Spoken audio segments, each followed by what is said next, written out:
Hey listeners, how are you all? Thank you so much for being our awesome members. There's a lot to come more. Sit tight, be comfy, put your headphones, now let's begin. Han Lingyun grimaced as he came to that realization. This analogy wasn't very accurate though, as there wasn't any chi particles and runes were more complicated. Han Lingyun continued reading. Interestingly enough, at the origin, according to the manual, the arrays and weapons were found mostly with blind guessing. At first, the concept of array and of weapon wasn't defined, but that separation rapidly emerged. Arrays are often defensive, fixed constructs. They don't need a cultivator to be operated and found their energy from chi crystals. The large area of formations enables their creators to artificially inscribe runes who function like a hidden code for an automation. Some high-level arrays could also be controlled by a cultivator, but as the manual put it, that's not a problem a beginner should start with. The original approach of experimentation to create arrays rapidly hits a limit when one is trying to build more powerful, complex and diversified creations. Finding new runes isn't enough, and increasing the number of runes exponentially lowers the odds of a lucky result, with often the effects of runes canceling each other out. As the knowledge of runes advanced, the cultivators thus had to search for more methodological approaches, and rune calculation was born. Rune calculation is basically doing math with runes. How to predict the result of two runes being combined in that way? Are there other ways to combine those two same runes and get a different result? Cultivators managed to build sets of rules and operations that didn't depend on the rune they used. Equivalents to adding or subtracting effects, multiplying and other special operations were found. Once basic principles are found, it becomes way easier to combine a third rune, a fourth, fifth, and so on. In a sense, rune is a language, just like math or the common tongue. The limitations are mostly the implementations on the material realm and the array master's understanding of a rune. If you think about it, even the common tongue has its own words for basic operations with the coordinating conjunctions, for, and, no, but, or, yet, so, punctuations and other word construct fill the other needs. The difficulty is to express the right meaning.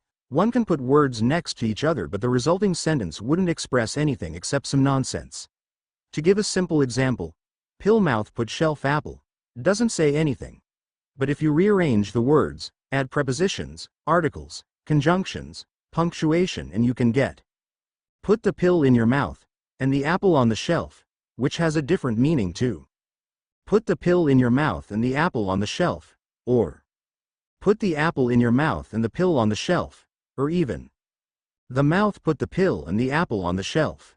Rune calculation follows similar principles, only much more complex. Just like words, the nuances of the runes are often restricting the types of operations that could be applied with other runes, and their own conceptual meaning shifts depending on the other runes around. Ever since the discovery and formalization of rune calculations, array creation had shifted from being a profession that progressed with experiments, to a field that theorized new arrays before installing them. Arrays can be very costly, and an array master cannot afford to make a mistake in his deductions. In general, cultivation plays an important role in array masters' capabilities. Those at a higher realm would have a better understanding of the runes, calculate faster. Not only would their combinations be more profound, but the runes they inscribed would reflect their own cultivation level and thus be applied in more ways. However, the relation also goes the other way. An array master that progresses in his understanding of the formation field would find his cultivation bottlenecks loosen. This process is similar to how sword cultivators that advance in their philosophy and understanding of the sword find less difficult bottlenecks. These laws attracted Han Lingyun from a profound level as he studied the runes and their operations. But ever since he had gained an initial comprehension for the true nature of runes and array masters' tasks, he had a thought constantly nagging at him. Array creation still depends on one's understanding of runes, and cultivators often observe nature to get inspired. However, for some reason the cultivators of this world only have a shallow understanding of the physics behind the phenomenon they observe. They seem to attribute most of what they can't comprehend immediately on their lacking cultivation. And indeed, a higher cultivation should let them brute force comprehension.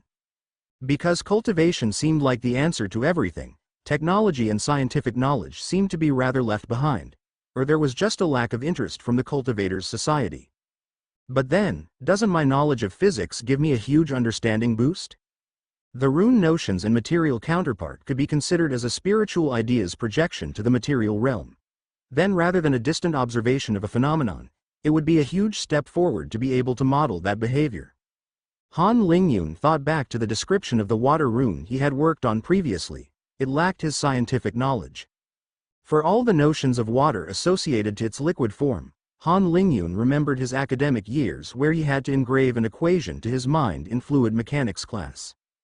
Po asterisk do dt plus u v u equals vp plus mu v squared u plus po asterisk fvu equals 0. Here u represents the speed and this equation describes the movement of a fluid. Vu equals 0 just expresses the conservation of mass, and the larger equality is the equivalent of Newton's second law for fluids. Mass asterisk acceleration equals force. M asterisk equals F. Mass asterisk acceleration equals internal forces plus external forces po asterisk do, dt equals Vp plus mu v squared u plus po asterisk F. F, representing the external forces, is often just gravity. Han Lingyun took a moment to just admire the beauty of that equation, modeling the aggregate behavior of millions of water particles in only a couple of symbols. Describing the behavior of so many different phenomena, from the evolution of a fluid in a tube, to how air moves, to that of a river joining the sea and even to giant clouds of gases on galactic scales. All in a single line. There was an issue though. Solving this equation in a particular case is very hard. Most of the time in Han Lingyun's previous life, solutions could only be found in simplified cases or the calculations were done by computers to find approximate solutions. It wasn't even known if there always exists a solution in 3 dimensions and if a solution is unique. Basically, the equations work for all practical uses all the time, but there are no mathematical proofs that it would always be the case. It is still enough for Han Lingyun to apply the equations and try to get a deeper understanding of their underlying truths hidden behind its simple form. For Han Lingyun, the equation really had an indescribable beauty and attraction. As he woke up from his reverie, Han Lingyun had another idea of a trail to follow. The molecular construction of water. 2 hydrogens and 1 oxygen. The atom's elbowed configuration give the molecule its polarity, and this property is essential for life. Its polarization enables water to have amazing dissolving properties. Thus, water became the ideal medium to transmit substances in and out of a cell. Then, because liquid water flows, it can transfer substances from cell to cell. Finally, with some chemical reactions, life can be born from that water. Han Lingyun's physical knowledge could explain on a deeper level the how of many of water's notions. Again, because the water on the planet could be interpreted as a projection of its concept on the material plane, gaining a better understanding of its behavior would surely translate to getting a better understanding of the concepts it depicted. It would still be an impossible task to try and apply the same method for all the runes he learned. At least that was Han Lingyun's point of view, which reflected the way he perceived the world. This way of thinking was heavily influenced by his previous life and Han Lingyun realized it well, but this wasn't a bad thing. Unlike the cultivators around him, he had seen another type of society, a society in which technology was stronger than its creators. Most importantly, he had accumulated enough additional knowledge to make his elders rethink view of the world. Anyway, Han Lingyun had a lot of work to do on runes, including the exercises Elder Wen had provided him, while still maintaining his cultivation speed, and even training his blackbird art. He already felt like he didn't have enough time on his hands. A battle of wits. 2 months passed in a flash as Han Lingyun dived into his passions, research and cultivation. The other disciples weren't standing either and everyone was making progress. By now, more than 30 grade 4 talents had reached the Qi condensation stage. Shen Lin was among them, but Yang Hoayu still struggled at the body strengthening realm. The Qi condensation cultivators gained access to new training grounds that function with arrays. One array could simulate battles with puppets, another created strong winds meant to train movement skills. One consisted of a waterfall where one could adjust the water pressure and cultivate under it. The objective was to resist the water by releasing Qi over yourself and maintain this state for as long as possible to train Qi manipulation. The list went on as the disciples that entered the club of Qi condensation cultivators could benefit from many more facilities than their peers. Nothing was free though, and to use an array, one was required to pay the equivalent number of Ps as the array expended in Qi crystals. Most of the disciples quickly deflated when they learned the prohibitive prices. Some cost 100 petaseconds or more per hour. The waterfall exercise was among the most affordable ones at 20 petaseconds the hour. Everyone had to find their compromise. It was possible to use an array with several disciples at the same time, effectively dividing the cost. 1 week ago, Wang Yimou had proposed another duel to Han Lingyun. This had taken him by surprise. He found it a bit premature but still went with it in the end. They decided to use similar bets to the first duel, with the consent of their elders, and to keep the 2-hour time limit. The duo also agreed on taking a mission after they learned their lessons from the upcoming duel. Another valley, same rules. Wang Yimou and Han Lingyun were facing off for a third time. Han Lingyun knew he had to be especially cautious this time. It wasn't unlikely for Wang Yimou to have gained another ace up her sleeve since last time, especially since she was the one to propose the rematch. He wasn't the same cultivator as nearly 3 months ago either. With the spirit condensing pill and great increase in cultivation, his range and chi density were incomparable to before. AA and start. As the match began, Han Lingyun rushed at a right angle from Wang Yimou's approximate starting position. He then activated his merging ability. He could now nearly keep it at all times. The only downside was that he was now constantly expending a bit of chi to maintain it. He slowly navigated the forest in that fashion until he spotted Wang Yimou searching for him. It seemed that their duels would always be starting by this little game of hide and seek. Han Lingyun went completely immobile as Wang Yimou passed by, around 15 meters to his left. Once her back was nearly facing him, Han Lingyun silently launched an invisible chi blade to her neck. Why try complicated methods when one can attack without even being found? BSSST. White chi shimmered in front of the point that Han Lingyun was aiming for. His chi blade had been disintegrated. Han Lingyun feared that things would go south and immediately ran in the opposite direction. Boom! After just 10 meters, a wave of chi collided with him and added to his momentum, but he had taken a nasty hit in his lower back. Some of the trees behind were uprooted or demolished. To what extent had Wang Yimou's moon gaze progressed? Wang Yimou was swearing inside. Her all-in attack had missed its objective and she had just expended 1/3 of her available chi to try catching Han Lingyun off guard. Han Lingyun was hit but not taken down and the battle had to continue on. Wang Yimou's plan was well thought out. She had learned a high-level defensive art that created an invisible chi shield around her.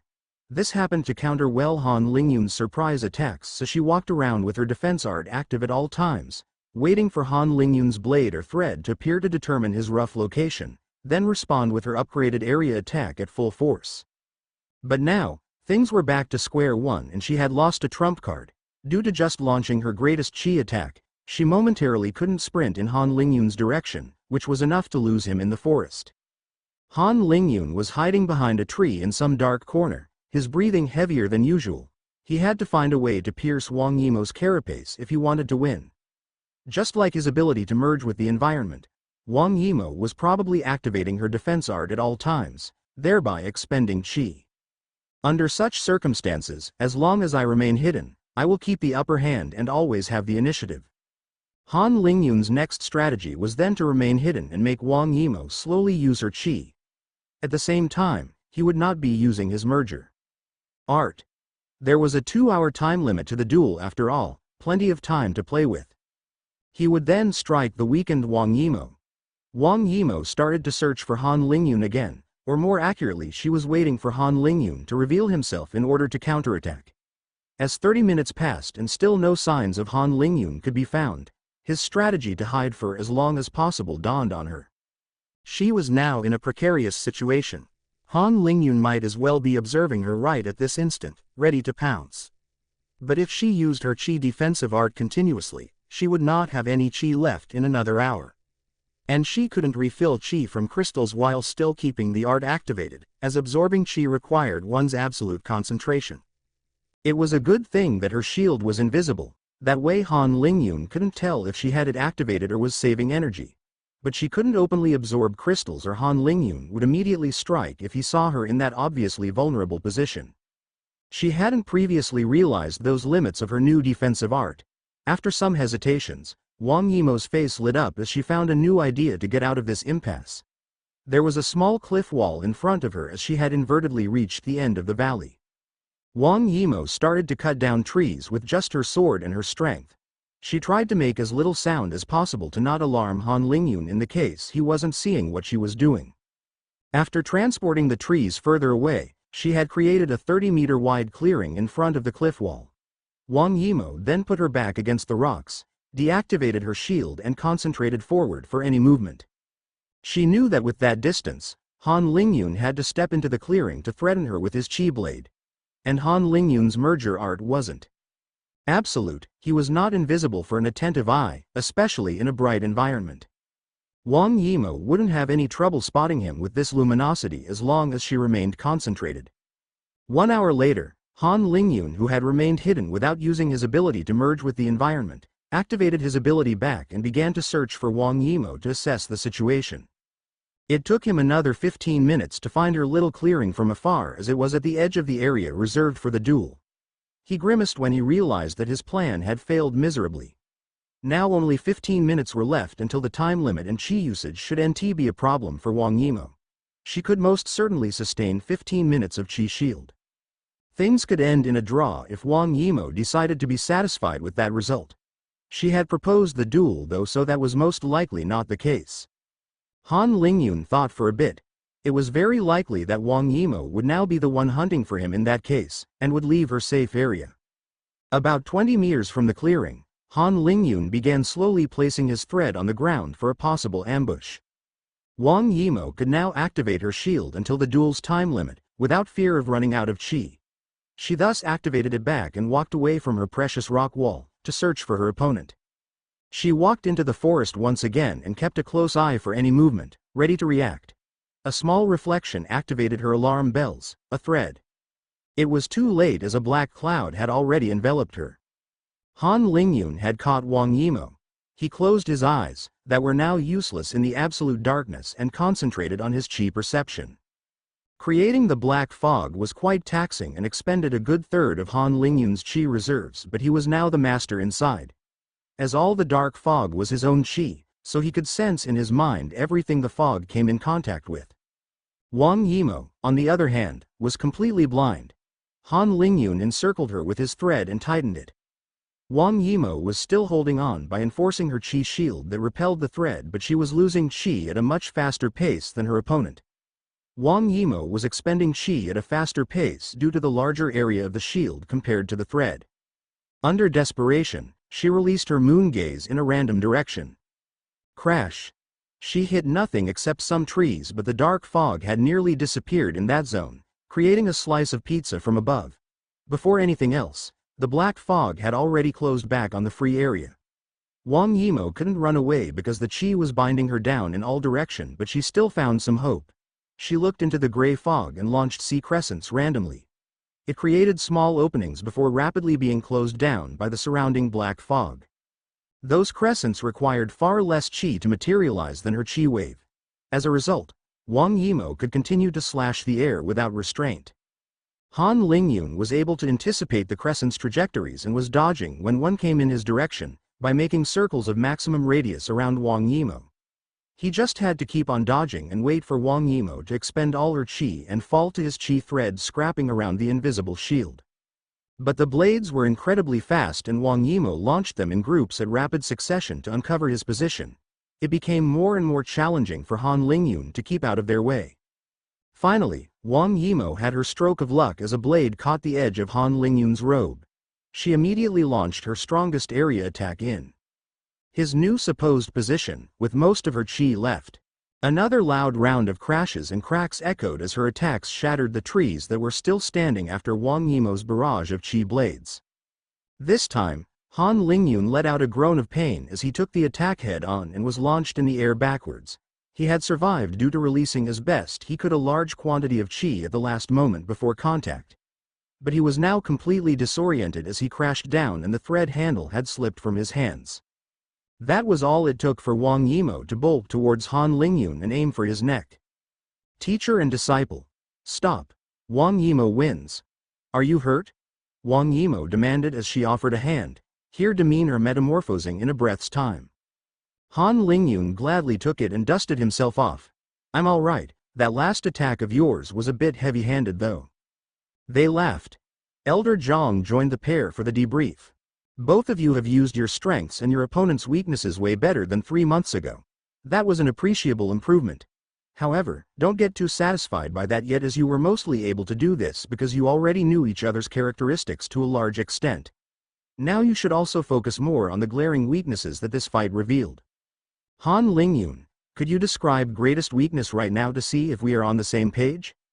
Han Lingyun realized it well. I didn't have time to learn other martial arts, making my attack a bit lackluster and my defense inextant. Elder Zhang nodded. That's why second years are allowed to pick 2 new martial arts. Most of your peers have already done that. Now, your martial art is a bit special, am I right?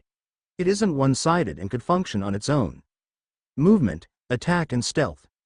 In fact, your Chi Blade's attack would be more powerful if you were using your sword the right way. You mostly lack some defense. Han Lingyun felt a bit awkward now. Elder Zhang, could you please show me how to correctly use my sword then? She smiled as she took the sword from his hands and created an ample movement that slashed the air once. She then repeated the same movement, this time by mimicking the blackbird art so that Han Lingyun could imitate it better. Tree after tree was cut in 2 diagonals as the invisible blade wouldn't stop. There you go, I hope you understood. Your sword is discreet but prideful. However, you treat it like a random knife. It needs a large movement to show its hidden might. This could have caused a serious threat to Wang Yimou. Now for the defense issue. You have 2 choices. Learning the defensive martial art that suits your needs best, or purchasing a defensive treasure. The second possibility won't help you in the ranking competitions, though, as you know that treasures are not allowed. Han Lingyun appreciated all the advice. Thank you, Elder Zhang, for teaching me. She nodded. It's only natural if you wish to keep up with my protege. Now Wang Yimou. Your defense is all over the place. Will you be keeping your chi shield on at all times when you leave the sect? Of course not. You used it like you would use a defensive treasure, and that's exactly what you need. Your defense martial art is meant to react against an unavoidable attack, or to trick your opponent into thinking you are willing to be injured in order to attack him while your invisible shield is in fact blocking the attack. It's definitely not to reassure yourself against an invisible enemy either. If you hadn't found that cliff, what would you have done? And that trick of yours wouldn't have worked in the real world, where a cultivator could just ambush from above, but you already know that. No, this defensive martial art is only meant to be used during intense combat. Another glaring weakness is that you are too predictable. We should perhaps look into unconventional treasures, like Han Lingyun. This could provide a lot more opportunities. Have you understood? Wang Yimou bowed. Yes, master. I need a defensive treasure against surprise attacks and a trump card. Elder Zhang was satisfied with her disciple. She had also netted her a starlight formation in the process. All right, that were the main points. Now for the bets. Here is your Calypso's blessing pill, Disciple Yimou. As for your side of the bargain, I will be waiting for the starlight formation's disc made by your mentor, Disciple Lingyun. Just pass it to Wang Yimou. Han Lingyun lowered his head. It will be done. Sadly, he had to face his master's disappointment now. Back at the Array Pavilion at Market Road, a thunderous life broke its usual calmness. Ha ha ha, look at your face. It's just a formation disc. Do you think that troubles me? I can make a dozen a day. Thankfully, Elder Wen was very far from taking the loss badly. A formation disc was in fact quite valuable. One just had to install it down with some chi crystals for the corresponding formation to activate. This formation disc had a radius of 30 centimeters. It was basically a portable array. And I already gained a 200-year-old blue fountain grass last time round. In my eyes, it's still a nice profit. Elder Wen continued. The reassured Han Lingyun went on to describe the fight in great lengths, and Elder Wen listened with rapt attention. He also mentioned Elder Zhang's advice. Regarding the defensive issue, Han Lingyun had decided straight away to settle on a defensive treasure for now. He didn't have time to learn an additional defensive martial art for now. As for his potential weakness during the ranking tournament, it wasn't on his priority list. A defensive treasure, you say? I think I have just what you are looking for. To Han Lingyun's surprise, Elder Wen left the tea room and came back 5 minutes later with a small oval-shaped plate, around 10 centimeters long and 2 centimeters in width. Strings of runes were embedded on the plate in a dozen concentric ovals. There was a hole at its center. This was a little project I shared with Elder Heng at the third weapons hall. It's a bit of a mix between a formation disc and a defensive weapon. There are two ways to use the plaque. The first one is to pass your chi through the hole. It will absorb part of the rotating chi to activate a formation that will be reflecting attacks under the foundation establishment realm. The second way is to place a mid-grade crystal on the hole, just like this. The mid-grade crystal will thus remain stuck in place and the formation will be in a semi-active mode, slowly consuming the mid-ranked crystal in a month. In that state, the plaque creates a detection formation of 1 meter radius around you. The plaque switches to active state when the detection formation detects a chi attack from someone else than you. In that case, the medium-grade crystal will be expended in 1 minute. Han Lingyun was mind-blown by the extraordinary characteristics of that treasure. Why isn't this more widespread throughout the sect? Elder Zhang sighed. It was a failure. The results don't justify the materials and details required. In the beginning, we wanted to create a high-end defensive treasure suitable for inner disciples at the foundation establishment stage, but we failed to miniaturize the array enough while keeping a reasonable budget. Not to mention the fact that the plaque can't survive long when facing common foundation establishment attacks. There are more effective alternatives.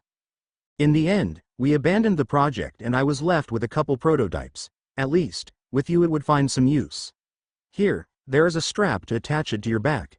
Do you like it? Han Lingyun couldn't believe his luck. What were the odds?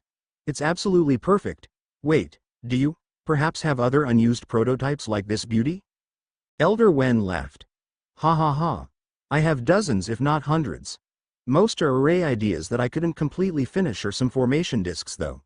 I don't generally work on treasures. Han Lingyun smiled brightly.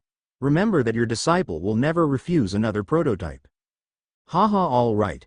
Now that we have cleared the boring stuff, let's talk runes and formations. What was your progress this week? Han Lingyun and Elder Wen went on to discuss their usual subject. The young one had already expressed his views on science and runes. Elder Wen argued that it was always easier to work the other way round. Understand the laws of nature through the runes and perhaps deduce such laws. Han Lingyun wasn't convinced and would slowly present physics concepts to his mentor, and they would often discuss what it meant in terms of runes and their underlying laws. In that way, Han Lingyun had even managed to slightly shift Elder Wen's perspective, who now saw some merits in his disciple's approach. He still felt that this was a roundabout way to gain an understanding of runes though. Nothing could beat rune manipulation and mental calculations according to him. Every week or so, Han Lingyun would also complete rune exercises Elder Wen had prepared for him. His very rapid progress had already stunned Elder Wen on several occasions now. In fact, the elder didn't tell his pupil, but he already was solving problems meant for disciples at the peak of chi condensation or even that entered foundation establishment. I think it's time for you to get your hands dirty, disciple Lingyun. I know that you prefer the theory, but if you want to become a true formation master, you have to be making your own arrays. Of course, when I'm saying making arrays, I'm not talking about those ready-made ones where you throw 10 flags round in a pattern and the formation pre-made by someone else just appears. I'll provide you with some materials to try out, if you will play along. I will be up for the task, Elder Wen. Good, you can demand the usual starting packs to my assistant. I expect for you to complete your first array 1 week after you come back from your little mission with your friend. In theory, you shouldn't find this too hard, but let's progress step by step. Then I will make sure to not disappoint you, Elder. I am deeply indebted to your benevolence and your precious teachings. Hunt, Lingyun? Are you inside? Yes, I'm coming. Are you here for the mission, Yimo? That's right. Also, Elder Zhang wanted me to tell you that she was very satisfied with the formation disc. The two started heading to the mission hall. I'm relieved then. So did you find the treasures you were looking for? Wang Yimo smiled. You will struggle at our next duel, Han Lingyun. Haha, we will see about that, Wang Yimo. I am now better equipped as well. Can you reveal your new treasures to me? We are going on a mission together after all. Only if show your new equipment as well. Deal. We are taking a mission together, so it's best if we know our respective tools beforehand. Well, teacher wasn't satisfied with the defensive treasures there was at the 1,000 Treasure Pavilion and some other shops. She either described them as useless or too good for me, in the sense that I would gain bad habits by relying too much on them. So, in the end, Master gave me this pendant she had kept. It will automatically activate if a chi attack threatens my life, but it will break after 3 uses. Han Lingyun was taken back. It sounded very similar to the plate he had. Wang Yimo whispered the next part. Master had to put a high-grade crystal inside. One high-grade crystal had the equivalent chi of 100 medium-grade crystals or 10,000 low-grade crystals. This pendentive was quite expensive to use. Also, Master gave me this talisman that can defend from the attack of one Foundation Establishment cultivator, and another talisman that can release an attack at the Foundation Establishment level just in case. However, I am especially warned to only use them if I find myself in a desperate circumstance. Elder Zhang was very thoughtful. It's your turn to show your treasure now. Han Lingyun took out the plaque formation and explained its details back. Wang Yimo complained. Didn't that mean he would nearly have 1 minute of immunity with that array activated? How could she break that? Perhaps they would have to change the rules of their next duel. How about your new trump card treasure? Can you reveal it to me, or do you want to keep it secret? She hesitated. I guess I'll say because I know of your thread. Well, I'm not really proficient in it yet to make a true difference. Wang Yimo took out from her sleeve what Han Lingyun first thought was a short stick. Then she unfolded it to reveal a beautifully decorated fan. This fan can launch chi darts with the right technique. From now on I will be using it as a tool for my everyday life. It's actually a relatively easy weapon to use for a surprise blow, and I found the refined design pleasing to the eyes. The second year's mission hall was now standing imposingly in front of the duo, which entered without further hesitation. The simultaneous arrival of the second and third ranked disciples raised some heads at the mission hall. The situation was quite different to the first year's mission hall. There was a lot less disciples inside and very few were waiting for new missions to drop. There was already a vast selection to choose from. The mission inside the sect that first years considered as paying highly were no at the bottom of the barrel. There were some alternatives with a very slim risk outside the sect that were far more worth the time, for example, taking care of some herbs at some mountain that had an array protecting it from magic beasts. Wang Yimo and Han Lingyun settled on the following mission. Mission rank C+. Recommended for a group of 5 Chi condensation disciples.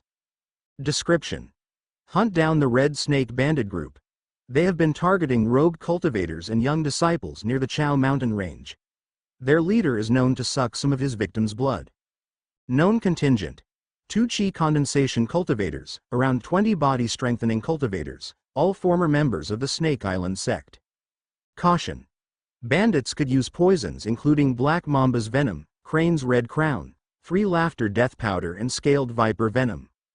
Total reward: 5,000 peta seconds. Before leaving, Han Lingyun and Wang Yimo went to buy detoxifying pills at the Market Road's pill hall as a precautionary measure. It didn't take long. Everything felt closer now that flying around on a flying sword had become their new norm. They bought a small bottle of detoxifying pill for every listed possible poison on the mission's notice, plus one more expensive one that was meant to detoxify all poisons that couldn't kill a Foundation Establishment cultivator. With all the preparations done, Han Lingyun and Wang Yimo followed their badges northwards to the Chao mountain range. They had to try to locate the bandit group without being spotted first. Unlike for Han Lingyun's previous mission, this time his badge stopped pointing to a direction when they arrived near the mountain range. The search was therefore a major part of the mission. A different idea was to act like low-level disciples and be bait for the snakes. They would rather not, as this method presented too much uncertainty. In the end, they decided on a dumb approach. They would just search for traces in the mountain. Han Lingyun would scout with his merging capability on, while Wang Yimo would mostly have a passive role to follow at a distance. In the worst case, they would have checked all the mountain range in 2 weeks, and that counted for all their time spent on cultivating, as neither one nor the other was planning on falling behind their personal cultivation schedule during the mission. They just had to make sure to never be cultivating at the same time to react rapidly in case they were attacked. The two didn't talk much as they followed a mutual understanding to never let their guard down during the mission. On the third day, Han Lingyun spotted a cave with some traces around. He and Wang Yimo observed from afar during the day, but there was no movement. They were planning on exploring at night. When the time was at its darkest hour, The pair were readying for their exploration when suddenly a man came out of the cave, followed by another two. Soon a group of a dozen young men had emerged from the cave. One had a flying treasure and led the small group. The snakes were hunting at night. This was Han Lingyun's and Wang Yimo's chance. The bandits were now separated into two groups with one leaving their lair. Now they had to wonder how they were going to kill off the bandits without letting one escape. As the bandits came from the same sect, it wasn't unlikely that they had a method to communicate between the two groups. In the end, they decided that Han Lingyun would hunt those that left and Wang Yimo would watch over the cave and wait to ambush those that had stayed inside. With the plan in action, Han Lingyun took off and followed the slow group of bandits from high up in the air. He waited for the group to stray far enough from the cave to attack, just in case. The Qi cultivator among the group decided to take to the skies, probably to do some scouting. Han Lingyun decided that the time was right and took off from a distance. He approached the Qi cultivator from above and slashed with his hand to release a Qi blade. Han Lingyun couldn't use his sword to attack as he was currently riding on it. This awkward situation made him realize that perhaps he needed an additional weapon. The Qi disciple died before even noticing any danger, a Qi blade through the head. Evidently, he had no active defensive treasure at that time, which somewhat surprised Han Lingyun, who was already planning for dozens of possible follow-up moves. What Han Lingyun didn't realize is that by being part of the White Tiger sect, and one of its highest-ranked disciples in the promotion, he was among the absolute richest cultivators of his level, and that not only were defensive treasures exceedingly rare for the majority of Qi condensation cultivators, it was also often too costly to keep activated when not in battle. Han Lingyun caught the falling body and sword before softly placing them on the ground for now. Still keeping his serious and careful attitude, Han Lingyun used his merger art and edged towards the group of body-strengthening cultivators who were chatting and laughing. Where did that bastard Dao Jia fly off to now? Gosh, that lucky piece of shit, I wish I could fly as well. If all goes well, I'll become a Qi condensation cultivator in 3 years. That soon? Don't tell me you're grade 3? Yes brother, I'm not even kidding. Maybe I'll even be accepted in a sect as an outer disciple when I reach that realm. Damn, our little bro is actually an elite. Haha, he's just spouting nonsense again.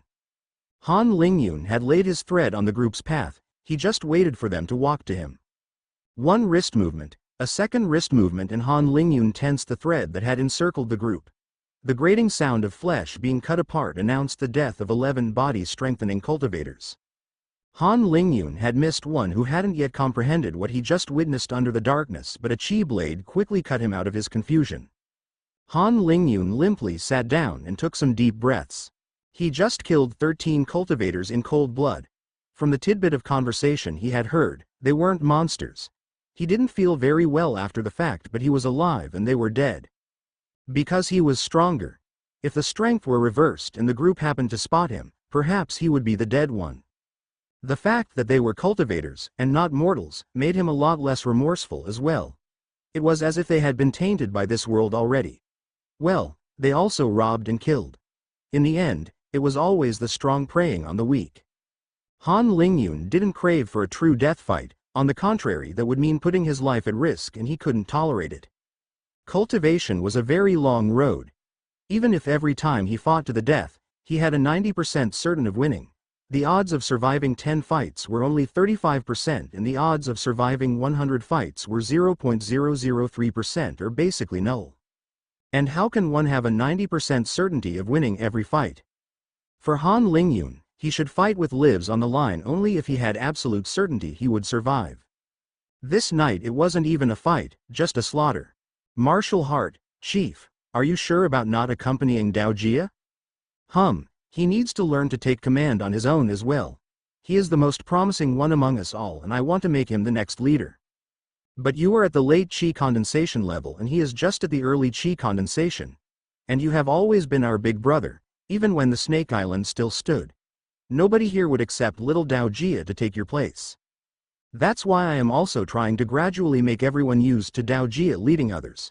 And, Shi Nui, you already know the main reason in your heart, with my age and talent, I don't have any chance of making it to the foundation establishment stage. It would already be an achievement if I can cultivate to the peak of Qi condensation. The young man looked a bit dejected at this last comment. He spoke without thinking. What does it change anyway? None of us would think twice about following you even you remain at your level forever. Most wouldn't have escaped from that time without you anyway.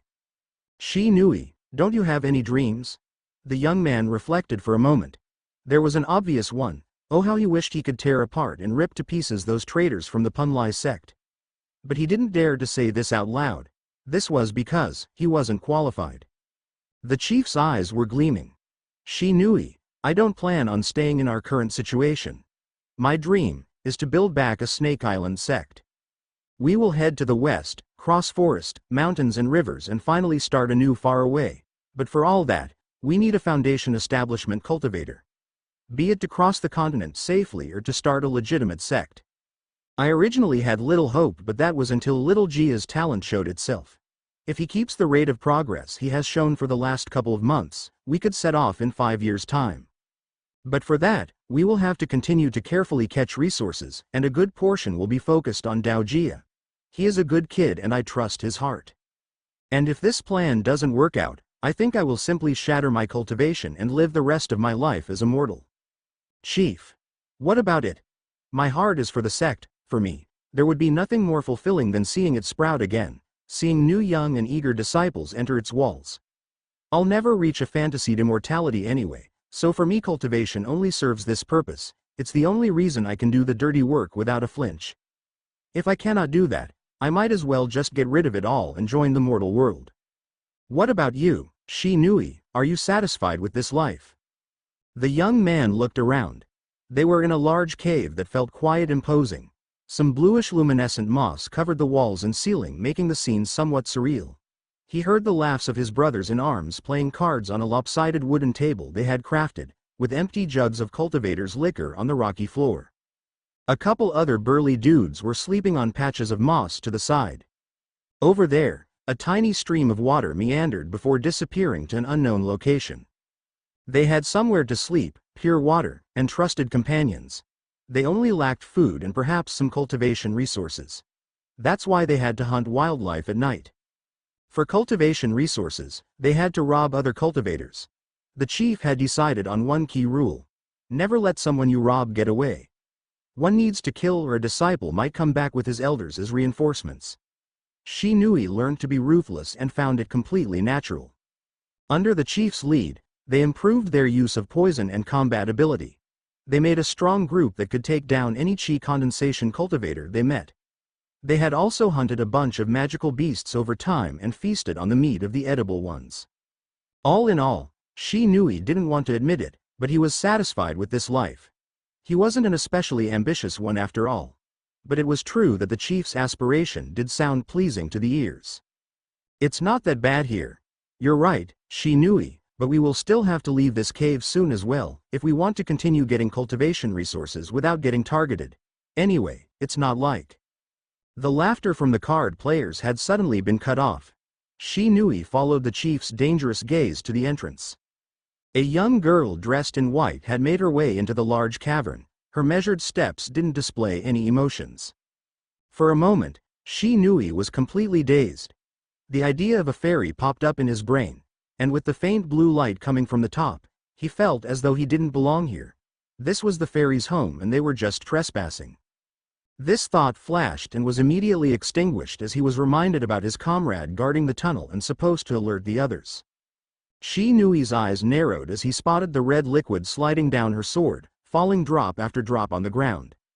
Staying in the cave without any retreat path wasn't a complete oversight by the group. Their poison would be a lot more effective in a closed-off environment.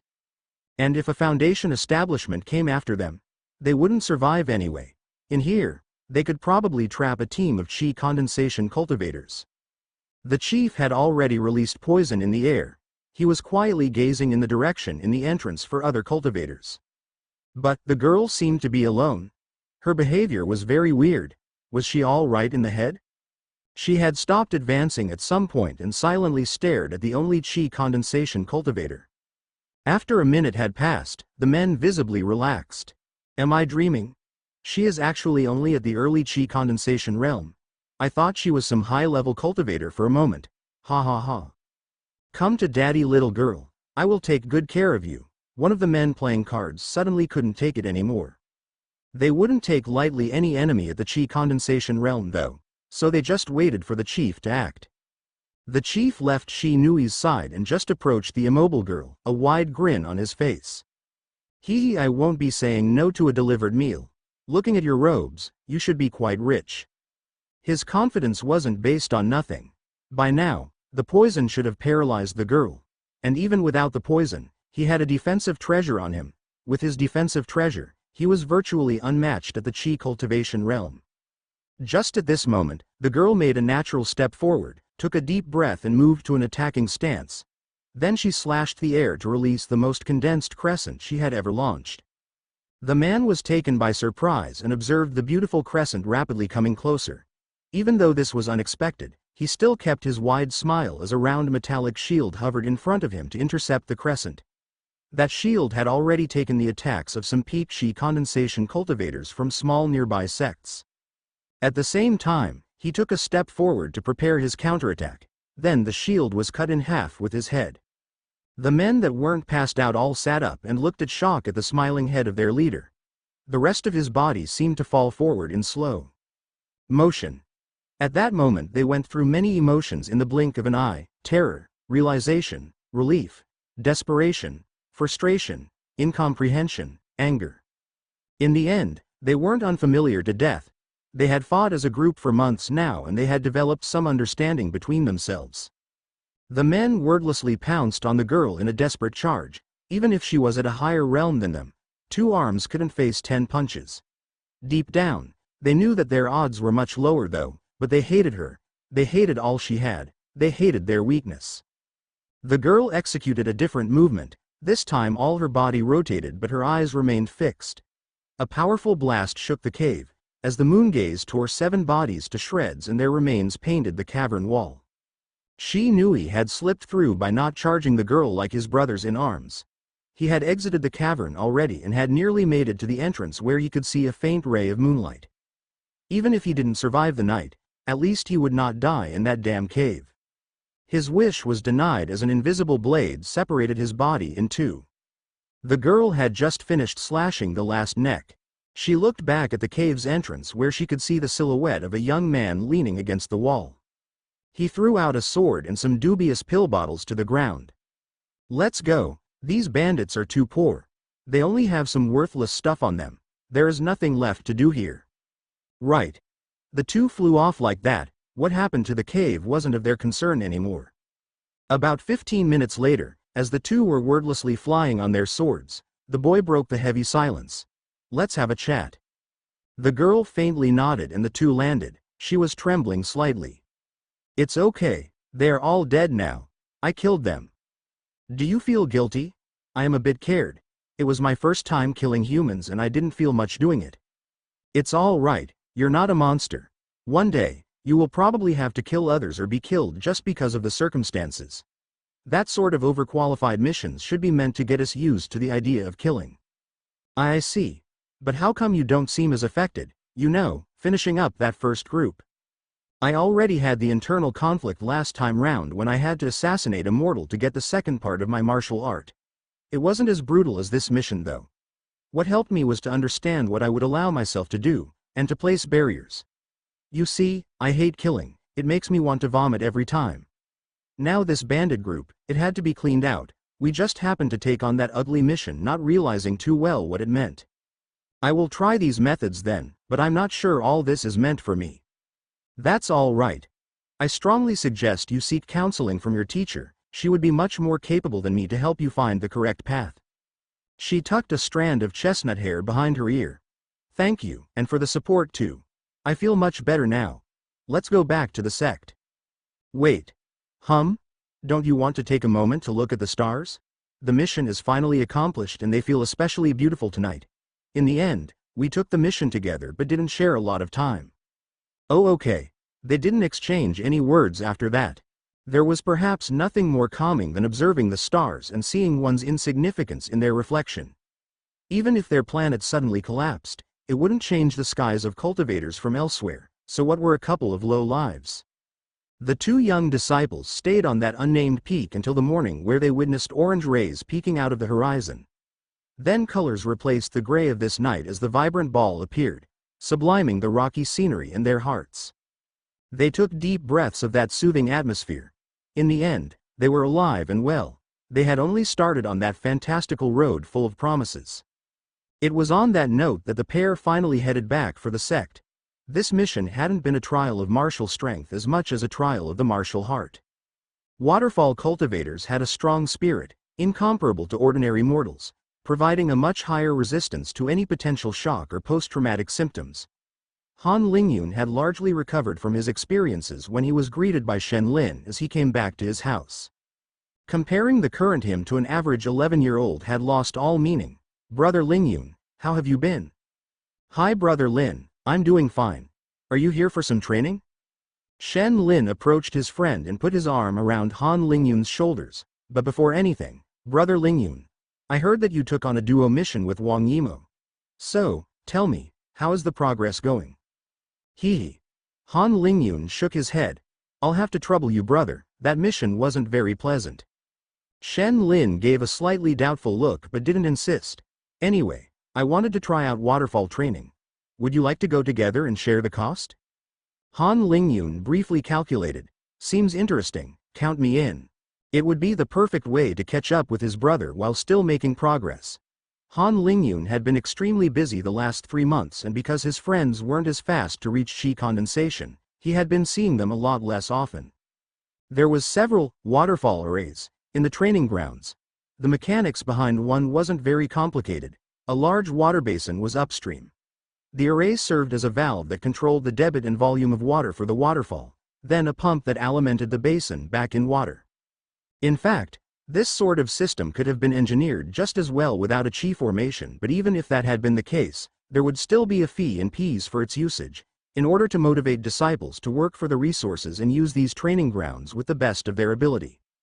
Han Lingyun and Shen Lin had to place their sect badge on some plaque, and 5 petaseconds were collected from both of them. The two then walked to a stone platform in the middle of a large pond at the bottom of a cliff. On the cliff wall, there was 5 square stones sticking out, each with a corresponding label engraved. Very soft, soft, medium, hard, very hard. These were levels that described the intensity and power of the waterfall. Han Lingyun circulated chi in his hand and pressed the very soft stone. Water started falling down heavily on the pair. They had to push chi to the surface of their skin to resist the pressure that hammered them to the ground. "Damn, if that's only the easiest level, it's stronger than I expected," Shen Lin screamed through the roaring sound of water crashing down. The two sat down in a lotus position and concentrated on releasing their chi. Han Lingyun had it managed nearly instinctively now. In fact, he soon realized that he didn't have to concentrate much and could just leave the process at the back of his mind. Shen Lin, on the other hand, had only just reached chi condensation. He manipulated chi with a lot less ease. His chi was less condensed and his dantian held a lower quantity of chi. So he had to discharge more chi than Han Lingyun to resist the same force and had lower reserves to begin with, effectively meaning that Shen Lin was constantly discharging a percentage of his total reserves 10 to 100 times greater than Han Lingyun. He had to keep his full concentration as this was nearly as demanding as a full-intensity combat. Meanwhile, Han Lingyun noticed his friend's struggle, but this level wasn't really training for him. But then, he had an idea to experiment with. Could he manage a 10-minute cultivation cycle in that state? From an outside perspective, cultivating is similar to a deep sleep. The mind continues to exercise the body's automatism like breathing. Then, if he managed to reach the point where he would nearly unconsciously push a little chi to face the water, wouldn't that mean that he could be cultivating as well?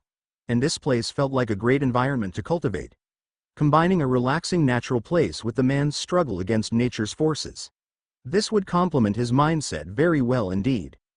Han Lingyun took deep breaths and pushed the chi resistance the furthest away from his consciousness as he looked inwards to condense his chi, forgetting everything else, and darkness enveloped his vision.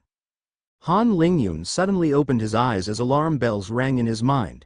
He had just unconsciously stopped pushing some chi out, and the pressure he felt had suddenly dramatically increased.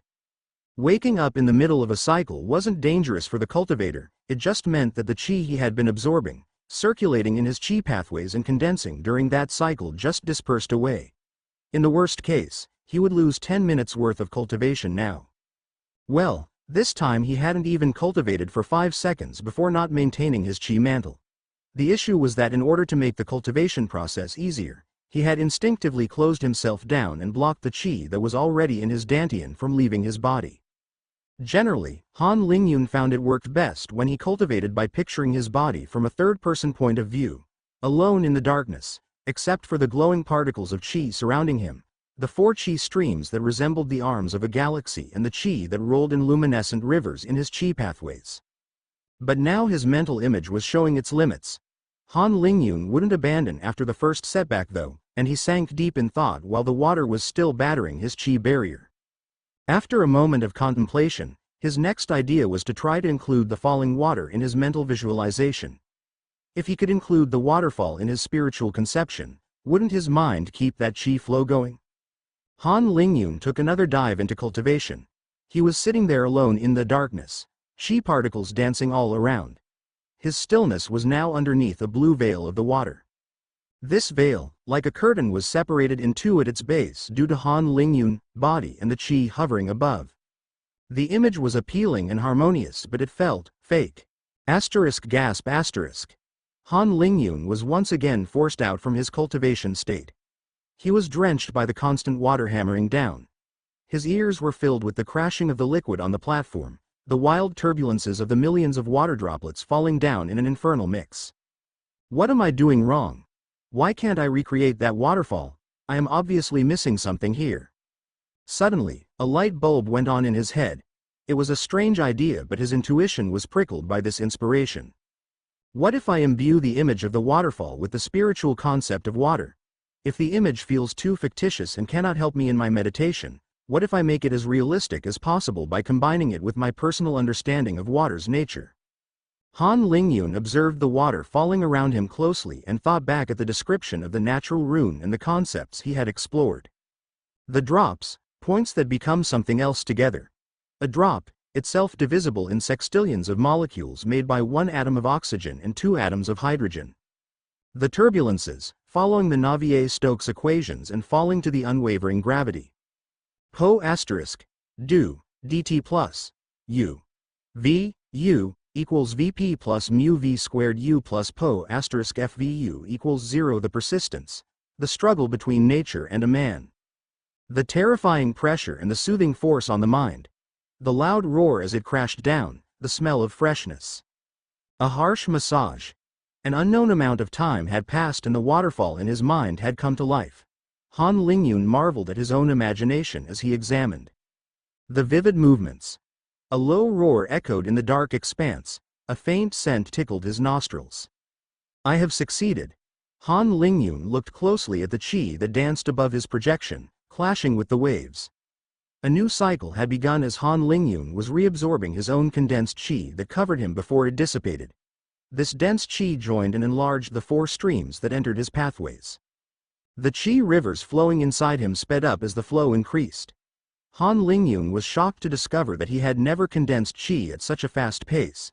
He was enriching his chi, making it denser. In part with his own chi he expanded, effectively compressing his chi with that cycle.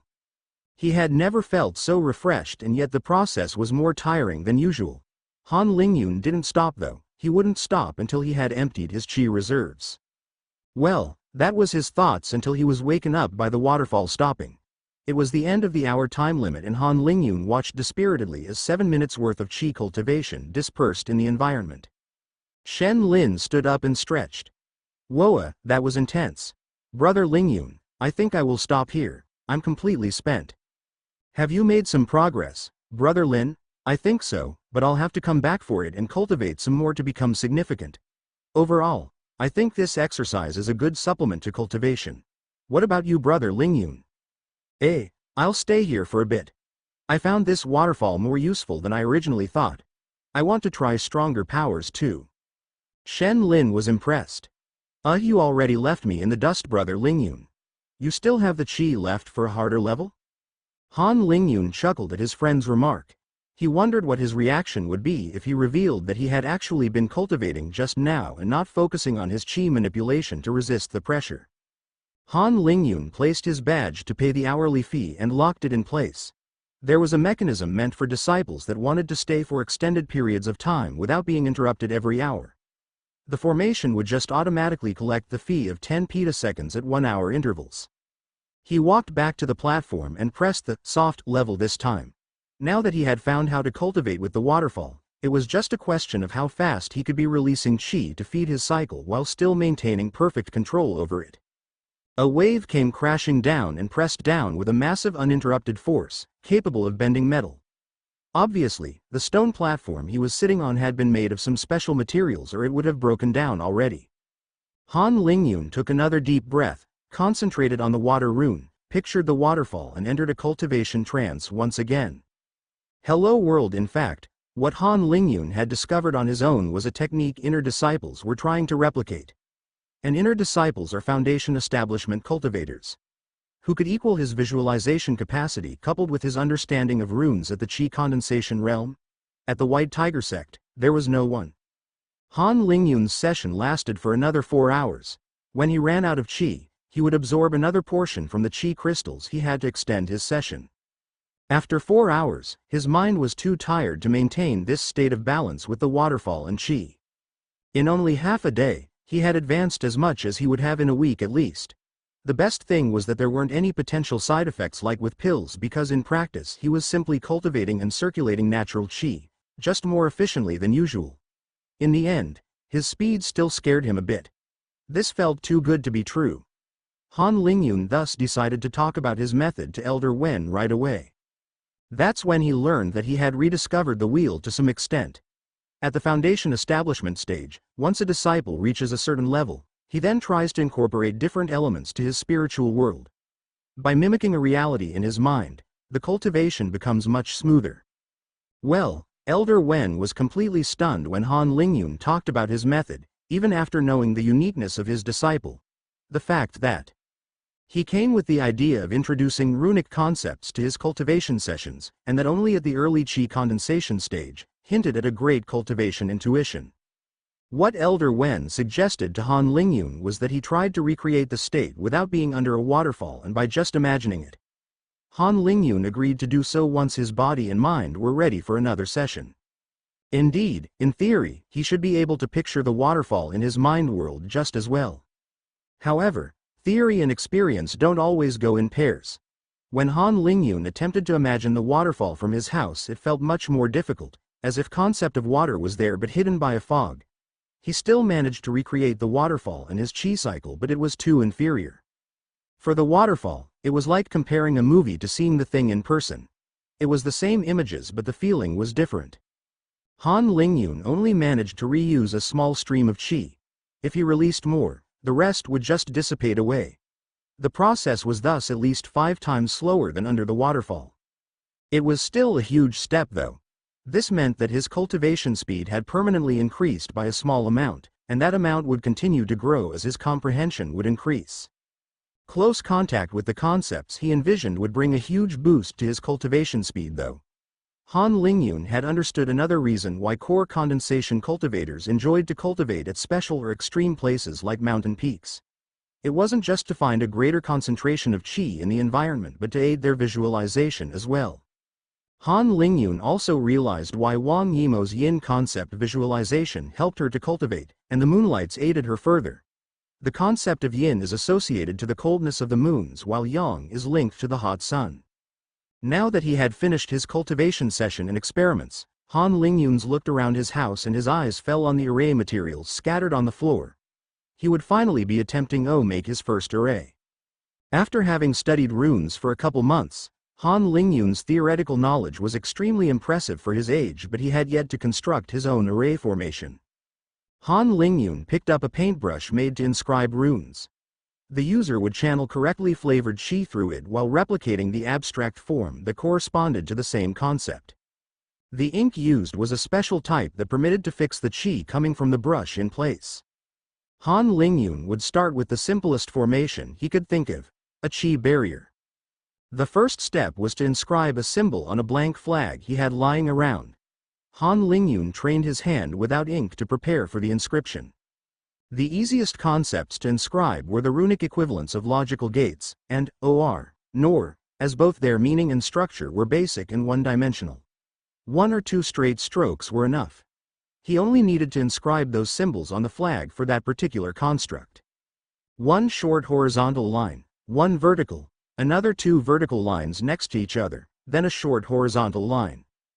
Han Lingyun then had to repeat the same process for another 5 different flags. In this formation, each of the 6 flags would serve as a node. So far so good. He hadn't made any mistakes yet. Now came the hardest part. He took a stone disc of 50 centimeters in diameter. This would be the controlling platform of the array. In order to create a chi barrier, Han Lingyun had to express several runic instructions. First, detect the flags, which will be placed around the central stone disc at equidistance. Then define 2 spheres. One intersecting with the flags, and a second one smaller than the first one by 1%. Convert the chi from the crystal placed at this spot into the air. Maintain the chi inside the volume delimited by the 2 imaginary spheres and the ground. In practice, the steps were slightly more complicated and the runic language complexified it further. But the principle behind Han Lingyun's runic instructions followed that framework. After 10 minutes of intense concentration and precise hand control, Han Lingyun had finally finished the runic inscriptions. Now he couldn't wait to test his creation and see if it worked out as planned. Han Lingyun placed the 6 flags around his house and made sure they formed a hexagon. Before proceeding further, Han Lingyun re-examined all his runes and the placement of the flags. After being satisfied, he placed the stone disc on the floor at the center of his house and put a low-grade chi crystal at its center. Han Lingyun waited with bated breath as the runes on the disc turned as white as the crystal. Full of expectation, he rushed out of his house to check the formation. But it looked like there was nothing special around his house, only empty air. Han Lingyun was unperturbed and passed his hand through the point where the imaginary spheres should be. He could sense plenty of chi. Yes. Han Lingyun foolishly jumped up in joy after having completed his first formation array. He ran around his house to verify that chi was distributed evenly around the sphere's surface. It seemed that everything was working as intended. Even if the formation was as basic as it could get, he had built it, and on his first try. The idea behind the formation is that if someone launched a chi attack from outside the formation, the attack would be weakened or destroyed when it came in contact with a high chi area, just like chi attacks can cancel each other out. Of course, that formation was very limited. This was possibly the worst possible use of chi to defend. Someone could also just move one flag and the chi would dissipate. Also, every chi attack it blocked would consume at least as much chi from the formation. It would thus need a constant supply of spirit stones or be weakened after every attack. In truth, it was completely useless. Han Lingyun didn't want his first formation to serve no purpose though, so he went back to add an instruction. The instruction could basically be transcribed to color the chi in white. The formation might as well be an aesthetic piece, right? Han Lingyun went outside and laughed at himself for creating a faintly white and translucent dome around his house. He felt it looked cool and mysterious. Han Lingyun decided to put in more low-grade chi crystals to make the dome stand out even further by augmenting the chi density. He found it quite amusing. With a bit more work he could even make himself a dome that changed color and such. A disciple innocently passing by spotted Han Lingyun's array from afar and stopped in his tracks. He approached to take a closer look. Han Lingyun then realized what he had just done. No way, I have turned his house into an attraction. As the friendly disciple approached for a chat, Han Lingyun rushed back to his house and added one symbol that nullified the last line, turning the chi invisible again. The disciple was left a bit dazed by Han Lingyun running away from him and doing something to turn down the white dome. Is everything all right, disciple Lingyun? He tentatively asked. Haha, no problem. I was testing this array I bought when I realized I was burning chi by keeping it on, that's all. Han Lingyun was just spouting nonsense, but the disciple had no reason to doubt him. I see. Have a good day then. As the disciple continued on his way, he suddenly realized a problem. Why would Han Lingyun ever want to buy an array? Is he feeling threatened inside the sect? But the elders shouldn't allow any harm to be done to him in here. The disciple couldn't find an answer but soon put his questions to the back of his mind. It didn't concern him anyway. Perhaps Han Lingyun has too much peas and bought random stuff. With my grade 2 talent, we are nearly in two different worlds after all. And so, Han Lingyun had taken his first step to array formation making. This was his hello world of array formations. Now it was time to commence some more challenging projects. Design Han Lingyun now aimed at building an array with a practical use, one he could simply install in front of a cave or could use around his resting place in the wild. As he thought of his needs, the different categories of array formations came to his mind. Detection types, illusory types, defensive or protective types. Attack or killing types, imprisoning or sealing types. Right now, the use case he was thinking of wasn't geared towards attack and entrapment areas. Fully functional protective array formations would necessitate a huge amount of work and resources. Generally, those types of formations cannot be moved around and are placed around a strategic building or location. Han Lingyun surmised that a giant array formation was guarding the school at all times, monitoring entries or departures, and perhaps had even more functionalities. All this left Han Lingyun with a choice between detection and illusory array formations. An illusory formation could hide a cave entrance, for example. This could be quite useful, but he judged that a detection-type array formation should come first. That would serve him all the time. There was an infinite number of possible ways to create a detection formation. However, Han Lingyun had to work with very limited resources right now. He also wanted to make it portable, invisible, and not too costly to operate. The detection formation should be able to return a signal when chi attacks, cultivators and magic beasts are passing through. But it should not activate when a random leaf is crossing its borders. Han Lingyun thought of having an activation based on movement. This shouldn't be too hard to put in place. But in that case, the formation might be frequently having false alarms. Another method could be to try to detect any chi concentration. Both cultivators and magic beasts were essentially chi reservoirs. This wouldn't detect a normal bear or a normal poisonous snake though. This would also be returning false positives in areas with high chi concentrations. Han Lingyun then thought of more unorthodox solutions like heat sensors. Again, he could think of situations where it could be defective. Activating due to heat changes because of the sun, not activating when cold bodies or blades passed through. In the end, Han Lingyun settled on a double detection. One for movement and one for chi. This seemed like a decent compromise, with not too much additional complications and while remaining feasible. So how to design those sensors? Han Lingyun had an idea to combine both sensors into one using chi. To build a sensor, Han Lingyun imagined 2 points between which a constant chi flow would be maintained. Point A constantly emits chi towards point B when an object passes through. The flow of chi is blocked and interrupted, thus triggering a notification from point B. This is the movement detection. The process to detect chi that Han Lingyun had in mind was slightly more complex. With the previous montage, Han Lingyun thought of maintaining the flow of chi in an energetic and reactive state. All objects and particles are attracted to their state of lower energy. For example, a ball at the top of a hill will have high potential energy due to its height and the effect of the force of gravity. It will tend to fall down the hill, in effect lowering its potential energy. A similar phenomenon can take place with some special states of chi. Chi in the energetic state will naturally change to reach its state, minimizing the potential energy. That is why such an energetic state is not stable. A slight nudge to the ball up the hill might make it fall. Similarly, the chi in that special energetic state would change immediately when in close proximity of any other form of chi. But when one chi particle changes its state to a lower energy level, its neighbors would now be in close proximity to chi not in their own energetic state and would thus also shift to a lower energy, thus causing a chain reaction where all the chi changes state. When point B detects a change in the state of chi, another notification will be made. If Han Lingyun wanted to have a formation, he just needed 3 nodes A, B and C, each functioning as a sensor. He would then make the chi move in a triangle from A to B, from B to C, from C to A and so on. That would miss something coming from the skies though. He thus needed at least a 4th node to form a tetrahedral detection zone with detectors being its edges. But these forms were not maximizing the volume under detection protection. As he thought back to his first dome, Han Lingyun had a better idea, because it wasn't hard to make the chi flow follow a curve rather than straight line.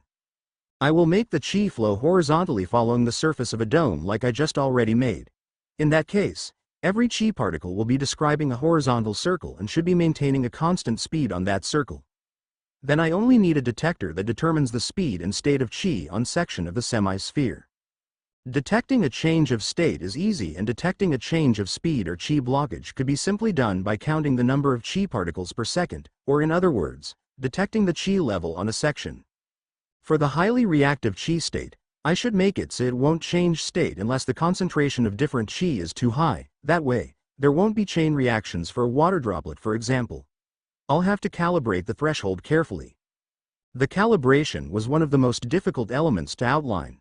To come back to the analogy of the ball at the top of the hill, Han Lingyun wanted to create a small base around the ball to make sure that a slight wind wouldn't make the ball fall down the slope, while keeping the ball unstable enough so that a nudge from a human would be sufficient to make it fall down. After feeling satisfied with the level of precision for the chi states, Han Lingyun went back to designing the array. Finally, he decided on using detectors on the 4 cardinal directions, to be able to determine from which quarter the intrusion comes simply by knowing which detector reacted first, as the chi will be going in circles around Han Lingyun's location. Those 4 detectors would then be connected to a small disk-like interface that would give Han Lingyun all the alarms and notifications he needed. Now that Han Lingyun had the concept done, he had to calculate the runes and their configurations that would be encoding his wishes, and these calculations were thousands of times more complicated than for his first array. That is why chi condensation disciples could only dabble in the field of creating array formations. Building a useful and functional array wasn't achievable with their rune comprehension and mental capacities. One might think that a chi condensation cultivator could always learn some runic code by heart and copy it. In practice, attempting to copy an array without understanding its runes, their interactions and their use was often impossible, at least if one's cultivation was not higher than the cultivation of the original creator. In general, trying to copy someone else's work was more difficult than creating a similar version from scratch. This was because everyone had their own understanding and unique way of thinking. For 2 array formations masters at the same level, it was an impossible task for one to try and copy the other. He would have to decipher what every detail meant, what the designer's exact thought process was to understand each minute intent. This made identifying an array formation's creator a simpler task, as he would be the only one that could recreate that array formation at the same cultivation level. Han Lingyun's calculations took him a lot longer than expected. He hadn't finished by the time he had to move on with his schedule. And so, Han Lingyun continued day after day to work on that project while still keeping on cultivating. Even with this exciting project at hand, his cultivation still took precedent. After his previous cultivation's discoveries, Han Lingyun would now head to a waterfall array for every session. Nearly 2 weeks after starting this project, Han Lingyun was finally confident with his calculations' result. He now faced the daunting task of inscribing the runes on the 4 flags and on his pocket disk. His brush and ink wouldn't be precise enough though, so he headed to the array pavilion. Elder Wen had been astonished by Han Lingyun time and time again, so by now he thought that nothing Han Lingyun could do would manage to shock him one more time. Today he was proved wrong once again when Han Lingyun described his project. Do you realize that if you complete your design, you will become a grade 1 array formation master? Han Lingyun jumped. Really? Yes, if you agree and are confident with your chances of success, I will even bring the elders responsible to evaluate the grade of array formation masters, and we will watch you complete it to officially enter the ranks of array masters. But what does that do to me? This status is recognized throughout the continent. It allows you to sell your own array formations through the main channels and provides a guarantee for customers. Your importance for the sect will skyrocket, especially considering your age and potential. I know you won't necessarily like this side, but it also means that the elders will take notice of you and your special talent. You won't be able to pass as an above-average disciple ever again in the sect, at least in the circle of elders. On the other side, you will be entitled to additional benefits only meant for older disciples and be provided important discounts on the resources used for array formation making. In exchange, the sect will be counting on your helping hand for its array formations when you reach a sufficient level in the future. Now what is your choice? Han Lingyun had yet to realize his project, but both he and Elder Wen already had great confidence in his abilities. Now Han Lingyun was facing an important decision for his future path. Often, he would avoid unnecessary attention, but staying low-key wasn't always the best solution to accomplish his goals. He wanted to become an array master, He wanted to dive further into runes and the laws. And now, he essentially had the opportunity to be sponsored by the sect for his passion. Of course, he would accept. On the other hand, his priority is cultivation and would still be cultivation. He planned to dabble in arrays in his free time, but it would be quite troublesome if he loses cultivation time because of array making. I do want to become an array formation master, but I am not totally confident to making it my primary field.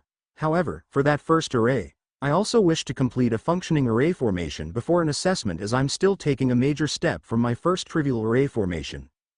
I would be even less confident with examiners breathing down my neck. I don't want to humiliate myself. All right, you can make your inscription here then. Don't mind me.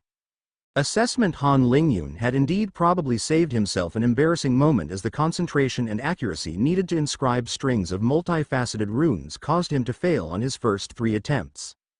And to maximize his chances, he was using a black pencil and some sort of golden liquid for the ink. These were fine precision tools. Finally, Han Lingyun managed to complete the runes for the portable receiver. He had done the hardest part.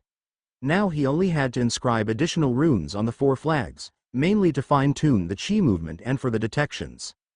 When everything was done, Han Lingyun and his mentor left Market Road and headed to a valley that belonged to Elder Wen to try the array out. There, they placed the 4 flags in a large square with the flags as the corners. They buried small piles of chi crystal around every flag. This array would be consuming a small amount of chi to operate the detection sensors. Finally, a medium-grade crystal was used to fill the formation with invisible chi. More precisely, it was invisible to chi condensation cultivators at least, but Elder Wen could perceive very clearly the dome of rotating chi with his spiritual sense. Han Lingyun sat inside the large formation, with the disk interface in hand, while Elder Wen experimented by crossing the detection surface on foot, then in the air. On both occasions, one of the quarters of Han Lingyun's disk lighted up in yellow, indicating the quadrant from where the incursion was detected. On both occasions, his disk indicated a movement detection only. Elder Wen could completely contain the chi in his body if he wanted to, and he was doing exactly this on that occasion. Now Elder Wen launched a chi attack to the barrier, and Han Lingyun's disk corresponding quadrant lighted up in red. Finally, Elder Wen crossed the detection while not retracting his chi, to simulate a disciple with lower cultivation passing through. This time, the right disk quarter lighted up in orange, meaning chi and movement detection. The initial tests pointed to a resounding success. 3 decrepit-looking elders were arguing around a small disk, grumbling under their white beards. One was analyzing it under every angle when another took the disk from his hands. Han Lingyun and Elder Wen were patiently waiting to the side for the verdict. Don't mind their antics, those 3 blood brothers have always been like that. Han Lingyun mindlessly nodded. After an incense stick worth of time, one of the 3 old men took a step forward and cleared his throat. "Excuse me, we would like to witness you building the formation once again." Han Lingyun was becoming irritated. What was all that wait for? He still took it in stride. It was him being evaluated after all. It was slightly unsettling to work with 3 men around you, peering at your every movement. What made it worse was that at times they added some remark. Inefficient. His comprehension of that rune is catastrophic. Isn't that an insult to our profession? Han Lingyun had to lock down his senses and put all his focus on his craft, as he kept on making mistakes. Finally, after hours of laborious work, he managed to recreate the complete formation once again. The 3 old men sneered and started speaking to each other again. It took him long enough. What a waste of materials. Hand this to me, you old fogey. If their mouths were foul, their hands had already started feeling the runes. They then experimented with the array and continued to analyze its every detail. After another 2 hours of interminable wait, the 3 old men stopped the snickering between themselves and suddenly faced Han Lingyun with brilliant smiles. It was time for the final verdict. Han Lingyun's expectation had been ruthlessly kicked to the ground after hours of overhearing negative points. At this point, he just wanted to hear the sentence. All 3 old men started talking over each other. Fantastic. Marvelous. Remarkable. A great achievement for that decadent generation. The ideas behind the concept are sound. The rune calculations and assembly are precise. His comprehension is extraordinary for his level and age. A wise use of common materials. Very ingenious indeed. They were gesticulating wildly as if such praise wasn't enough. Han Lingyun was completely stumped by the examiner's abrupt change of behavior. Maybe it wouldn't be so shocking if they had kept their previous remarks to themselves. Elder Wen smiled. So, is this disciple eligible for a Grade 1 Array Formation Master certification? Certainly so, in fact he is already one. Here is your bronze token as proof. Disciple Han Lingyun, is it? Well, your identification will have to be entered in the collection of registered bronze-level formation array masters right away. Old Wan, you go to the certification hall right away. It was a pleasure to see you in action, Master Lingyun. Hum, it was a pleasure to construct my array to such wise spectators. Haha, what a good young lad. Don't forget to pass by the certification hall when you have the level to become a silver grade master, or grade 2 as those emotionless rats of the Sun Cultivation Alliance put it. Han Lingyun came back to his house with a new bronze token and a bronze pin to put on his robe. He wasn't obliged to display his pin though, and Han Lingyun would refrain from it for now. Why make himself special in the eyes of his fellow second years? He would only wear it for the appropriate circumstances. He had also been able to keep the 2 detection formations he had constructed today, and he immediately arranged one around his house because why not? Han Lingyun had additionally received a slim bag meant to be firmly attached behind his back under his robes. That way he could transport some small flags and other array formation materials. For the foreseeable future, he would use it to keep the 4 flags and the disc of his detection formation on himself at all times. After all that excitement, Han Lingyun headed back to his favorite waterfall for another intense cultivation session. Time was flying by with all his daily tasks to complete. Cultivation, blackbird art training, rune research, and now array making. He had enough of missions for now, but he wouldn't mind one with his friends later on. One that didn't involve massacring bandits.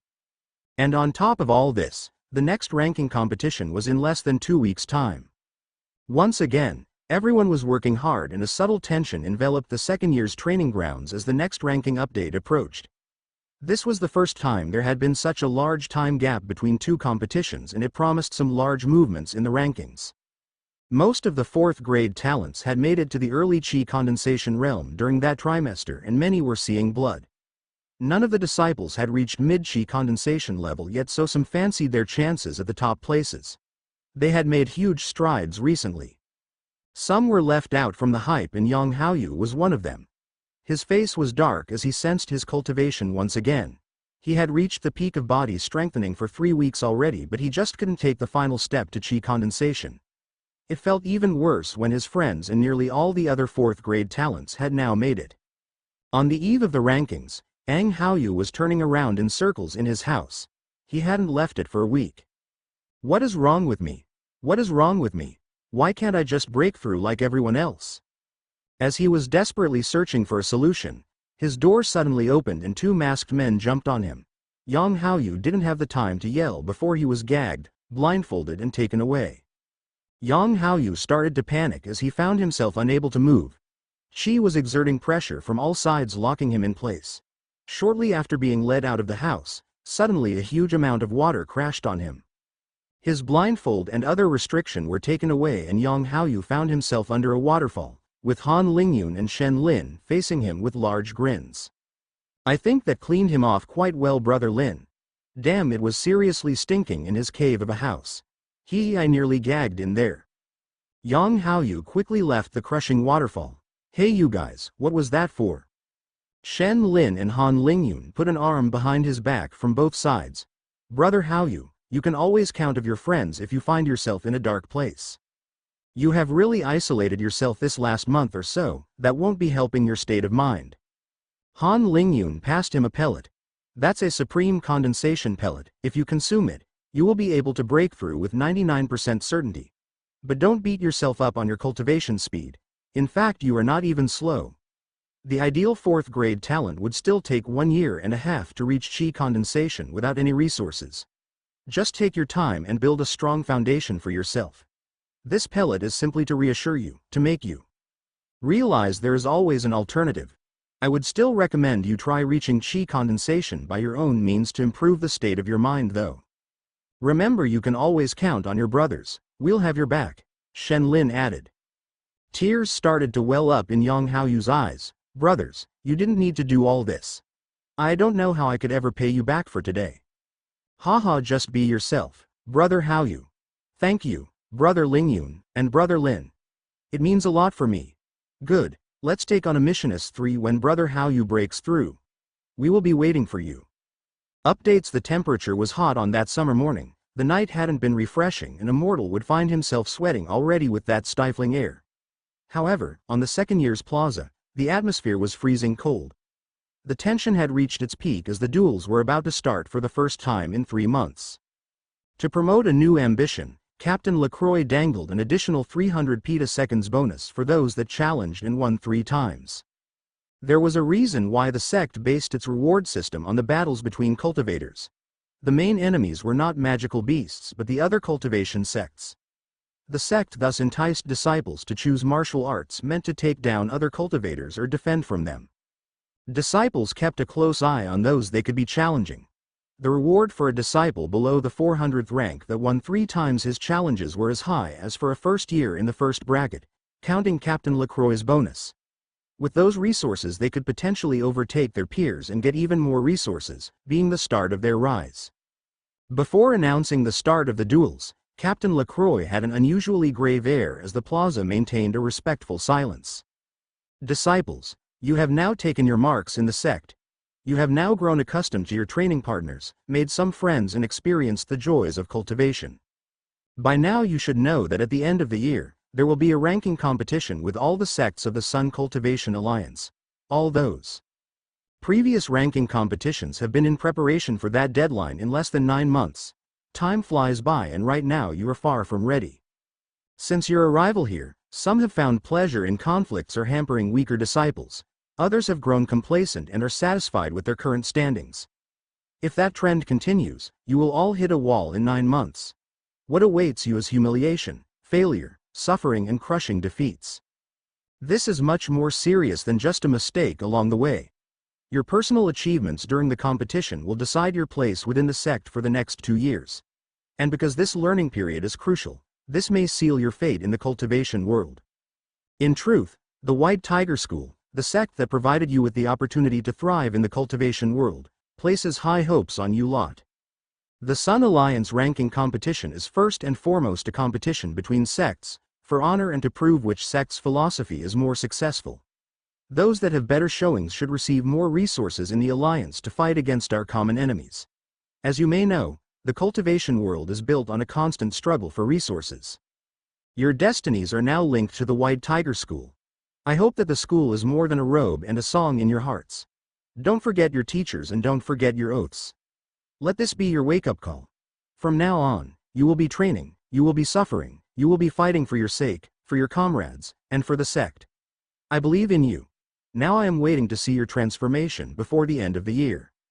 That day, the ranking competition was taking a lot more time than usual. Disciples that often settled for their current rankings or felt stuck in their brackets were now all issuing challenges until they lost. Between the additional rewards and their captain's speech, all were animated by a new motivation to go beyond their limits. Some that had remained low-key chose to reveal their fangs. The fact that many had learned 2 additional martial arts since the beginning of the year also complexified the duels and added to the reshuffling of the ranks. The average battle lasted a lot longer than previously with the additional defense or movement. There was still a large barrier between every talent grade though. By now, 2nd grade talent were generally at the muscle training stage, the 3rd level of body strengthening. 3rd grade talents were mostly at the 4th level, bone strengthening, and a handful had even reached marrow cleansing. The gap was even larger with the 4th grade talents who were now all at chi condensation except for 3. Yang Haoyu was among those 3 and thus was pushed back to the 42nd rank. At least his cultivation at the peak of body strengthening still provided him a decisive advantage against all 3rd grade talents. He realized that he was still among the elite and lucky ones after all, and all the lower talents probably envied him as well. This made him put into perspective his circumstances. The struggle for the readjustments in the rankings was fierce among the 4th grade talents. The fixed order that had settled had exploded as different disciples faced different trajectories at the chi condensation stage. Another notable point was that the disciples that had an affinity to an element often displayed a faster growth at the qi condensation realm. In addition, those that practiced a martial art that used the corresponding qi element had more powerful and elaborate arts than their colleagues.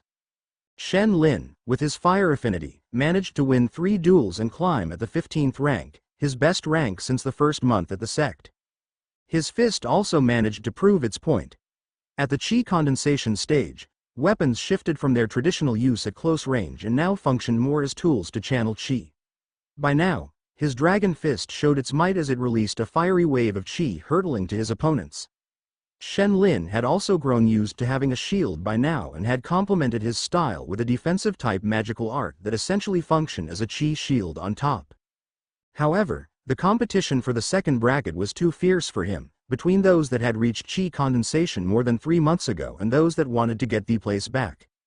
Yu Dao was an anomaly once again. He chose to not compete and abandoned all his challenges.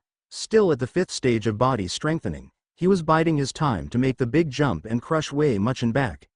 As a result, his rank came back down to 24th. He would remember all the faces of those that challenged him though. In fact, Yu Dao had the power to compete with those disciples. Recently he had been completing mission after mission to polish his fighting skills. All those missions were meant for qi condensation disciples. By now, he had killed more than 1 cultivator at that level. He would grow by putting his life on the line.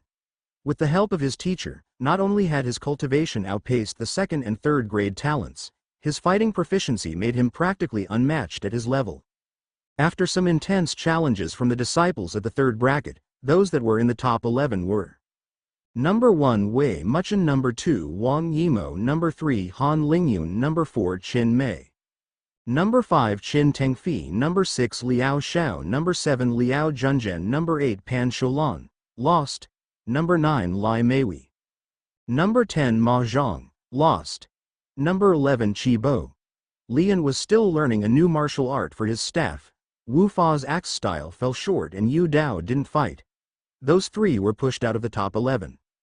Ma Zhang, the giant, and Liao Junzhen, the sword maiden with water affinity, fought for their place back into the 2nd bracket. Finally, there was a new entrant. Lai Meiwei, a female disciple that wasn't part of the sword maidens. She had a fire affinity as well as a special character. She would always tell her true thoughts without hiding anything. This trait made her rather unpopular and she only had 1 close friend. Back to the matches. Qi Bo managed to take down Qin Mei for a provisional 4th rank.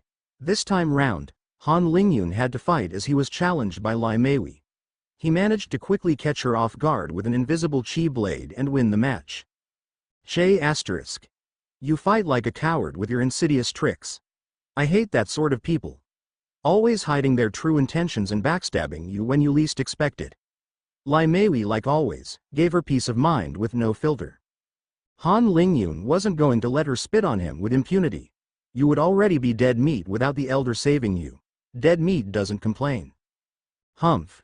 The duels continued and Liao Junzhen attempted a challenge against Qi Bo but failed as well. Number 1 Wei Muchen, Number 2 Wang Yimo, Number 3 Han Lingyun, Number 4 Qi Bo. Number 5 Qin Mei, lost. Number 6 Qin Tengfi, Number 7 Liao Xiao.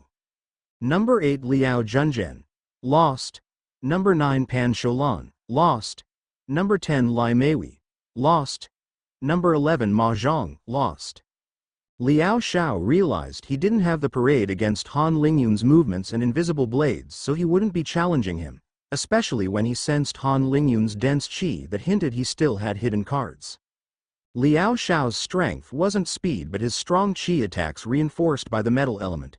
Because Qi Bo had just fought, Liao Xiao could either attempt to challenge Wei Muchen or Wang Yimo, or he could challenge Qin Tengfi with the purpose of challenging Qi Bo right afterwards to make it into the 1st bracket.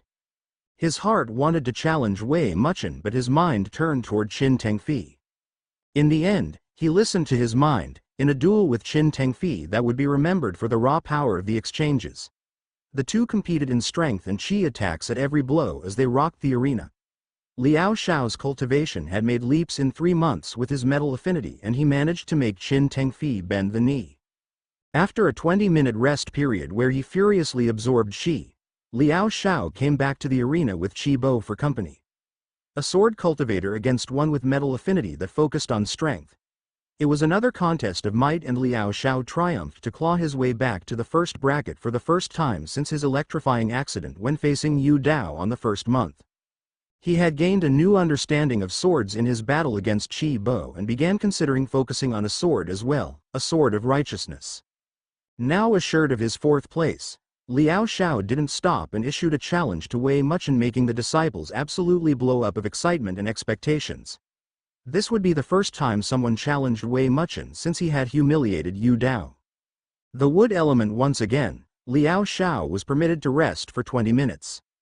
Wei Muchen and Liao Xiao silently faced off on the stage under the cheers of the disciples.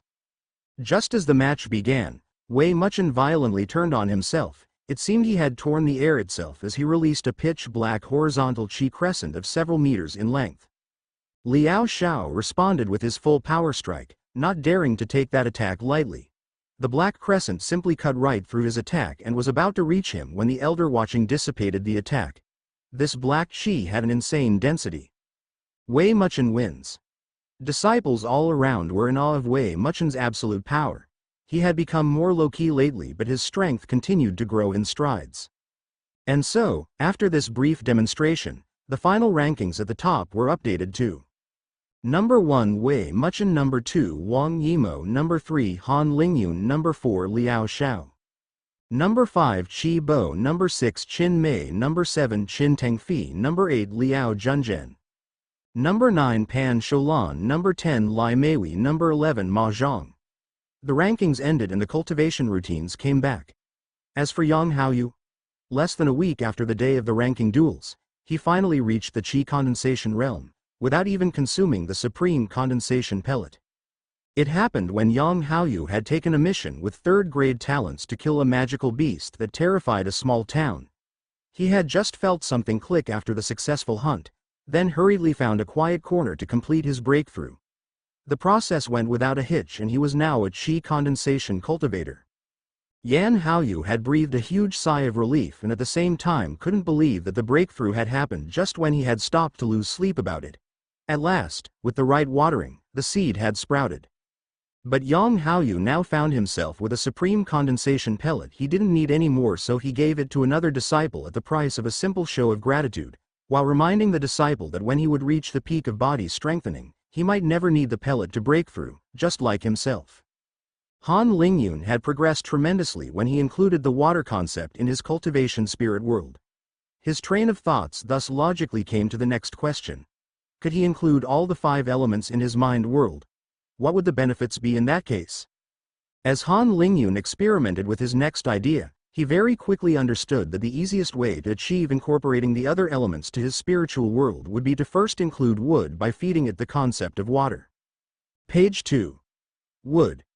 The rune had a faint resemblance with 2 simplified bamboo shoots, a mixture of uprightness and soft incurvations. Wood, one of the 5 natural runes. Water generates wood as it flows in its veins. Wood is growth. Wood is the small sapling slowly reaching great heights, accumulating seasonal cycles into its core.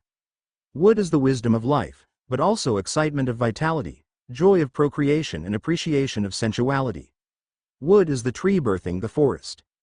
Wood is benevolence, altruism, and a caring mother gazing down at its mischievous children. Wood is strength in flexibility, a bamboo surviving against the odds. But wood is also the unyielding branch that snaps instead of bending to the world. Wood is anger, revolt and frustration, condemned to keep its original place, constrained as it yearns to reach higher with its leaves. Wood is the young tree trying to reach for the heavens while keeping its roots. After rereading the page and pondering on its details, Han Lingyun tried to think of every additional knowledge he had regarding plants and trees. Photosynthesis, cells consuming CO2. What is photosynthesis? It's the process of plants converting the energy of the sun into glucose, C6H12O6, if decomposed by its atoms. 6 Colorado 2 plus 6H2O plus light to C6H12O6 plus 6O2. Glucose is basically fuel for the cells, a form of chemical energy that the plant can harvest with fermentation or cellular respiration. The other use of photosynthesis is the fixed carbon it provides, a carbon in an organic molecule like glucose. This carbon can be used on other reactions to construct different organic molecules needed by cells. In essence, photosynthesis is what fuels plants' growth. Han Lingyun mentally noted down all these aspects but still felt that his scientific understanding of the wood element was lacking compared to water. He thought about additional models to portray the whole idea of forest growth. Differential equation could bring satisfactory results on that part. When he became satisfied, Han Lingyun sank into his spiritual world and imagined grass and trees spreading around the waterfall and pond. He tried to concentrate on the emotions, ideas, and theory based around trees and wood, but it felt extremely taxing on his mind and he wasn't able to cultivate properly at the same time. It was as if a heavy weight was pressing down on his mind, giving him a headache. Understanding that he could be lacking in comprehension or the necessary force of his spirit, Han Lingyun turned to outside help. He attempted again to introduce the concept of wood to his spirit world, but this time under the waterfall. He succeeded to a small extent. Some life bloomed around the waterfall, as the source quenched the plant's thirst. That grass and trees didn't seem too vibrant though. Han Lingyun also noted an issue. His personal understanding of wood was based on photosynthesis to a large extent, but his mind world didn't have any sun or true light, only a faint glimmer from chi particles, like fireflies in the darkness. However, he hadn't included the fire element into his mind world yet, so a sun couldn't be replicated. And Han Lingyun knew very well that his spirit was already facing its limits in imagination for now. This meant that Han Lingyun had introduced the wood element to his world but to a limited degree and his own understanding wasn't used. It was still better than nothing though. Han Lingyun took a step back from his cultivation and thought of ways to mitigate his shortcomings. In that situation, Han Lingyun decided to follow the example of his predecessors in cultivation. He headed for a training ground that consisted of a rich and lush forest. A few disciples were scattered around the wondrous forest as they appreciated its atmosphere to cultivate in peace. Nonetheless, they weren't that numerous as most couldn't understand why they needed to cough out 5 petaseconds per hour just to stay in a slightly special forest. Han Lingyun sat far from any other disciples. He had walked to the point where he felt that he was alone in the vibrant forest. He took the usual lotus position on a cushion of moss, and admired the static spectacle that hid so much life, from microorganisms to worms, insects and the distant wildlife interrupting the tranquil silence. Even under that summer heat, the forest maintained its cool. Han Lingyun breathed the fresh forest air and circulated his chi as he tried to figuratively absorb his feelings to transcribe them into his mind world. After taking those action, Han Lingyun realized that the forest seemed to take root in his mind, ever so slowly expanding and radiating traces of life. Even if the impression was faint, it felt like a mother's warm welcome. The waterfall remained uninterrupted, still at the center of his new world. Han Lingyun had progressed in his understanding of the concept of water in his last month of cultivation, and now he could recreate the spiritual concept of that element with much more accuracy even when not cultivating under the waterfall. In his mind, Han Lingyun stepped out from his lotus position under the waterfall and took his first steps in the forest, caressing the leaves. He remembered the scene when he became a chi cultivator under the rain and wielded his arm to make raindrops fall. The leaves seemed to wiggle with joy and Han Lingyun felt a strong sense of accomplishment and elation. Now, wasn't he an all-powerful being in his own world? With sufficient spirituality, he could imagine everything he wanted in his mind, a form of lucid dreaming. It was at that point that he had a revolutionary thought. A bolt flashed on his mind. If he could imagine what he understood perfectly with little efforts, couldn't he create his own light? Han Lingyun immediately concentrated on the task. He imagined a wooden turbine that used a portion of the waterfall to rotate, a generator that converted mechanical energy into electricity using the principle of electromagnetic induction. He had long mastered the basics to recreate those systems as he had studied that process in physics class during his last life. The electricity would then go through a cable to an incandescent bulb that emitted light while heating up. This was the simplest source of light he could think of right now without having to rely on the element of fire too much. There were still some major flaws in his ideas though. The heating process was part of the technicalities of the concept of fire, for example, and even such a simple circuit strained his mind to a great extent. This simple technology also fed on a shallower understanding of the spiritual concepts of light and electricity. Induction alone was a complicated process in real life. Plus his knowledge of the generator, his precise understanding of all its parts and of the materials that composed it put a huge strain on his mind. To his greatest joy, his light bulb still managed to emit a little bit of light for an instant, before Han Lingyun felt the burden on his mind was too much. Anyway, the light has barely reached the plants. It was as if light struggled to spread out in his mind world. But still managing to make his own light before incorporating a complete concept of fire in his mind world was a feat in itself, one none of his peers would believe. That situation only came to be as a consequence to the incredible fact that Han Lingyun had a better comprehension of these physical phenomena than of the concept of fire. This would definitely stun Elder Wen to no end if he ever learned of it. Currently, there were huge limitations on Han Lingyun's ability to do as he wished in his mind projection, but this exercise definitely functioned as a proof of concept. The benefit of the faint light for the plants of his mind world wasn't worth the huge additional burden on his spirit though. Han Lingyun had to leave out his inventions in order to cultivate more efficiently for now. However, this promised a whole new world for Han Lingyun when his cultivation and spirit would be at a level enough to support all his wild ideas. Second year ever since that first day at the forest, Han Lingyun began to cultivate in the wood element cultivation ground. Once again, his cultivation speed increased by nearly 30%. In his spiritual world, he would now sit in front of the waterfall, surrounded by the forest. His qi formed a new cycle with the forest, that breathed in and out the qi he emitted and that dissipated. Han Lingyun also maintained the previous qi cycle he had created with the waterfall, only he didn't need to imagine himself under the waterfall anymore. The humidity of the air achieved the same effect now. At this point, Han Lingyun should have overtaken the 5th grade talents in cultivation speed. Everything was heading to the right direction as he continued to cultivate and study arrays. As other disciples frequented the forest, Han Lingyun's new cultivation method didn't remain unnoticed. The 3rd-ranked disciple using a disregarded training ground raised some eyebrows, and for a time, more disciples experienced cultivating in the peaceful forest. Ever since the last disciple rankings and Captain Lacroix's speech, the mood had noticeably shifted among the second years. A wave of seriousness had swept the disciples that had entered a new phase in their cultivation journey. The unmet excitement had died down and many settled down to focus on their cultivation.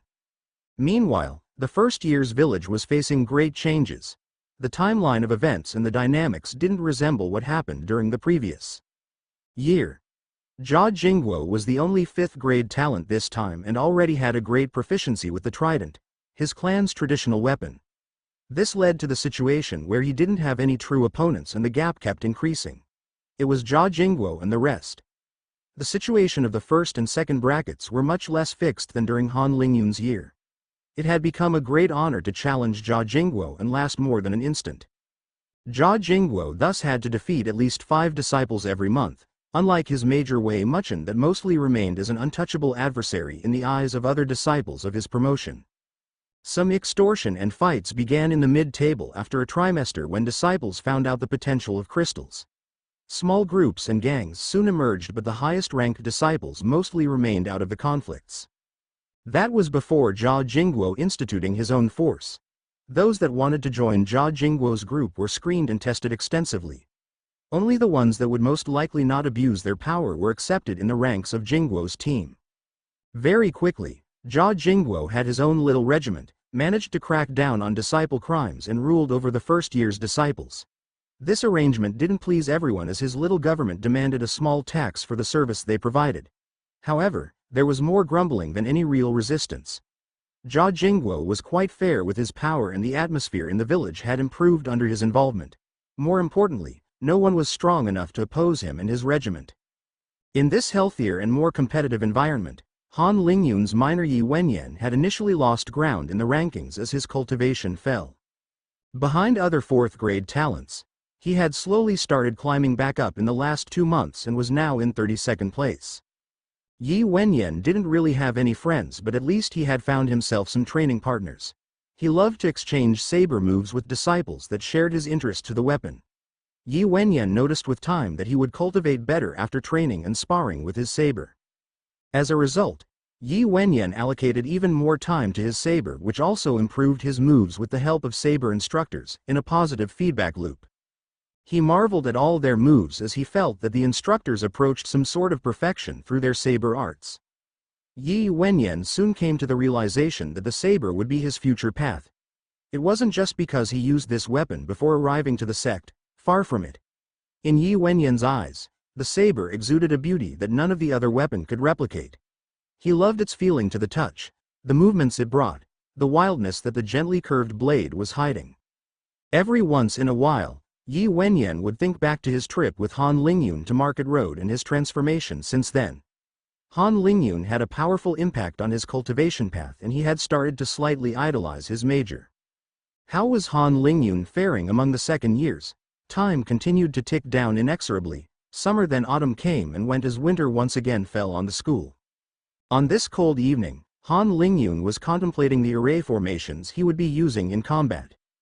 For the second years as a whole, there hadn't been a whole lot of notable events in the last 8 months. Wang Yimou had reached mid-chi condensation after the ranking competition of the 6th month and Han Lingyun followed soon afterwards, which greatly surprised Wang Yimou.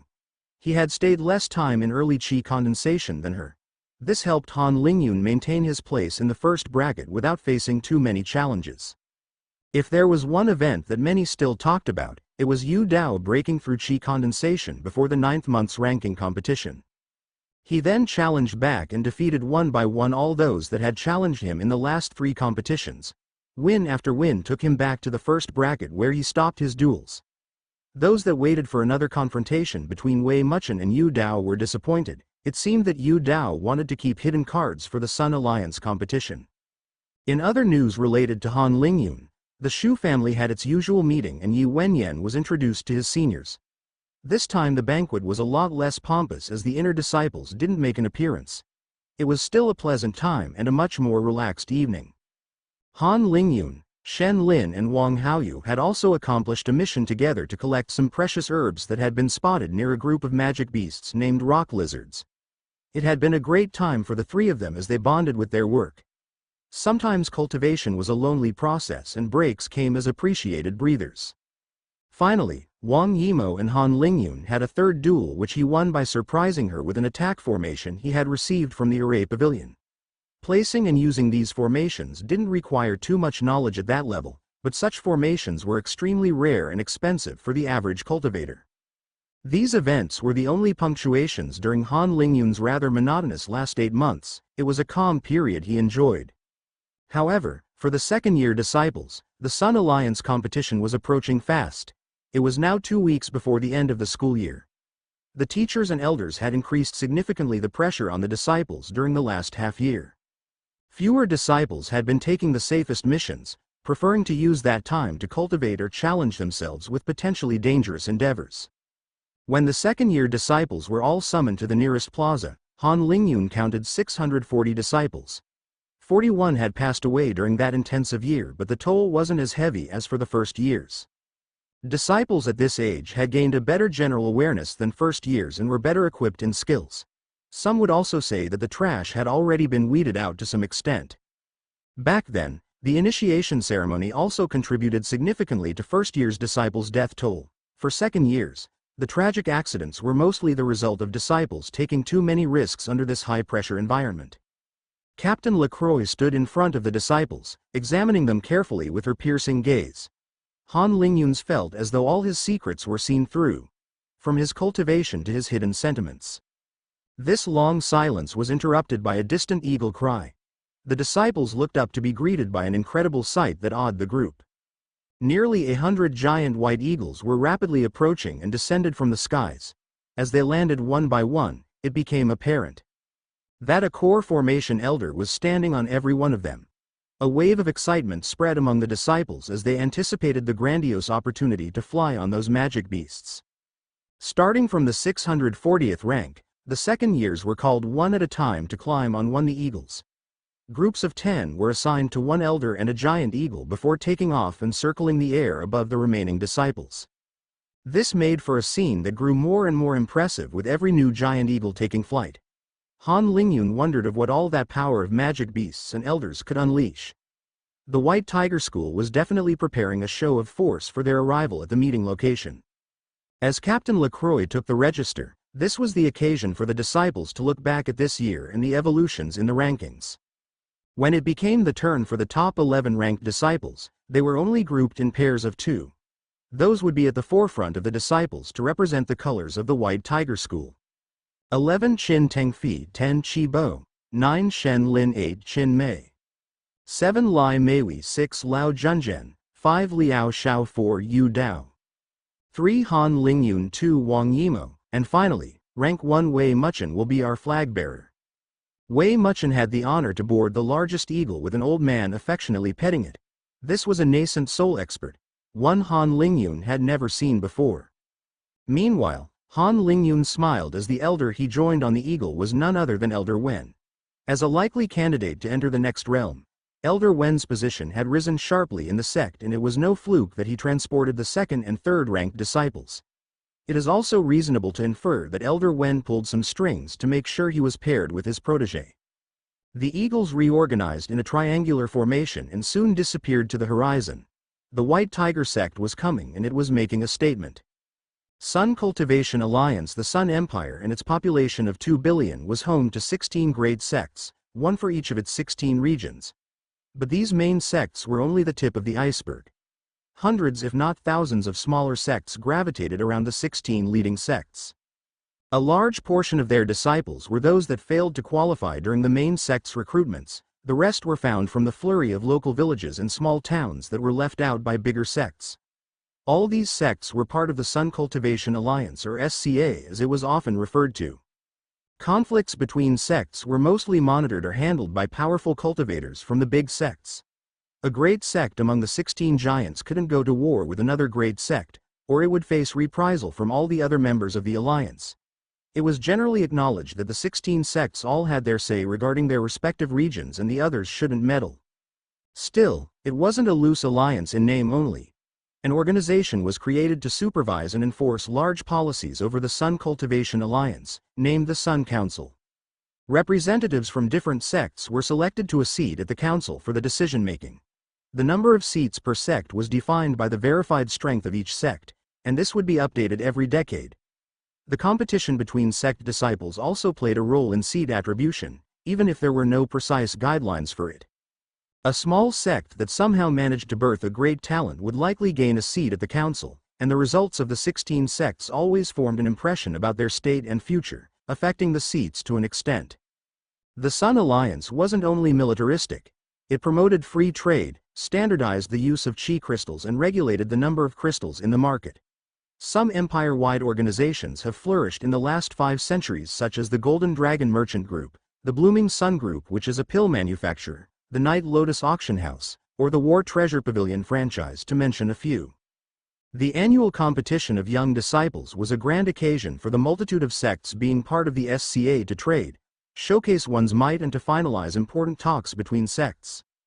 For every region, a dozen sects would be sending disciples.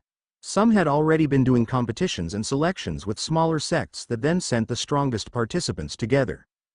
In the end, more than 200 different sects were represented every year. All the smaller sects combined had perhaps 10 times more disciples than the 16 strongest sects, but most of these disciples only had a grade 1 or 2 talent and didn't fare well in the main competition. However, if you consider the whole group of lower-ranked sects, inevitably some 4th and 5th grade would pop up, lucky picks coming from smaller settlements that hadn't been screened by big sects. Those disciples would often be recruited in the main sects once they turned 16 anyway, and revealing their talent served as another objective of the annual gathering. From the point of view of such a disciple, joining a stronger sect was to follow the best training and maximize their chances to reach greater cultivation heights. The small sects uncovering these talents would also be rewarded in compensation and were glad that one of them could one day have a say in a more powerful sect. If that disciple ever grew up to become a strong cultivator, he could reveal himself to be a powerful helper.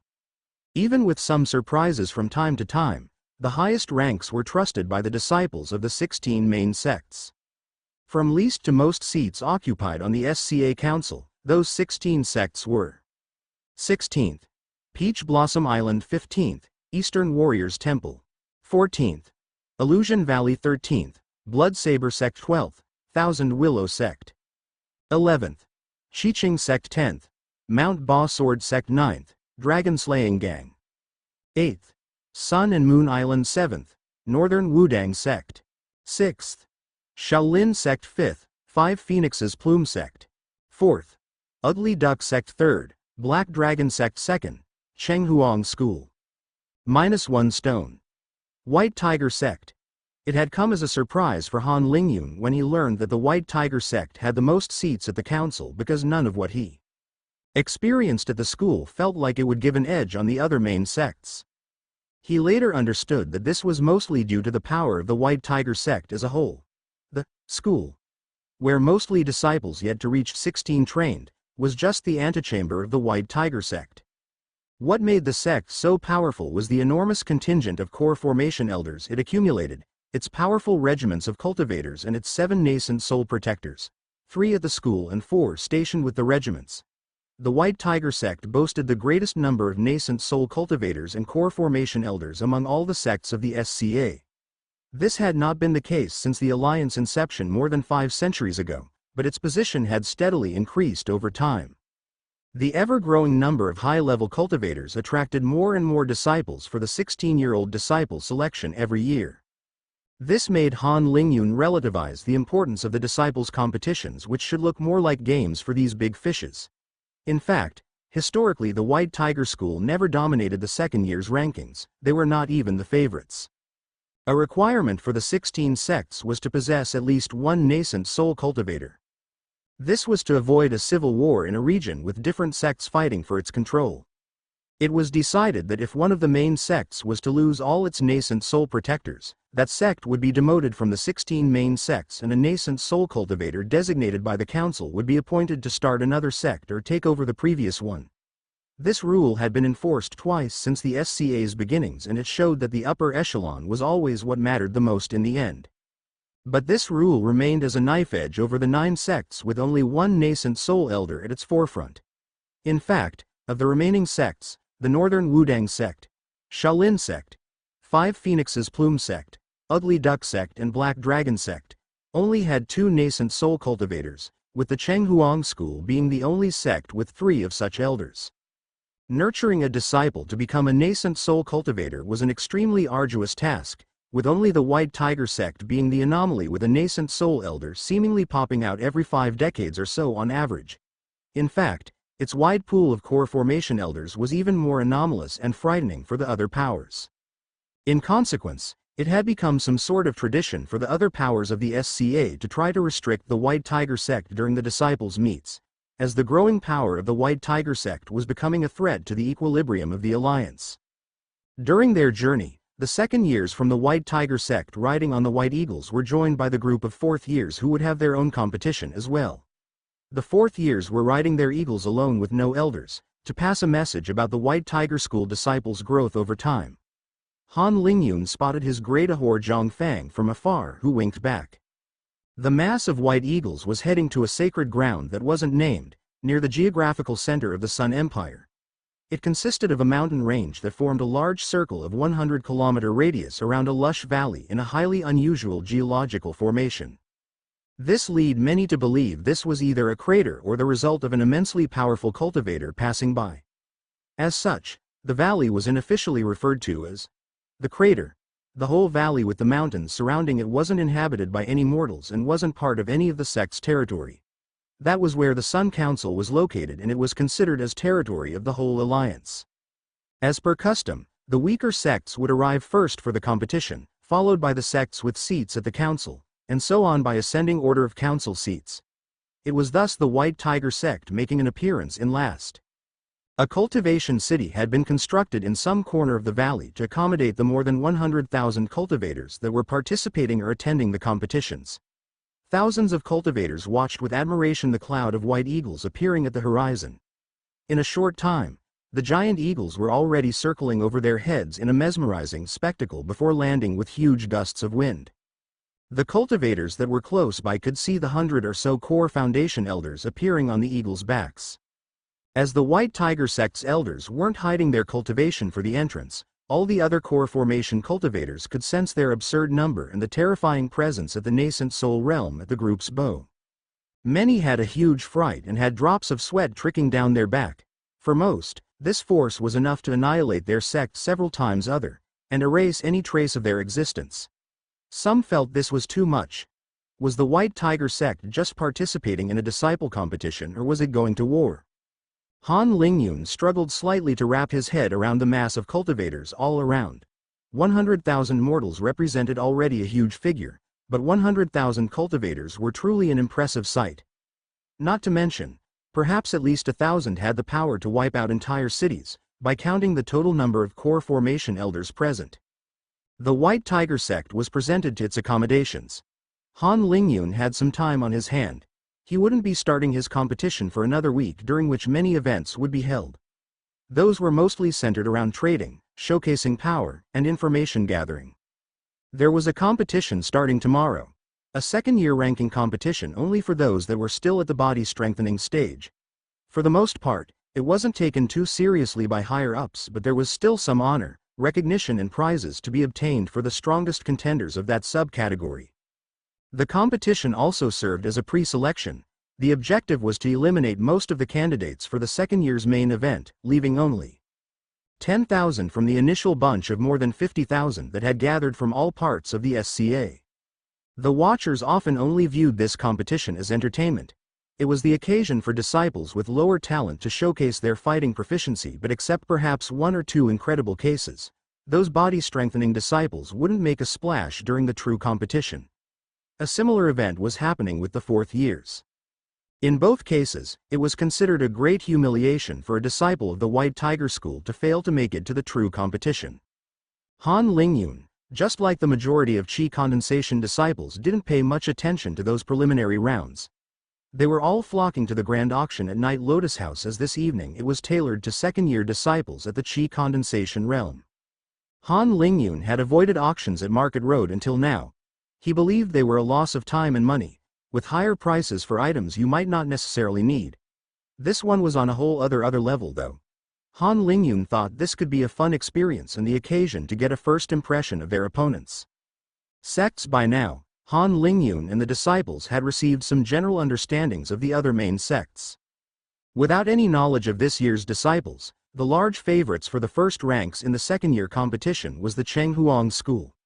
This was the sect from the region that incorporated the Sun Empire's capital.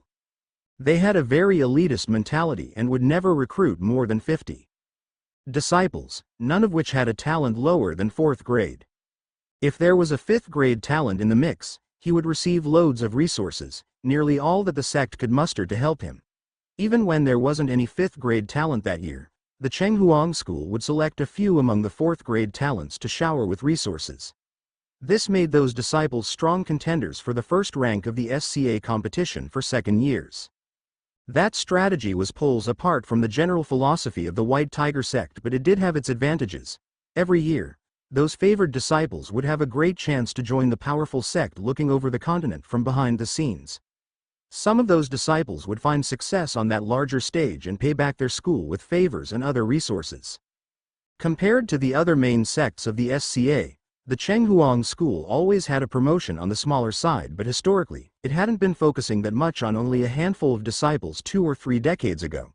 This likely changed due to the increasing pressure from the White Tiger sect. Another remarkable side to the school was that it had a high core formation elders to disciple ratio, with an additional 3 nascent soul cultivators to its force. By looking down at the other sects of the top 16, there wasn't any other standing out among the rest for the competition, and the results depended heavily on the disciples of that particular year, with different outcomes each time. The Black Dragon sect, 3rd ranked in terms of seats at the council, wasn't especially known for the strength of its young disciples. Its strength could be attributed to its wealth and close ties with the Golden Dragon Merchant Group, which was originally under the Black Dragon sect before branching out. The additional wealth had been used effectively over the years to grow a strong force of elders. And what about for the Ugly Duck sect? The 4th sect in seats was certainly the most unusual one of the SCA, as its peculiar name would suggest. It preached a philosophy of absolute liberty and being unfettered to its disciples, while providing the possibility to train under extreme torment with inhuman trials. The ugly duck sect's average disciple was quite weak and resembled more a rogue cultivator than a member of one of the strongest sects of the SCA. However, every now and then, they would groom an absolute monster of a disciple. The members of the ugly duck sect also often remained when they turned 16 years old, which provided a strong foundation for the sect. Many of those that had lived under that environment couldn't get used to another more restrictive one. The disciples were perhaps the poorest of 16 sects, but they took great pride in their uniqueness. In fact, all the 16 sects had their own distinct characteristics or specialties. That evening, disciples from the hundreds of different sects converged for a special occasion. In their midst, Han Lingyun, accompanied by Wang Yimou, Shen Lin, and Yang Haoyu, headed to a giant coliseum-shaped building where the grand auction would be taking place. The queue stretched for hundreds of meters for all of the 10 entrances, partly because a place in the coliseum to witness the events costed only 10 low-grade chi crystals. The objective was clearly to have a huge attendance for the spectacle and atmosphere. However, to be able to bid, one had to pay 100 low-grade chi crystals up front, before even entering the venue. Elder Wen had given Han Lingyun a black card issued by the SCA that could be exchanged for 1 million low-grade crystals, or 100 high-grade crystals, to play with and eventually buy something he fancied. Runic patterns shimmered on that card to ensure its authenticity. Wang Yimou also had her card, while Shen Lin and Yang Haoyu were just here for the experience. Han Lingyun and company were waiting in line like everyone else. Their white tiger school robes solicited second looks from many disciples of the other sects, but there weren't any further interactions. Their faces weren't known yet. If those 12-year-olds learned that all four were in the top 50 of the White Tiger sect with the second and third ranks, they would be paying a lot more attention to the group beside them in the queue. Han Lingyun really enjoyed to view all the different disciples' robes around.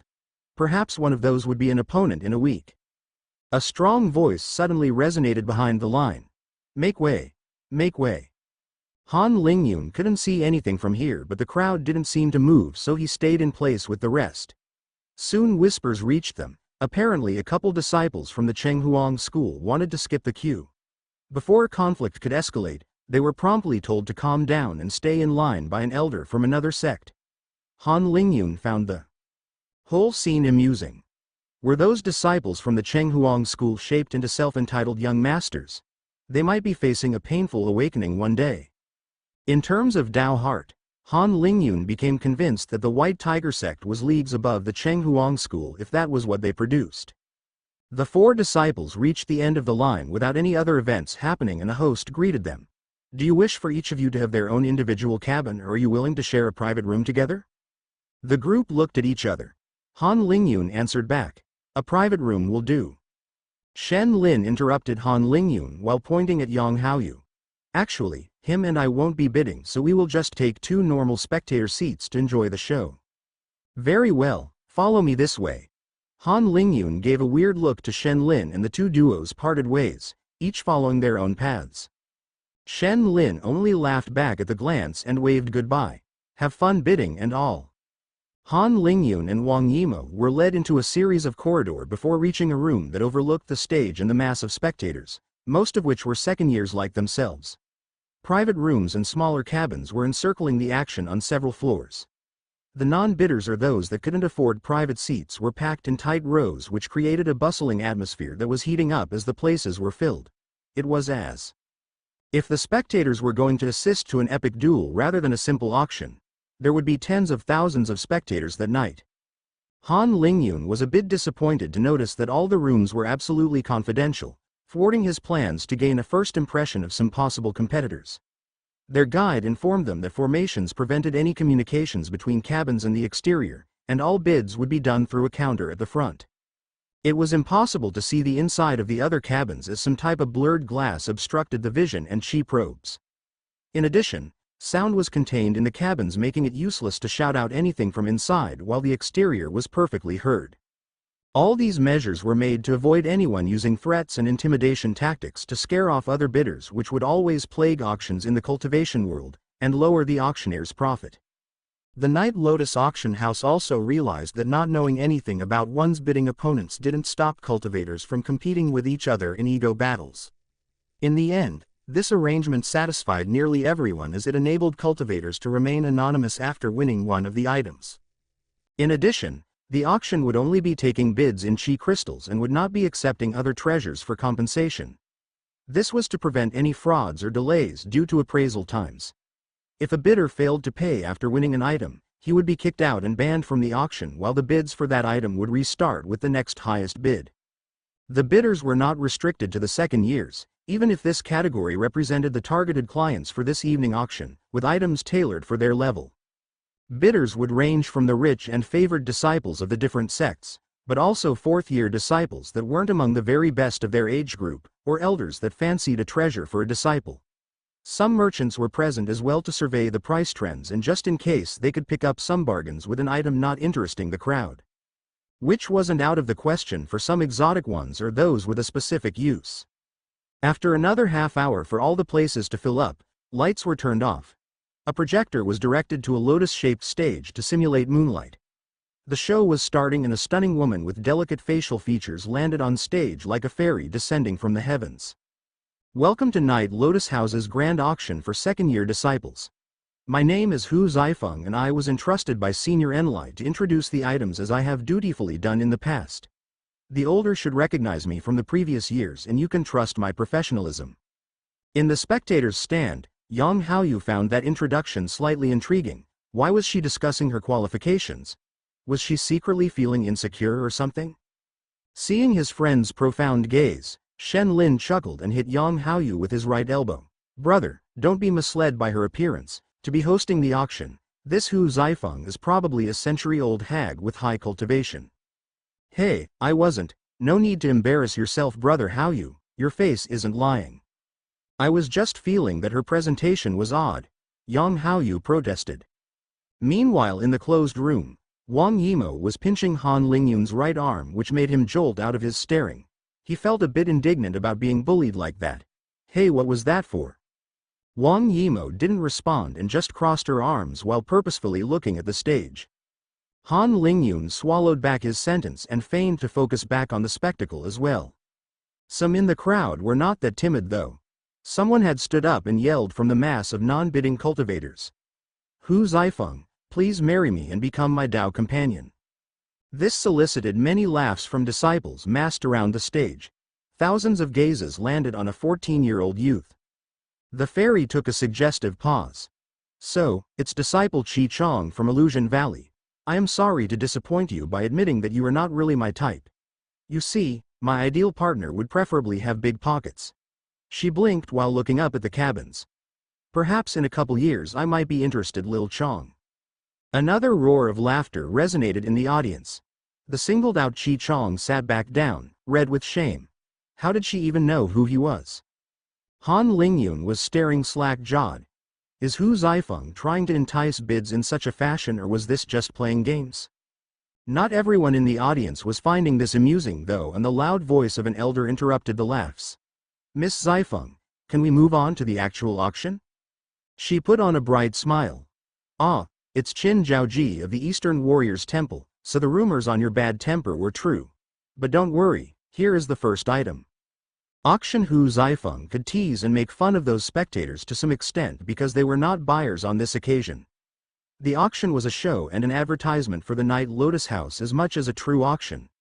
Her last comment had once again created another round of laughter from the crowd, but this one didn't last long as two assistants emerged from the darkness carrying a wooden case with a red sheet over it. To maximize the spectacle, all the items that would be presented that night had remained secret, even for the potential buyers. This was another difference from common auctions. Ladies and gentlemen, here is our first item tonight. After a short pause for the suspense, Hu Zaifeng pulled the red sheet off to reveal a blue, fist-sized gem. It was slightly glowing in the darkness which made for a bewitching sight. Some light gasps were heard in the silent crowd, waiting impatiently for the details. The ones in the cabins were shown a close-up projection of the item. It was so realistic that some actually had doubts if the gem wasn't placed at arm's length. Hu Zaifeng didn't leave the crowd hanging any further and began her presentation. As some of you may have guessed, this is indeed a beast core. As you know, beast cores are only found in magical beasts that are above the 4th rank, making those beasts as powerful as core formation elders. This time, many more were shocked. Could this core be holding the power of a core formation cultivator? Hu Zaifeng continued on, anticipating the questions. I will have to disappoint you here. The remaining qi in the core is not comparable to that of a living 4th-rank magic beast. That is because the story of how that core was discovered is quite special. This core wasn't obtained by an elder killing a 4th-rank magical beast. Our analysis shows that the beast that produced this core died of natural causes more than a century ago. Much later, this core was discovered by a mortal fisherman who brought it back to his village thinking it was some kind of rare gem. By that point, the majority of the qi had dissipated away. However, the core still radiated some trace amounts of spirituality. This caused villagers to experience dreams of a beast named a Chiwen, which looks like a hybrid between a dragon and a fish. Some also started having panic attacks. A rumor spread and eventually came to the ears of cultivators who picked up the gem while helping the villagers heal and by offering the fisherman all he wanted. This highly valuable core only has an amount of qi left suitable for qi condensation disciples, but it would still provide a qi condensation cultivator with a huge boost in cultivation. However, there is an additional benefit. This magic beast should have a portion of the Chiwen's bloodline, which itself has a distant link to mythical dragons. Absorbing it should enhance one's spirit and could potentially help disciples deepen their comprehension of anything related to a dragon. In addition, the Chiwen characteristic coupled with the core staying in water for decades, results in a great water-oriented treasure. In consequence, the disciple absorbing it will gain better attunement to the water element as well. To the qi condensation cultivators, this is an absolutely unique occasion to absorb the core and a portion of the comprehension of a magical beast at the 4th level. Any remaining impurities have been refined by our masters at the Night Lotus Auction House. With short-term and long-term benefits, that beast core will help you soar in the SCA rankings and pave the way for your future cultivation. The starting price is 200,000 crystals and every new bid must be in increments of 20,000 crystals. It was customary to start the auction with a bang, with a shocking item to hook the buyers. The price in crystals referred to low-grade qi crystals, but many were already out of the competition from the starting bid. Han Lingyun examined the core carefully. It would definitely be useful, but for me, it isn't worth the price. Other items would be more suitable. Among the spectators on the floor, Shen Lin was left mouth gaping at the price as Yang Haoyu murmured. What in the world? I have never seen anything that expensive. Shen Lin shook himself up. It's a shame, with a price like that, there is no way that it gets bought. It would be much more price effective to use some pills or something. I don't believe that there would be a single idiot to bid on the core. Yang Haoyu pointed at the bids that were getting updated in real time on the stage as the crowd around them was already cheering wildly. I think you might be sorely mistaken here, Brother Lin. Look here. 220,000, 240,000. Shen Lin's mouth was agape. What in the world? Surely the price will stop growing. 260,000, 300,000 by now. Shen Lin was shocked, speechless. He looked somewhat ill. 500,000. The updates momentarily stopped when someone raised the price by 200,000 crystals straight to 500,000. Only a select few could keep bidding at that point. Hu Zaifeng wasn't letting the atmosphere die down and kept on shouting the figures, apparently not needing to breathe. We have a bid of 500,000. 500,000 for this incredibly lucky opportunity. Now 600,000. 600,000. It is now or never. This core could be the deciding factor next week. It could be the deciding factor for future breakthroughs. 0.700000. 900,000. Will this 4th grade beast core make it to 1 million? Yes, 1 million. We have reached 1 million crystals. The crowd cheered once again at the impressive figure. For the average qi condensation disciple, it was hard to imagine. Hu Zaifeng kept on riling up crowd and buyers. Who will be the lucky buyer? It isn't too late. Now is your chance to make your move. Another jab might do the trick. Here, 1.5 million. 1.5 million crystals, ladies and gentlemen. Will this be enough? Will this be enough to bring back home this incredible core? 1.5 million going once. 1.6 million. We have a 1.6 million, and 1.7 million. It seems we have a duel between two bidders. 1.7 million. Is this enough? This might do the trick to bring back that core, its pure qi and comprehension. Do we have a 1.8 million? It doesn't seem so. 1.7 million going once. 1.7 million going twice. And Sold for 1.7 million. Congratulations to our lucky winner. You have just won this unique core. Some in the audience clapped uproariously, but others were completely dazed. To be fair, even Wang Yimou and Han Lingyun were a bit shocked by the final price. Well, it does sound a lot less impressive if I convert the sum in high-grade Qi crystals, as it just equates to 170 of them, but that sum already represents a significant portion of an average core formation cultivator's wealth. It was an inordinate price for a worn-down core bought for a Qi condensation cultivator.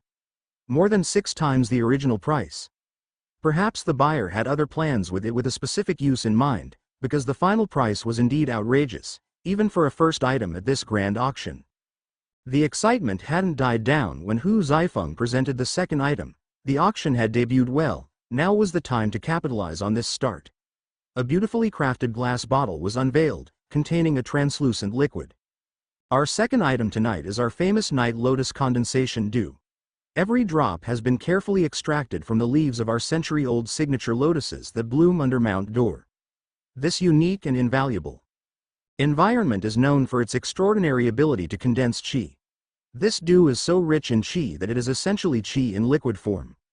Drinking one bottle of pure and natural qi will provide a direct boost to your cultivation that could equate to half a year's worth of a qi condensation disciple's hard work. Additionally, it won't bring any impurities like traditional pills and even wash out some of the impurities remaining in your body. The best use we recommend is to drink a portion after eating a pill and spread out this process over several weeks or months. Due to this special occasion, today we are selling off 10 bottles Night Lotus Condensation Dew, each with its own round of bidding. The starting price is only 50,000 crystals and every new bid must be in increments of 5,000 crystals. This time, Han Lingyu's interest was piqued. The 10 rounds of bidding should prevent the price from skyrocketing like the previous beast core. At least that was what he hoped for. Do you want to buy a bottle? Wang Yimou nudged him. Han Lingyu nodded as he examined the bottle while bids started coming. I'm really considering getting one of the bottles, but if it's too expensive, I won't be able to buy anything else this evening. How much do you have? Wang Yimou placed a bid of 80,000 crystals. I was offered enough to buy this bottle, but with the understanding that I would use this money intelligently. It isn't really mine. Wang Yimou placed another bid at 120,000. Are you not bidding then? Han Lingyun shook his head. I won't bid to avoid inflating the price of the first bottle. The final price tends to set a trend for the next lots. Plus, with 10 bottles, the price should be lower for the later ones. But aren't you afraid that the price would increase as the lots become less and less numerous? Wang Yimou asked. Han Lingyun just smiled. It's my little gamble then, but I am reasonably confident. Maybe you should wait for later lots as well. Human behavior, this little gamble of Han Lingyun wasn't just based on luck or intuition. It came from reason and observation. In the memories of his previous life, Han Lingyun had been a wine enthusiast, and with his high pay he sometimes participated in wine auctions for luxury bottles. The thing is, the same identical bottles or barrels are often sold in multiple lots, each corresponding to one parcel. His question then was in general, at which point would the lots with the lowest price be? Would it be the first lots? The last? Or somewhere in the middle? The result isn't completely obvious, and there is an argument that the price would rise as there are less lots. Rarity increases the price. However, there are less buyers for the last lots as many would already have won their own lot already, and the wealthiest might be less interested in further bidding. On the other hand, nothing prevents some buyers to continue bidding on lots after they have won one too. Well, what he found with his observations and research was that in most cases, the price tended to go down to reach a minimum near the end of the lots. The reason for this phenomenon is that there is always the fear to miss out, therefore humans want to secure a lot as rapidly as possible and are even unconsciously willing to pay a bit more for that. This has the effect that the first lot generally ends up at a significantly larger price than the later ones. Waiting for later lots has an implied risk. In essence, by buying the first lot, one is buying an additional insurance of having obtained the item. The second point is that humans are not completely rational beings. In most cases, when a person obtains an item they desire and want, they will gain a sense of satisfaction. But when they obtain the same item a second time, they will still gain additional satisfaction, but it won't be as high as on the first occasion. Of course, All these are not strict rules, and it might be the case that this won't play out in that way on that day, but on the long run, this waiting strategy would be more profitable. Hence Han Lingyun was considering bidding for the lots at the 7th lot onwards. Wang Yimou, on the other hand, was thinking of buying the first lot. When the price reached 300,000 crystals, Han Lingyun tried to interrupt her. Yimou, I really advise to stop bidding, that's already 6 times the listed price. She frowned. Han Lingyun had woken her up. Was what she bidding on worth it? She was still hesitating though. Han Lingyun continued. If you purchase another lot at a higher price than this first lot, I will pay the difference. Wang Yimou took a step back from the front screen and breathed out. Okay. But I feel like I am gambling by letting this one slip away. Haha, it's all right, it's just some water with chi anyway. Your cultivation journey isn't depending on it. If the Night Lotus auction house was to hear you disparage their Night Lotus condensation dew like this, they would probably kick you from their auctions. It's not wrong though. Han Lingyun shrugged. In the end, the first bottle of Night Lotus condensation dew was sold for 360,000 crystals. Wang Yimou bought the second one for 300,000 crystals. She was so jubilant to win the bid that she jumped around and gave Han Lingyun a kiss on the cheek. Thank you for the advice, Lingyun. However, her mood rapidly soured as the third and fourth bottles were sold for even lower prices, at 260,000 each. Even the heat in the audience had died down as the biddings for the same items were getting a bit repetitive. In the end, Han Lingyun won the 8th bottle for 180,000, or half the price of the first bottle. Even Han Lingyun hadn't anticipated the price to fluctuate that much. He looked back at the events. I am mainly bidding against other kids who are more prone to buying impulsively with emotions. 180,000 crystals should already be a high price for the true worth of that bottle. Wang Yimou's face looked a bit dark as she realized that she had thrown away 120,000 crystals.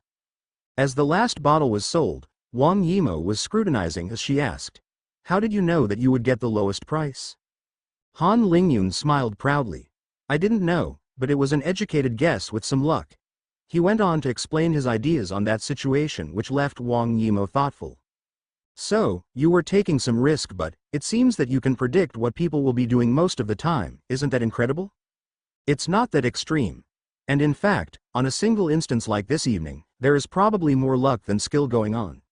What if some super rich disciple from the Chenghuang school just decided to buy all 10 bottles? I decided to take the risk because this bottle isn't vital to my cultivation journey." Wang Yimou smiled. "Don't belittle yourself, you saved a good amount of money compared to me. Maybe next time I want to bid for an item, could you be my advisor?" she sheepishly asked. Of course, I consider myself quite good in making rational decisions and not being impulsively led by emotions. So, yay, I think I could help you. Hu Zifeng, the auctioneer, was trying to re-stimulate the crowd's interest after the repetitive bids for the bottles ended. A heated atmosphere always increased sale price. As diverse items were sold one by one, the audience once again became excited as they enjoyed all the novelty. Some of the most popular items were those that would help directly at the competition, such as weapons. Indeed, personal weapons were not banned from the competition, but were regulated. A magic weapon was associated with a cultivation level through different criteria: the amount of chi it can channel, its sharpness, and more.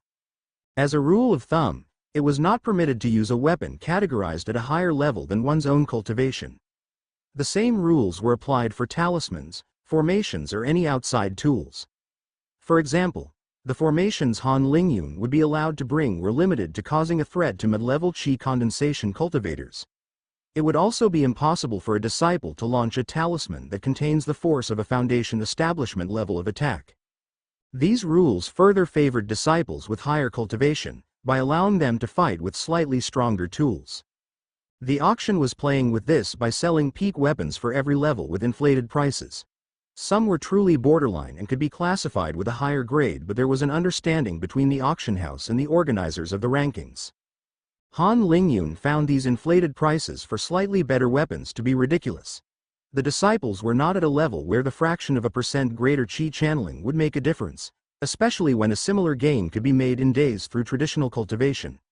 Han Lingyun would much rather fight with weapons he was well acquainted with and used to than to splurge money on a new sword.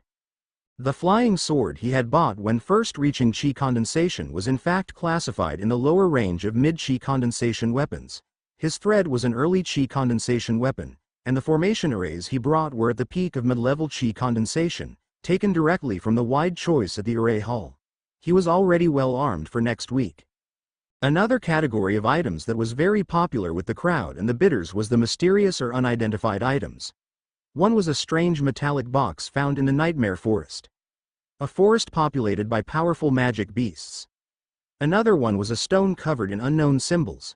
A third one was a strange map made from the skin of a magic beast that didn't seem to correspond to any place on the continent. Han Lingyun dismissed most as fakes or worthless curiosities, but one item intrigued him enough to bid. In fact, he nearly jumped when it was first presented.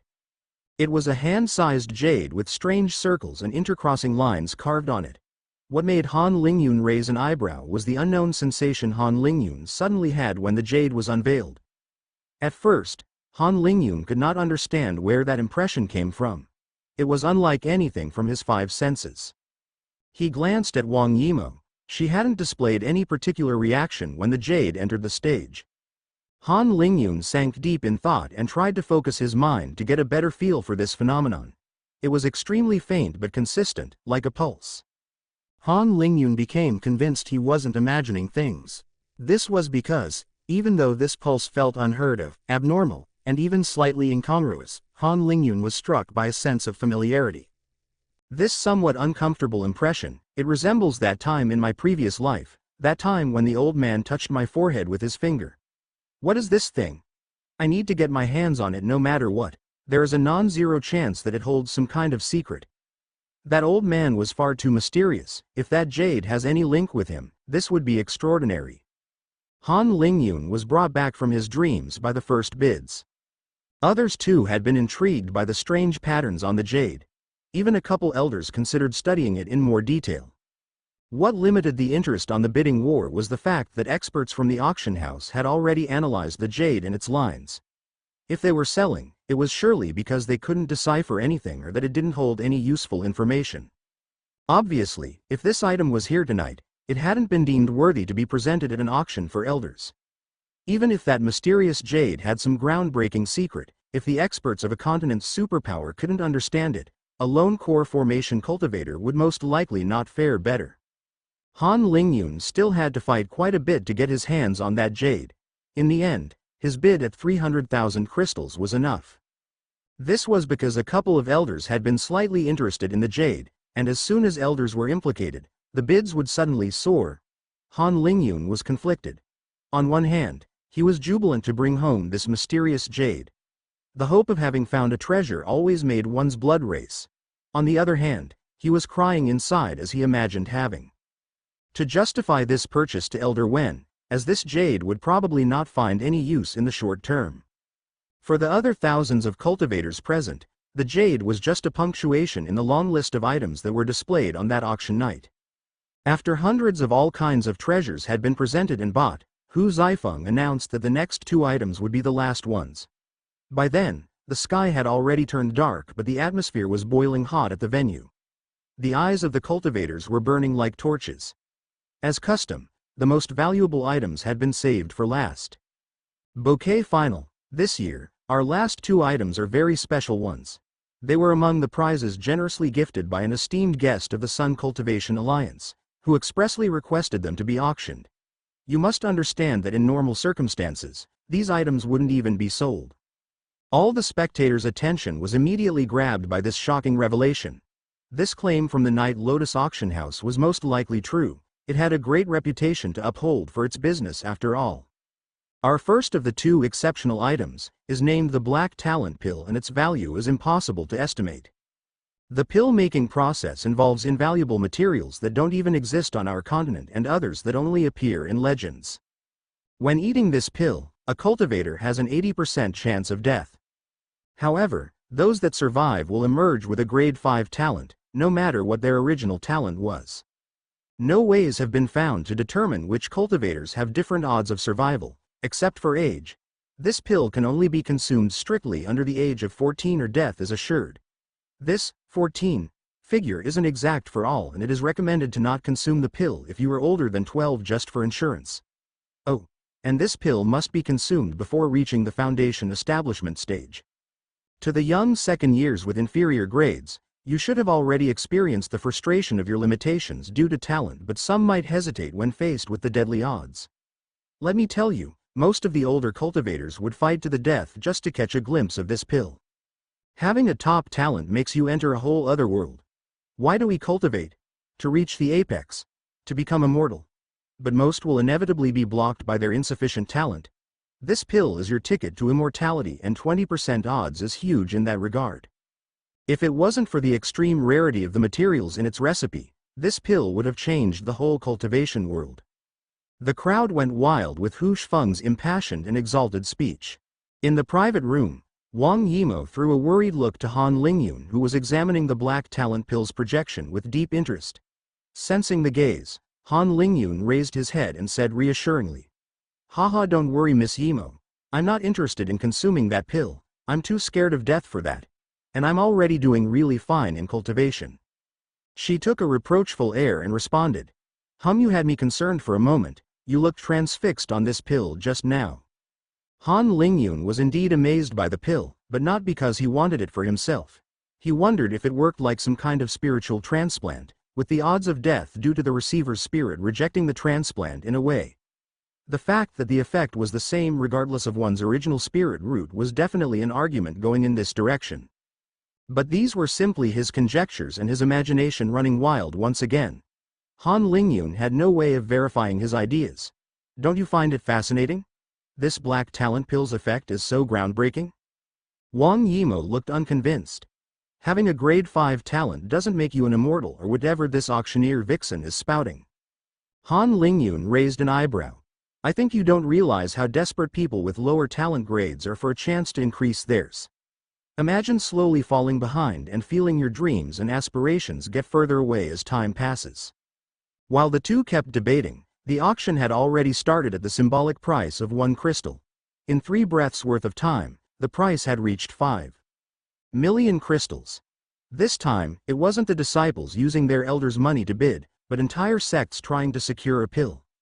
Even the top 16 sects didn't have a 5th grade disciple every year. This pill had the possibility to change the destiny of a smaller sect if they birthed a grade 5 talent, granting it a seat at the council among other things. It was still a big gamble with only 20% odds though, but some sect leaders in the cabins were determined to risk investing a significant portion of their sect's wealth for it. Hu Zifeng made sure everyone was hooked on the bidding war as a constant flow of words kept gushing from her mouth. 10 million. The price has reached 10 million crystals for this inestimable pill. You won't find a second one on the whole continent. This is your chance to become a 5th grade or to groom such a prodigy. Do we have 11 million? Yes, 11 million, now 13 million. The bets haven't slowed down yet? 15 million? The incredible price kept rising until 32 million crystals. It was more a case of how much crystals those elders had available straight away rather than how much they were willing to pay. It was highly likely that the top 16 sects were bidding as well.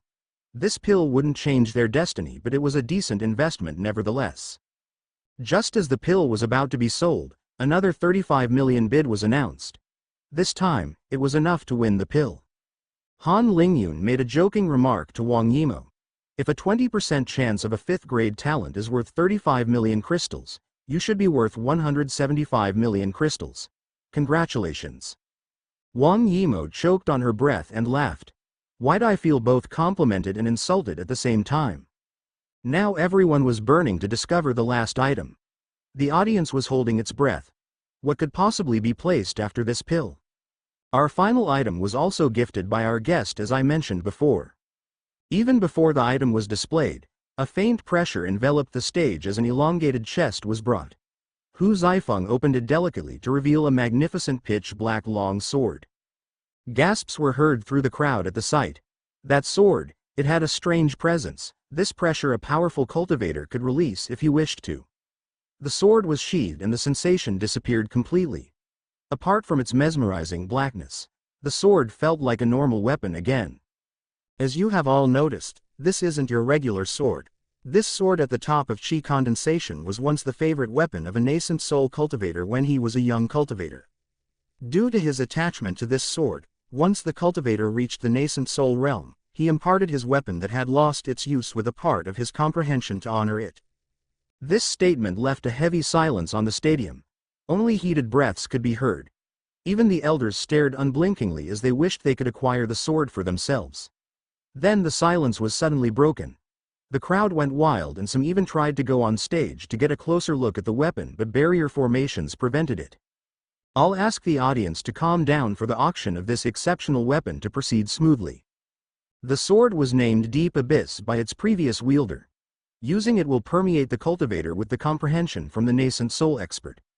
I must issue a warning to sword cultivators, as this may cause a backlash if your way with the sword differs too much with the previous user's philosophy. However, it is safe to say that using this weapon at a young age should increase one's chance of reaching the nascent soul realm one day. For the sects, on the short term this item was perhaps less valuable than the black talent pill, but it was better suited for a public of second years and for the bouquet final of the night, the grand finale. The price ended at 14 million crystals. It was less than the pill, but this figure was still probably higher than most of the sect's present entire net worth. However, the price didn't overtake the pill for some important reasons. Most importantly, the whole idea of increasing the odds of reaching the nascent soul realm was a gross exaggeration, if not plainly wrong. If this was truly the case, a nascent soul expert could form many others new nascent soul cultivators just by teaching, which is obviously not the case. However, Deep Abyss was definitely a supreme weapon at the chi condensation level, and it would definitely bring a huge advantage to anyone using it at the competition. The auction ended on that note and the disciples slowly left the auction house. Han Lingyun and Wang Yimo's balance in their crystal cards had already been updated after their purchases. In the end, Han Lingyun was walking out with a bottle of Night Lotus Condensation Dew, a mysterious jade, and an entertaining experience. All for 480,000 crystals out of the original million. Han Lingyun was giving Elder Wen feedback as he returned the card to his original owner. "Oh, just keep that card for your expenses whenever you leave the sect. No one else would target you for it anyway, as a robbed card from the SCA will not activate." You got a reasonable deal for that, Dew. But what I'm really interested in is that mysterious jade. It isn't your style to buy any random intriguing item. Am I wrong, Disciple Lingyun? Han Lingyun took out the jade to show Elder Wen. "I hope you are not wrong, teacher, or I would feel deeply ashamed." Elder Wen frowned as he looked closer at the crisscrossing lines. He closed his eyes as his hand traced the lines. He appeared deeply focused. Elder Wen's verdict came after a couple of minutes. "I am unable to give you a satisfactory answer, my disciple. However, this jade certainly deserves a more thorough study. It feels surprising to auction it at the second year's auction event, and with the random items of the mysterious category. I am convinced that many of my colleagues would love to analyze this jade." "Did you understand something from the lines?" "Unfortunately, no, but my calculations and analysis of recurring patterns seems to indicate that it isn't just some gibberish. It could be a code or some form of luck.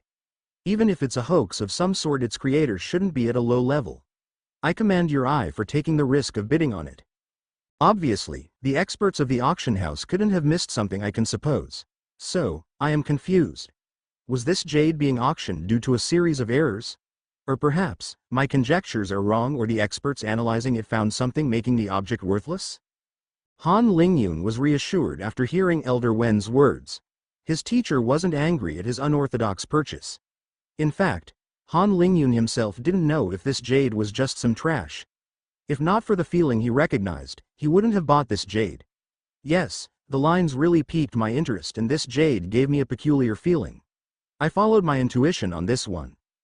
Elder Wen stroked his beard and put the jade back in Han Lingyun's hands. The money on the card is yours anyway, so spend it as you please. It's your responsibility to make the right choices." Han Lingyun nodded heavily. He implicitly understood that Elder Wen still didn't really approve of using 300,000 crystals on that stone. "Very good. Disciple Lingyun, for the rest of the week you should cultivate away from all the noise to arrive at the competition in the best of shapes. Use that opportunity to drink some of that lotus dew after absorbing the effects of a pill. A black rainbow before leaving and heading back to cultivate. Han Lingyun still had some questions left. Teacher Wen, do you know anything about that guest that provided the black talent pill and the deep abyss sword? Elder Wen's face darkened a little. This touches information far above your level.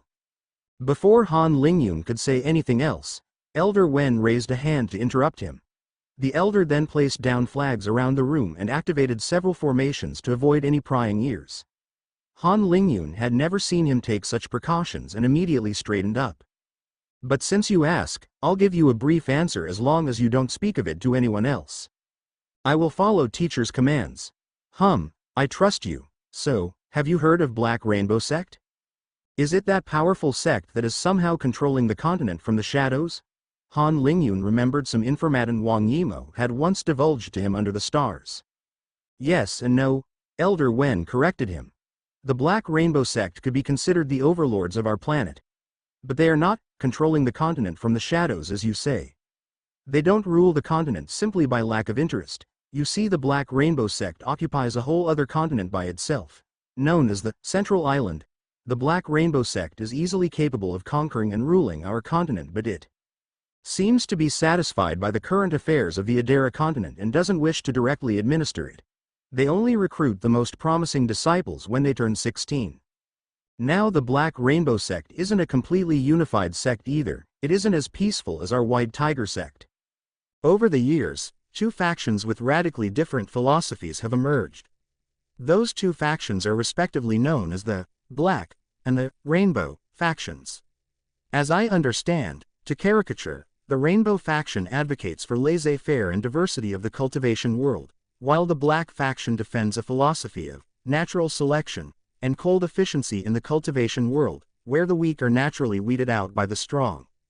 Now to come back to the guest, as you should have understood by now, with the items presented, it is certainly an elder of the Black Rainbow Sect, and more specifically from the Black faction. His actions should be to leave a message: I will be present at the ranking competitions. Elder Wen looked concerned. He took a long breath. For you and the other disciples, that means bad news. What do you mean, teacher? The competition won't be a peaceful one where elders prevent terrible injuries. This time, I am certain that disciples will die. Han Lingyun was alarmed. Is it frequent for Black faction elders to preside the SCA competitions? No, okay, that's enough information for now.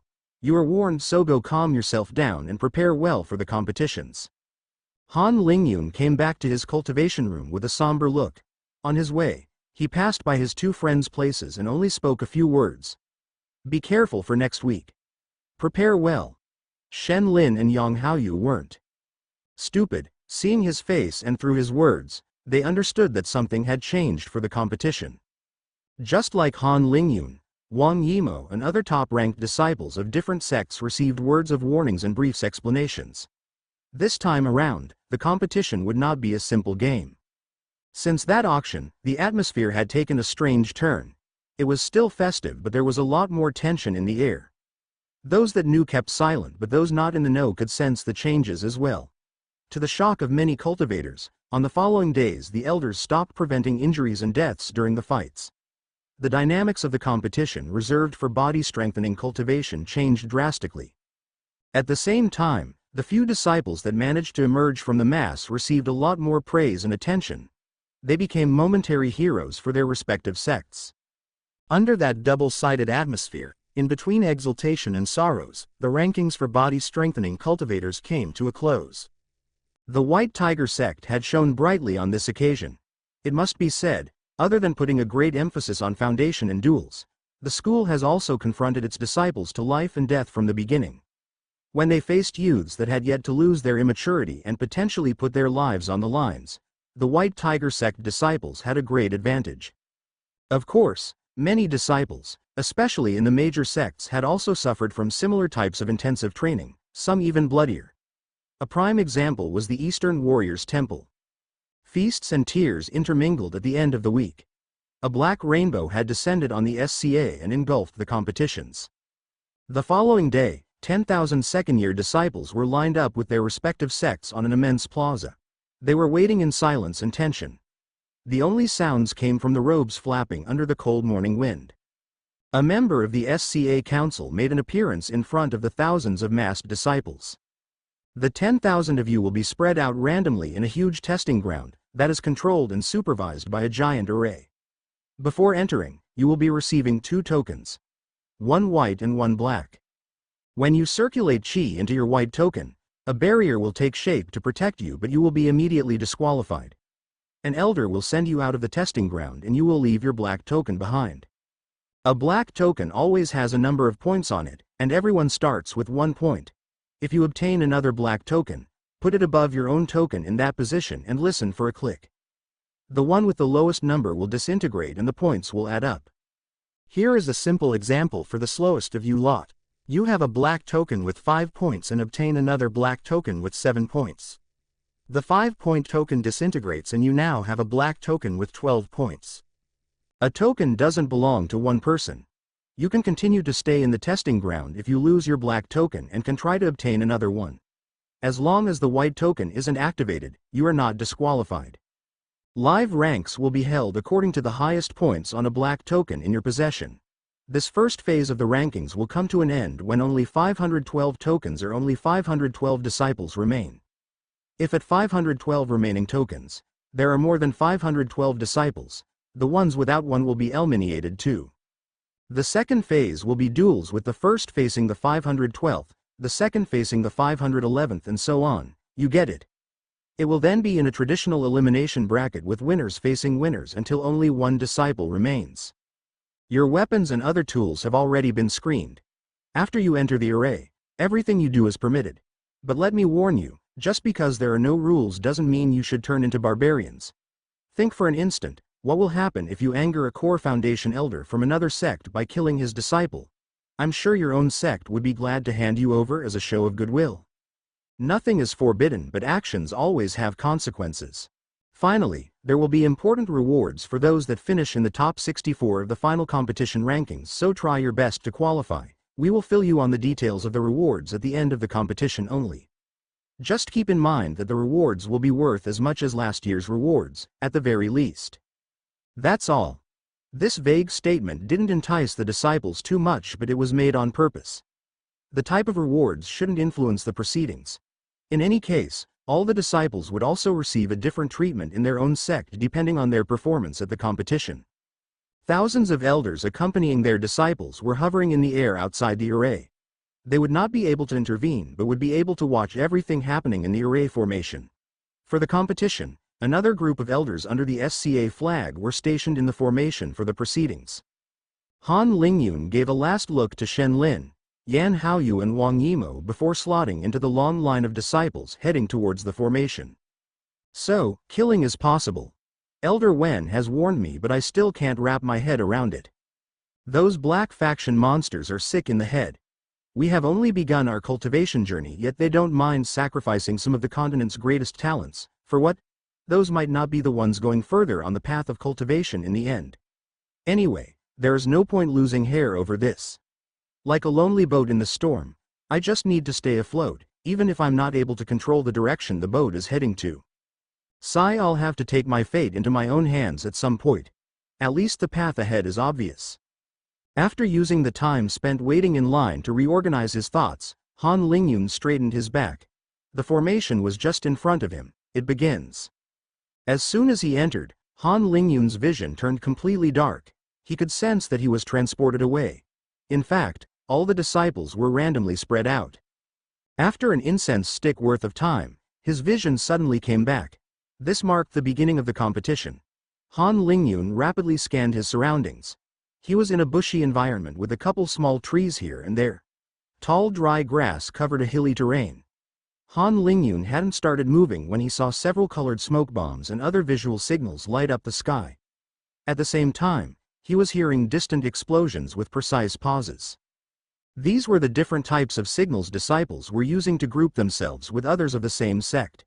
At the same time, those using this method were taking risks by revealing their position to everyone and painting a target on their back. Han Lingyun picked a talisman he had in his pocket and rushed to the direction it pointed to. This was given to him by Wang Yimo, who had a paired one. The two talismans indicated each other's direction. Because they knew each other's fighting style very well already, Han Lingyun and Wang Yimo had planned on working together. Plus, They had trained together in preparation for the event. Han Lingyun kept his merger art activated to the fullest as he ran, while keeping his senses on the highest alert for ambushes. Most of the places he passed were still and frozen, only shaken by distant sounds of fighting, but from time to time he would suddenly land on small groups and full-on confrontations. Han Lingyun would pass those without a pause. He managed to slip through undetected until now. After some time, he noticed that the sky was in fact a giant dome.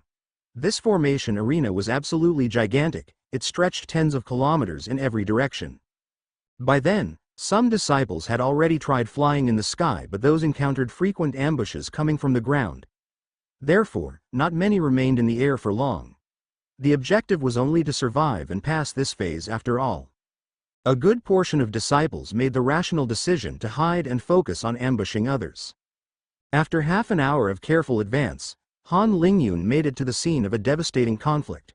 Trees and bushes were burned or uprooted. There were even some small craters in the ground. There was no one left around. A talisman similar to the one in his hands was slowly being pushed around by the wind. There was blood on it. Stars align. Han Lingyun had momentarily stopped. He forcibly calmed down his thoughts that started to run wild and put some flags in a large circle around the scene. He was trying to uncover the direction Wang Yimou went to through the residual yin attribute Qi. He rapidly found a trace and followed it. Before long, he came in front of a crack in the ground of a rocky hilltop. Trying his best to calm his nerves, he took a step forward. Boom! A large explosion shook the entrance. Half an hour ago, Wang Yimou was carefully treading towards Han Lingyun when the soil disappeared under her feet. With lightning reflexes, she immediately took off on a flying sword while simultaneously launching her moon gaze, but a violent explosion rocketed her and threw her out of balance. She crashed back down to notice 5 disciples wearing robes of the Chenghuang school surrounding her. A sharp pain to her left wrist suddenly assaulted her senses. Wang Yimou examined her condition as she cursed her luck. Her left wrist had broken due to the collision. Her defensive art had saved her life, but she was now facing a terrible crisis. At the same time, she noticed her white token on the ground far away. It had escaped her left hand under the shock and was thrown far away. Wang Yimou's adrenaline level shot up like never before. Some distance away, the sound of large explosions echoed in the meandering valleys, accompanied by the occasional tremor of the ground. By coincidence, Yu Dao was in the same area. His strategy was simple. Head straight in the direction with the loudest explosions to meet the strongest opponents, then crush them to dominate the rankings with the highest number on his black token. At this instant, Yu Dao's eyes gleamed as the ferocity of this fight was the greatest he had sensed yet. Thus, Yu Dao rapidly arrived on the combat involving Wang Yimou. He scanned the scene in the blink of an eye. The fighting was desperate and all the vegetation around had been pulverized. There was a dismembered body half buried under the ground and 2 other black tokens lying around. Wang Yimou had a deep wound on her right leg, with blood trickling down. She kept her left hand to her torso, its unnatural angle showing it had broken. Wang Yimou's right hand was holding on to a sword, trembling slightly due to her reserves being nearly depleted. She faced off 2 disciples of the Chenghuang school. All 3 wore savage expressions and looked consumed by hatred. Without saying a word, Yu Dao circulated his power frantically. A huge lightning arc circled the terrifying spear that zoomed towards the 2 Chenghuang's disciples. Before they had time to scream or move, they were pierced through by the unstoppable attack. Qi of unimaginable wildness destroyed their bodies from the inside before burning the remains. They died on the spot and their bodies soon disappeared into ashes. It was over. Wang Yimou's pain was swept by a wave of weakness and fatigue. She fainted on the spot, in part due to the blood loss and in part due to the immense shock she had received. Yu Dao managed to gently catch her falling body and picked her up. He rapidly destroyed the last corpse and picked the black tokens left behind. Wang Yimou eventually regained consciousness and nearly cried out because of pain caused by the injuries she had repressed and ignored during the fight. As she gritted her teeth, a hand placed a healing pill in her mouth. The pain didn't disappear, but it was toned down. Wang Yimou gradually became aware of her surroundings. This was underground, and Yu Dao had taken care of her worst wounds. She whispered, "Thank you." Yu Dao smiled. "It is my duty to help fellow sect disciples. Does it still hurt?" "Yes, I'll have to rest a bit longer. Wang Yimou didn't want to move. She could, but that thought terrified her. Some images of the fight flashed back in her head and her heart suddenly started beating faster and irregularly. Wang Yimou gripped the cold stone with her right hand as she felt the world spinning. Images of her first mission with Han Lingyun mixed into her erratic memories. Yu Dao noticed Wang Yimou's sudden breathlessness and the beads of sweat trickling down her forehead. Miss Yimou, quickly activate this white token, your injuries seem to be relapsing. Wang Yimou firmly grabbed the white jade, to the point when her right hand started trembling too. Her thoughts had already wandered off to the times before she turned 10, when her talent had yet to be uncovered. In the terrifying wilderness, a long repressed memory. That time her sister was brutally killed. And the culprit wasn't one of the beasts they came to hunt, but her own cousin. For the longest time, she couldn't remember the scene and her memories of the events were shrouded in darkness. The blood spraying, the mangled corpse, the horror. The events of that day fused with the forgotten past. Wang Yimou's head was buzzing. She was gasping for air. It was as if she was drowning. Yu Dao could only feed the young girl another pill. He seemed to realize that it wasn't a physical issue. Miss Yimou, don't force yourself. You should have already realized it, right? This type of bloody cultivation isn't made for you at all. In fact, you have already been tainted by these crude methods, losing bit by bit your purity. Yu Dao looked into her eyes. His dark pupils and broad shoulder had a soothing effect on her irregular pulse. Unhesitating words kept leaving his mouth and entering her ears. In her weakest state, they felt like unbreakable truths. Beautiful lotuses should remain by the lake, playing the zither. Miss Yimou, if you so wish, you can accompany me and I will guarantee that you will pass this phase safely without having to dirty your hands. Wang Yimou stood in a daze. At this instant, she didn't care about the competition, she just felt bewildered. Yu Dao furrowed his brows after his proposition was met by silence. In that case, Miss Yimou, quickly activate your white token. Wang Yimou slowly nodded, but she didn't move further. Her face reflected hints of reluctance. Yu Dao's realized he was facing a wall. He stood back up. So be it. I'm sorry I won't be able to accompany you any longer, Miss Yimou, but it is my duty to the White Tiger sect to do well in the rankings. Therefore, please excuse me. Don't worry, I'll be teaching those Chenghuang School's disciple a lesson they will never forget. Wang Yimou's memories of the minutes following Yu Dao's departure were cloudy. She hadn't even noticed him leaving. A small tear slowly tricked down her bruised cheek. No more. I hate it all. I can't. No more. In the darkness and alone, she curled up and started crying silently. Because of cultivation, on the exterior she looked 15 or 16-year-old, but she was only 12. This time, perhaps it had been too much. A while later, Wang Yimou's body suddenly tensed up. She jumped up, horrified at the thought of someone finding her, even forgetting the existence of the white token. She took an attacking stance and launched her signature chi wave with all her remaining chi. Boom. Wang Yimou peered into the dust and gripped sword tightly. It was then that a familiar voice entered her ears. It's me, Han Lingyun. Wang Yimou sat down, tired and ashamed. Han Lingyun emerged from the dust. Elder Wen's defensive treasure had proved useful here. Before entering the cave once again, he had charged it back with another mid-grade crystal just in case. Because it couldn't defend against Foundation establishment attacks, the treasure was allowed at the competition. To be exact, Elder Wen gave a weaker version of the treasure to fit in the mid-chi condensation category. It proved enough to defend against one of Wang Yimou's peak attacks head-on though, reflecting the chi in all directions. Han Lingyun noticed Wang Yimou's terrible shape and immediately gave her several healing pills classified at the peak of mid-grade chi condensation in their effectiveness. Then he took out a mid-grade chi crystal to replenish her chi reserves. After she reached a satisfactory level, Han Lingyun inquired about what happened and Wang Yimou provided a disjointed recollection of the events on her side. Her description rapidly shifted to her plans of staying in the cave to recuperate. Actually, there is no point in that first phase. Perhaps it's best to just wait it out. Han Lingyun sensed something wrong with her tone. He didn't recognize her usual self, her domineeringness, combativeness and pride. With his improved eyesight in darkness, he also noticed Wang Yimou's slightly reddened eyes. He was taken aback as he understood that most likely, Her Dao heart had cracked. Is her calm voice just for show? I need to think of something. Wang Yimou, listen to yourself. This isn't you. Where did all your ambition go? Where is the Wang Yimou that subdued all the first years and ended the faction fights? I know that you just had a shock, but it is especially in times of vulnerability that you temper your Dao heart. What about your teacher? How would she feel if she heard you talking?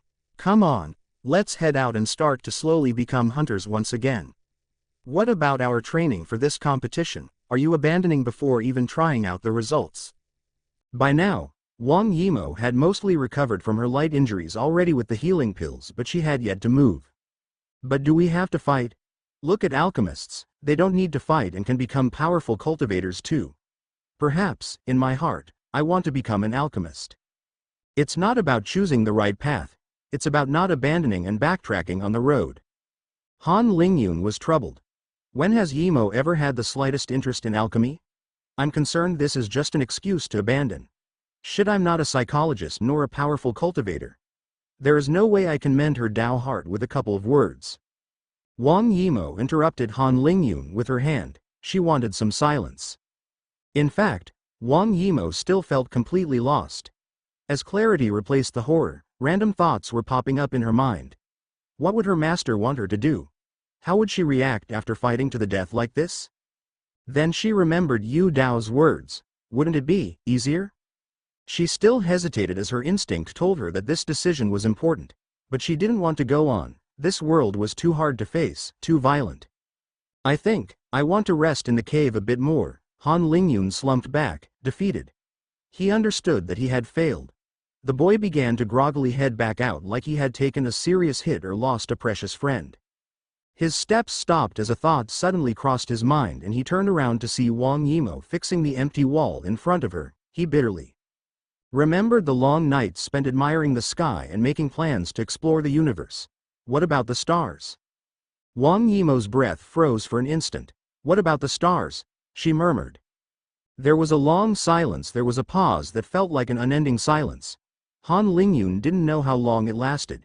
It could have been 1 minute or perhaps 10, but he didn't dare to move an inch as he stared at Wang Yimou's thoughtful face.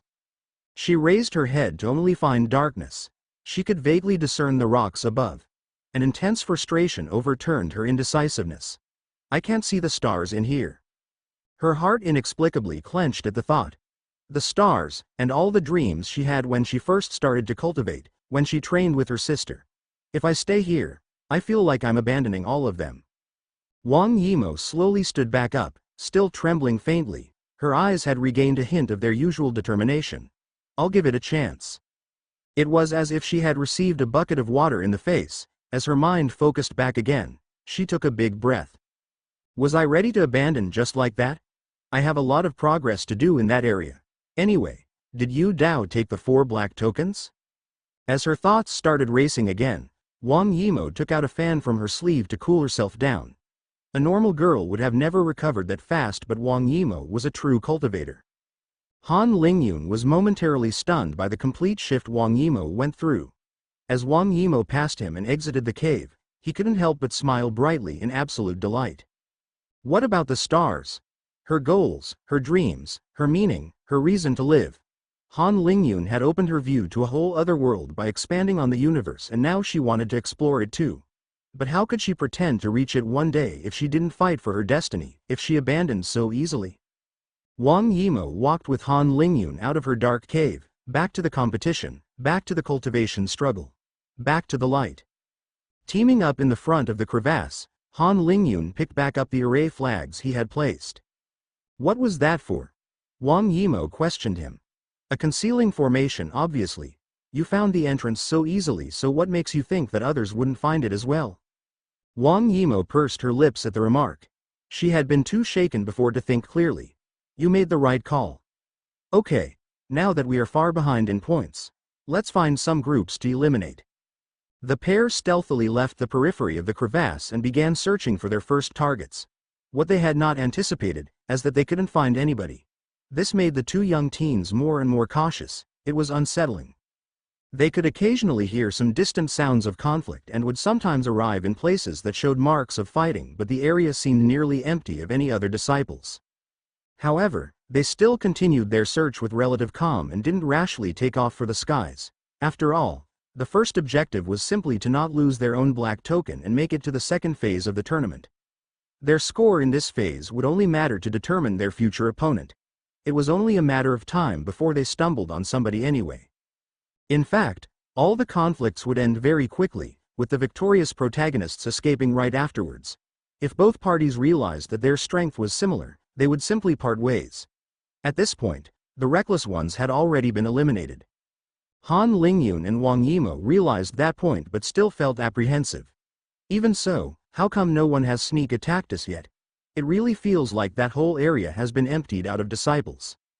It was at that moment, after having tread aimlessly for a good half hour, that a sudden burst of qi erupted at a close distance to Han Lingyun and Wang Yimou. Let's go get a closer look. The pair was ready to face any kind of adversary and situation. But what they hadn't anticipated was to fall on Yu Dao having just eliminated a group of disciples. Caught by surprise, the pair was discovered by Yu Dao before they could react. What followed was an awkward silence between the three. If there was one person Wang Yimou wanted to avoid, it was precisely this man. But at the same time, she felt indebted to him after he had rescued her from a perilous situation. In front of Wang Yimou and Han Lingyun, Yu Dao's eyes were unreadable. Han Lingyun could still distinguish hints of coldness within Yu Dao's gaze. Even if Wang Yimou had recounted the events, he didn't know the whole situation but could make some guesses from the atmosphere. At the same time, Han Lingyun concluded that Yu Dao was the man responsible for eliminating a good portion of the disciples of that area. His capabilities were indeed frightening. If that was indeed the case, it would also mean that Yu Dao had some sort of investigative skill in his arsenal. The first one to break the silence was Yu Dao. "Miss Yimou, I see that you have recovered, what a pleasant surprise." Han Lingyun decided to step back and see how Wang Yimou handled this situation. It would be a good test to verify if her will was still shaken. She wore a forced smile. "It was only due to luck. My heart had been previously affected by the dangerous situation." "How remarkable. Now that you have recovered, I guess you see no inconvenience in us two disciples of the same sect teaming up." Wang Yimou's smile somehow grew even stiffer. "Disciple Yu Dao, I'm not sure that our fighting styles match well together. I don't think your method to confront others head first is suitable for Han Lingyun and me. My attacks aren't that dominant. Also, I wish to harvest points with my own capabilities. And I have trained with Han Lingyun already, so we have developed some strategies together. Maybe we should go our separate ways. That way everyone would be more efficient." Yu Dao was unfazed. He shook his head. "I'm coming with you. Miss Yimou, you shouldn't trust another disciple so much like this and even stay alone with him. Nothing prevents him from stealing your black token in the end." Wang Yimou wanted to make herself clear. "Disciple Yu Dao, Han Lingyun and I have prepared for this competition together. Not to mention as the second and third-ranked disciples of the sect, we don't need your protection. That previous situation won't happen twice. It would be best for everyone's points if we go our separate ways." "It's okay, Miss Yimou. You can work with Lingyun and I'll be keeping a close eye on him to ensure your safety. That way everything works fine." Exasperated, Han Lingyun realized he had no way of chasing Yu Dao away if he just disregarded Wang Yimou's clear intentions. It was hard to imagine this ego-centered spear user being a good teammate. Han Lingyun resigned himself and decided to see how things went in their first fight. If Yu Dao truly doesn't interfere like he just said, having a protector won't bring any harm. I fear that my hopes are unrealistic though. After discussing basic strategies, Han Lingyun activated his merger art and led the two as he scouted in front for other disciples. At least the three agreed on one thing: changing zones. Even Yu Dao was finding his score plateauing. Yu Dao wasn't stupid. He knew that eliminating weaker disciples that tried to hide would only bring a few points. The greatest point gains would be made by getting the black tokens of the other hunters. After several incense sticks worth of time, Han Lingyun spotted two disciples with the same robes treading carefully in the high grass. Those robes didn't belong to one of the top 16 sects. Before making a surprise attack, Han Lingyun carefully scrutinized his surroundings for others. Sure enough, 6 disciples of another sect were approaching the pair from another side. Han Lingyun informed Yu Dao and Wang Yimo after having discreetly placed some flags at precise positions the two disciples were heading towards. It was a case of the mantis stalking the cicada, unaware of the oriole behind. The three White Tiger sect's disciples crept up on the scene waiting for the others to make a move. The first group to take action was the largest one. In their midst there was 3 Qi condensation disciples and the 3 others were still at the body. Strengthening stage. They were surprisingly well coordinated. The 3 Qi condensation disciples launched Qi attacks while the body strengthening disciples rushed to the 2 isolated targets. A brutal crash was heard, but it was the 3 body strengthening attackers that were thrown in the air. The ground had erupted as 10 other disciples emerged from the soil. They had been tunneling under their 2 friends on the surface to try to bait smaller groups while being less exposed. Yu Dao was taken aback by the sudden reversal.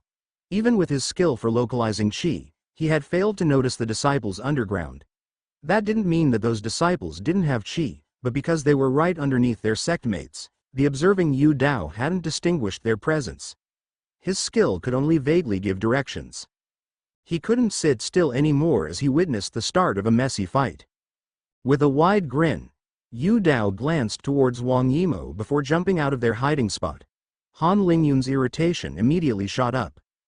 That's what I thought. Expected but still frustrating, can't he sit still?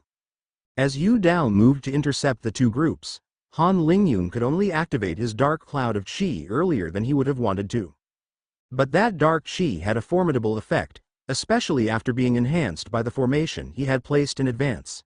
This formation had a very specific use. It was made precisely to increase the length and durability of his own dark cloud. The whole scene immediately fell into darkness and all were left completely confused. Yu Dao and the others were nearly attacking at random or with the brief openings caused by Qi attacks. Several disciples had actually used their white tokens immediately.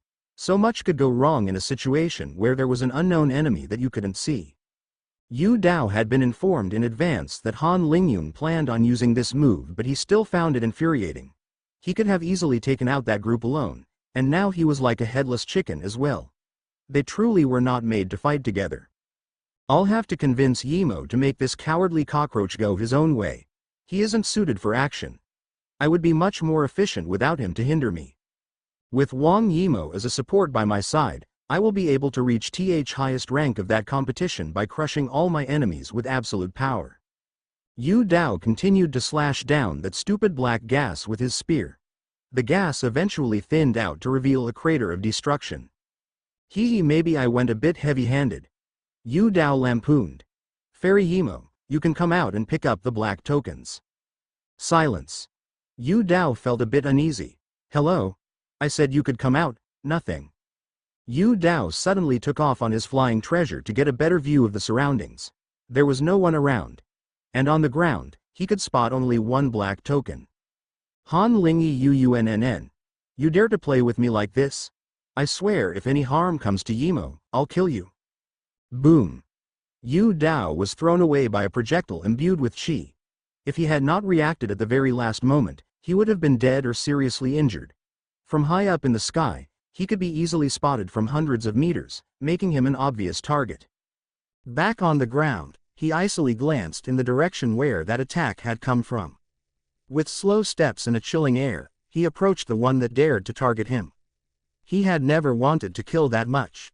Meanwhile, at another corner of the testing formation, Han Lingyun and Wang Yimo were speeding through valleys. Wang Yimo couldn't repress her giggles to the point where she had tears in her eyes, which infected Han Lingyun too. Gasping for air, she grabbed Han Lingyun's arm. I think that we are far enough. Let's not take too much risks of getting ambushed. Ah, that was hilarious. We could hear the explosions for so long after leaving. That's the power of a formation, with enough Qi crystals to power it and maintain the dark cover. As for those disciples digging around, I can't believe they hadn't been taken out yet.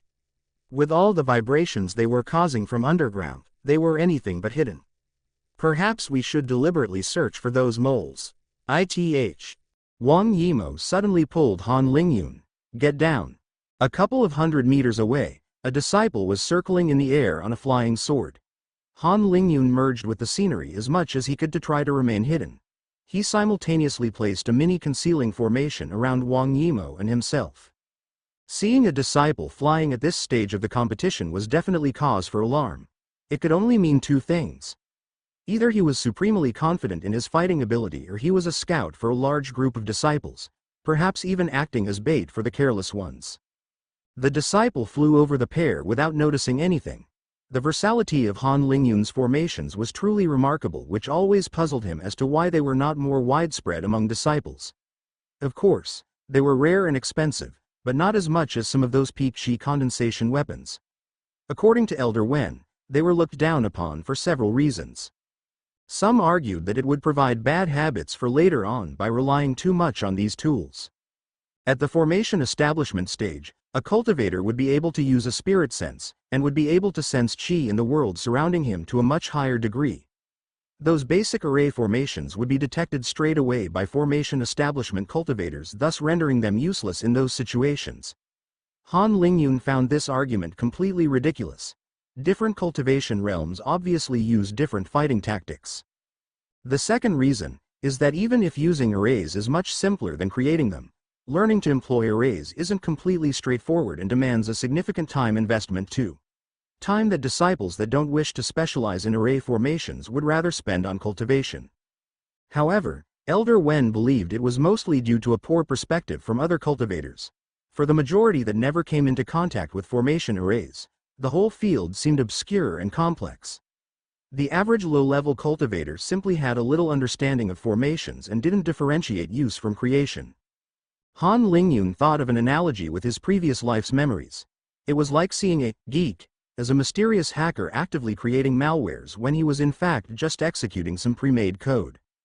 There was an unconscious repulsion for this uncommon path that occupied a secondary and misunderstood place in the collective psyche, especially for younger disciples that could relate easier to stories of valiant sword cultivators. It didn't help to improve the idea of array masters that their interactions with other cultivators were often limited to adding defensive barriers. The sects and school were to blame as well for this unattractive image of the formation array profession. A handful of experts were sufficient for a large organization like the White Tiger sect, and their growth was very expensive in materials. As a result, recruitments and promotions of that path had been left out. Finally, most array masters were more than glad to keep a monopoly on formations, not working on demystifying their own field. This combination of factors gave Han Lingyun a great advantage in any open terrain confrontations, as his opponents didn't have his tools and were not well prepared to face against them. Han Lingyun focused back on the situation at hand. A group of 20 or so disciples belonging to the same sect soon came into view. Wang Yimou whispered into his ear, "I recognize those robes. They belong to the Thousand Willow sect, one of the SCA's 16 great sects. This is going to be harder than expected." "You want to take them on?" Han Lingyun frowned. "We have trained for these situations, haven't we?" "That's true, but they are bound to have some trump cards of their own. We have to be careful as we lack information." "Don't you have a formation that would reveal their number of chi condensation cultivators?" "I don't. And even if I had, it wouldn't be so useful, as they would feel the chi when passing through the formation and be prepared for a surprise attack," Han Lingyun remarked. "We will have to use our special combo then. Dark Moon combination." Wang Yimou and Han Lingyun weren't just teaming up because they were close to each other. They had been preparing for the ranking event and had come up with their Dark Moon combo. Wang Yimou's martial arts was very effective against Han Lingyun's methods, excelling at revealing positions and at dissipating his cloud of black chi. This cloud of black chi was a huge advantage for Han Lingyun's side, due to his own exceptionally dense chi and wide range for his level. However, these characteristics made it very hard for them to cooperate. It was wasted if Han Lingyun's allies were restricted by the black chi as well, or were quickly destroying it when attacking. That's why, under Wang Yimou's idea, Han Lingyun and mostly Elder Wen in fact came up with a formation that they named Dark Moon. Using that formation, Han Lingyun and Wang Yimou could combine their own strong points. When trapped inside the formation, instead of only seeing darkness all around, disciples would see an additional cold moon in the air above their heads. The formation enabled Wang Yimou to have a perception of what happened in the dark, with a bird's eye view. Technically, it changed the nature of the black chi to a yin attribute so that her attacks wouldn't dissipate the darkness. Wang Yimou had to stay in the air, essentially acting as a node for the formation. However, this also painted a target on her back. This is why the pair would use an additional bewildering and defensive formation. The main default of the method was that the formation had to be fixed in place beforehand. Han Lingyun scanned the terrain and placed flags hidden in precise locations. The multiple formations had to interlock without hampering each other. Such a complex node placement therefore required a perfect memory or the ability to rapidly recalculate the constructions. The formations were left inactivated until the large group was well inside. Han Lingyun and Wang Yimou nodded at each other. This time, they would be letting out the heavy weaponry. The disciples of the Thousand Willow sect were well organized. Apart from a scout in the air, there was another disciple that seemed to have abilities related to ground probing, searching for vibrations due to movements or suspicious cavities under the ground. 5 disciples were around the probing one, followed by 10 disciples that looked like the main attacking force and another 4 that closed the march. As the group entered the trap that was ready to close on them, one of the disciples among the 10 in the middle cautioned his teammates. "Stay alert, I have a bad feeling about this place." "Well, that's normal, we are surrounded by enemies everywhere," one of his friends laughed. "We have already caught 4 groups with Brother Chong and Brother Sun's alerts. It is always best when we outsmart and overpower those that rely on ambushes to stay in the game, haha." "Well said, brother, if there's anyone here, bring it on." That disciple hadn't expected to have his words immediately take effect as the whole group was suddenly plunged into darkness. Far above, the disciple on his flying sword suddenly saw a black dome enveloping all his teammates in the valley. Cold sweat trickled down his spine as he witnessed this terrifying phenomenon and suddenly found himself isolated. Before he could do anything, a moonblade was rushing in his direction. The disciple panicked and activated his white token straight away. Meanwhile, Han Lingyun had already encircled unsuspecting disciples with his thread. The first second of the attack was the most decisive to leverage the advantage of surprise. 6 disciples were immediately on the verge of being diced down. Han Lingyun left them an instant to activate their white token before tensing the thread completely. Regrettably, one either didn't think fast enough or failed to assess the situation and was chopped to bits with a chilling sound of flesh slicing. A moon appeared in the sky and Wang Yimou immediately used her moon gaze on the 6 disciples in the front of the group, which crushed them to the ground. Of those 6, only the one which had the mission to probe the earth was still standing after that. All these events only took a breath of time and already half of the group had been taken down. "Don't panic and launch all your best attacks. Aim for that moon." One of the attackers came to his senses. He and his friends immediately acted. Sadly, they all were completely disoriented by the stacked formations. The one who had spoken ended up being violently thrown to the side and severely injured by one of his friend's chi attacks. He immediately activated his white token. A white barrier appeared to protect him before disappearing right after as an elder had taken him away. Cries of pain were heard and eerily cut off. The remaining disciples tried to fly away or run to escape from this horrible trap. Their series of attacks hadn't achieved much. To avoid the dark fog from thinning out too rapidly, the supply of black chi was constantly being bolstered by the formation powered by a high-grade chi crystal. Those disciples running around like headless chickens were easy pickings for Han Lingyun and Wang Yimou, who had the luxury to try to avoid inflicting fatal injuries. There was an unexpected event as the disciple responsible for ground probing disappeared into the earth. He was escaping from beneath. Before Han Lingyun and Wang Yimou could react, that disciple had slipped away. He had obviously mastered some mystical technique to tunnel into the ground. It seemed that he was able to compress and expand the earth as he willed. The world was filled with all kinds of unimaginable techniques. Without proper knowledge, it was impossible to prepare against all of them. The dust settled down in the valley and the formations deactivated. Wang Yimou and Han Lingyun rapidly picked up black tokens and formation flags before rushing away from the scene. They had made a great commotion already. The whole confrontation had lasted less than 10 seconds. The key was absolute speed to avoid any variables and disappear before attracting other groups, which would lead to a chaotic melee. After a short dash, Han Lingyun and Wang Yimou paused. Han Lingyun placed a concealing formation once again. In truth, the formation wasn't totally foolproof and a chi condensation disciple paying attention at close range could notice something, especially if he had a special detection ability. It would still suffice for now. The duo recuperated with a mid-grade crystal each after their huge chi expenditure. A while later, the pair counted the gains. They had picked up 19 black tokens. One disciple had managed to escape and they seemed to have missed another token behind while hurrying to leave. Or perhaps one of the disciples had already lost his token. The values of the black tokens they had collected were going from 3 to 14 points. They had a lucky haul as those Thousand Willow sect members had already hunted several larger groups. The total came up to 112 points. They divided the tokens and began the process of disintegrating the black tokens to increase their own points. Han Lingyun ended with 59 points and Wang Yimou with 53 to compensate for their respective contributions, counting the number of disciples each had taken down. There was 10,000 points available in the game, so 53 points guaranteed Wang Yimou to be in the top 188. Han Lingyun was assured to end up in the top 169. All this on the condition that they kept their black tokens until the end of that phase. Obtaining a high number of points was key to increase one's odds of going far in the second phase of the tournament. Nearly all wanted to have to face the weakest possible opponents and hoped to fight the other strong contenders as late as possible.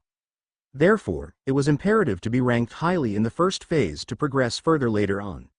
Some sects even ordered their disciples to give their tokens to their strongest members when they crossed paths, sacrificing their weakest members' chance of getting past the first phase.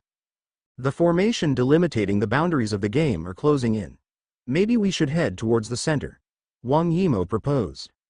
You're not wrong. Things might be a lot more dangerous in that direction though. I wonder when the phase will end. I would think that a good portion of disciples have already been eliminated by now. There should be a lot still hiding. Only 1 in 20 disciples will make it to phase 2 after all. I also think we could try to find other members of the White Tiger School, or we might end up encountering groups too strong for us to take on alone. It would be natural for groups of more and more members to form as disciples from the same sect stay together when they cross paths. Just as the duo was discussing their next course of actions, loud shouts and explosions were heard from close by as chi clashed against chi, and swords against swords. Two large groups had stumbled upon each other. Wang Yimou whispered to Han Lingyun. Things are going a bit out of our control here. Let's move. Han Lingyun acquiesced and they slipped away. They hadn't laid out formations in that location anyway. I wish I was capable of constructing my own arrays on the go here.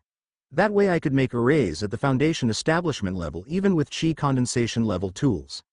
No one would be my opponent then. Regretfully, this wasn't realistic for Han Lingyun as of now. He didn't have the strength of spirit sufficient to casually inscribe runes in that environment because he would be left extremely vulnerable and would exhaust his spirit without even fighting.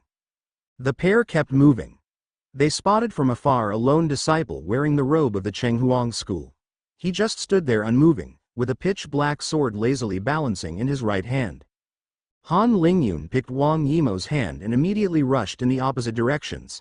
He had recognized that sword, all that it entailed. This was the sword that had been auctioned off, Deep Abyss. The lone young man graciously turned his head in the direction of their previous position, a faint smile on his face. Some mice are more observant than others. Shui Guo, Chenghuang School's only 5th grade talent this year.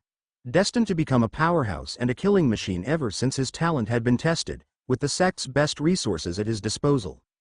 After looking with interest for a while longer at the empty spot, he sighed and started walking in another direction. He would probably have preferred to stay unmoving on that same spot, but the smell was starting to irritate him. On the dusty ground, body parts and random organs were scattered. His delicate violet robe swayed amidst those dead corpses he found obscenely filthy. It was obvious that entire groups had dared to attack him and died before being able to activate their white token. They dared? Shui Guo's feet passed by another frozen face, forever stuck in a disbelieving impression. The two eyes remained wide open, seemingly in shock after noticing the body's missing lower half. That face had already lost its vibrant color, but any second-year White Tiger sect disciple would still recognize Qin Tengfi. Provisional ranking Wang Yimou had found another use to her moon gaze, to direct it to the ground and track traces of hiding disciples. This attack functioned first and foremost as a chi probe. The issue was that every iteration consumed a significant portion of her chi reserves and that they had to move afterwards due to the vibrations in the grounds it caused, which could reveal their position. Han Lingyun stopped the sound from spreading through the air with another simple formation which created a small layer of vacuum. He would also act as the scout with his stealth. Han Lingyun and Wang Yimou thus adapted their tactics to hunt down others while avoiding groups they weren't confident they could handle quickly. It was important to mention that disciples from different groups wouldn't always attack upon discovering each other. Most of the time, if both groups presented similar strengths, they would just pass by each other and continue on. After managing to wipe out and eliminate another smaller group and a couple of disciples hiding around, the pair finally managed to make contact with a group of 40 disciples of the White Tiger School.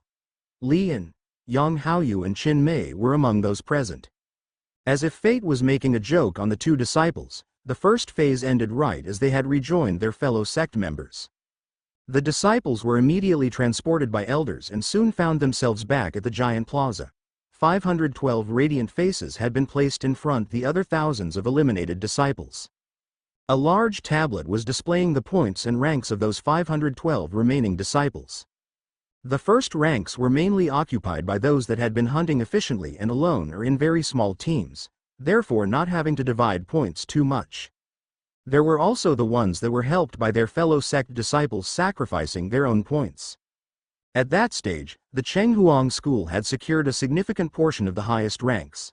Many concluded that either some of their disciples had taken out entire groups alone or they had made an invincible elite striking force. But this was only a provisional ranking, and it wasn't necessarily representative of true strength. It was too early to proclaim the Chenghuang school's batch of second-year's disciples to be the strongest ones. Han Lingyun and the other disciples searched for their names and for those they knew in that long list. The disciples could quickly find their own rank with the number of points written after every name. Mao Enlai, Chenghuang School, 381 points. Luo Mingyu, Ugly Duck Sect, 292 points. Dai Huling, Chenghuang School, 234 points. Gong Hai, Chenghuang School, 205 points.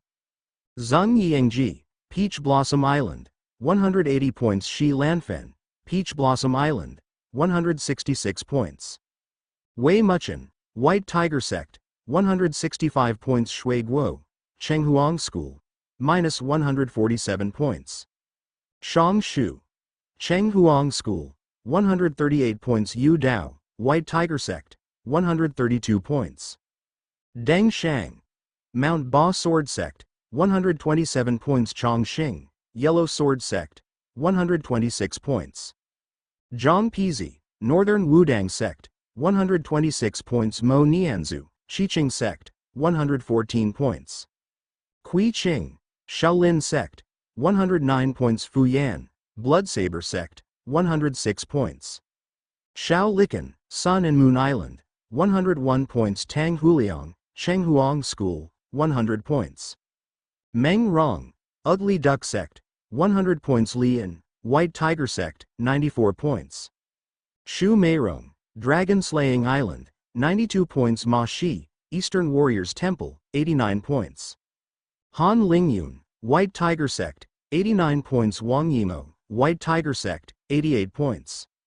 The murmur from the crowd became louder and louder as the rankings had become the source of numerous discussions. The excitement only began gradually fading down after long minutes has elapsed. After all, the duels would only be starting the next day to give everyone a chance to recuperate. As such, everyone began dispersing to their respective accommodations.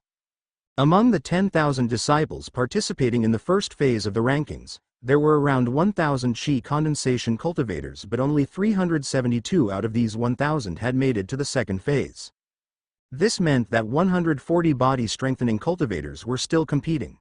Those eliminated Qi condensation disciples could probably beat all of those body strengthening cultivators in a duel, but they would still be ranking below on this SCA competition.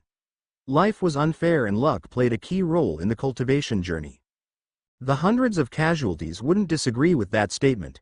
If only they weren't at the wrong place at the wrong time, if only they hadn't been careless at this moment. The different sects rapidly assessed their disciples' performance. Most of all the sects not in the top 16 had been totally eliminated, or only had one or two disciples slipping through. The nature of that trial favored disciples grouping together in confrontations between sects. This format revealed the gap between the top 16 sects and the rest. A notable exception was Chong Xing from a small sect named the Yellow Sword Sect, who managed to accumulate 126 points, ranking 12th. He was a grade 5 talent discovered in an isolated village of the Ying region and had demonstrated great determination and intelligence. Not all the top 16 sects had a good showing though. In particular, the Black Dragon Sect, the Five Phoenixes Plume Sect and the Thousand Willow Sect nearly had no one making it in the top 512 disciples. Their main groups had been completely defeated or failed to form and properly cooperate. On the other side of the spectrum, the White Tiger Sect had managed to insert the most disciples in the top 512 for one sect, with 83 disciples, mostly in the mid-pack. Most notably, 40 body-strengthening disciples were in that midst. Two larger groups of disciples had formed and showed great efficiency by overwhelming other alliances. The Chenghuang school also impressed, even if only 15 of its disciples made it through, because those disciples were mostly at the top ranks. On a gloomier note, the different disciples also began to learn about the deaths in their camps. Nearly all sects had lost at least a member. It came as a shock for many of the White Tiger sect that Qin Tengfi and 3 of his friends hadn't made it out of the array formation. Qin Tengfi had been one of the prominent figures of the promotion with his spear, being seen as the one with the greatest chance to defeat Yu Dao as the most revered spear user in the promotion. Regrettably, his path had already come to an end. Han Lingyun breathed a sigh of relief when he spotted Shen Lin in the crowd of disciples. Unfortunately, his friend sat on the side of the eliminated ones. He got the explanation from his brother later at night. It was dumb and frustrating. I just bumped into a dozen Qi condensation disciples from the Lewd Saber sect right at the start. They were literally the first disciples I crossed paths with. I don't know how they managed to join hands that fast. Humph. I took half of that bunch out before having to bail out of the competition. It annoys me to no end. Why did they attack me in the first place? They lost half of their group just to gain a single point. Han Lingyun could sympathize with his unfortunate friend but always had his mind geared towards progress. Have you thought of ways to prevent such events in the future? I don't know, Brother Lingyun. I feel like when I'm alone, I critically lack something for reconnaissance or perhaps to escape. I'm just walking around randomly. But then, I will also form my own spirit sense when I reach the Foundation establishment realm, so I'm not sure I want to invest time over this rather than cultivation. I just need to find disciples complementing my weakness to team up with. It's good if you thought it through. Han Lingyun patted his friend. Hey, enough talking about me, you scored pretty well, I saw. We made a nice team and, Han Lingyun. Yu Dao stormed in, interrupting the pair. You're lucky that I have a nice temper and nothing happened to Miss Yimo. Now go on and explain yourself. He slammed his hand on the table, which turned many disciples' heads. Hey, calm down, I'm sure you managed to obtain more points since we left you. And we are in a competition and our duty for the sect is to perform as best as possible. You and I both know that you alone were enough to take care of groups of disciples and we didn't want to slow you down or have to divide points too much. Plus, any convincing with words had already failed. I'm sorry if you felt like we were abandoning you, but in truth we were just trying to maximize our mutual points. Look, everyone ended with some nice points in the end. Yu Dao silently stared at Han Lingyun. His gaze was icy cold. Don't you dare put a finger on her. Yu Dao left and Han Lingyun gritted his teeth. Did he even listen to what I just said? This was predictable, but it was still unnerving to be in any kind of conflict with Yu Dao. Han Lingyun's mind raced as he tried to understand Yu Dao better. Did he really just fall for Wang Yimo or something? But how could that be? They had barely even interacted with each other before today. With his temper, perhaps he will just lose interest with time. Shit, we had trained with Wang Yimo for the selection. It's not like we wanted to be alone for the sake of it. I guess that this dumbass would never get something like that. And hasn't he noticed that she and I worked often together or something? Shen Lin was looking strangely at Han Lingyun. Damn, Brother Lingyun. I never thought you were the type to fight with Yu Dao over a girl. It's not like that. Oh, what is it then? I don't know. By some coincidence he saved Wang Yimo from a probable elimination and now he doesn't want to leave her side. Does he think she now belongs to him? This is a serious competition, damn it. I hate having to lose time with these stupid games. Ha ha ha. You should hear yourself speaking, Brother Lingyun. Quit making excuses and admit it. He closed in to whisper. You're in love with her, right? Han Lingyun shook his head. Stop, it's too early for that. And this shitty situation doesn't go well with my cultivation's philosophy to reach my goals. I've already attracted unnecessary trouble. I'm as annoyed with myself as I am with this blockhead. Shen Lin recomforted his troubled friend. He found it funny that he was the one having to counsel the other when he was the one that had been eliminated. Sometimes you want to avoid trouble, but trouble comes to find you anyway. Han Lingyun sighed dejectedly. You're right. I'll use this to pressure my cultivation further or find another use. Anyway, let's think of something else. Who will be my opponents in the duels tomorrow? The two friends went out to study a giant double elimination bracket that showed which matches would be held. With a 512 elimination bracket, to reach first place, one had to win 9 duels in a row. Han Lingyun didn't linger long on his first opponents and looked at his potential future opponents. If both didn't lose before, his 5th duel would be with the one ranked number 10 in the first phase. Yu Dao. Nasty surprise. Han Lingyun's heart sunk as he processed that fact. He wanted to cry inside. I don't need a Yu Dao in my life. Is he haunting me? Thinking back to Yu Dao's cold gaze, his decision was already taken. I cannot fight him. On a simple stage, my Blackbird art loses 90% of its versatility and I cannot prepare arrays in advance. It's a shame, but if I reach the top 32, I will just give up if my opponent ends up actually being Yu Dao, which is more than likely. There is no need to fight him to the death for a higher rank at this competition. Plus, there will always be the loser bracket to progress further in the rankings. As for Wang Yimo, if she's the type of person to care about the winner between Yu Dao and me, she isn't my type either. Let's be realistic. In the arena, Yu Dao is definitely above my level anyway. I reckon I could kill him in the wild, but that won't be the setting for the duels. Not to mention, my forte isn't my traditional fighting capability. If the rankings were a competition of array creation, I would probably rank first. And let's not put the cart before the horse, reaching the top 32 won't be an easy journey. That 23rd position in points scored doesn't mean that much. With 16 top sects plus a couple surprises and 5th grade talents from weaker sects, I will definitely have to use all my cards. It would have been quite ambitious to aim for higher than the top 16 in the first place, even without a Yu Dao to ruin my life. After having settled his state of mind, Han Lingyun noted down his probable opponents and headed to the White Tiger sect's information gathering house. Over the week after the first half of the competition, many disciples from every sect had been bribed for information on their strong members. All the large sects had similar practices. Some disciples even volunteered information from sect to sect for payment. When multiplied by 16 or more, the rewards could be huge in comparison to their traditional wealth. Thus, after exchanging some sect points, Han Lingyun had access to information on most of his future opponents. For any missing names, he could directly make a commission to the Intelligence Pavilion. The fee was much higher though. Like most of the disciples in the top 512, Han Lingyun was making his homework for the next day. A cultivation session, a bit of sleep later, and it was already time to head to the giant plaza for the duels. The 83 qualified second-year disciples of the White Tiger sect headed there together, accompanied by 40 or so elders, while the others went on their own to spectate. One thing that Han Lingyun wasn't prepared for was the massive crowd already there. The giant plaza had been transformed to accommodate the more than 50,000 second-year disciples and their elders. Those that had been eliminated in the pre-qualifier were joined by the ones that failed to pass Phase 1. Massive stands had been erected during the night, creating a giant arena. Nearly all the second years were present to witness their generation's top 1% fight it out or to cheer for their own sect. These were the culmination of the best talents the empire of more than 2 billion individuals had to offer for this age group. A good third of all the elders that made the trip to the crater were present too. They would be scrutinizing the disciples for potential seedlings as well as evaluating the trends and methods of the different sects.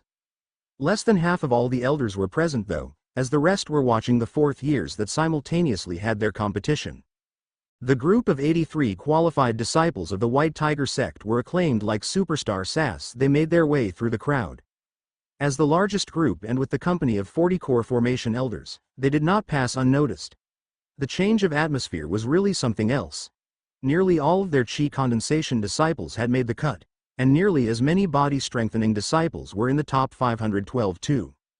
Some of the second years began sweating at the thought of having to duel in front of such a massive crowd. Even Han Lingyun was impressed enough to get sweaty palms. The 512 qualified disciples had reserved seats at the bottom of the stands for logistic reasons and to clearly differentiate them from the others. The duels would only be happening one at a time, so it was estimated that around 500 duels could be held until the sun fell. The whole competition should take 3 days, as there were still matches for those who were knocked out. First, 256 duels would be held, 1 vs 512, 2 vs 511, 256 vs 257. Then all the 256 disciples that lost would have their own loser bracket. Basically, the 256 losers then had another elimination tournament of the same format. This time, if you lost a duel once, you would definitely be eliminated. The final ranks of those that lost twice at the same stage would be tied. Only the single one coming first in the 256 losers bracket would be able to move on and would then join the 128 losers bracket by defeating one disciple of that group, which would be a simple formality with a high probability of there being a severely injured or dead disciple in the lot. In any case, having to go through a loser bracket was a huge disadvantage, as it required fighting in a lot more matches. It was a true obstacle course to climb back up. Still, in theory, a disciple losing his first match could end the competition ranked number 1 by not losing a single other match. A tournament with single eliminations might sound as a ridiculous idea to decide rankings, but there was a good reason for it. Because elders would not be ending the fights before any injuries, there was a strong likelihood that someone that lost once wouldn't be able to fight properly in a short amount of time. Therefore, it was made so that those that lost one duel didn't matter too much for the rest of the proceedings. At least, that was the logic used to choose this format. The loser bracket was implemented to slightly lower the element of chance. The mass finished taking their seats and waited for the events to begin. A box at the front had remained empty. 17 large armchairs had been placed there. Suddenly 16 elders from the SCA Council made an appearance and joined their assigned places. Each elder represented one of the top 16 sects too, as each came from one. For a time, nothing happened, and it was clear the organizers were waiting for something. Then, a man in black robes arrived and saluted the 16 elder before sitting on the 17th chair. The Black Rainbow sect member was here to watch the show as well. It was whispered that he would be watching the second-year tournament in person while only following the fourth year's rankings from afar. Apparently, that elder didn't fancy the group fighting format used for the fourth year's competition and preferred a classic tournament. Another elder at the center of the stage reiterated the rules for the duels. You lose if you admit defeat, fail to remain on the stage, or die. No elder will stop the combat for you. If during a duel, it appears that neither can defeat the other, both will be declared losers. The one having to face the winner of that match will thus automatically win his next match. However, this is only a guideline, and cases like this will be discussed case by case to avoid any abuses. With this out of the way, let the tournament begin. The crowd wasn't too excited. They knew that the first matches would most likely be boring. After all, the highest ranks started against the lowest ranks. Rank 1 Mao Enlai from the Chenghuang School was facing one of the dozen disciples with only 1 point to his name. The last rankings between those tied on 1 point had been attributed randomly. Mao Enlai was a 4th grade talent that was already at the late stage of Qi condensation realm. He had mastered large area attacks, excelled at fast movements, and had a special eye ability helping him see in more detail than his peers. His strategy for the first phase had been to fly high in the air and target large groups from weaker sects he spotted from afar. His opponent had managed to remain hidden throughout. It was already an honor for him to display his small sect's robe. After showing off his colors, that disciple immediately stepped out of the stage and declared his defeat, to the surprise of none. The next few matches developed in the same fashion. They were more formalities than anything else. However, the 14th ranked disciple, Mo Nianzu of the Chiching sect, didn't have the easygoing attitude of the other best-ranked disciples as he entered the stage. On the contrary, he was dead serious and fully concentrated. When Mo Nianzu had learned about his opponent, Su Shaoli of the Eastern Warriors Temple, he had been quite shocked and distressed. This nasty surprise was peak misfortune. Su Shaoli was by far the number 1 disciple of the Eastern Warriors Temple for his year. A complete weirdo that didn't seem to fit one bit with his sect, often caricatured for being brutes. Su Shaoli was a refined young man, a dreamer and a sword user. A sword cultivator to be exact. He didn't find the format of the first phase appealing, so he simply sat on a rock and waited for it to end. Incredibly, he would gently beat up and admonish those that attacked him before sending them away. Therefore, in the end, he was among those with only 1 point to their name. His way of thinking was completely reversed to any normal disciple. I will have to fight against a strong disciple for my first match? That's great. A true duel would be perfect to sharpen my sword further. Su Shaoli's sword. The basic weapon he used didn't even qualify as a chi condensation weapon. And yet, his sword comprehension was among the strongest of all disciples his age in the SCA. He had reached the stage where he could incorporate his own understanding to his style. Mo Nianzu was no slouch either. A 4th-grade talent and the best the Qiqing sect had to offer. His greatest strength was his devastating wide-area attacks, which propelled him to the 14th rank during the first phase. He used the sword as well, but it was only for convenience. A duel at that level should have never happened that early. It was the typical example justifying the loser bracket for the rankings. Most of the audience wasn't paying much attention, expecting another simple abandonment. One can imagine the gasps of surprise as the two rushed towards each other right from the start. Han Lingyun leaned forward to admire the first shock of the day. Single elimination bracket Mo Nianzu against Su Shaolu. The air parted as the two sped towards each other. Su Shaolu was the first to breach that momentum as he executed a beautiful rotation and tens of cuts simultaneously targeted his opponent from different angles. Mo Nianzu's eyes widened at those chi projections approaching from all sides. In his mind, he was seeing a different scene.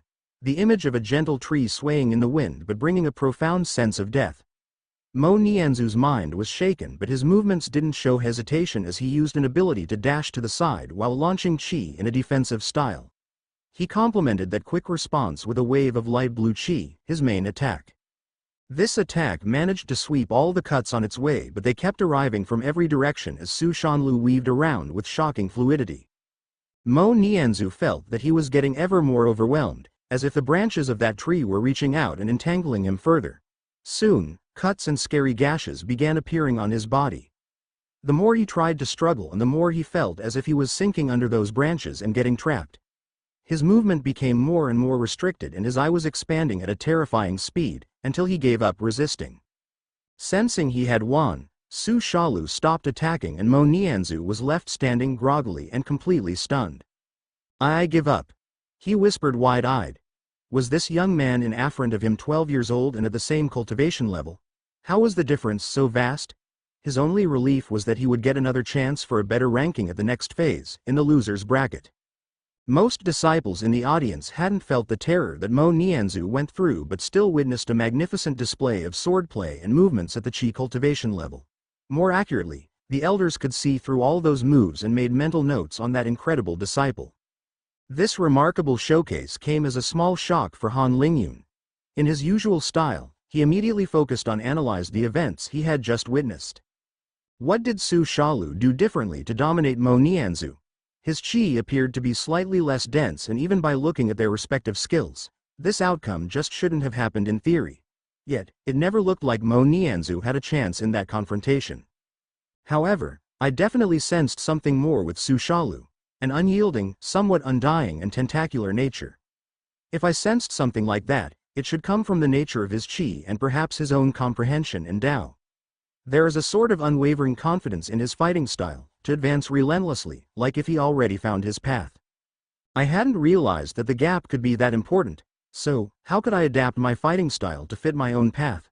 I think that I have already made several steps in that direction, by attuning myself to the black bird art, and with my use of arrays. I can still imagine ways to progress further though. Imagining the extreme, I think that one of my ideals would be to defeat or kill without taking any risks myself.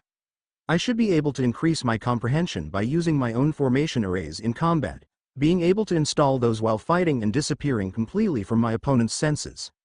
Following that reasoning of killing undetected, I could also look more into long-range weapons. These are all interesting directions to follow later, but that won't help me right now for the duels. Han Lingyun thought back to the plans he had already made. I should keep them simple. Even when I know an opponent, there are many variables in Those close fights. I'll stick with basic strategies but make contingency plans for every situation. The goal is to not lose time thinking when fighting. I should be like a cold computer executing my targets. I shall become undefeatable with superior calculating power, putting my adversaries on a chessboard to play a game where the computer is guaranteed to crush the human. Start with simple strategies that provide a definite advantage and prepare a counter for every possible move with cold calculating accuracy. That will be my philosophy. With time, I shall demonstrate the absolute power of reason and logic. The next couple of duels didn't present any new surprises. It must be said that the fact that the elders wouldn't intervene to save disciples really gave many of the disciples second thoughts on risking their lives just to challenge someone stronger. This actually sped up the proceedings, and it was now Han Lingyun's first time on stage. He knew everything about his opponent.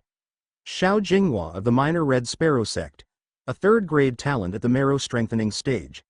He specialized in concealment and speed, in a reminiscent way to Han Lingyun's own beginnings. Most notably, Xiao Jinghua obtained a remarkable 16th place in the rankings for body-strengthening disciples. However, Xiao Jinghua couldn't find his usual playful self as he faced Han Lingyun's cold gaze.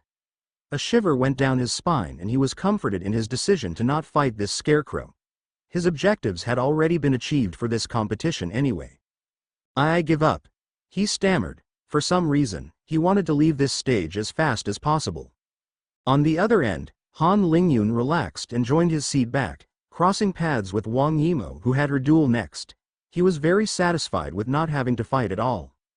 Just like for him, Wang Yimo didn't have to battle for her first duel because her opponent immediately admitted defeat. All right, we now made it to the top 256. First step done. Han Lingyun smiled at Wang Yimo, who sat next to him. The tension was dropping back down for the pair. This was easy, but the next fights will probably not be the same. Now we have a long wait with all the other duels plus the loser's bracket. As she so often does, Wang Yimo tucked a strand of hair behind her ear and started to ventilate herself with her fan. Han Lingyun couldn't help but notice these details while focusing on the conversation. Yes, those that might have a shot for the rewards of top 64 will definitely fight for it. Thinking about it, we might not have our next match until tomorrow. Indeed, they had to wait for another 500 or so matches, due to the loser's bracket commencing right after the first 256 duels.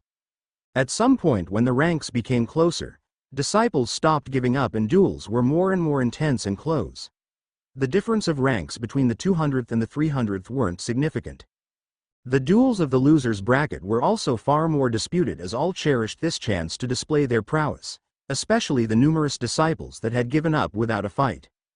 After a hard combat in the final of the loser's bracket, it was Mo Nianzhu who managed to emerge as the winner. He wasn't the only one that deserved a higher ranking, but the cultivation world was always unjust. There was no use of complaining for those that lost anyway. The consensus was that they only had their own weakness to blame. The first day of duels ended on that note. The next morning was a repetition of the first day of duels, with the same crowd and setup. The only difference was that only 257 special seats remained for the qualified disciples. The 256 qualified plus Mo Nianzhu. The 17 old men's arrival marked the beginning of the duels on the second day. They hadn't shown any reactions or made any comments the previous day and had just been silently watching. The one wearing a black robe was the exception, as he kept his eyes closed in a seemingly silent meditation all day. Han Lingyun was lucky, as his second opponent once again admitted defeat before the fight, even though he was a decent fourth-grade talent from the Black Dragon sect. Han Lingyun now had to wait again for a fight in the afternoon. He was even starting to get impatient due to the atmosphere, which was highly uncharacteristic of his temperament. Wang Yimo, on the other hand, had to reveal a powerful attack to throw her opponent off the stage. Once again, the most entertaining duels were in the later stages of the 128 losers bracket. Mo Nianzhu had entered that phase without any difficulties just by challenging a disciple that had been escorted shortly earlier from the stage in hurry, as his state was uncertain. However, he failed to win all the matches to the first rank again. Mo Nianzhu, the one that had obtained the 14th rank during the first phase, was eliminated outside the top 128, and his impossible climb back up ended. Finally, in the early afternoon came Han Lingyun's turn to duel. He only had to win one duel to reach the top 64 and be in the ranks for a reward. However, his opponent had the same idea in mind. He was Zhang Shun of the Northern Wudang sect, ranked 105th in the first phase and a grade 4 talent at the early qi condensation stage. He had a bulky and muscular physique for his age and he attacked with his fists, just like Shen Lin. His main strength was his defensive art and he could endure attacks for some time before counter-attacking his opponents that have less qi in their reserves. Zhang Shun's weaknesses was his speed and his attack somewhat lacking sharpness. He read about Zhang Shun. Han Lingyun immediately thought of the tank role in the RPG games he played. Han Lingyun's plan was ready. The two faced off on the arena and the match began. Combat and fire. Han Lingyun switched to his Blackbird mode. He wasn't going to try using any formation arrays as his use of them should still be relatively unknown. Only a couple disciples had suffered from them during the first phase and it was unlikely that any of them saw his face and recognized who he was. Only Yu Dao and Wang Yimo knew he had this card. Back to the fight on hand, Han Lingyun didn't approach Zhang Shun and the Northern Wudang sect disciple also kept his distance, seemingly hesitant to act. Still at his starting position, Han Lingyun launched an invisible qi blade. Zhen Shun couldn't see the qi attack but he wasn't going to ignore it. He raised his elbows in a guarding stance. He circulated his defensive martial art that strengthened his body to an incredible degree. Clank! The qi blade collided with Zhen Shun's forearms and pushed him back. Zhang Shun groaned in pain as some blood began trickling down his arms to his shock. Even after the attenuation with distance and his specialization in dissipating attacks, Han Lingyun had managed to slightly injure him. His qi was that much denser. Han Lingyun had the absolute advantage at range, so the strategy was simply to harass Zhang Shun from afar with his qi blades. He could attack his opponent when Zhang Shun couldn't hope to reach him. The first qi blade was immediately followed by another one, a third, a fourth. He circled the bulky Zhang Shun that fell straight away in a precarious situation as deeper and deeper cuts appeared on his body. His regeneration couldn't keep up with his injuries that kept stacking up. It was a despairing situation where he was losing on his favorite grounds. The difference of strength and qi density was too much. Before his state worsened to the point where he would be disabled for later fights, Zhang Shun shouted, "I admit defeat." "Stop, I admit defeat." Han Lingyun's last qi blade was dissipated by the elder watching over the duel and Zhang Shun pitifully exited the stage in tears. It wasn't clear if that was from the pain or the mental blow from that one-sided fight. There hadn't been the slightest suspense. His opponent was faster, had a longer range and overpowered his defense. Han Lingyun also exited the stage, satisfied by a job well done. An easy win was a perfect win in his books. Surprisingly, Wang Yimo didn't even have to fight during that round, with her opponent admitting defeat before the fight began. She was indeed a scary opponent on paper with her 5th grade talent, her second rank in the White Tiger sect and her short demonstration in the duel this morning. Her adversary probably thought he didn't stand a chance, which was most likely the case too. A couple other White Tiger sect second years made it to the top 64 as well, which was already an achievement. If one thought about it, even by only taking disciples from the top 16 sects in consideration, on average each sect would only have its 4 strongest representatives at that stage. The White Tiger sect still had 8 disciples. Among them were the 4 figureheads: Wei Muchen, Yu Dao, Wang Yimo and Han Lingyun. Their high ranks during the first phase had prevented them from facing any tough opponents yet, so reaching the top 64 had been a formality. The tournament format made it more random for the others, with some surprise wins and losses.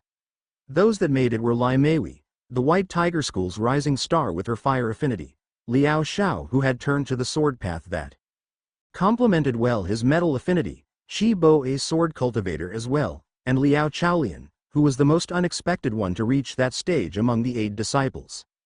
Liao Chaolian was Liao Junjun's cousin. Arguably, during the 2 years at the White Tiger School she had been less remarkable than 2 of her fellow sword maidens, Qin Mei and Liao Junjun. Still, the randomness of the duels led to this great outcome from her. With 8 places in the top 64, at this stage the White Tiger sect was only second to the Cheng Huang School and their 11 disciples still in the game. But not all the disciples in the White Tiger sect were satisfied by their results, and a large portion of their top 4th grade talents had lost in the duels to reach the top 64. The prime examples were Li Yin, Qin Mei, Liao Junzhen, and Pan Shoulan, all regulars of the second bracket. As for Han Lingyun's only two true friends, Yang Haoyu was part of those that made it to the top 128 but not further. This result was in line with his strength, and an appearance in the top 64 would have been quite a surprise in fact. All these disciples had to participate in the losers bracket for a second chance to receive a reward. In the end, the one that emerged as the winner from the group was another disciple from the Chenghuang school. In the duel of the winners bracket, this one had met another of his comrades from the school. Interestingly, the young man that was to face Wang Yimo and had immediately abandoned ended up in the semifinal of the losers bracket, which showed he was far from being weak. He should have used this strategy after estimating having a greater chance to make to the top 64 by passing through the losers bracket and saving his strength. It was a risky gamble that nearly paid off, and Han Lingyun was aiming for the same path in the top 16, effectively circumventing the Yudao obstacle. The second day thus ended, and the disciples returned to cultivate in their accommodations for the night once again. Tomorrow will be the last day and the finals of the competition. The atmosphere on the White Tiger sect's area wasn't as enthusiastic as one could have thought. An event had seriously dampened the mood.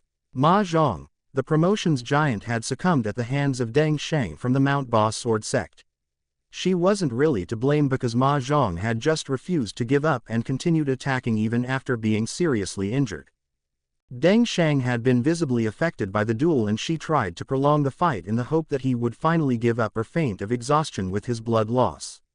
In the end, Ma Zhong had tried to take an attack head-on to exchange injuries and was killed on the spot. All the disciples of the White Tiger sect could only watch helplessly that tragedy unfold. Ma Zhong was known for not being the brightest star in the book. He didn't really have any particular best friends, but he had become somewhat of the promotion's mascot with his goofy actions. This made his absence even heavier. Most disciples didn't direct their anger towards Deng Sheng. What truly killed him was the rule of no elder's intervention to end the fights. The presence of the Black Faction's elder had already taken its toll on the White Tiger School and the other sects of the Alliance. It wasn't just some random disciples that passed away, but also some big names with Qin Tengfei and Ma Zhong. Some cried that a competition shouldn't kill and that it was counterproductive for the whole SCA to murder its own children. The complaining was useless. In the cultivation world, those that have a voice are those with the strongest fists or the strongest backing. It always came back to strength, all because this is a world where an individual can alone overpower the masses. What some feared were the duels to come, with the greatest talents of a generation fighting all out. This could result in some severe casualties among the brightest disciples. As such, there was a mixture of fear, unease, anger and sadness that contrasted heavily with the traditionally festive times of the previous occasions. All these talks didn't affect Han Lingyun that much. He had already predicted and analyzed most of all this anyway.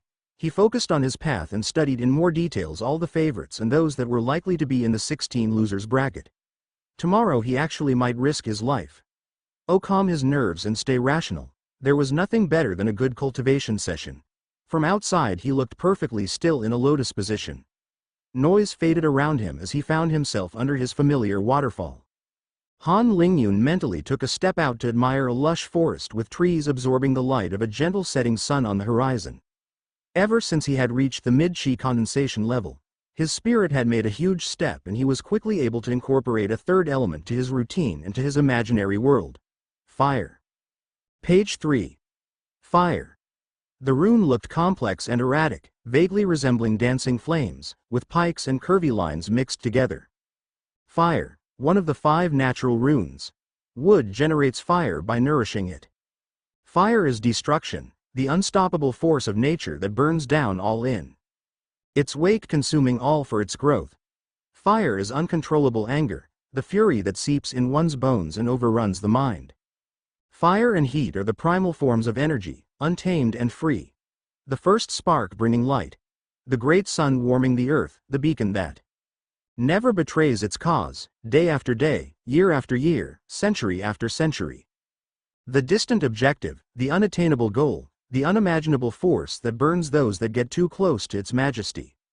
Fire prefers to defeat its enemies unconditionally without burdening itself with thoughts of collateral damage. Fire is the reassuring friend, the resistance that wards of beasts and darkness. Fire is a joyful dancing spirit, the smiling grandpa warming the house during winter. Fire is the movement that fights its worst enemy, the absolute coldness, the immobile, death. Once again, Han Lingyun could complete his understanding of the element with physical theories he had from his last life. The chemistry behind combustion, the energy of thermal agitation, and what he remembered from the mechanisms of a star. Two core ideas he focused on were temperature and heat. The beautiful equation providing the evolution of temperature. But what's temperature? What is heat? Temperature is a physical quantity measuring the average kinetic energy of atoms and molecules in a system. In other words, are those particles vibrating fast, hot, or are they rather still, cold? Heat, on the other hand, represents the transfer of that kinetic energy. It could take three forms: conduction, particle to particle; convection, large movements of matter; or radiation, emission of energy in electromagnetic form. Han Lingyun had a good understanding of these concepts and phenomena. This helped him greatly to introduce the fire concept in his spirit world. Especially since the emotional dimension of the fire element wasn't too in tune with himself. Every time he cultivated in his own little world, he felt so refreshed and rejuvenated as qi danced around him and permeated his spirit. The sun caressed Han Lingyun's neck through his window as the new day inevitably came around. He opened his eyes, blazing with determination. Time for serious business. Third and final day. It was the third and final day at the stadium. Only 64+1 left in the competition. Those could be considered the best of the generation in the whole Sun Empire with its population of more than 2 billion. With the knowledge from previous years, the disciples still in the game knew that the rewards would more than double for every additional duel they would win in the main bracket. Once again, the arrival of the 16 elders from the SCA's council and the guest from the Black Rainbow sect was the signal for the duels to begin. Han Lingyun kept a close eye on Yu Dao, but the spear user easily crushed his opponent, ranked 55th, with the absolute strength of his lightning element's chi attacks. Yu Dao had become a hot topic for the crowd. Yesterday he had killed in retaliation a member of the Chenghuang school that had a hand in the death of a White Tiger School's disciple during the first phase. The strength he displayed and his violent actions polarized everyone's view on him, to which Yu Dao turned a blind eye. He had become one of the favorites for the competition but had also become an enemy of the Chenghuang school. Some claimed that Yu Dao would not survive the competition. Anyway, to Han Lingyun, it was apparent that Yu Dao had learned some extraordinary martial arts and had an insane comprehension of the lightning element for his level. Han Lingyun even wondered if Yu Dao was able to build his own attack skill. Creating a skill or martial art required a profound comprehension of one's own field. However, it was also greatly beneficial when one fought with their own skills, as the chi flowed in vaster quantities, following the caster's will to a much greater extent and requiring a smaller chi consumption for the same results.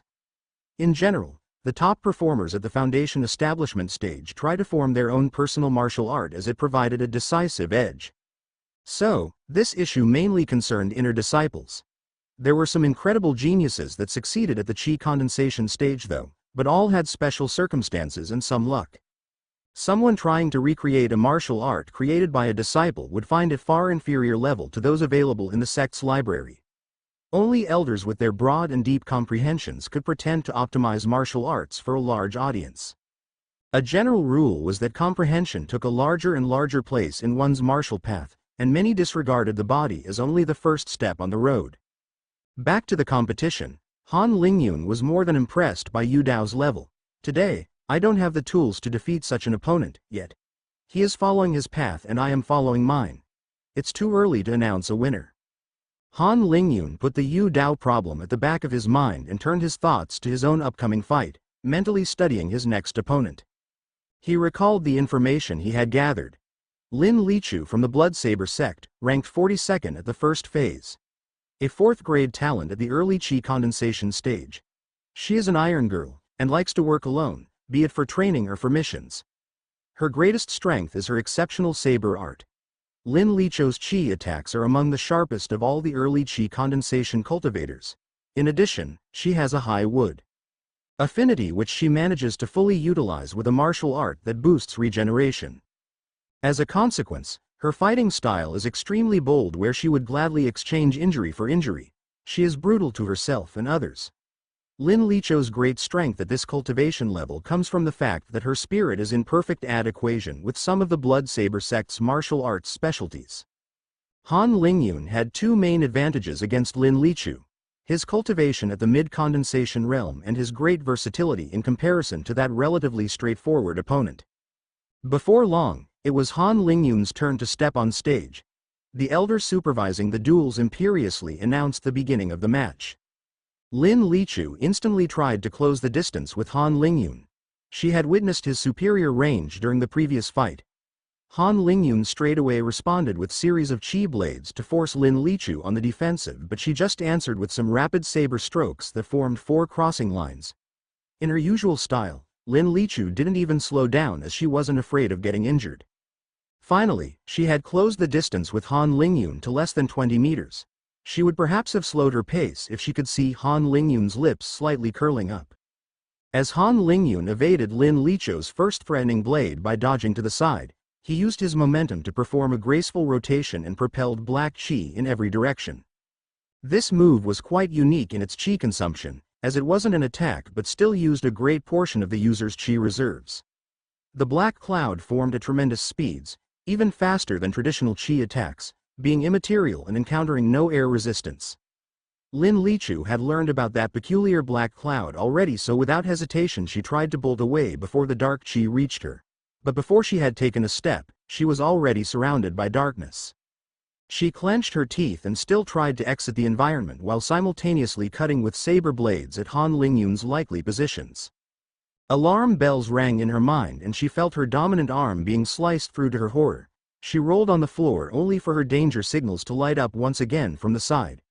Sensing the threat of death for the first time in absolute blindness, she screamed, "Defeat! I admit defeat." The elder watching over the fight had given her some consideration by dissipating Han Lingyun's attack before Lin Lichou finished her cry to prevent further injuries. Her arm could be attached back rapidly with the right pill coupled with her high rejuvenating ability, but the process was extremely expensive and tremendously painful.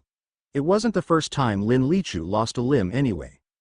But for some reason, she had only felt helplessness and despair in that darkness. Thinking back, these emotions were not natural. Simply being blind wouldn't have made her panic in that way. The black chi was shortly dissipated and the audience stared wide-eyed at the result of these short seconds. Lin Lichou was kneeling on the ground holding her bleeding arm that was already cauterizing. Her hard face was showing an unusual grimace. Han Lingyun was standing leisurely to the side. Lin Lichou hurriedly picked up her severed arm and saber to join elders of the Blood Saber sect. Her domineering nature had taken a hit on that day. Charging the enemy to crush them with superior strength and sharpness isn't always viable when they have strange means. Her multiple fights with Fu Yan, the other strongest disciple of the Blood Saber sect, had invariably been close, but it had always been a competition of saber play, speed and power. That day she learned that there is always a bigger or stranger fish. For the first time since the tournament began, the elder draped in a black cloak on the honorary seats opened his eyes. The SCA elder coming from the White Tiger sect smiled as a result. Quite a good seedling to incorporate hints of domains in that martial art. He should already be able to cultivate in his own spirit world for this to manifest. Don't you think so, Senior Chow Fa? The black-cloaked guest nodded slightly. It's a shame he is in your White Tiger school though, the school where the cannon fodder disciples have better treatment than the geniuses. The elder from the White Tiger sect kept a polite smile and the black-cloaked cultivator closed his eyes back. The discussion had ended. Wang Yimo walked on stage to face a disciple from the Illusion Valley. He was only ranked 87th in the first phase, but he had won against the ranked 41st for a place in the top 64. The Illusion Valley did not shine so well during the first phase. That disciple was one of its 2 strongest elements, for example, but had only ranked 87th. He was a 4th grade talent at the early chi condensation level 2 but remained a very tricky opponent to face as he was adept at deception and misdirection. In close combat, his true position was nearly impossible to pinpoint as he enveloped himself in a rolling white chi that complemented a special veil he wore. He managed to create figures in the chi that enveloped his prey. This attack style had many similarities with Han Lingyun, but rather than seeing nothing, the idea was to exhaust the opponent on false alarms while sapping its defenses. This strategy had worked wonderfully in his previous duel. Wang Yimou on the other hand wasn't such an easy prey. She already countered these types of restrictions with her art, plus she had further worked on these situations to face off Han Lingyun. As soon as the fog appeared, she immediately launched a diluted version of Moon Gaze that sacrificed strength to cover a wider area. Her chi sense with that technique was more precise than her eyes, and she immediately recognized several blurry figures while a chi attack landed on her defensive shield. She frowned as she noticed that her opponent hadn't just created visual images, but also complemented them with the appropriate chi. Another attack came crashing down from the side and she stumbled forward. It appeared that none of those human shapes was the true culprit. She used her Moon Gaze once again and concentrated. Suddenly Wang Yimou spotted a wisp of smoke dancing around the gas. So that's it. Impressive how he can hide his chi signature. To not take any chances with her opponent managing to dodge a chi crescent, she immediately used a concentrated version of the Moon Gaze that shot in the wisp's direction and blasted the fog away in that section. The disciple crashed heavily out of the stage, his state unknown. He had been launched into the air by the great force packed in Wang Yimou's dense chi attack from the mid-chi condensation level. With a bright smile, Wang Yimou joined Han Lingyun in the top 32 of the competition. Congratulations on that straightforward win, Miss Yimou. Han Lingyun tried not to stare too much at her smile and soft movements. Wang Yimou took out a fan from her sleeve and started to refresh herself as usual. It was all right. Anyway, Lingyun, who are you dueling next? Wait, are you teasing me? I know you know. Victorious Rage in the White Tiger School. The ones that made it to the top 32 were Wei Muchen, Yu Dao, Han Lingyun, Wang Yimou, and unexpectedly Lai Meiwei. The Chenghuang school still dominated with 7 disciples still in the competition, but their elders didn't seem that delighted. It was apparent that in recent years the Chenghuang school had tried to push back against the White Tiger sect. At some point, they had been the ones with the most seats at the council. After this was lost, they still aimed to dominate the disciple competitions. However, during the last decades, the 4th years of the White Tiger sect have consistently been improving. During the last few editions, the 4th years from the White Tiger sect have been outperforming the competition and triumphantly emerged ahead. There was a couple of reasons for this. First, disciples from the White Tiger school were making faster progress individually at this stage. The other reason was that the competition between 4th years didn't follow the same format as for the 2nd years. It put more emphasis on the strength of a whole sect rather than on individual performances.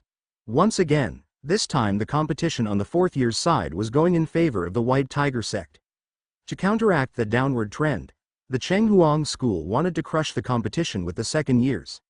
The fact that the White Tiger sect was still with 5 disciples at this stage was perceived as a threat to their usual top result. To the elders of the Chenghuang school, it was sickening and disgraceful that 3 disciples were eliminated in the round of 128 when they all had a cultivation of the mid-condensation level. Their opponents had all been at the early chi condensation realm, and even worse, one of them was Lai Meiwei from the White Tiger sect. However, most of the disciples still in the game didn't bother with these political considerations from behind the scenes. On the other side of the fence, the White Tiger sect elders tried to portray a neutral and detached air. But when Wei Muchen easily dispatched another Chenghuang school's disciple to enter the top 16, they had trouble hiding their curling lips.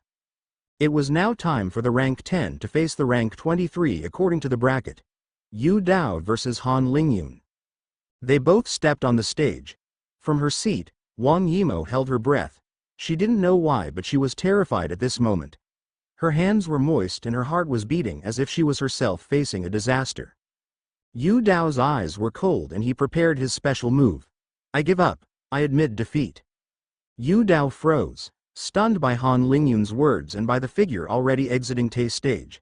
Then Yu Dao started laughing heartily. The audience was wondering what was going on at this junction. The one giving up didn't seem that strange, both were from the same sect after all, so it was expected that one would admit defeat before the match started. It would have been more surprising if they actually fought. After his good laugh, Yu Dao straightened back and turned triumphantly towards Wang Yimou. His smile dropped. Han Lingyun had just been taken by surprise by Wang Yimou, who had jumped into his arms as he came back. After a brief shock, he had accepted her hug. He wanted to kill you. I saw it in his eyes. Maybe I was being ridiculous, but I was scared that you would do something stupid to try to impress me, you know. Han Lingyun pressed her further to his chest. Yimo, I don't know what to say. Thank you for caring for me. But you need to regroup yourself, it's your turn to duel. She escaped from his embrace. Don't worry about me. I'll show you how to enter the top 16. Yu Dao, who was still on stage, walked away with a dangerous gaze. Han Lingyun could only sigh at this view as one of his greatest fears had materialized. Yu Dao seemed to have developed a deep grudge. He was looking forward to seeing Yu Dao's next combat though, especially with the bracket format arranging a juicy next match where sparks would most certainly fly. For a spot in the quarterfinals, rank 10 will fight rank 7, Yu Dao against Wei Muchen. But at this moment, Han Lingyun was more concerned about Wang Yimo's duel. Wang Yimo firmly arrived on the stage. Her mood had changed entirely in a couple of seconds and she now appeared completely focused and determined, like a wild tigress sizing up her opponent. This time, she wasn't the favorite. Against her was Shang Shu of the Chenghuang school that accumulated 138 points to reach the 9th rank during the first phase by teaming up with the one that came fourth named Gong Hai. Shang Shu was already at the late Qi condensation stage. This provided an advantage in cultivation and weapon level. His own fighting style was similar to Wang Yimo, using a sword with a mix of different attacks. This duel would be another confrontation between the Chenghuang school and the White Tiger sect and many looked forward to it. As soon as the start was announced, the two rushed towards each other and both launched powerful attacks in a head-on collision. Wang Yimo immediately slashed crescents behind her moon gaze as a little bonus. There was a loud explosion as the Qi attacks crashed together, bathing the audience in shockwaves. The two paused as they faced the aftershock and rolling residual Qi. Both had some form of defensive Qi barrier. Shang Shu's barrier was further pierced by Wang Yimo's crescent as he was preparing a second attack, forcing him to dodge. He hadn't anticipated that during their first exchange, they would be on the same level. On paper he had a superior cultivation and sword. In fact, the two had Qi at a similar density but during that exchange, Wang Yimo had to use a greater percentage of her Qi reserves. She would inevitably lose if they continued to exchange their greatest attacks, so she continued to close the distance and flung crescent after crescent to force Shang Shu into a corner, as he couldn't afford to let these short and dense Qi blades strike him. However, Shang Shu was doing more than simply defending. With great agility he managed to parry all the threatening attacks while linking his moves in various counterattacks. In that high-intensity fight, the two came so close that they actually crossed swords multiple times as they each channeled Qi capable of cutting through houses. For a time, it was hard to say which one had the upper hand. Wang Yimo seemed to have more favorable position due to more refined techniques, but Shang Shu countered with speed and superior power. Then suddenly, a large Qi attack discharged in every direction threw Wang Yimo away. Shang Shu had used his special move which created a large shockwave all around him, manifested by his foot crashing on the reinforced ground. If Wang Yimo hadn't activated her defense art to the maximum at the last instant, she would have at the very least suffered from severe internal injuries. A large portion of the blast was absorbed by the Qi shield and the majority of the Qi was dispelled, but it was enough to launch her backwards. Han Lingyun stood up from the stands as he helplessly witnessing everything. He was extremely tensed and struggled to keep watching this dangerous duel involving Wang Yimo. Before she could regain her footing, Shang Shu pushed on with a wide area attack with another Qi blade behind. Performing an impossible contortion, Wang Yimo managed to exert a sudden unimaginable force on the ground and throw herself to the side while her sword completed a perfect crescent to overturn a Qi blade still heading in her direction. Wang Yimo was shaken and felt ill from the collision, but the young girl wasn't going to back down now. She had to prove to herself that she wasn't a coward that broke so easily. The cave accident couldn't form a precedent. Emotions and state of mind do play a role in cultivators' fights, as they help push the spirit to its limits, effectively turning into a self-fulfilling prophecy. With a roar, she rushed back towards Shang Shu, who was finishing another powerful attack. Still heading in his direction, Wang Yimo responded with a condensed moon gaze.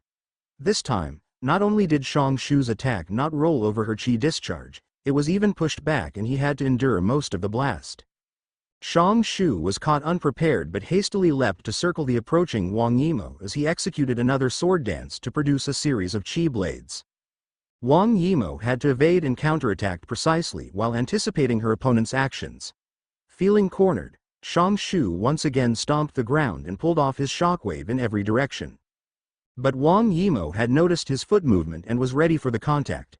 Because she was further away from Shang Shu compared to last time, Wang Yimou tried to take it head-on with a moon gaze strike and her defensive art activated at its peak. This was a mistake. She had underestimated the force of the strike in over-eagerness. For an instant she lost her footing and rhythm. Shang Shu jumped on the occasion and dashed at close range to finish the duel with a chi blade that couldn't be blocked. As if she had predicted this, while unable to use her sword in time, Wang Yimou's left arm completed its rotation before Shang Shu finished his movement and a massive chi gash emerged, instantly passing through the disciple and his defenses. Shang Shu was chopped in half before realizing what was happening. With their momentum, his two parts passed by Wang Yimou and rolled on the ground, mixing blood and dirt. Shang Shu was lying there, mouth agape and eyes full of shock. He hadn't died yet but was already frozen by the fear gripping his failing heart. It only took a couple seconds for Shang Shu to take his last breath and the elder was already cleaning the scene. Under the applause, cries, cheers and boos of the crowd, Wang Yimou gradually raised her head in her two hands. The right one was still gripping her favorite sword while the other was holding a simple fan. She let out another roar. It was a mix of fury, relief and pride. More than an enemy, that day she had overcome herself. Loser bracket. Yimou, it's wonderful. You were superb. Han Lingyun helped the trembling Wang Yimou who had nearly run out of chi during the fight. Lingyun, thank you. Thank you for everything. Don't thank me, up there it was all you. No, if my Dao heart hadn't recovered, I wouldn't have made it. Your words back then, they really helped. Huh, now you better win in the losers bracket and catch up with me because I won't be waiting for you. Han Lingyun had a stupid smile on his face as well. Her duel had been hugely stressful for him and her win came as a huge relief. Yimou, I know that you had cards and that you were very determined, but please don't put your life on the line like this again. Not for a competition like this. She nodded. It was only for this time. As much as I don't want you to lose your life so stupidly. While the two laughed, things were not looking that rosy on the Chenghuang school's side. They had lost their third confrontation in a row against a disciple of the White Tiger sect and their fifth best second-year disciple perished. Even worse, he had once again been defeated while having a cultivation advantage. And that cultivation had come at a steep cost in resources as he was a fourth-ranked talent with normal comprehension but had one of the top sword play among the disciples of his promotion. The rest of the 16 duels went on. Lai Meiwei was defeated and severely injured by Dai Huling of the Chenghuang school. It was clear that Dai Huling could have killed her but she refrained from doing so. Perhaps she felt that such a revenge was pointless. This attracted to her the goodwill of those from the White Tiger sect. As for Wang Yimou killing one of their own, except for Gong Hai, ranked 4th in the first phase standings, which was his best friend, the others didn't hold a deep grudge. It was clear that it was a dangerous confrontation and none had the luxury to make an effort to spare their opponent at a decisive moment. Once again, if someone was to blame, it was the black-cloaked elder that sat on an honorary chair with his eyes closed. But no one was stupid enough to dare. The top 16 was now determined and it was time for the loser bracket with 16 names for a place at the next level. There had been 2 deaths in 16 matches, so the disciple that won the last loser bracket was able to enter the top 32 without a hitch. It should be noted that the dead didn't immediately lose their place in the rankings and the resources that their place warranted were just as well distributed to their sect. Those that had their place taken by the winner of the last losers bracket would only have their rankings backing down by 1, for example. In that losers bracket with 16 participants, Han Lingyun was a favorite with the capabilities he had demonstrated in his optimal state, having not fought. At least half of the 16 disciples were recovering from injuries and various levels of shock. In that fashion, Han Lingyun's first 2 matches had been free. In the semifinal, he won against the disciple that emerged from the 32 loser bracket with relative ease, by unleashing his cloud and executing the same strategy as with his last true duel. The final for a place in the top 16, on the other hand, was a whole other situation altogether. Against him stood Su Jia from Peach Blossom Island. Being at the mid-chi condensation level, he was ranked 31st in the first stage and just like Han Lingyun, chose to not fight, being faced by the second-ranked. Most importantly, Su Jia was a wind affinity spear user and his attacks were expected to make quick work out of Han Lingyun's dark cloud. The spear was also known as a fine weapon to project a chi attack far away. It was generally less agile and precise than the sword but had a wider range. At first glance, Han Lingyun had no advantages and the tricks he relied upon until No would be ineffective. But Han Lingyun wasn't too perturbed, it was just time to move on to the next step. Right as the duel began, Su Jia started swirling around and launching rapid penetrating chi attacks. Su Jia showcased a surprising agility with his long weapon. He was utilizing his wind affinity to help speed up further fast movements. Han Lingyun's response was to keep a large distance and throw in some invisible blades to keep Su Jia occupied. This started a peculiar dance as the two ran from one side of the stage to another while never closing the distance. Han Lingyun even tried to throw out wisps of black chi to hinder Su Jia, but the Peach Blossom Island disciple would dispel it instantly. Han Lingyun had to keep his black chi volatile for its use, but that made it weak to Su Jia's methods. Small patches of black chi still began to accumulate on stage's ground as in that high-intensity chase. Su Jia didn't bother to wash away all the traces of chi. He already had to stay highly focused to evade Han Lingyun's dense chi attacks while trying to take him down. The task was extremely hard as Han Lingyun was as slippery as an eel, and his blackbird art with the merger skill made him hard to pinpoint, with constant unpredictable movements. Su Jia also had this constant crushing feeling in his chest, which no previous opponents made him feel, like of a prey being toyed with by its predator. Suddenly, Han Lingyun took a big breath and held it. Before Su Jia could make guesses about his actions, a shockwave traversed his body and all the sound from the spectators stopped. He was suddenly stunned with the realization that there was no more air around. Su Jia circulated his art to verify, but his art it failed due to the martial arts dependency on wind. He was far from being at the stage where he could materialize the concept of wind in emptiness. Obviously, without particles in the air, there was no wind. Shocked by the realization of the implications and seeing Han Lingyun approach him while slashing in his direction, Su Jia immediately raised his hands and yelled that he admitted defeat. At least he tried, as it dawned on him to his horror that no sound could propagate without air. Thankfully, his intent was enough for the elders supervising the fight to end it. Han Lingyun was glad his maneuver played out perfectly. He had dissimulated array flags around the stage in some patches of black chi to construct a formation that pushed all the air out in an instant once activated. He had other ways to win that fight, but this is what he came up with for the easiest solution while not taking any risks. Using an exploit to incapacitate the opponent from afar. This ploy could very well have been discovered by Su Jia, but Han Lingyun didn't have anything to lose while trying it anyway, with some very promising odds of success once Su Jia was forced to ignore some small little clouds of remaining black chi. It's safe to say that even considering array users, probably none would have thought of this idea that seemed unreasonably complex. Prepare a formation while fighting. This is a ridiculous notion for any chi condensation disciple. But Han Lingyun was truly a special case. The way his mind worked was different compared to the regular disciples. When others think of a straightforward win, brute forcing an opponent with strength, Han Lingyun hears brute forcing them with his tools, saving him from the bore of charging into the fight himself. And he had the capacity to execute this. After producing such unconventional methods on several occasions, Han Lingyun had truly become quite popular with the audience. He was unique in that regard. It was a refreshing change from the often similar hundreds of duels they had already witnessed. The crowd wanted to see more of his tricks. Like this, Han Lingyun had won the 16-loser bracket and was nearly formally in the top 16 too. He only needed one of the disciples in the top 16 to get seriously injured or to die, and his position would be secured without another fight. And with Yu Dao versus Wei Muchen as one of the duels, Han Lingyun had high hopes of that scenario unfolding. The disciples were now fighting for a place in the top 8, the quarterfinals.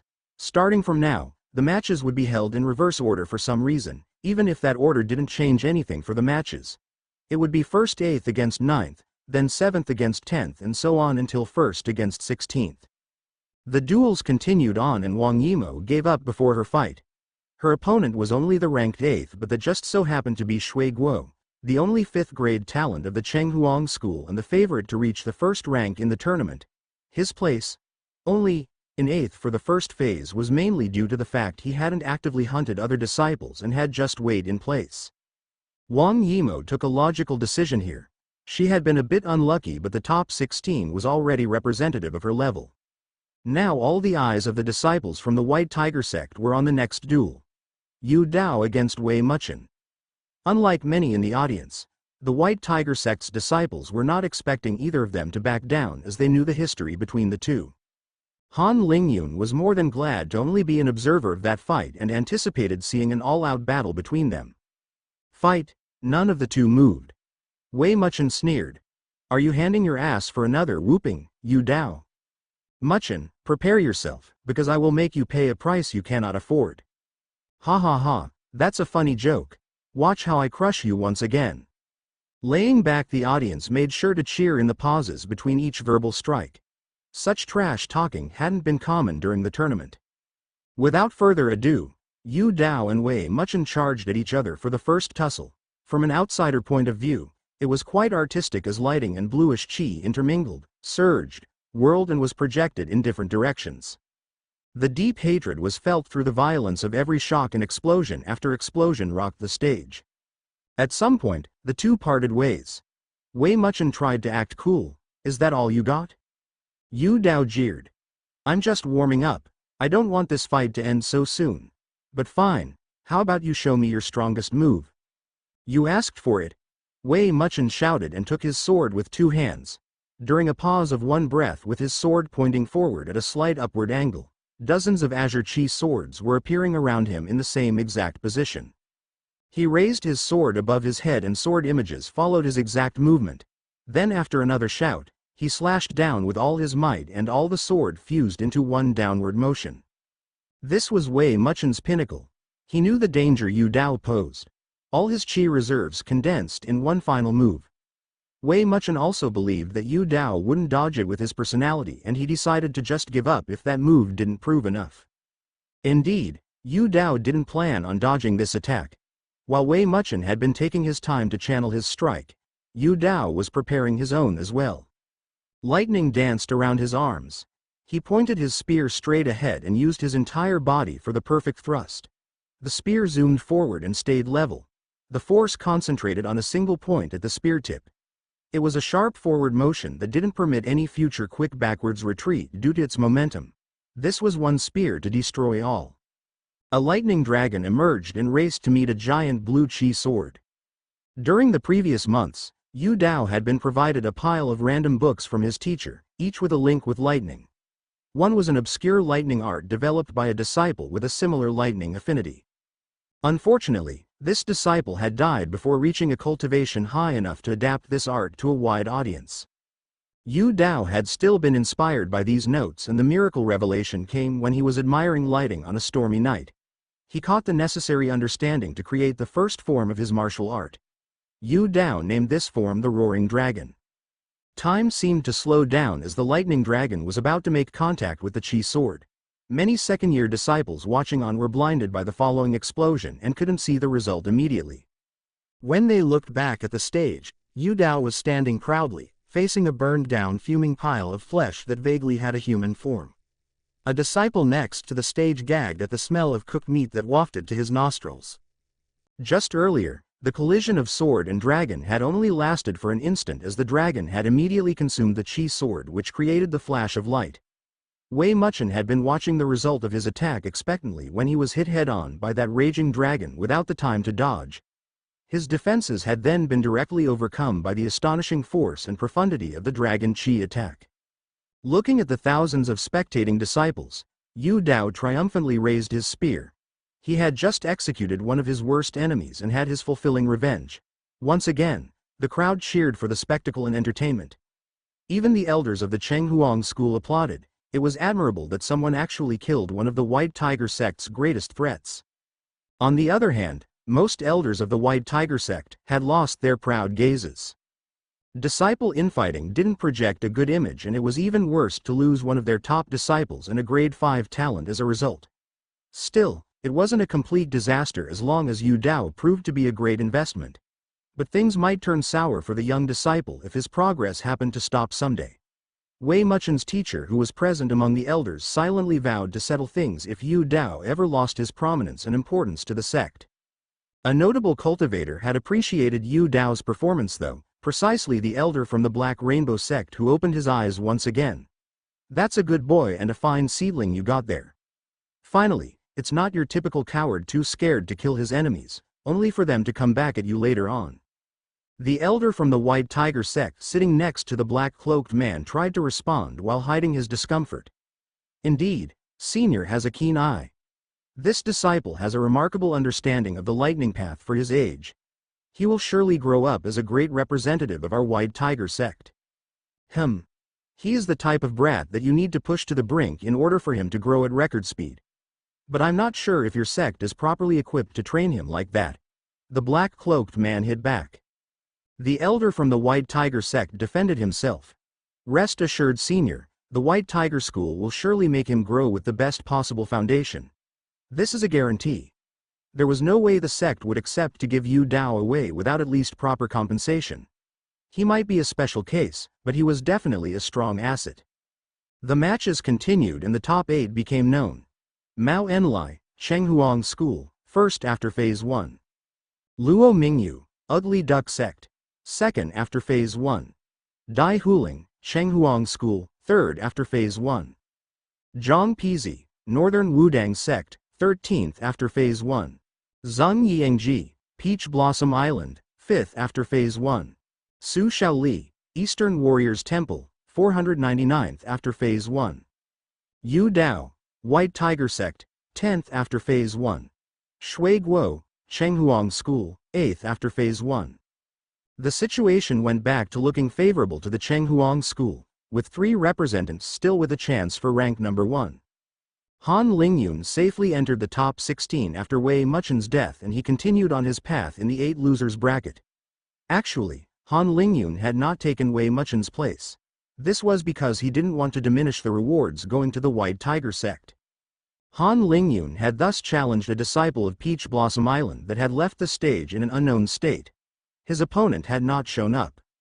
For the 8 losers bracket, Han Lingyun's first adversary was in a miserable state and just gave up. In the semifinal, his opponent didn't find the answer to Han Lingyun's enveloping dark qi, and in the final, he was supposed to face Wang Yimo. After a brief discussion, they agreed that Han Lingyun had a greater chance of winning other matches, so Wang Yimo was the one to give up.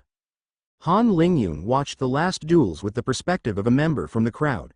The excitement and stress of the competition had mostly died down for him. Making progress in the losers bracket just didn't feel too satisfying. He still kept analyzing and making mental notes on everything he saw during those matches.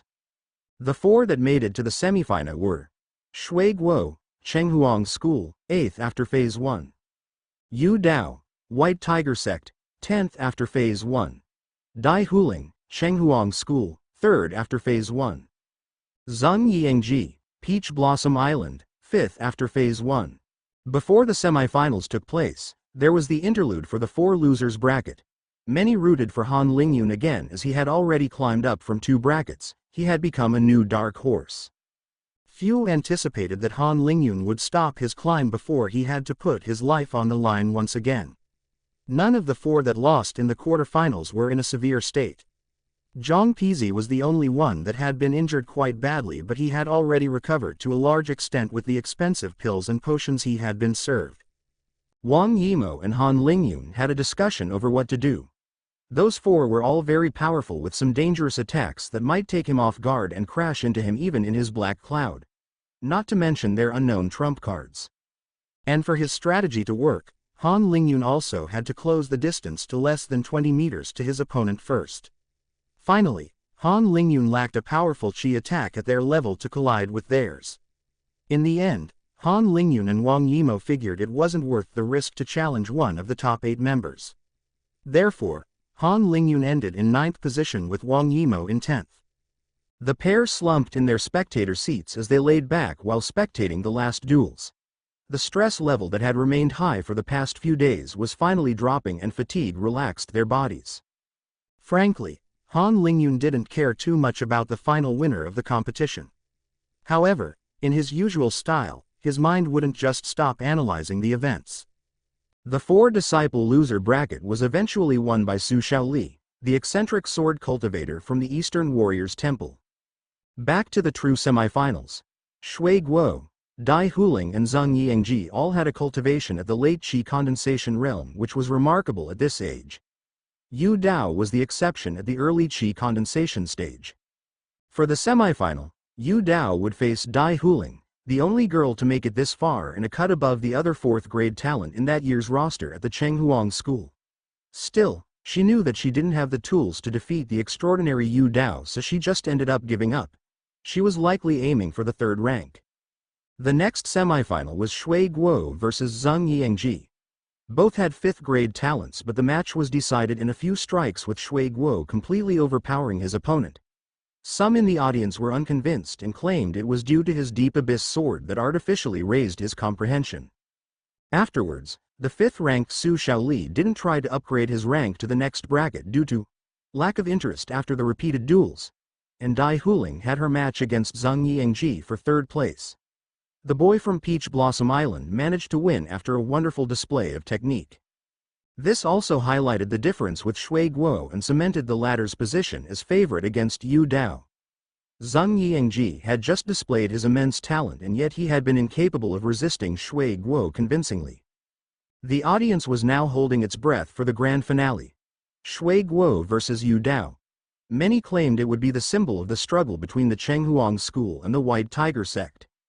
Conclusion: a critique often made to the Chenghuang school was that their disciples were overgeared, with boosted cultivations that they didn't know how to utilize fully. As a result, when Shui Guo came on stage without his deep abyss sword, many assumed he was arrogantly trying to make a statement about winning even without his strongest weapon. In truth, Shui Guo was doing the opposite and took the fight very seriously. Deep Abyss added a profound depth to his moves with the nascent Soul Senior's contribution, but it had some drawbacks too. First of all, Shui Guo was more familiar with his usual treasure sword.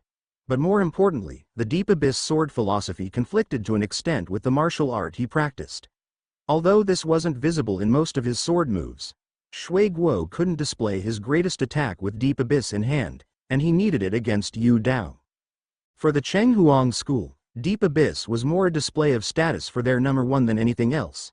It would also find its ideal match someday in the future, and this would create an unstoppable disciple for his generation, but that would be for later. Right now, Shui Guo was their strongest element in the last couple of years. A brilliant mind with a fifth-grade talent. With the resources he had at his disposal and his comprehension, he was able to reach the peak of Qi condensation 1 month ago already. At the same time, Shui Guo accomplished incredible levels of proficiency with every martial art he learned. He hadn't been able to create his own martial art, but he had a great intuition to practice martial arts that complemented his style and spirit perfectly. There wouldn't have been any suspense this year if Shui Guo had reached the foundation establishment realm before the competition, but he was stuck at the bottleneck for the time being.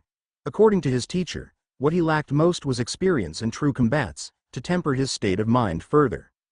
Rather than facing a handicapped Shui Guo stripped of Deep Abyss, Yu Dao would be facing the unchained version. The disciple from the White Tiger School sensed the change in the air as Shui Guo picked his preferred sword, and that made him frown. His high confidence had already subsided to an extent. One holding a spear and another a sword, they scrutinized each other from the two sides of the stage. "Begin," the elder announced with the same pitch as for all the previous matches. The big clash began explosively as Yu Dao and Shui Guo immediately traded Qi attacks from afar. Yu Dao pushed back with all his might as the violent collision forced him to take a step back. He had lost the initial altercation, overwhelmed by the volume and density of Shui Guo's first rapid strikes. As Yu Dao tried to assess the situation, Shui Guo was already upon him after having used his elite dashing technique. His objective was obviously to not leave Yu Dao any time to charge his lightning dragon skill. Yu Dao instantly reacted with a series of lightning slashes that forced Shui Guo back. The young boy from the White Tiger School had learned to maintain a terrifying intensity of Qi discharge through the harshest of training. This was putting a massive strain on his body, but the result proved his hard work paid off considerably. For the first time on the back foot, Shui Guo decided to accelerate the resolution and went all out in blistering counterattacks that leveraged his qi advantage to the maximum. Once again, it was Yu Dao's turn to struggle against the rhythm and barrage of qi attacks his opponent imposed. Before the situation turned dire, Yu Dao revealed his second card, the second stance of the Roaring Dragon. He executed a series of rotations to achieve 4 slashes in preparation to the final movement. Everything linked up in a final magnificent diagonal slash. The air roared and broke as lightning qi inundated the stage in deep gashes. Shui Guo hadn't anticipated that brisk change. He circulated his qi to the maximum to activate his defensive art as he tried to strike the crisscrossing dragons down. Just as the attack landed, Yu Dao firmly took a step forward to charge up the first stance of his Roaring Dragon art. He now had the initiative. At that exact moment, Shui Guo was completing a backflip after having been thrown away by the lightning wave. He ended with one knee on the ground, facing Yu Dao that was already getting ready to execute his main attack. Without losing any more time, Shui Guo stood up and jumped in a single movement. As Yu Dao was beginning to produce his all-out thrust, Shui Guo finished turning on himself in the air and added his own shout as his sword came back of view at a phenomenal speed due to the magnificent rotation. Shui Guo's sword seemed to have cleaved through the fabric of space as a terrible blood-red incision spread to meet the Roaring Dragon. The resulting collision between the two attacks was the most powerful yet, and the closest spectators had to protect themselves from the violent shockwave and the dust projected in all directions. On the stage, the gash had stopped the tenacious dragon that disintegrated as it cancelled the sword cut. Yu Dao found himself unbalanced for a brief instant and in an awkward position as his move didn't permit for any easy follow-up. Shui Guo on the other hand was already linking his next attacks. Yu Dao had to jump and roll from side to side as the stage was being destroyed by Shui Guo's attacks behind him. Yu Dao was nearly out of qi and in an unrecoverable position. He therefore edged to the border of the stage while still avoiding and dodging dangerous attacks. Finally, he jumped out of the stage, which marked the end of the duel. He knew that he had lost, but no one would make him verbally admit defeat. The crowd of more than 50,000 cheered with all its might at the new second-year champion. Unquestionably, Shui Guo proved he was the strongest one. The Chenghuang school was celebrating ostensibly this victory as Shui Guo stood proudly alone on stage. With the domination of the White Tiger sect in the 4th year's competition, the Chenghuang school winning the 2nd year's competition had a symbolic importance. The 3rd place didn't have the capacity to challenge Yu Dao, and thus the tournament finished. The black-cloaked elder had watched this final with interest. After some time, when the excitement was starting to die down, he unexpectedly appeared next to Shui Guo on stage and congratulated him. After some pats on the shoulder and words only those two could hear, the elder slipped a gift into Shui Guo's hands. The 16 other elders also stepped on the stage. It was time for the reward distribution, and the disciples of the top 64 that were still in correct shape were called on stage with an elder of their sect as a representative. Han Lingyun and Wang Yimo thus came back on stage as well. One of the 16 members of the council ordered for silence and began announcing the prizes as elders were preparing for the distribution. First of all, I wish to congratulate everyone that participated in the competition, and all the sects for forming another fine generation of disciples. The Sun Cultivation Alliance demonstrated once again the soundness of its methods. I am convinced that we will obtain a fine bunch of loyal and mature cultivators from that batch. I wish to give a special mention for the 1% that obtained a spot in the tournament, be it with their strength, luck or wits. All those qualities are essential for cultivators. No matter the method, the main point is always to succeed. Finally, the stars of the generation, please congratulate the disciples that made it to the top 64. They have all won an early spirit condensation pill for their performance. Gasps of astonishments were heard from the crowd. Every disciple on stage were provided a pill bottle. For the missing ones, it was their representative elder that received the prize in their stead. The disciples placed outside the 32nd rank were then asked to leave the stage, and the elder went on with the list of rewards. Those that made it to the top 32 have gained an additional glass of body reconstruction freezing water. This rare and exceptional liquid not only reforms the body, but it also washes the qi pathways and increases one's qi circulation by up to 20%. The process of distributing and disciples exiting the stage unfolded once more. Now for the top 16. On top of the previous rewards, you have earned the chance to follow a formation directed by a nascent soul elder. You will be summoned during the next year. In addition, this master will only welcome disciples that have yet to reach the formation establishment stage. Han Lingyun and Wang Yimo looked at others' eyes where they could see their mutual excitement for the guidance. That was a windfall and a rare opportunity. They exited the stage with bright smiles, and with 2 bottles in hand. The elder from the council continued his announcements. Our 8 quarterfinalists receive a ticket that can be exchanged for any chi condensation level item in the SCA's treasure vault. The top 4 obtain the extraordinary opportunity to cultivate one day next to the famous sun's ancient pillars. These are ruins and encryptions from another era that help deepen one's comprehension level. Many martial arts of the SCA have been developed on those sacred grounds. You can show up at the crater to claim your day when you want, but you might need to reserve the slot several months in advance. Our 2 finalists will be able to choose a martial art from our grand collection at the SCA. This collection is greater than all the libraries of the top 16 sects combined. The level of that martial art isn't limited to the chi condensation level but can be for the foundation establishment realm. And even more remarkably, a nascent soul elder volunteered to serve as an advisor for the decision. And finally, we have our grand winner, Shui Guo from the Chenghuang School. The elder bowed towards the black-cloaked man. I will let Senior Chao Fa announce the reward. The black-cloaked cultivator took a step forward and revealed his true face. Han Lingyun could only describe the man as average-looking, the type of face that easily mixes up in the crowd. He would never voice these thoughts though, especially with the council elder referring to this man as a senior. In the cultivation world, a higher seniority was attributed to a higher cultivation. This elder was then logically at the nascent soul realm. The man with the black robe smiled at the crowd like caring elder brother.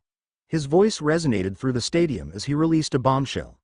I am accepting Shui Guo as my personal disciple. Aftermath shock permeated the audience. Some were stunned because it seemed an outsider and a stranger was just taking away the best disciple of the generation. Others, more knowledgeable, were amazed such an eminent figure actually took such a young boy under his wing. This Shui Guo was guaranteed a splendid future. There is no need for this rare talent to rot here. He deserves an appropriate master with the perfect environment to unfold his wings and soar to the skies. Shui Guo was already kneeling on the ground to formally accept his new master. In his left hand he was clenching a token representing a rainbow over black mountains, gray skies and a black sun, the token of the Black Rainbow sect. The elders of the Chenghuang school had mixed feelings about the ordeal. It was their goal after all for their best disciples to integrate that prestigious sect, but some wished Shui Guo would have stayed at least until the 4th year's SCA competition. There was no point crying over spilled milk though. It had already been agreed upon that Chao Fa would bring back the first second-year disciple, and it was simply unthinkable to oppose the will of this cultivator. And the compensations the school would receive from the SCA were considerable. The competition ended and the thousands of disciples all headed to their respective accommodations. The 4th years should have finished their rankings as well, and it was finally time to meet back with everyone again. The 4th year competition had taken place at another location and didn't have any interruptions, therefore 2nd and 4th years hadn't seen each other since their respective competitions began. Before the reunions, Elder Wen took Han Lingyun to a side. Disciple Lingyun, I have some bad news to announce you. I'm going to be very direct. Be prepared, you have to stay strong. Your Grand Major, Zhang Fang, passed away. What? How could that be? When? Han Lingyun stumbled back at the brutal revelation. Elder Wen placed his hands on the young boy's shoulders. It was during the first haze of the competition. Your Grand Major was unfortunately ambushed. I withheld the news to not affect your performance as I know that you two were quite close. Deaths are sadly a common occurrence in the cultivation world. He won't be the last friend that you will lose on the path. Elder Wen seemed rather pensive as he uttered that last sentence. Han Lingyun couldn't hold in his tears as his breath became heavy. Thank you, Teacher Wen, for your care. Thank you for announcing the news to me. His heart clenched as he thought of Zhang Fang's laugh and his strong pats in the back. He would never see his face again. I just lost a big brother. He remembered every time Zhang Fang gladly brought him to Market Road. He made a pair of hilarious buddies with Lei Weiman.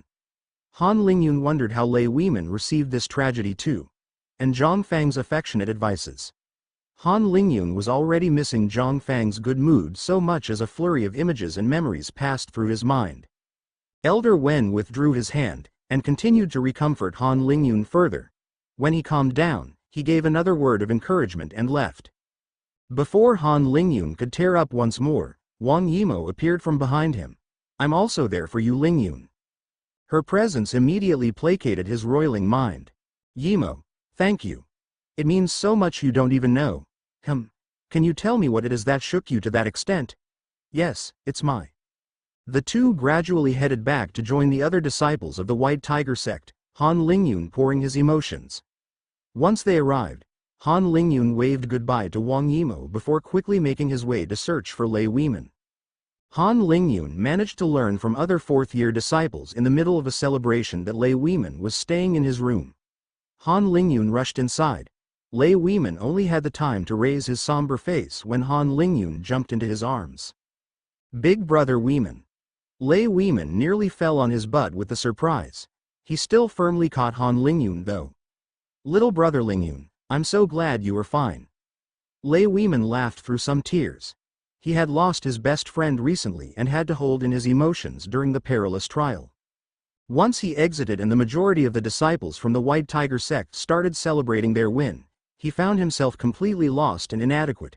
He finally isolated himself where his pent-up emotions came crashing down all at once. And Han Lingyun had then appeared like a light in the darkness, a hope in his sea of loneliness. They had each other to rely on to digest the tragic news. "Little brother, you are so brave. I heard that you performed splendidly at the second-year tournament too. I'm so proud of you. Big brother Weimin, you will always be one of my models with Big brother Fang. And congratulations for your part in the White Tiger sect's win with the fourth year's disciples. Little brother Lingyun.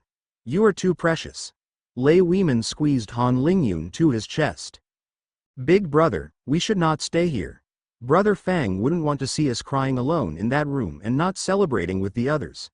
We are not disrespecting him by not grieving alone." Lei Weimin imagined a response of banter Zhang Fang would have added at this instant, which made him smile. "Brother Fang, you will always be in my heart. You're right, little brother, let's join the rest. I'm sure that Brother Fang would be glad." For the first time, many disciples of the White Tiger sect tried wine on that hectic night. It marked the end of a year and another page was turned on their bumpy road of cultivation. Despite the tragedies on the path, its fantastic dimension made it too attractive to pass.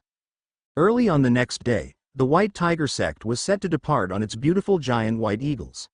The disciples had to circulate some qi to get rid of the effects of the strong alcohol and to clear their minds. The atmosphere was a lot more solemn as 37 white coffins were placed on the lead eagles. The 1,000 or so disciples and the 100 elders then flew off as the first rays of sun peaked behind the horizon. Han Lingyun breathed the fresh air due to the speed. A normal human might have found the pressure unbearable, but for the disciples it only felt like a light, refreshing breeze. Han Lingyun caressed a bracelet that was still attached to his wrist. This gift from his mother was starting to become too small. Cultivators grew very fast and Han Lingyun was already 170 centimeters tall, 5'6".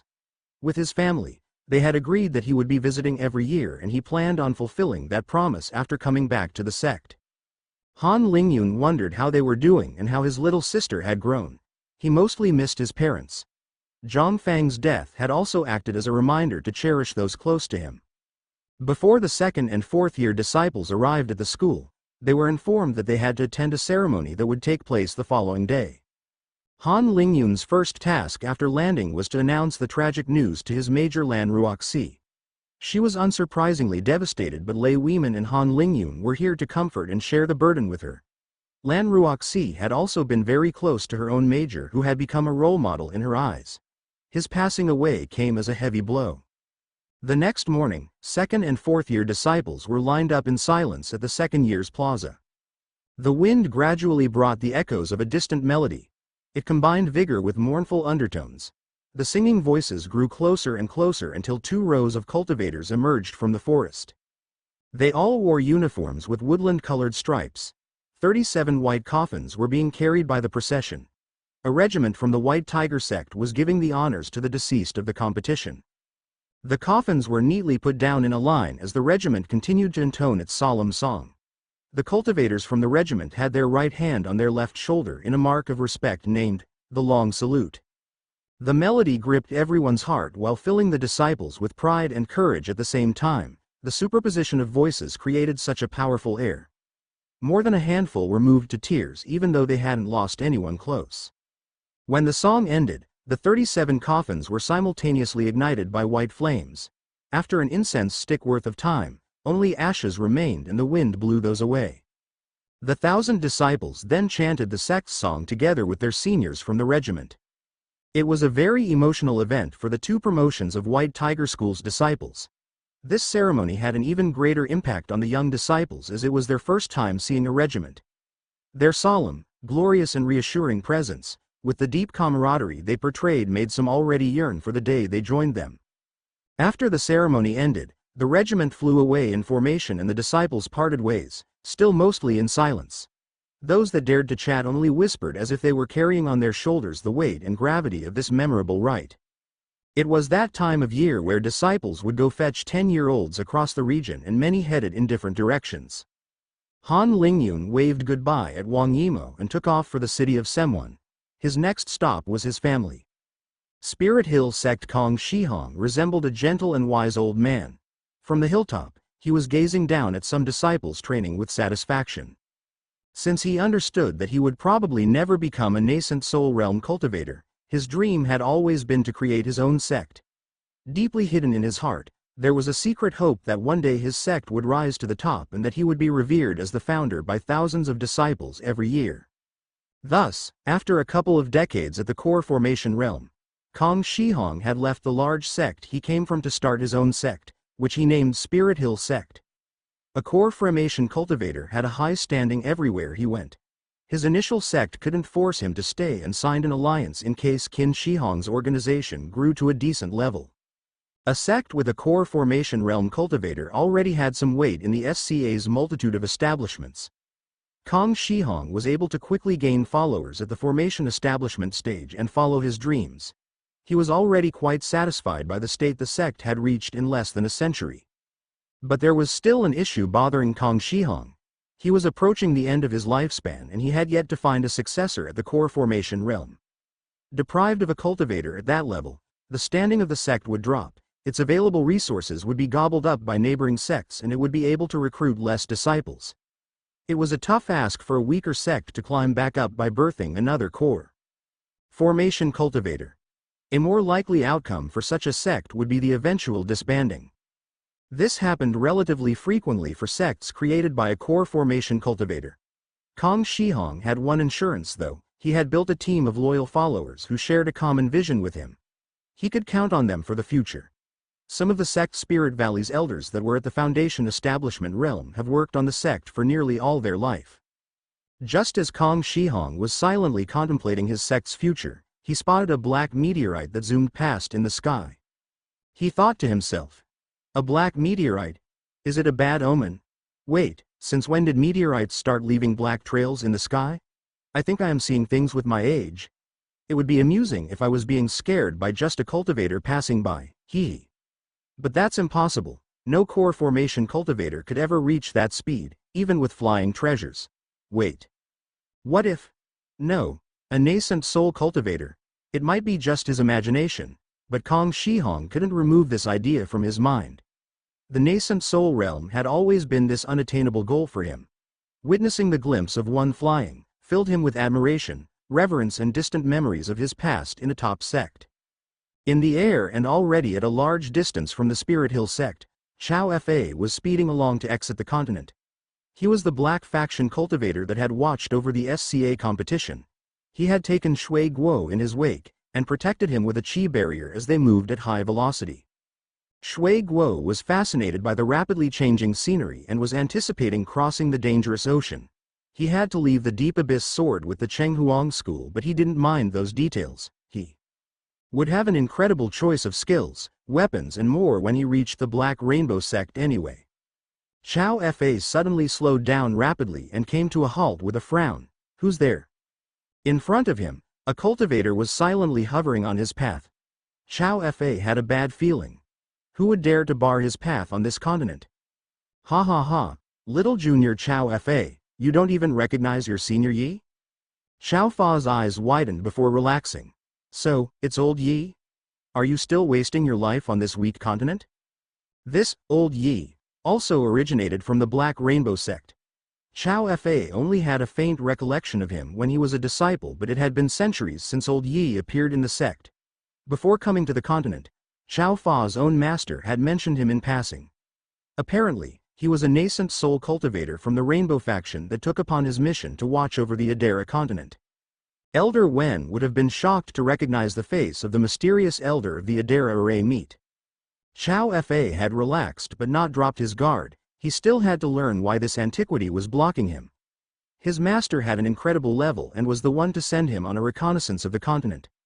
Therefore, Chow Fa had no fear, especially with his master backing him. Plus, Rainbow faction members were considered as feeble for their level. Haha, little Chow Fa, it's important to show to one's seniors the level of respect they deserve. I see you had your fun on the Adara continent? Chow Fa became more and more irritated by this man looking down on him. Old Yi, what I do is none of your concern. I don't know what you are still doing here, but you will soon be replaced anyway as your stupid Rainbow faction disappears from this planet. If you have any problems with my presence, go voice them to my master. He is Venerable Gong. Ah, so it's that old friend Gong sending you over. No wonder. I definitely recognize his style of sending messages. But let's talk about you, little Chow Fa. How's your situation among your fellow colleagues? To be sent here, you must be struggling to keep up with the best of them, right? Chow Fa frowned. Indeed, he wasn't as brilliant as his good friend he called older brother, but his talent and achievements had still garnered him the respect of his peers in the sect. I'm afraid you are wrong, old Yi. Perhaps your age has dulled your judgment? A faint smile crept on Elder Yi's face. It was fun to play a little game sometimes. It's tough to break the truth for you, Junior Fa, but your master doesn't seem to agree with your personal assessment. Chow Fa was beginning to have a hard time holding back his anger. He wanted to attack that old man on the spot. But killing was not permitted between sect members, and a fight would probably obliterate the poor Shui Guo who was patiently waiting behind his back. What the hell are you blabbering on about, old Yi? You see, Lil Fa, if your master truly cared about you, he would have added some more information. First of all, my position is of the Adara continent's protector, sent by the Black Rainbow sect itself. Now, let's think about it for a second. On a continent where dozens of early nascent soul realm cultivators roaming around, what should the cultivation of the one watching over it be? Chow Fa stopped on his tracks as he contemplated Elder Yi's words and its implications. Medium or even late nascent soul stage. No, that couldn't be. You are just bluffing. Ha ha ha. Keep reassuring your pitiful self. But that's what the Black faction has always been. They have to keep weeding out the trash to not plateau in their one-dimensional world. Still, this old geezer Gong always likes to have several meanings behind his actions. Him bringing you here serves two causes, you see. The simple one is to get rid of you silently, and the second one is to pass on the message to me that he wants me to come back to the sect. It seems that the role of protector will soon change hands. Well, this was decades in the making anyway. In front of the old man, Chow Fa had completely lost his cool. In an instant, he circulated his chi at full force in a desperate all-out attack. The all-out attack of a nascent soul cultivator. On his hilltop, Kong Shihong was still pridefully watching his sect's disciples bustling around when suddenly, he saw a bright flash of light on the corner of his eye. For a moment, he wondered if he was witnessing the birth of another sun as a giant ball of fire was growing on the horizon. Then the realization hit him that this wasn't a sun but a huge explosion. Shit, was it actually a giant meteorite that just crashed? Everyone, be careful. The blast arrived only a couple of seconds later. A shockwave mixed with wild chi particles passed through the Spirit Hill sect, bending the trees and throwing the standing disciples off balance. Thankfully, the explosion had taken place dozens of kilometers away and the energy of the shockwave had already weakened considerably. In truth, the situation wasn't that critical for the Spirit Hill sect, but all had a massive fright after witnessing such a phenomenon. Once everything settled down, the disciples began contemplating the destruction. Most of the building were still standing, but quite a few of the shabby disciple accommodations had crumbled. In the air above a scene of desolation, Elder Yi was dusting off his clothes with a sigh. There was no trace left of Chao Fa or Shui Guo. With a wave of a hand, Elder Yi dissipated the qi remnants still wreaking havoc around so that nature could slowly reclaim its land over time. The cleaning accomplished, the old man disappeared behind the horizon. Investment Yu Dao hadn't taken the loss in the final too well, but it didn't stop him from cultivating like a maniac. He had missed the chance to directly enter the Black Rainbow sect, but that wasn't troubling him at all. Yu Dao felt that he still had some unfinished business on the Adara continent, with so much he had yet to explore and experience. The proud regiment was just the tip of the iceberg he wanted to witness. Little did he know, him losing the final had actually saved his life. After Yu Dao finished his torture training under a lightning array, he immediately dived into a cultivation session. However, he had an unexpected surprise when he opened his eyes.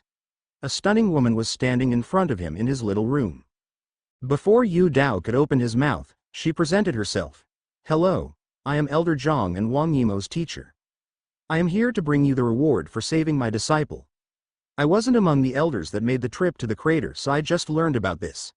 Wang Yimo has described everything to me."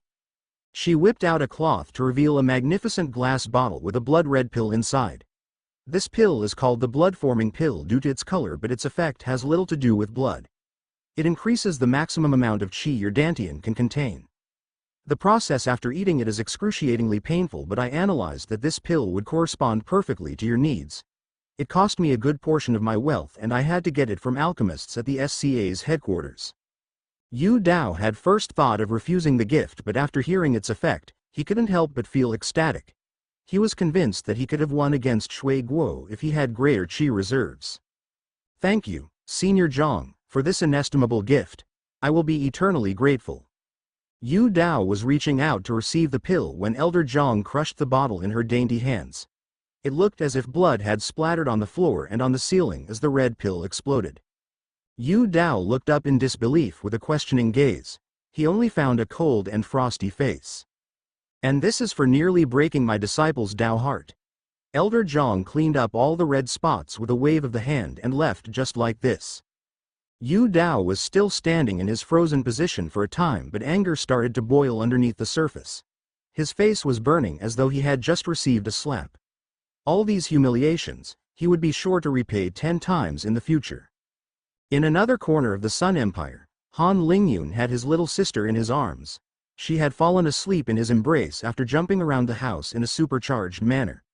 Like they had planned, Han Lingyun had dropped his White Tiger Sect's token near the city of Semwon before finding the Han family's new location from a box hidden in the soil next to a recognizable tree. The new house was situated next to a tranquil village and Han Feng picked hunting as his new occupation.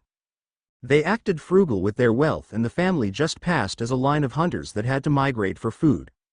Han Shui's time was used taking good care of her daughter and making friends with the other women in the village. A good third were field workers, but the village wasn't completely dead otherwise. In fact, the village could be considered as quite wealthy overall. Many profited from the trade due to the merchants passing by, as the settlements was situated close to a town named Yumun, which in turn was only 1-day carriage ride from the capital. The village thus had its hotels, bars, restaurants, market and other artisans. It was also quite safe. Because of its closeness to the capital, bandits were not present in this region. Still, in a further measure to protect his family, Han Lingyun had installed around the house an array with mid-grade crystals as its core that could be activated by a press on a button in case threats came to trouble the peace of the village. Han Lingyun had been the one to create that array in its entirety and he was proud to use it to help his family.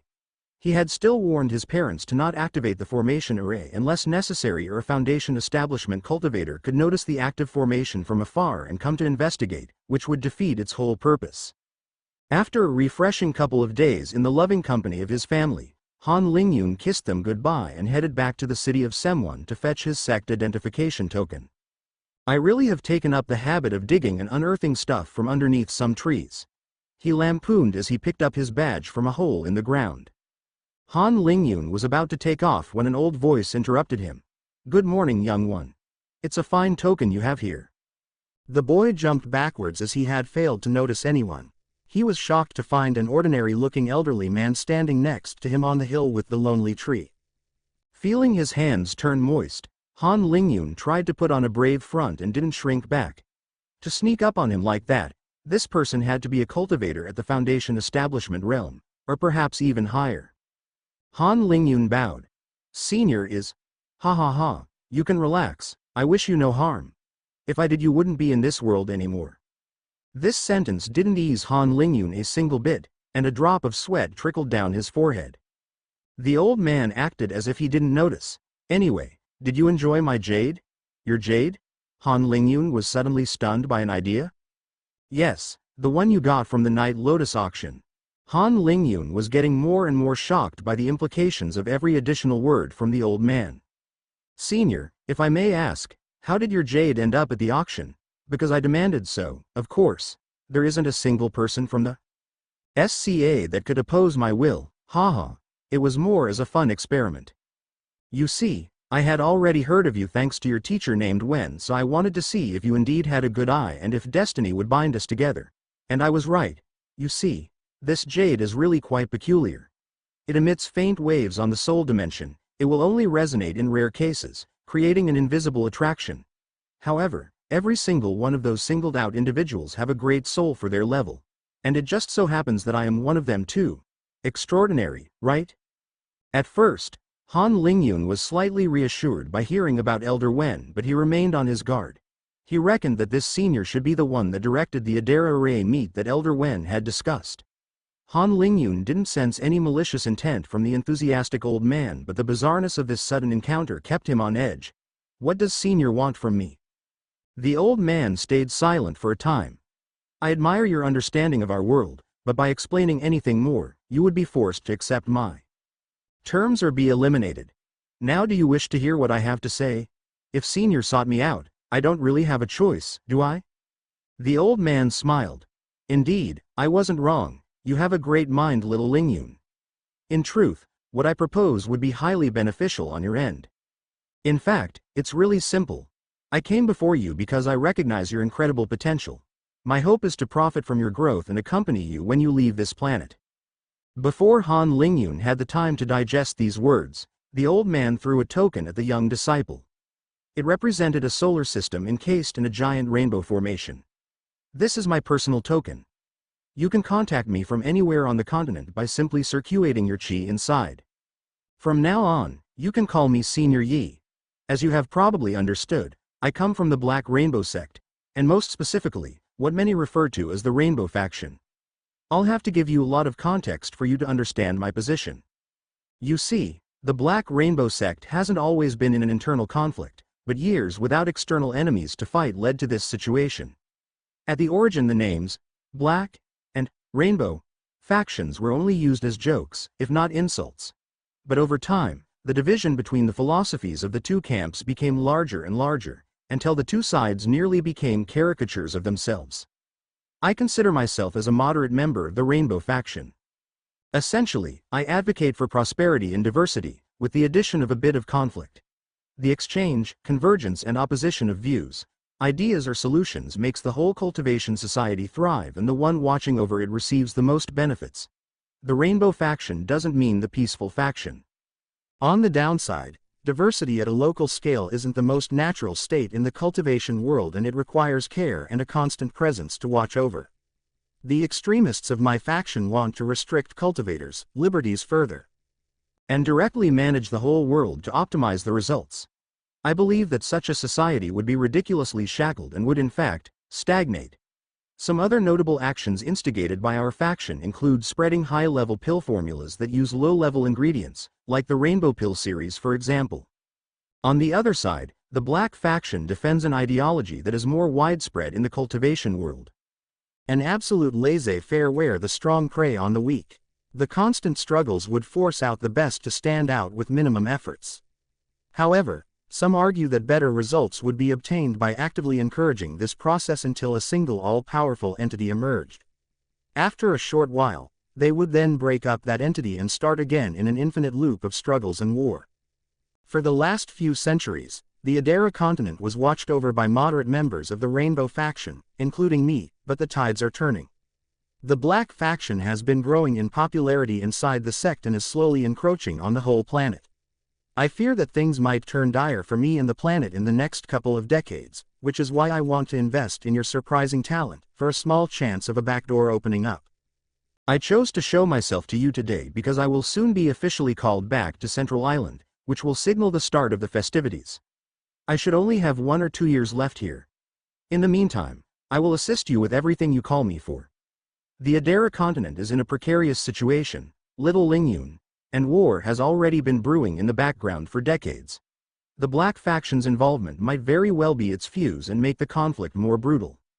A step back, Han Lingyun was grateful to this elder Yi for having disclosed so much about the hidden affairs of the world. Just for this, Han Lingyun's impression of the old man greatly improved. Senior Yi, can you tell me more about the Black faction senior that followed the competition? The old man smirked. He was a fool. A dead fool to be exact. A discarded pawn in the political games that old fogies play for fun. He was just sent here to pass on a message, basically. To prepare for the change in the continent's era.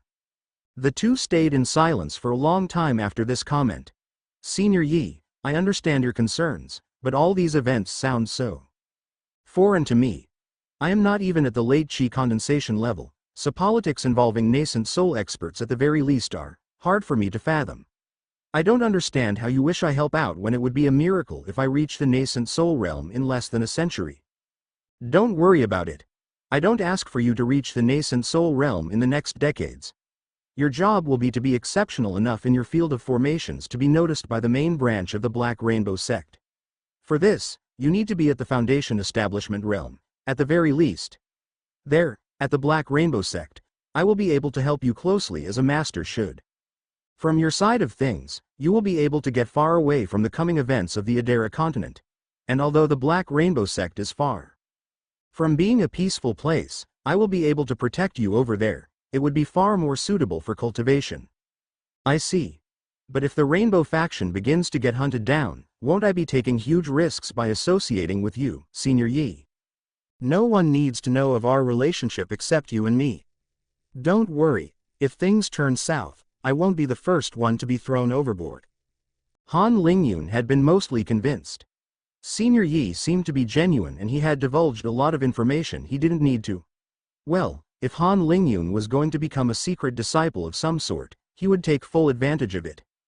Senior Yi, with your level, can you provide some advice on my cultivation?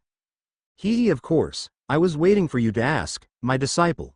Come on, please circulate your chi for me. After only a couple breaths of time, the old man stopped Han Lingyun to provide his verdict. I have just been surprised 3 times in a row by your demonstration, but there is indeed an issue.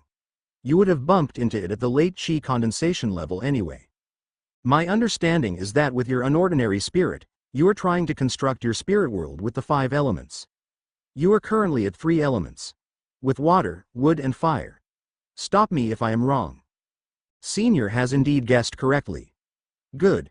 There are both advantages and drawbacks to this approach. In fact, regular cultivators would never embark on this path. Who would try to advance one's understanding of 5 completely different concepts, effectively slowing down one's pace of advancement by a factor of 5. Later, on the path of cultivation, what matters is the deepness of one's understanding, not the wideness. Only as formation array enthusiasts see the benefit in comprehending all 5 elements, as this demultiplexes the diversity of runes you can play with. And because most formations are based on the natural runes, masters of the 5 elements have a much greater flexibility than their peers. However, I'm even more amazed by the exotic flavors that all 3 of your elements have. Your mind really seems to work differently than for everyone else. And to already be at this juncture, I don't know if I should be surprised by your incredible capabilities once again, but anyway, that's not the point. I think that this path suits you well. But I have yet to witness someone remotely close to achieving something like this at the chi condensation stage. I, myself, was called a genius for having gained a rudimentary understanding in all 5 elements at the late formation establishment stage.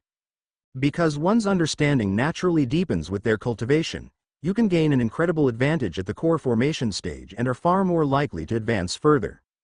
Anyway, your goal should be to complete the cycle before the foundation establishment stage, am I right, disciple Lingyun?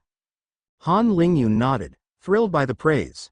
That was my idea. I was hoping to use the improvements in my spirit due to cultivation and another spirit condensing pill I received from the SCA competition to add the earth element when reaching the late Qi condensation realm, and the metal element at the peak of Qi condensation. Your ideas are excellent, but sadly it would be impossible for the current you. You won't be able to add the fifth element with your talent.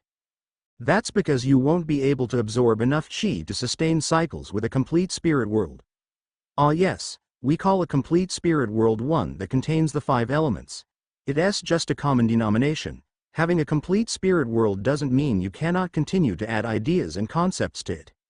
Anyway, I am going out of topic again. With your 4th grade talent, you won't be able to achieve a complete spirit world before the foundation establishment stage. You just lack Qi input. Only a 5th grade talent could theoretically do it. Han Lingyun was a bit devastated by the revelation. It was just as if he learned that he was heading in a wall for all this time. Don't beat yourself up about this. Cultivation is never a straight and direct path, but it's filled with twists and turns. And the extraordinary level of your spirit will always remain. Plus, don't forget that as your new teacher, I have a solution to your problem. I am as invested in you into wanting to see you achieve a complete spirit while still at the Qi condensation level. Han Lingyun ears perked up. I'm not sure that you will like it though. Han Lingyun kowtowed. Please enlighten me, Senior Yi. I also understand the concept of having to take a step back to jump further. That's exactly it. The only issue to my method is that it requires you to lose your cultivation and start again from the first stage of body strengthening. But listen well, I think it can be beneficial on several levels. In fact, I have noticed that you have another peculiarity, which was my 3rd and final. Surprise. This time it's from your spirit root. Your spirit root should be accommodating a grade 5 talent. It has the shape and characteristic for it. However, one of the branches is obstructed. This is highly uncommon but not unheard of. It was found that a damaged or blocked spirit root can happen for some babies that are birthed in precarious conditions. Those that were initially on the verge of death for their first instance and that miraculously managed to survive. This made Han Lingyun think about his reincarnation. Perhaps it hadn't gone completely without a hitch. Seeing the pensive Han Lingyun, the old man continued his little presentation. Well, the how doesn't matter too much anyway. The importance is the solution. A translucent pill miraculously appeared in Elder Yi's hand. This pill is your solution. It will unblock your spirit root to uncover your true 5th grade talent. The only side effect is that you will lose your current cultivation in the process. He could have been a great salesman. Han Lingyun lampooned. He was also amazed by Elder Yi's act of casually taking out this super-specific pill that shouldn't be useful for more than 100 cultivators in the whole continent. Where was he hiding his pill collection? I thank Senior for this immeasurable gift. Elder Yi seemed even more elated than Han Lingyun. Good. I'm not asking for anything in return, not now anyway. Han Lingyun accepted the pill but didn't consume it immediately. He wanted to discuss about this with Elder Wen first. He had been his real teacher and mentor all along after all. Once Han Lingyun received the unexpected gift from Elder Yi, the two began a lengthy conversation, which rapidly veered towards array formations. Elder Yi also let Han Lingyun keep the jade. He recommended to not lose too much time trying to find a secret hidden in its patterns as he himself wasn't able to uncover anything. Han Lingyun still planned on giving it a try though. Elder Yi had effectively confirmed there was something special with this jade. At the very least, how come only specific individuals with unordinary souls could sense something from it? Tell me if there are any other issues disturbing you.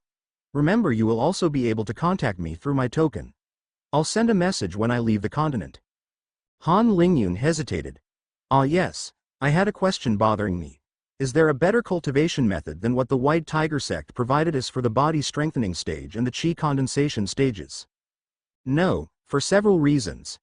Any nascent soul cultivator with sufficient brains would be able to confirm that this method is the complete one. The Black Rainbow sect doesn't have anything better.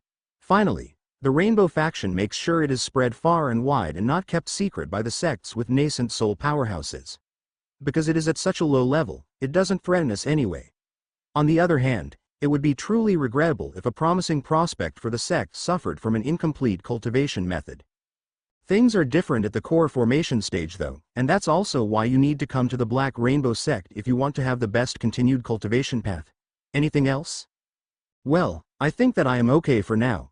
Thank you once again for all the answers. Very well. By the way, I have been seeing your teacher a couple of times recently to fulfill my promise to increase his understanding with arrays. He already knows me well, so I guess talking about me isn't out of the question. It's as you wish. If that's all, I will send you back to your sect. Before Han Lingyun could respond, his vision suddenly turned dark. After long seconds in complete darkness, Han Lingyun found himself in the middle of the second year's plaza. He waited for a time and looked around. The disciples that passed by acted as if Han Lingyun had not just appeared out of thin air. No sect array had been activated as well. Completely dazed by what just happened, he quickly made his way to Market Road in order to find Elder Wen. This Elder Yi had just demonstrated his capability to enter the school as he wished. If Han Lingyun still had some doubts, he was now convinced that Elder Yi was at least at the nascent soul realm. The thought was a bit frightening, but at the same time the opportunity was considerable. Translucent pill, Elder Wen, this is what happened. The elder listened attentively to Han Lingyun's story. Over the 2 years at the White Tiger School, Han Lingyun had developed a close relationship with Elder Wen. Perhaps he even felt a closer bond to him than to his disciple friends. As such, Han Lingyun dutifully recounted the unexpected encounter. The only thing the young disciple didn't mention was the mysterious jade. By the end, Elder Wen was left slack-jawed. I had no idea this mysterious senior was actually such a prominent figure. I always thought he was some kind of rogue cultivator with a Tao that revolved around teaching and knowledge. As for the pill, I will check the registers at the pill pavilion first, but I seem to have a vague recollection of it. I can't confirm that it doesn't have any hidden characteristics though. If this pill appears to be what the senior claimed, will you actually take it, disciple Lingyun? I was leaning towards that choice, but losing all my cultivation isn't so simple. I still wanted to hear your advice on the matter, teacher. It's indeed true that having to cultivate back will make you lose time in your prime years for cultivation. However, I am almost certain that it would be worth it in the end. You will keep your comprehension and spirit, and getting back your initial cultivation will be much faster than the first time you cultivated. The opportunity for a grade 5 talent is very desirable. Even though your body would have lost every trace of qi, you don't lose all the strength your body accumulated with time because qi has already modified your constitution. The body strengthening stage should therefore go much faster. As for the qi condensation stage, you won't face any restrictions due to comprehension. Doubled with an increase in talent, I wouldn't be surprised if it takes you 1 year to get back your original cultivation, or even just half a year. The thing is, you might be overwhelmed by a profound sense of weakness at first. When you were once able to fly in the skies and crush boulders with a distant wave of a finger, going back to being immortal could be a huge mental blow. Well, you would still be a super strong mortal, but you will become the weakest disciple of the whole promotion for a time. Only take this path if you think that you are mentally strong enough. Everyone will continue to make progress when you are back to square one. The benefits on the long term, however, are just too attractive to pass on this opportunity. Han Lingyun was of a similar mind. I think that mentally, there won't be an issue. What worried me more was the time lost and the consequences in future rankings and for my treatment. You are right. Actually, I think that the issue is too big to not involve a sect protector at the very least. Han Lingyun looked hesitant. Is it possible to not mention Elder Yi to the higher-ups? It's impossible to hide the involvement of a prominent cultivator. Or how would you know that your spirit root is degraded from grade 5? But hiding Elder Yi's identity isn't an issue. These figures often remain anonymous. And so, Han Lingyun and Elder Wen came to the top floor of the Thousand Treasure Pavilion, where the nascent soul protector watching over Market Road was staying. He was deeply interested in the pill and in Han Lingyun's case. After a close examination, the protector also managed to confirm with some certainty that Han Lingyun indeed had a blocked spirit root. This was huge news for the sect that could welcome another 5th grade talent, even though he would have 2 years to make up for. It was so important that the nascent soul protector chose to take additional precautions with the unknown pill and called in the best pill alchemist the sect had. This alchemist wasn't even residing in the school but on the regiment's side. Protector Shun was the only alchemist at the nascent soul level in the White Tiger sect, and he rapidly arrived after being messaged. He was one of the top alchemists of the whole continent. Protector Shun had brought with him 2 old manuals containing the pill's precise description. To ascertain the exact effects of the pill, he extracted a minuscule portion from it and performed some experiments. At the same time, he was scanning the pill with his powerful spirit sense to make sure nothing suspicious was hidden inside. After a couple more measurements, Protector Shun claimed that the translucent pill's effect were the ones that were advertised with 99.99% certainty.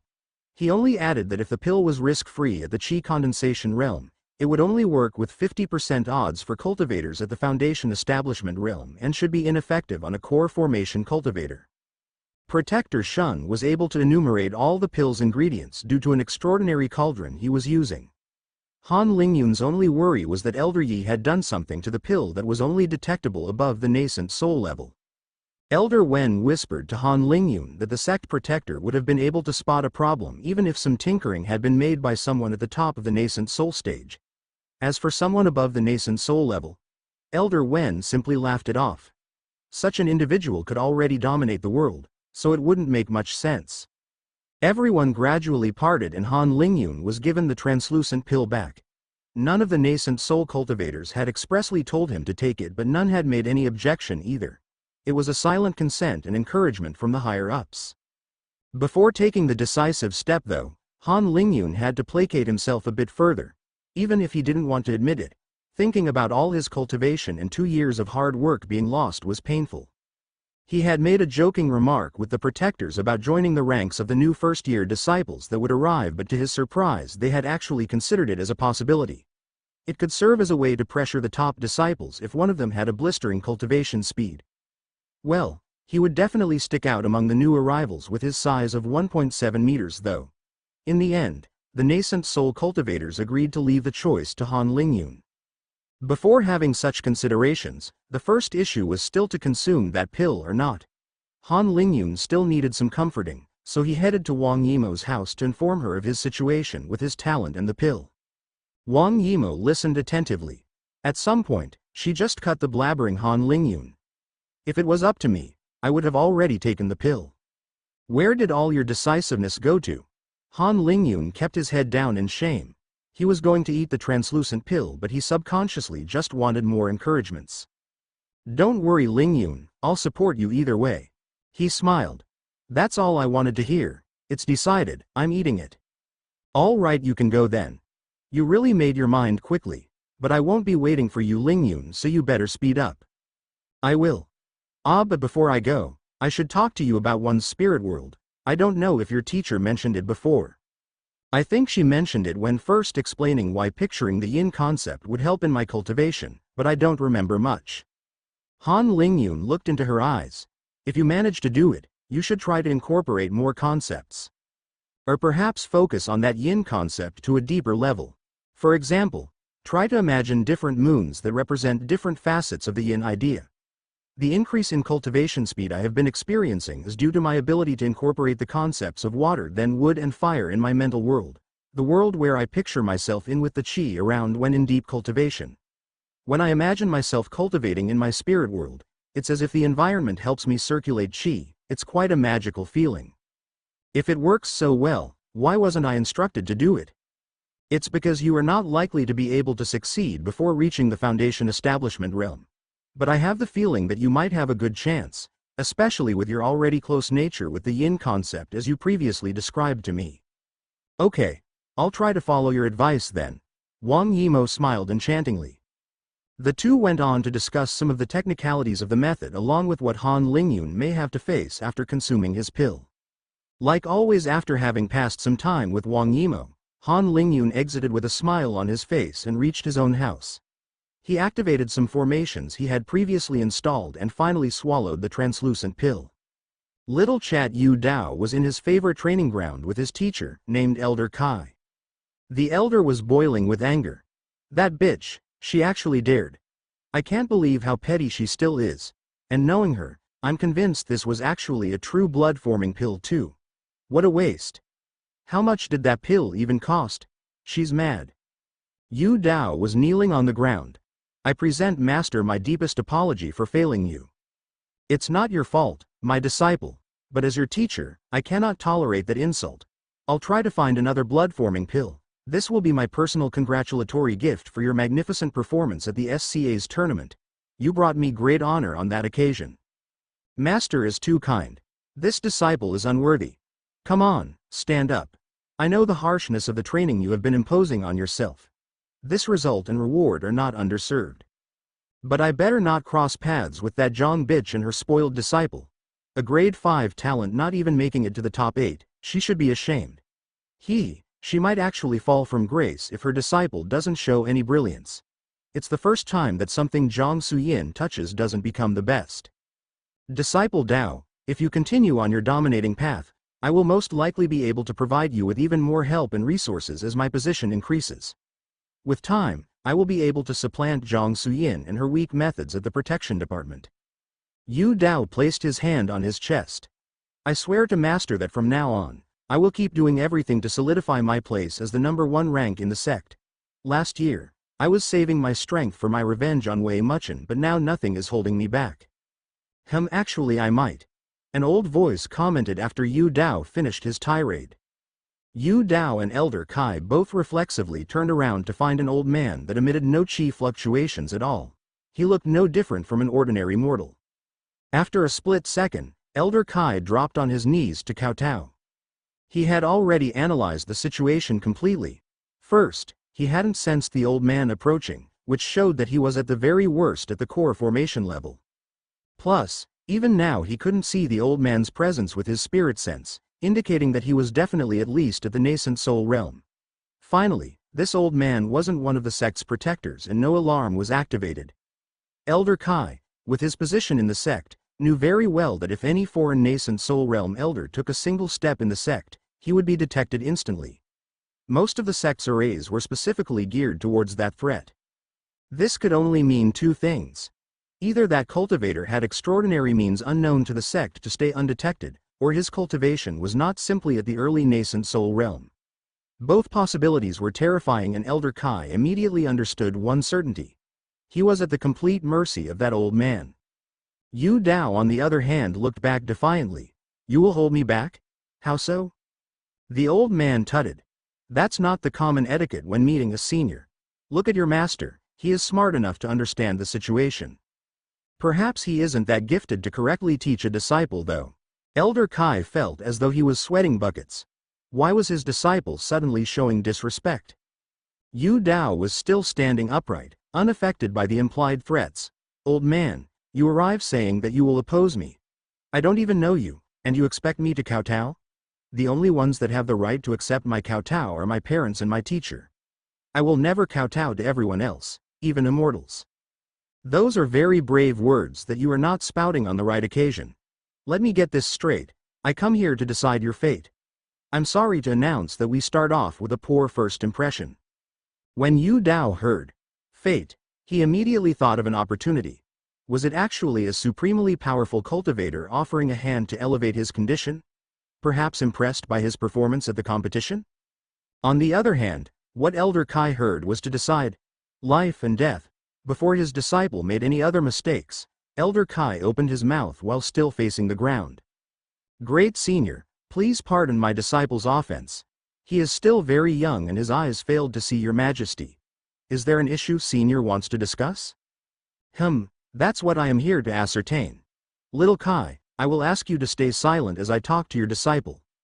Oh, and please stop trying to circulate your chi to contact others from the sect, it's a bit embarrassing to witness. So, disciple Yu Dao, I saw that you have a strong way to deal with your enemies, am I right? Yes. Being lenient against your enemies is the same as harming yourself. Will you always kill your enemies? Yes, it's vital to get rid of future threats. I see. But you also seem to have a knack for making new enemies all the time. Who are the enemies still on your list today? My enemies have all wronged me first. There is the Golden Crow sect, after what they have done to my village, I won't rest until I have executed every single one of them. Then there is the Mount Wuyi bandits that nearly managed to kill me during a mission. I wouldn't be here without my lucky escape. I have to uproot that scum from the earth. Also, there is Shui Guo, Dai Huling, Mao Enlai and Gong Hai, all from the Chenghuang school. They have blood of White Tiger sect disciples on their hands and their school is up to no good anyway. Then there is the filth in the White Tiger sect itself. One is Wei Muchen's last teacher. I don't remember what his name is, but he is secretly plotting for my death. And finally, there is Han Lingyun and this elder Zhang who tries to obstruct my path for her disciple to overtake me. I see. You still have a lot of work to be done then. But I'm surprised, all those organizations or cultivators sound strong, but I haven't heard of that Han Lingyun. What makes him so special? He is a rat that managed to sneak into the sect. A snake that poisons disciples with his glib tongue. He might act low-key, but he is a dangerous threat for the sect. The old man faintly chuckled. Indeed, that doesn't sound like a positive influence. So, are you planning on getting rid of all those cultivators? They are my enemies, and my enemies will all die by my hands, sooner or later. Just wait till I overtake those pretentious elders in cultivation. That's an admirable mentality. But Junior you, are you not scared of creating more enemies with all that killing, and stronger ones at that? You Dao, don't shrink back against any threats. Well, that will be all. I think I have made my mind now. Anything you want to add, little Kai? The elder, still forehead on the ground, had started to silently sob at some point. The fear of death was encroaching on his mind. He could feel very clearly the killing intent emanating from this benign-looking old man. Please senior, spare me. I don't recognize this brat as my disciple anymore. I swear I haven't seen or heard a thing. Come on little Kai, you could do better for your last words. Elder Kai couldn't articulate any more as he was now crying openly. His heart was filled with bitterness, frustration and resentment. Why did this happen? Why me? How did my disciple manage to get involved with such a figure? Who did he offend? Yu Dao frowned at the sound of the old man's words. He wasn't sure what was going on with his teacher, who seemed to have lost his mind.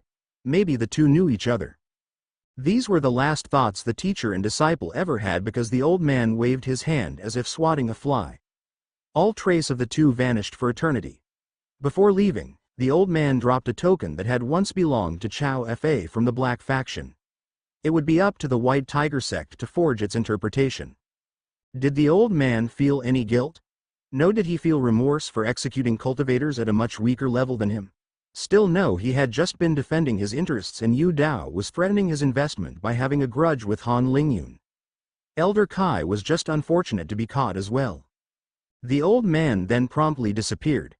Before the blink of an eye, several arrays activated and a nascent soul protector stepped at the exact place where the Black Rainbow Sect's token had been dropped. He was picking it up when two other nascent soul cultivator entered the small inner courtyard. At the same time, the protectors were silently communicating via spirit sense and to other protectors with their badges. After several scans of the sect, they had a primary understanding of the situation. It's a real token. Yu Dao has either been killed or taken away by that Chao Fa from the Black Faction. Chao Fa should be dead. Has no one told you about the explosion that occurred near the East Coast a couple of days ago? He might not be dead. The first protector on scene slammed the ground with his foot, silencing the two. Enough. Yu Dao is dead, and the culprit is the continent's protector. I have discovered his presence a while ago but chose to not intervene.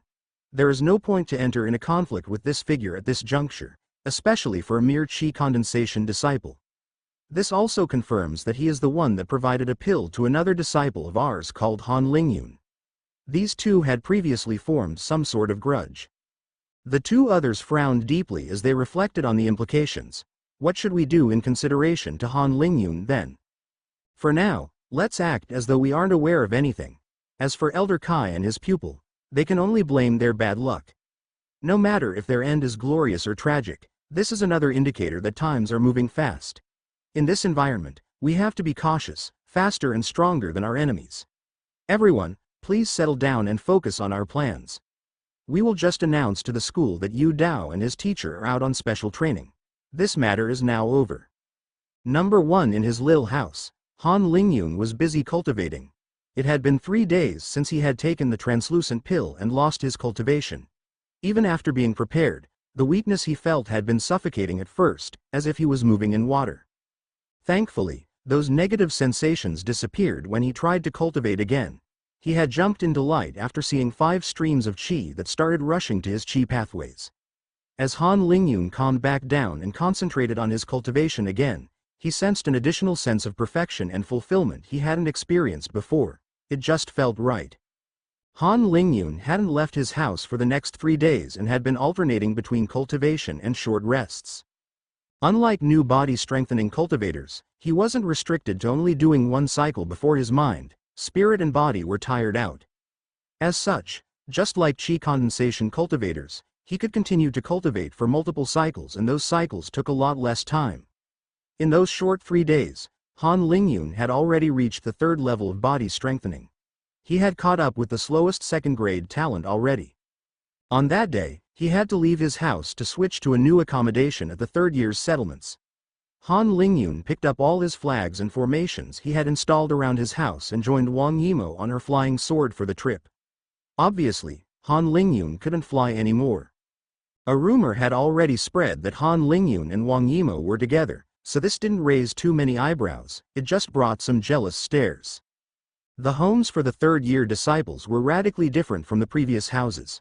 All the 3rd year's homes were individual caves carved on one large peak, commonly referred to as the 3rd peak because of the 3rd years inhabiting it. A common joke was to ask newbies to fetch something on the 1st or 2nd peaks, when in fact, no peaks have such a name in the sect. The 83 disciples that qualified for the tournament phase at the SCA competition had the 83 highest caves available, with the top ranks having the caves at the top of the mountain. This advantage wasn't just for the prestige, as the mountain was one of the special cultivation grounds of the sect.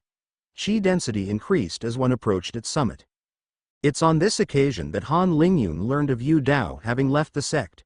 With Wei Muchen having been killed, Han Lingyun had thus been promoted to number 1 among the disciples in the rankings of the SCA competition. And yet, he was probably among the weakest at that moment. Han Lingyun couldn't help but chuckle at the situation. After Wang Yimo dropped him inside his new cave, Han Lingyun first reinstalled back his formation arrays before contacting Elder Yi through his token to inquire about Yu Dao. The response quickly followed. "I killed him." Han Lingyun put the token away and let out a sigh of relief. Some part of him wanted to defeat Yu Dao, but the rational part just realized that Elder Yi had removed a thorn in his side and a potential threat. But Han Lingyun was far from feeling reassured. This event also acted as a silent reminder that he was at the mercy of this powerful cultivator. Once again, Han Lingyun began longing for the day he would be able to travel the cultivation world unfettered and with no sword of Damocles hanging over his head. The next morning, the new 3rd-year disciples gathered at the 3rd Plaza for the first ranking of the year. It promised to be full of changes because rather than using the ranks of the previous competition from 3 months ago, the ranks followed those from the SCA competition.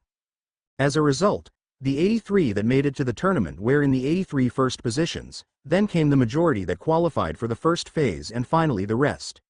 When disciples had reached the same stage at the SCA competition, they were placed in order corresponding with last rankings from 3 months ago. This rearranged completely the rankings ahead of the challenges. Disciples like Shen Lin that were in the 2nd bracket thus were relegated further away, while some 2nd and 3rd grade disciple managed to enter the top 100. This was another way for the sect to reward those disciples, as they were assured to lose at most 1 bracket per competition, guaranteeing a huge reward upgrade. In addition, once more for a new year, the rewards were increased and the delay between rankings elongated. The next ranking competition would only be in half a year's time. Like always, the rewards were brightly inscribed on a giant display. 9th bracket. Rank 600 to 626. 200 petaseconds plus 5 Qi crystals. 8th bracket. Rank 400-599 to 400 Ps plus 1 medium Qi crystals. 7th bracket. Rank 200-399 to 800 Ps plus 2 medium Qi crystals. 6th bracket. Rank 100-199 to 1500 Ps plus 3 medium Qi crystals plus 1 sun pill. 5th bracket. Rank 50-99 to 3000 Ps plus 5 medium Qi crystals plus 1 sun pill. 4th bracket. Rank 25-49 to 5000 Ps plus 7 medium Qi crystals plus 2 sun pills. 3rd bracket. Rank 12-24 to 10,000 Ps plus 1 Qi crystals plus 2 sun pills. 2nd bracket. Rank 5-11 to 20,000 Ps plus 2 medium Qi crystals plus 2 sun pills plus 1 condensation pill. 1st bracket. Rank 1 to 4. Rank 3-4 to 25,000 Ps plus 2 5 medium Qi crystals plus 2 sun pills plus 2 condensation pills. Rank 2 to 35,000 Ps plus 3 5 medium Qi crystals plus 2 sun pills plus 2 condensation pills. Rank 1 to 50,000 Ps plus 50 medium Qi crystals plus 2 sun pills plus 3 condensation pills plus 1 special medal for the semester. The numbers had doubled, but when looking more closely, the rewards hadn't truly increased that much, because the resources wouldn't be distributed again for another 6 months, twice the precedent time of 3 months. This was partly because the general cultivation level of the disciples does not drastically improve between the second and third year, unlike the gap between first and second years where most fourth-grade talents cross the path to the Qi condensation realm.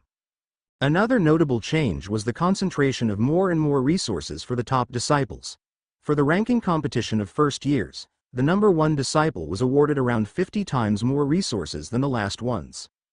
The factor grew to over 220 for third years. It was another half day of challenges. Han Lingyun was honestly starting to get sick of all those rankings. He was glad the next one would only be in half a year. There was still something keeping Han Lingyun at the edge of his seat though. He was sitting on the number 1 place. He, currently one of the weakest disciples. Once again, he had come to the competition with Wang Yimou and both had kept their mouths closed about Han Lingyun's current situation.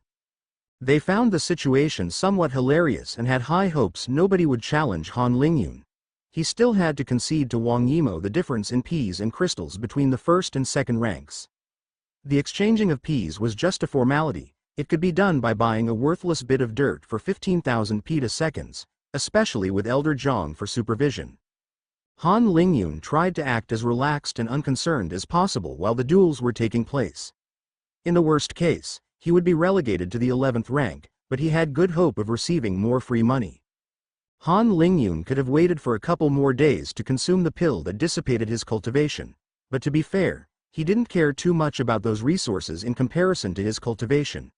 He still had a card worth thousands of medium-grade crystals that Elder Wen had gifted him. In truth, with the importance of the decision, Han Lingyun had completely forgotten about the upcoming competition. Back to the duels, Han Lingyun watched the challenges for the second bracket with appreciation. Shen Lin even managed to rise to this point. It was now time for those that made it to the second bracket to issue challenges. Some disciples' absence were being felt, and weighing heavily on the others' hearts. It was relatively obvious that the rankings at the top had thinned out, with missing names including Qin Tengfi, Ma Zhang, Wei Muchen and Yu Dao. As a result, the 4 that were in the first bracket, top 4, at this stage were: Number 1 Han Lingyun, Number 2 Wang Yimou, Number 3 Lai Meiwei, Number 4 Liao Xiao. The challengers that made it to the second bracket, 5 to 11, counted: Number 5 Qi Bo, Number 6 Liao Junzhen, Number 7 Shen Lin, Number 8 Pan Sholan, Number 9 Qin Mei, Number 10 Liao Chaolian, Number 11 Li Yin. In the end, no one in the second bracket challenged Han Lingyun or Wang Yimou. Those that had ambitions for the top 4 were convinced to have better chances by fighting Lai Meiwei and Liao Xiao.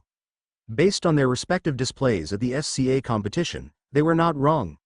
Yet, Lai Meiwei and Liao Xiao proved that their place in the first bracket were not undeserved as both won their duels. It was now Liao Xiao's turn to issue a duel.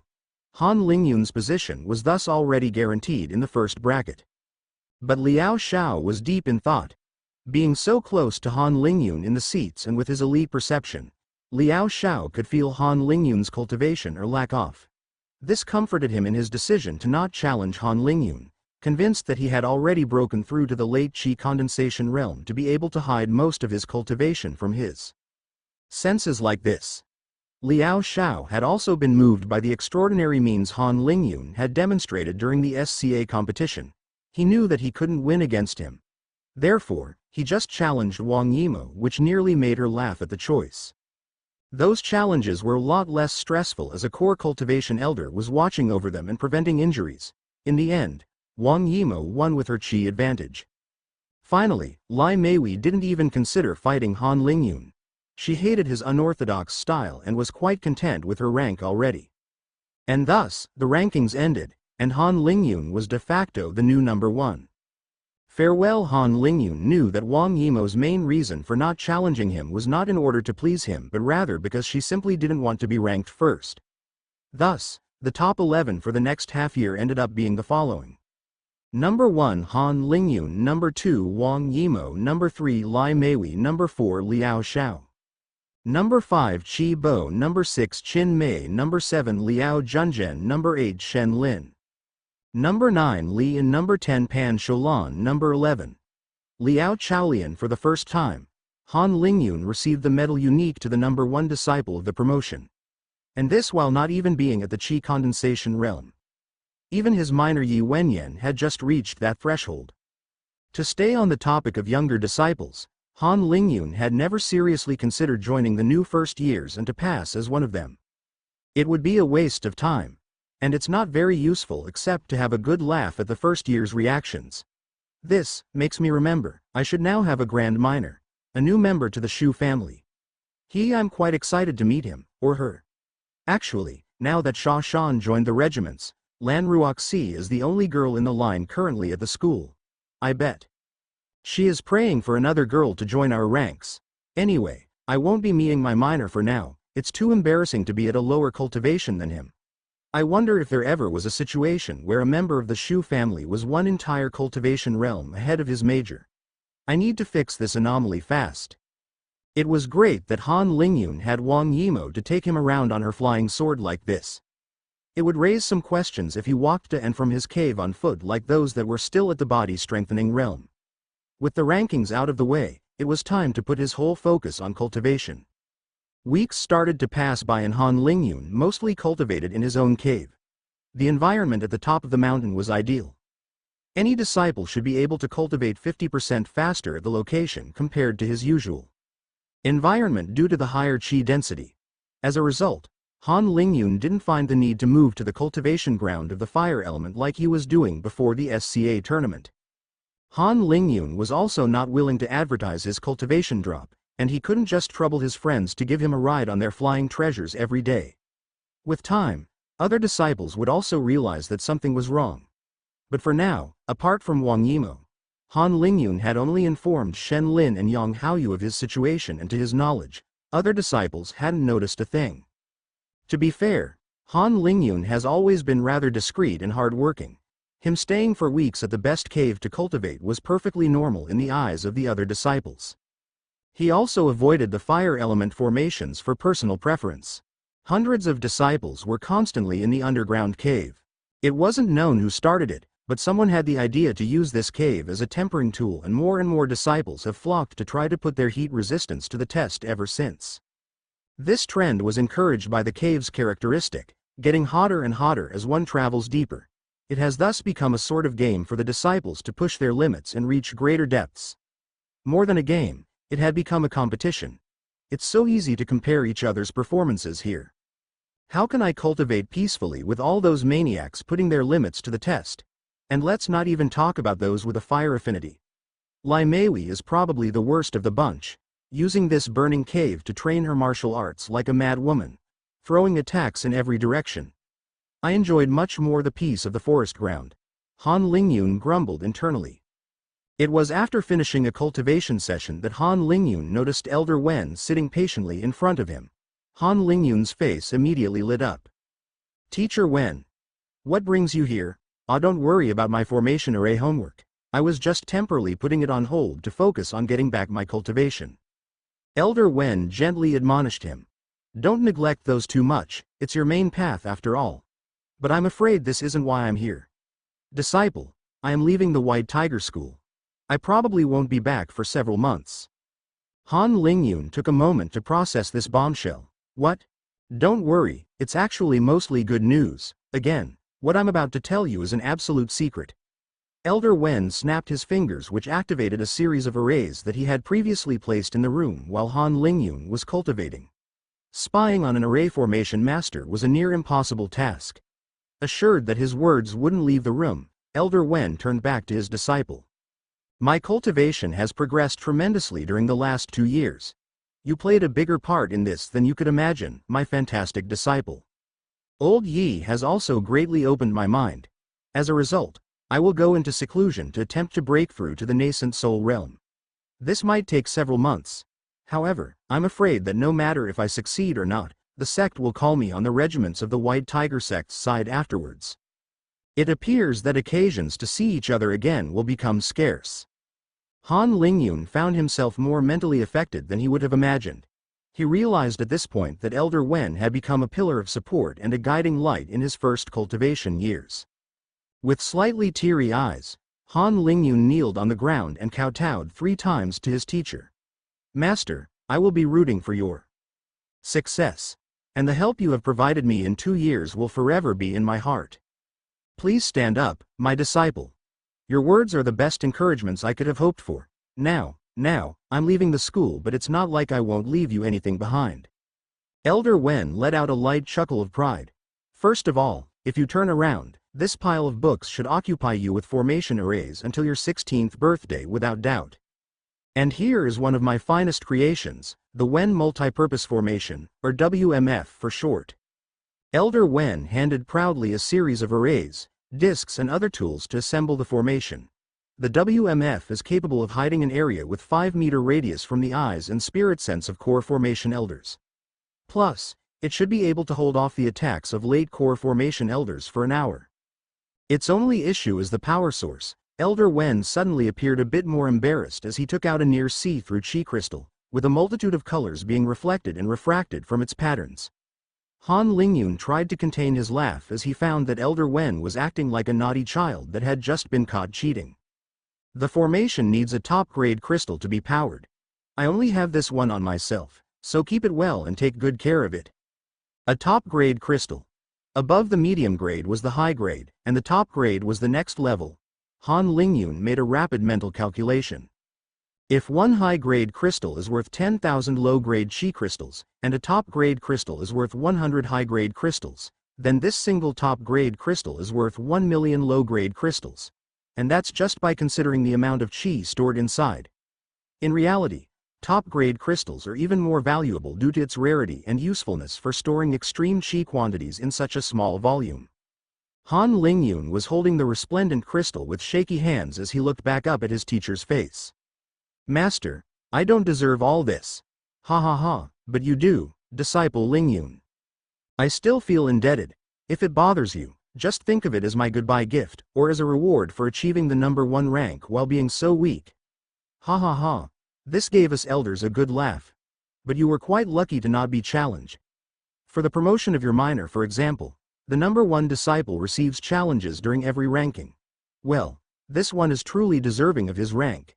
He very well might bring home the first place at the SCA competition for second-year disciples this year. The master and disciple then took another good hour to talk about various matters. After everything was said, Elder Wen stood up, looking ready to depart. Oh, before I forget. My disciple, I also provided to you all those books because I don't want you to join the Array Pavilion. It's a place full of arrogant and entitled elders that might try to hamper you because they grow jealous of your talent. You have what it takes to self-study anyway. Rather, I recommend that you join the forging branch during the year. It's a complementary discipline to array formations and the atmosphere is much more genuine on that side. I have good friends over there as well, they shouldn't mistreat you. Disciple understands. Elder Wen nodded approvingly and picked up the formations he had laid around. Then, I wish you well, my disciple, this is my goodbye. May our paths cross again. Goodbye, teacher. With a gust of wind, Elder Wen was already gone. Han Lingyun stood up and walked out of his cave. He suddenly felt the impulse to admire the view from above, or perhaps he just wanted to catch one last glimpse of his teacher. End of Book 2. The SCA Competition. The Key. Man, I'm glad we are finally coming back to the sect. This week was so boring. Aw, shut up, brother. Why are you raising death flags like that? Our journey has only been smooth sailing until now. You two, stop joking around. Even if our mission has ended, we still need to portray the dignity of the Iron Palm sect when we are outside. Look, there are merchants passing by. This is a busy road. 5 disciples in gray robes were walking on the side of a well-maintained path, surrounded by a dense forest. Carriages were coming and going without stop, and from time to time, a cultivator would even speed past in the air, following the road from above. Those 5 disciples were clearly strolling down the road leisurely, in sharp contrast with the pressing activity all around. The shortest one shrugged. This escort mission was so long and tedious, thankfully they paid us heaps. The rat-faced one snapped. Don't speak like this of our clients. What if other merchants heard us? This would be a crime against the Iron Palm sect. Be careful. The others seemed to simply ignore the rat-faced disciple as they continued their discussion. It was a bit boring, but the air of the ocean was quite refreshing. Frankly, I wouldn't mind escorting more merchant caravans on the western coastal road. Plus, we don't really lose any cultivation time by taking turns to keep an eye out.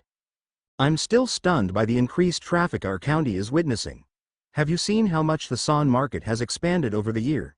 It's incredible. I can't recognize the city that I knew when I was young. Hey, that's all thanks to the pearls. They're driving all the cultivators in the Union crazy. Yes, it's quite a surprise. I heard even officials from the Sword Union had to step in to maintain order. Peef, it's only because they want a part in the pearl trade. The rat-faced one butted in again. Don't ever say that again. There could be terrible consequences if you angered an esteemed elder. I wish I could get my hands on some of these golden spirit oysters from the Anaconda River. Keep dreaming, Shao. All of these are tightly controlled by now. I'm not even sure that our sect has kept its rights on the exploitation with all the big players around. It's a shame that they are only found on this special environment. Imagine if you suddenly found some while taking a bath, haha. I'm sure Brother Jing would find a way to make a fortune. Actually, it doesn't matter, even without oysters you can still make money from the market, and that is exactly what I plan on doing. The other disciples all came closer to listen to their friend's explanation. Disciple Jing was known to always find weird combines to generate a ton of crystals, which he would then spend lavishly. Here's how it goes. The price of oyster spirit pearls just keeps going up. I think it more than tripled in 1 year. That's because there is too much demand for a limited amount of spirit pearls. I'll use most of the crystals I have left to stack up on oyster pearls. Then I'll sell them back in 1 month.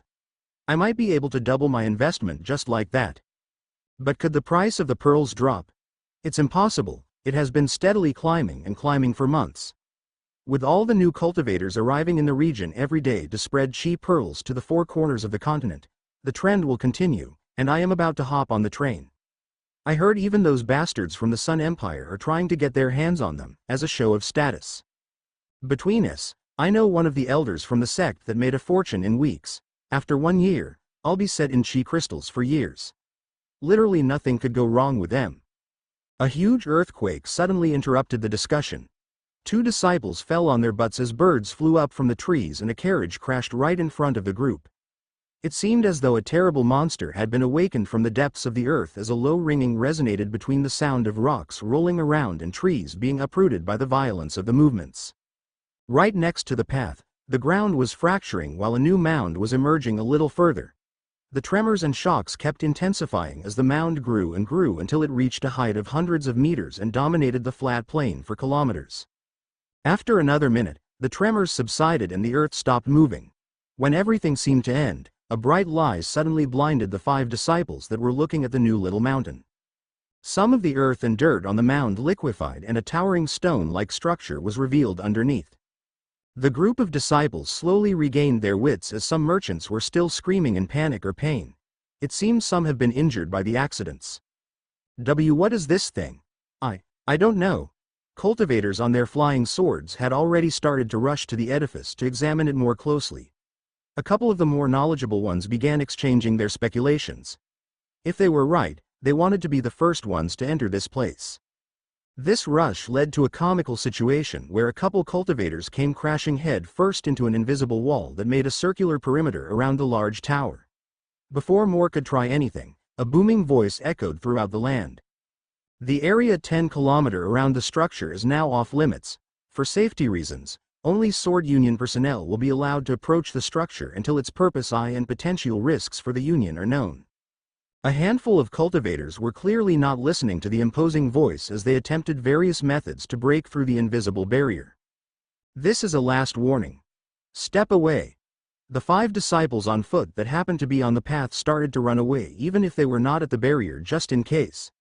They understood that the events happening in front of their eyes were at a level far above their own. After another 5 breaths, 3 cultivators still hadn't abandoned their efforts, desperately trying to enter. All 3 were already getting on their years and they dreamt of an extraordinary opportunity to continue advancing on the cultivation path.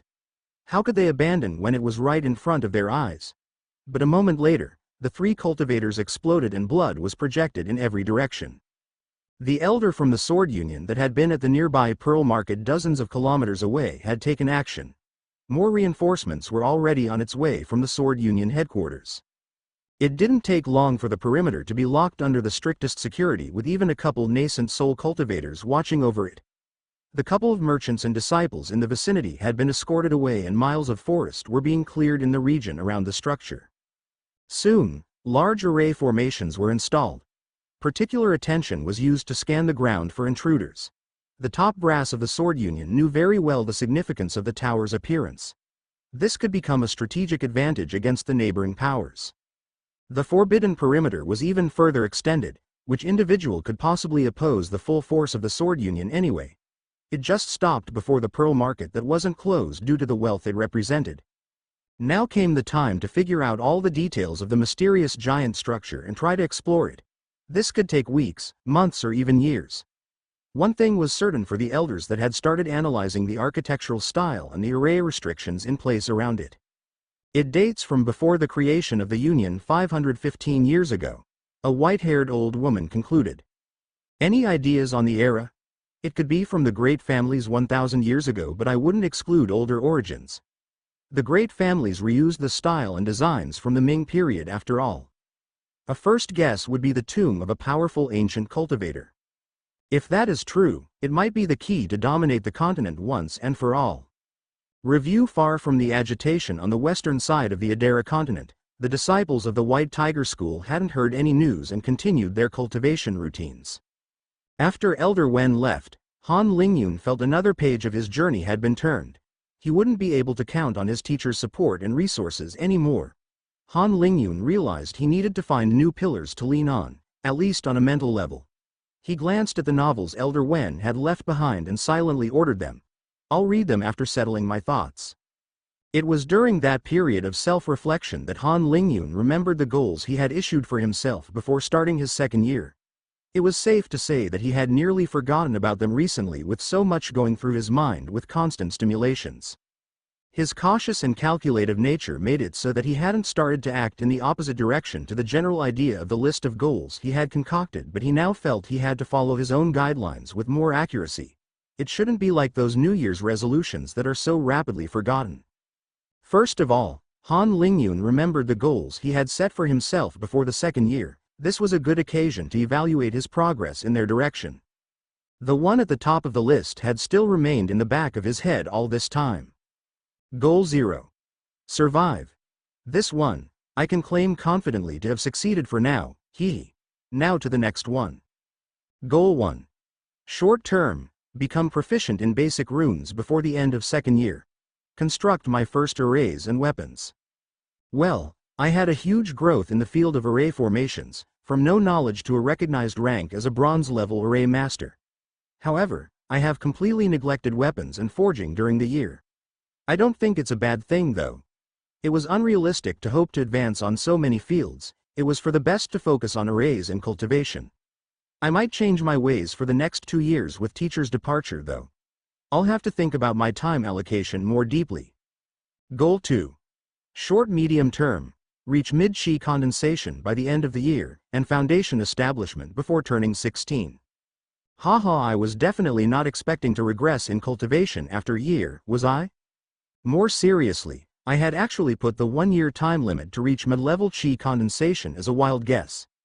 At the time, I had no idea how unlikely that was, and yet I actually achieved it even faster than I originally hoped for. Now, after having uncovered my 5th grade and with the great steps I have already taken with my spirit world, I should be on the right track for the foundation establishment target. It will only depend on potential bottlenecks at the final step. Goal 3. Medium term. Become an array master and research the laws guiding chi and runes. I have worked hard in that direction. I can't say that I am an array master yet. A bronze qualification is as good as a novice or apprentice badge, I suppose. When I phrased the term array master, I meant an expert that is recognized in the field. I am still very far away from this goal, and I haven't even commercialized my first array. But that's mainly due to the time it would take me and for what? A couple more resources. With my current skills, only the weakest sects could be interested. Bronze level array masters are only at apprentice level anyway. Even then, I don't need the few resources these low-level sects could offer. Time is what I lack the most today. And later, when my capabilities have improved considerably, I'm not sure that I would want to sell arrays. It would only be if I find myself lacking in resources, but this won't be a future goal in itself for me. Perhaps the idea of being well known in the field doesn't fit my personality as well. Yes, I'll have to change this objective of mine slightly. Goal 4. Long term. Reach immortality and explore the universe freely. This one is still the far-fetched dream. My recent involvement with Elder Yi from the Black Rainbow sect has probably increased my chances by hinting a path, but it all remains slim. Plus, this could also be the source of my downfall. It's truly unpleasant to be implicated and entangled in the plots of titans. I might just be squashed like an ant, in the same way Yu Dao was just eliminated by Elder Yi. The thought is scary. Okay. Well, that's about it for the review of my progress and goals. Now I need to find new ones and reformulate others. The first will always be the same. Goal 0. Survive. My first short-time goal is to reclaim my former cultivation, and keep the momentum. In just 3 weeks, I nearly reached Qi condensation. The early Qi condensation period won't be as fast, but that gives me a good idea of the speed to aim for. Goal 1. Short-term. Reach mid-Qi condensation again in 3 months. Goal 2. Achieve a complete spirit world with the 5 elements before the foundation establishment realm. This second one is natural after I improved my talent, but it might still take a lot of efforts to reach this point. What else is there? Maybe I should be more ambitious with my cultivation. Goal 3. Reach foundation establishment before the 4th year competition. If I succeed, this might garner some unwanted attention, but I need to be well prepared for my 16th birthday and for possibly entering the Black Rainbow sect. Once there, the competition will probably get a lot more ferocious and bloody. Which brings me to another milestone. Goal 4. Get into the Black Rainbow sect after my 6th year in the White Tiger School. Now, I still have my research for runes and formations to follow, and I should probably follow teacher's advice to enter the group of forging apprentices. Goal 5. Before the end of the 4th year, construct arrays I can use while in combat and build a weapon tailored to my needs. Goal 6. Medium term, research the laws guiding Qi and runes. That should cover all my areas. There is just the final one remaining. Goal 7. Long term, reach immortality and explore the universe freely. My list keeps getting longer and longer. It's mostly because I am able to specify my goals more and more with time as I get a better understanding of my path and of the cultivation world. With that, my final list of objectives is set. I have my guideline for the next 2 years. Goal 0. Survive. Goal 1. Short term. Reach mid-Qi condensation again in 3 months. Goal 2. Achieve a complete spirit world before the foundation establishment realm. Goal 3. Reach foundation establishment before the 4th year competition. Goal 4. Get into the Black Rainbow sect after my 6th year in the White Tiger School. Goal 5. Before the end of the 4th year, construct arrays I can use while in combat and build a weapon tailored to my needs. Goal 6. Medium term, research the laws guiding Qi and runes. Goal 7. Long term, reach immortality and explore the universe freely. After completing his plans, Han Lingyun focused back on his cultivation. Reaching the mid-Qi condensation again in just 3 months was only achievable on the condition he didn't lose any time. Just 1 week after Elder Wen's departure, a rumor spread through the 3rd-year disciples. Apparently, Han Lingyun had lost his cultivation before the previous rankings. The fact that Han Lingyun hadn't been seen once in 3 weeks did nothing to deflate the rumor. After thinking it through, some swore that Han Lingyun had indeed been transported by Wang Yimo to and from the plaza the day of the competition. This contributed further to the whole ordeal. Soon, some tried to get more information from Han Lingyun's close friends who were still regularly using the popular training grounds. Those were disappointed to get responses along the lines of, Han Lingyun is fine. It even got to the point where a group of disciples decided to head to the number 1 cave to find out the truth. Liao Xiao, who had refrained from challenging Han Lingyun in the previous ranking competition, was one of this group's leaders. He was secretly ashamed he had not taken his chance 3 weeks ago. Incredibly, all those disciples came back down the mountain with blank faces. They hadn't even been able to find the cave. When they approached, they would lose their orientation and end up turning back down. Trying again by using ropes, then straight poles, hadn't helped. In the end, they came back down with disbelief and incomprehension written all over their faces. They had faced the full force of Han Lingyun's array formations while the main culprit was unaware, in the middle of a cultivation session. New problem: Han Lingyun had ignored the alarms that the trespassers had set off while he was cultivating, but their presence had still intrigued him. This evening, when Shen Lin entered his formations in turn, Han Lingyun deactivated some to let him through. He had given specific instructions to his 3 best friends so that he could tell when they were the ones coming. It went along the lines of, walk in the direction of that rock for 20 steps, close your eyes and back up 10 steps. Then open your eyes again and advance 30 steps towards this tree. Afterwards, I will open the bewildering formation so that you can enter. If I don't respond, it's that I'm unavailable. To leave the array, just walk in a random direction. It shouldn't take more than a minute. Thus, Han Lingyun recognized that one of his friends was here to find him. Brother Shen, are you here because of the disciples that came today? That's right, Brother Lingyun. This week, word that you lost your cultivation spread like wildfire and some wanted to find you to verify it. I can say with absolute certainty that Brother Yang and I didn't tell anyone. Haha, don't worry, I trust my brothers. This isn't too unexpected, by the way. I was able to fool the disciples, but I cannot fool the elders. With their spirit sense and a cultivation at the core formation realm, those that were present at the ranking competition should have all noticed immediately my true cultivation. Han Lingyun added internally. It seems that when Elder Wen was at the school, some were keeping it to themselves to avoid potentially angering him. It shouldn't be a coincidence that word spread just after Elder Wen left. I guess other disciples are also starting to have special relationships with some elders. Shen Lin looked concerned. Won't this be a problem, Brother Lingyun? Not at all. I might actually go out and disclaim the rumor. What are you talking about, brother? It would be awkward with some of the qi condensation cultivators. You cannot lie about your cultivation too. Some will inevitably. Shen Lin stopped on his tracks and his jaw dropped. Han Lingyun was smirking, a ball of black qi dancing in his hands. Am I not at the qi condensation realm? Shen Lin pinched himself to verify he wasn't hallucinating.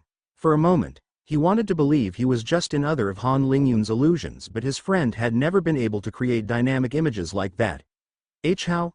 It has not even been a month. Han Lingyun's smirk just widened. Hop on your flying treasure and take my hand, I'll lead you out. Disciples were stunned to see Han Lingyun speeding in the air on his flying sword. He came to a popular training ground and hovered a dozen of meters in the air. Just as some disciples were recovering from their surprise, Han Lingyun slashed a couple of times with his sword towards the ground and disappeared in a cloud of black qi. After a couple of breaths, when the smoke had dissipated, Han Lingyun was nowhere to be seen. On the ground, the stone floor had some profound cuts, left by his invisible qi blades. Together, the cuts read, "Don't worry about me." With this, the rumor evaporated even faster than it began. Many began criticizing those that had been the most vocal or adamant. Even most of the elders disregarded the idea that Han Lingyun had lost his cultivation. Perhaps he was just under a peculiar state during the competition due to a special type of training or pill being consumed. This wasn't unheard of. In fact, there were even specific pills with the only objective of hiding or locking one's cultivation. Han Lingyun didn't seem to have any reason for having consumed one though. A good portion of the disciples actually were relieved that their number 1 disciple was fine. After Yu Dao and Wei Muchen's disappearance, some were beginning to worry all their best elements would leave or have problems. A strong number 1 was better for the morale of the promotion. Those that had received the greatest shock after Han Lingyun revealed he was at the qi condensation stage were none other than Yang Haoyu and Wang Yimo. Unlike the other disciples who quickly believed it was all baseless speculations, They knew from Han Lingyun himself that he had to recultivate from scratch. And in less than 1 month, he was already back at the qi condensation stage. After his little stunt, Han Lingyun came back to his cave at the top of the third mountain. His recultivation to the early qi condensation realm has been smooth sailing. He even felt slightly stronger than previously. Most importantly, losing his cultivation hadn't affected the physical advantages he had previously gained, such as the strengthening of his tempered bones and an increased night vision. After settling his thoughts, Han Lingyun's gaze inevitably shifted to the books Elder Wen had left behind. He had yet to touch them after dedicating himself wholeheartedly to cultivation for the past week. Han Lingyun suddenly became emotional. His teacher had been a silent protector all this time, and now he had to fend for himself. His absence was already being felt with the little events like this rumor. The fact the rumor was true wasn't the issue, it would probably never have spread in the first place with Elder Wen. At the sect. Thinking back to his teacher, Han Lingyun picked up the pile of books he had left him and skimmed through their first page and contents. Han Lingyun raised his eyebrows after seeing the last manual titled A Gift. For my brilliant disciple. Han Lingyun immediately opened to the 1st page to find a small note from Elder Wen. My dear disciple, I know that you still love some fun math problems. Ever since we had our bet 2 years ago, my perspective on its usefulness in the array field has shifted greatly. I have thus tried to find more mathematical results that have applications in array formations. In this book, I have collected some of the most interesting ones I found, with their applications. If you can't find the solution, you won't find the answer in this book, but some hints are at the end of the book. The level of the problems varies greatly. You should find a couple easy ones, but there might even be 1 or 2 problems that I have yet to solve, and I'm not telling you which one's which. Good luck. I also slipped in there a couple of fun problems that don't necessarily have a link with the field of arrays, but I know that you will enjoy them. Your grateful teacher, Wen Chen. It was only a week since Elder Wen had left, but Han Lingyun had a wide smile and felt touched after reading this letter. He realized that he had truly been lucky to be examined by Elder Wen before even becoming an official disciple. Han Lingyun hesitated for a good minute, with the book still opened at its 1st page. I can't hold back from diving into that manual. I don't think I would be able to cultivate well with this desire gnawing at me anyway. Okay, I'll just look at one problem. I'll work on it while I'm taking pauses in my cultivation. Han Lingyun turned to the 2nd page. Problem 1. Find all functions such that for all x and y in f, xf, x, plus f, y, equals f, x, squared plus y. Motivation. It is often complex to understand how qi will behave after inscribing a new rune to an already existing runic phrase. Because the runes don't have independent relationships, one needs to factor the combination of runes and feedback loops to predict the result. On some occasions, simplified math equivalents can be found with functional equations, with x and y being 2 rune segments and f representing the effect of the runes on qi and of their interaction. I stumbled on this equation once, and the result helped me simplify a line of runes in a sect array. Han Lingyun had a wide grin on his face as he read the problem with Elder Wen's explanation. He couldn't wait to start searching. This type of problem found an echo in the younger years of his previous life's memories, when he participated in various math competitions. He still had some of the good tricks in mind to solve these questions. First, plug in 0 for x or for y, and try simplifications. Because this path looked promising, Han Lingyun looked for possible values of t such that f, t, equals 0. He found that there could only be t equals 0 if such a t existed.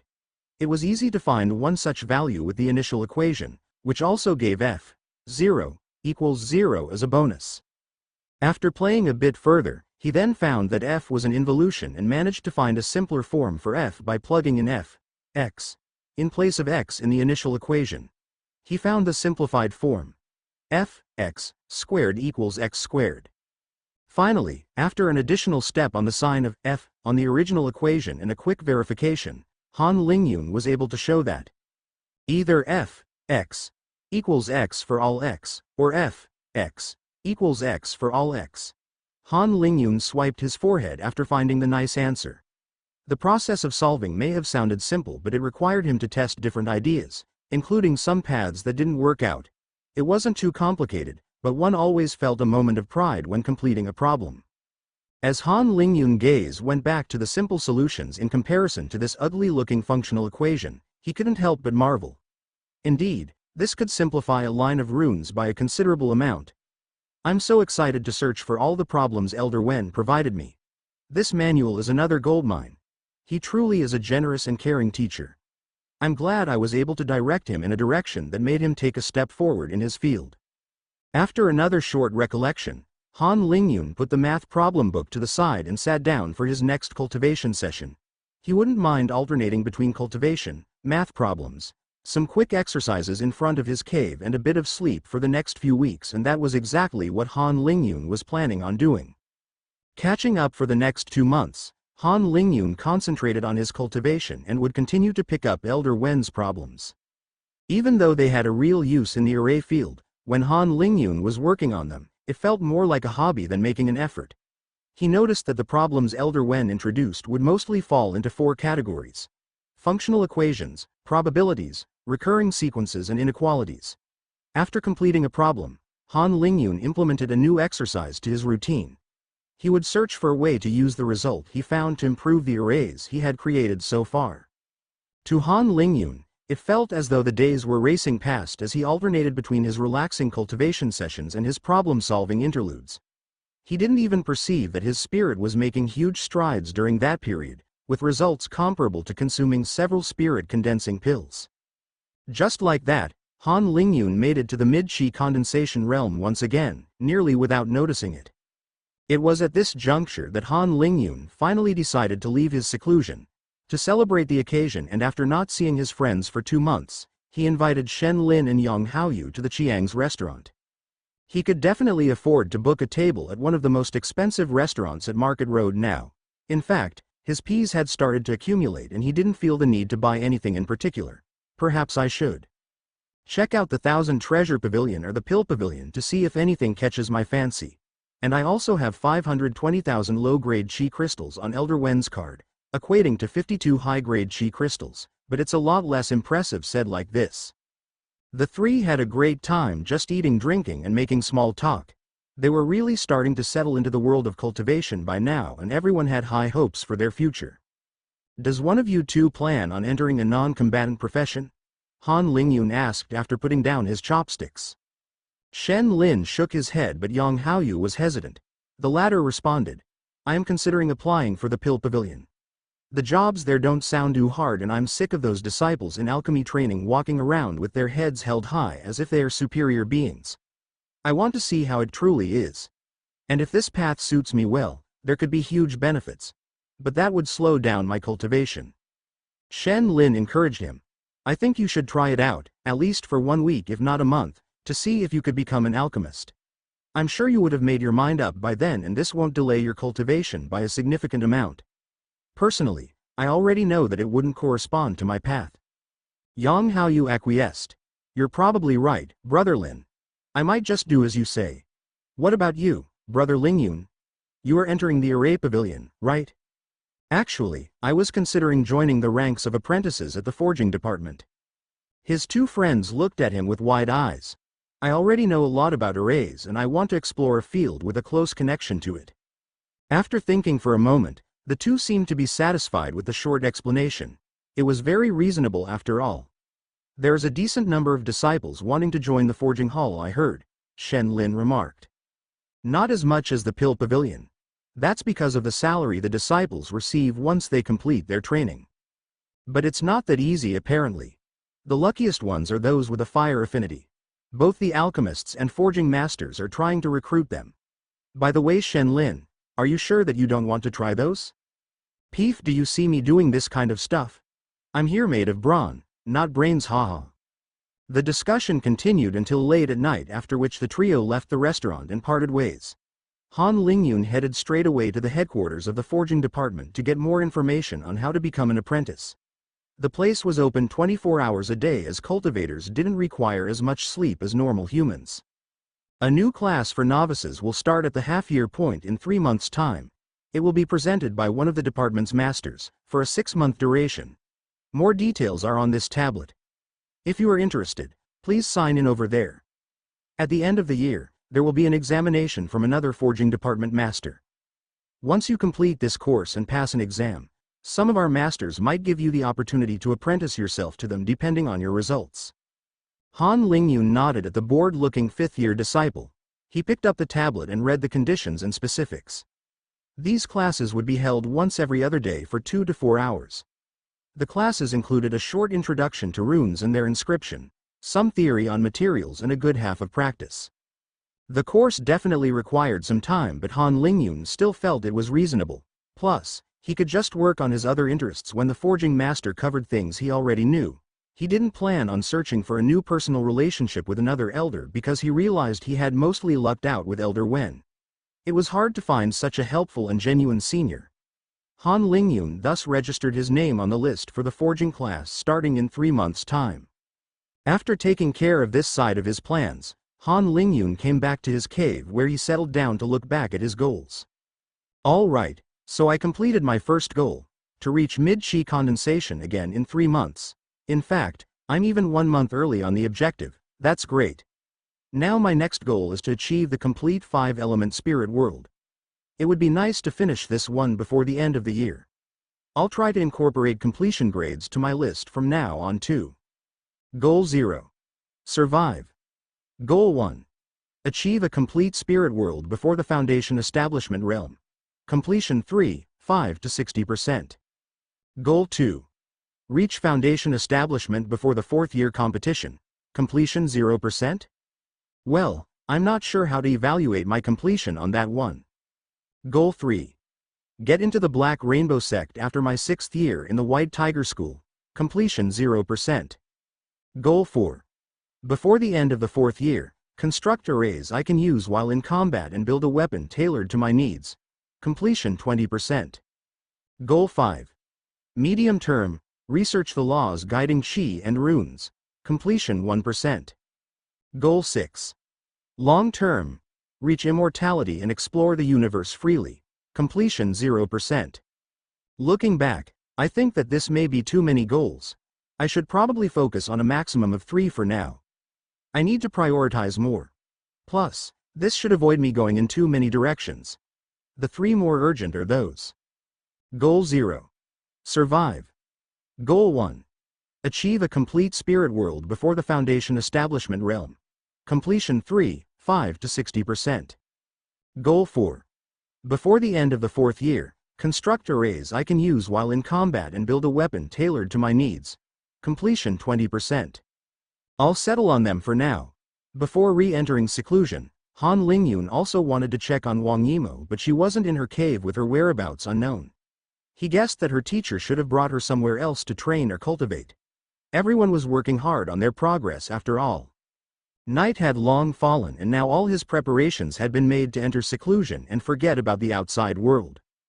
Han Lingyun made his way back to his cultivation with the multiple defense formation he had put around it when he froze in place and his heart skipped a beat. A black cloaked figure was silently standing just in front of the entrance. With his excellent vision in the darkness acquired from his cultivation and the clear water, Han Lingyun was as comfortable seeing on a moonless night as a mortal on a bright day. He could discern a faint smile that crept up on the intruder's face. But Han Lingyun focused his eyes to discover the rest of the face was hidden under a veil of absolute darkness. This shouldn't be possible. Han Lingyun should be able to see even with the smallest amount of light. It was as if that small hood created a boundary between worlds, a smile for all to see while the impenetrable truth remained deeply hidden. Getting a bad premonition, Han Lingyun violently shuddered as though his body had been plunged in a basin of freezing water. His mind raced as immense warning alarms were continuously ringing in his brain. There was no light, but the uninvited guest seemed to have an even darker shadow. A shadow that grew taller and taller in Han Lingyun's eyes, a shadow that wanted to engulf him whole. New situation. Han Lingyun didn't budge. Perhaps it was because of absolute fear due to the crushing gap in cultivation he felt. Perhaps because he knew there was nothing meaningful to attempt at that moment. The two thus stayed in place for a couple of breaths of time, which felt like an eternity for Han Lingyun. Suddenly his vision turned completely dark. Jolt. Han Lingyun was shaken by the strong wind brushing his face. He immediately felt a heavy headache. When Han Lingyun gradually regained his wits, He realized that the unknown man was carrying him and flying at high speeds in the night on what looked like a black giant eagle. But it could as well be a vulture. The sect was most certainly hundreds of miles away already. For how long have I been unconscious? It's impossible for me to evaluate the distance to the White Tiger sect. Han Lingyun glanced at the back of the robbed man. Faced with such an adversary, my last hope is to contact Senior Yi with his token. I just need to bide my time and wait for an opportunity. Tisk tisk. You were thinking about this token? Don't worry, you won't be needing it for now. Hey, perhaps you should also take those off. Before he knew what was happening, Han Lingyun's defensive artifact given by Elder Wen was being toyed in the hands of the figure. All his tools, tokens and weapons had been taken away. Another wave of horror swept past Han Lingyun's heart before the terror gradually changed to despair. At the mercy. I am absolutely at the mercy of that person, and can he read my mind too? Haha, don't worry, I can't read your mind, who? Actually, I really can't, but I don't have to. You don't fathom the deduction powers of nascent soul cultivators. From the combination of your minute reactions, the small traces of chi fluctuations you inadvertently release, I can predict, with some additional calculations, all your thoughts and even your future actions. Han Lingyun kept his silence. After a time, his previous helplessness shifted to anger against the sect. How come anyone can just enter and leave as they wish? Is the school really so useless? This was an implicit pact with the sect. He would be safe as long as he stayed behind their walls. The man only chuckled lightly at Han Lingyun's thoughts. With nothing better to do, Han Lingyun began observing the back of the man taking him away. Unexpectedly, he actually made progress on the man's identity by elimination. This robe didn't belong to the black faction of the Black Rainbow sect. At least, it was notably different to the one that came at the SCA competition. Ah, you have finally realized. These meddlesome old fogies really start to irritate me, and just for their petty faction games.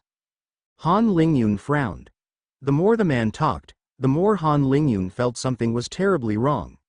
If the man was not from the black faction, then who was he? Which power from the continent could come and go in the White Tiger sect as they please? Was this the dreaded Black Skull sect? Could it be someone from the Sword Union or the Puppet sect? Or from the SCA? Han Lingyun knew there was something he had missed. His extraordinary mind raced as he was searching for it. Cultivators gradually gain unnaturally good memories as they progress, but even for a core cultivation expert, it was impossible to boast a photographic memory. Maybe the man felt familiar. Was it the smile he had already seen before somewhere? This was the only part of the man's face he had seen. Suddenly, Han Lingyun's mind became blank as he came to a realization. The voice, he had just connected the dots when he discovered that the black robe wasn't completely even. On the right shoulder was a portion in a different texture. The motif was one black stripe. Oh, so you have figured it out already? The voice was the nascent soul elder guarding the library. He had met him once when first arriving at the White Tiger School and choosing the black bird art. Protector Shun. The elder paused and turned to look at Han Lingyun. The boy couldn't see the man's eyes, but he felt the weight of the glance examining him. I'll drop you off here. The man landed and released the chi that was binding Han Lingyun. Here is a map. You should be somewhere in that red circle, hee. Over there is the point you need to reach. There is no way that you can miss it, it's the tallest peak. The elder gave a small black box. Your mission is simple, deliver this box to the target before 3 days end, or its content could be wasted. There is no need to try to open the box, it's impossible with your strength. If you happen to fail, you will incur the wrath of a strange and unreasonable nascent soul elder hee. Even I wouldn't dare. No one on the continent would interfere with his actions anyway. What's the meaning of this, Protector? Don't you think that your life has been too sheltered lately, little Lingyun? The man turned to leave when he paused. Oh, and that rainbow faction old man? You shouldn't rely on him too much. He would never find you before that man would have hunted you down hee. And after you get eradicated, do you think that he would seek vengeance against another powerhouse for a chi condensation ant? He is not that brainless, there would be no benefits whatsoever. Oh, and by the way, trusting that old rainbow man will be your ticket straight to hell. Those scheming members from the rainbow faction are nothing but two-faced hypocrites. Like everyone else in the cultivation world, they are serving their own interest. Otherwise, how could that man have cultivated to his level? The man snickered after uttering those words. When Han Lingyun raised his head from the map, the man was already long gone. He had a deep frown, but after a breath, he had already fully accepted the situation he was in. His whole situation had taken a 180 in an instant. But there was no point on ruminating too much other the circumstances, he didn't have the qualifications to. The man hadn't confirmed anything, but Han Lingyun was certain that he had correctly guessed his identity. This White Tiger sect protector was obviously not wanting him any harm. From his words, this even only seemed to be another form of training exercise. Humph. If it was a random child, the whole abduction play could have shaken them badly, but I am not so easily impressed.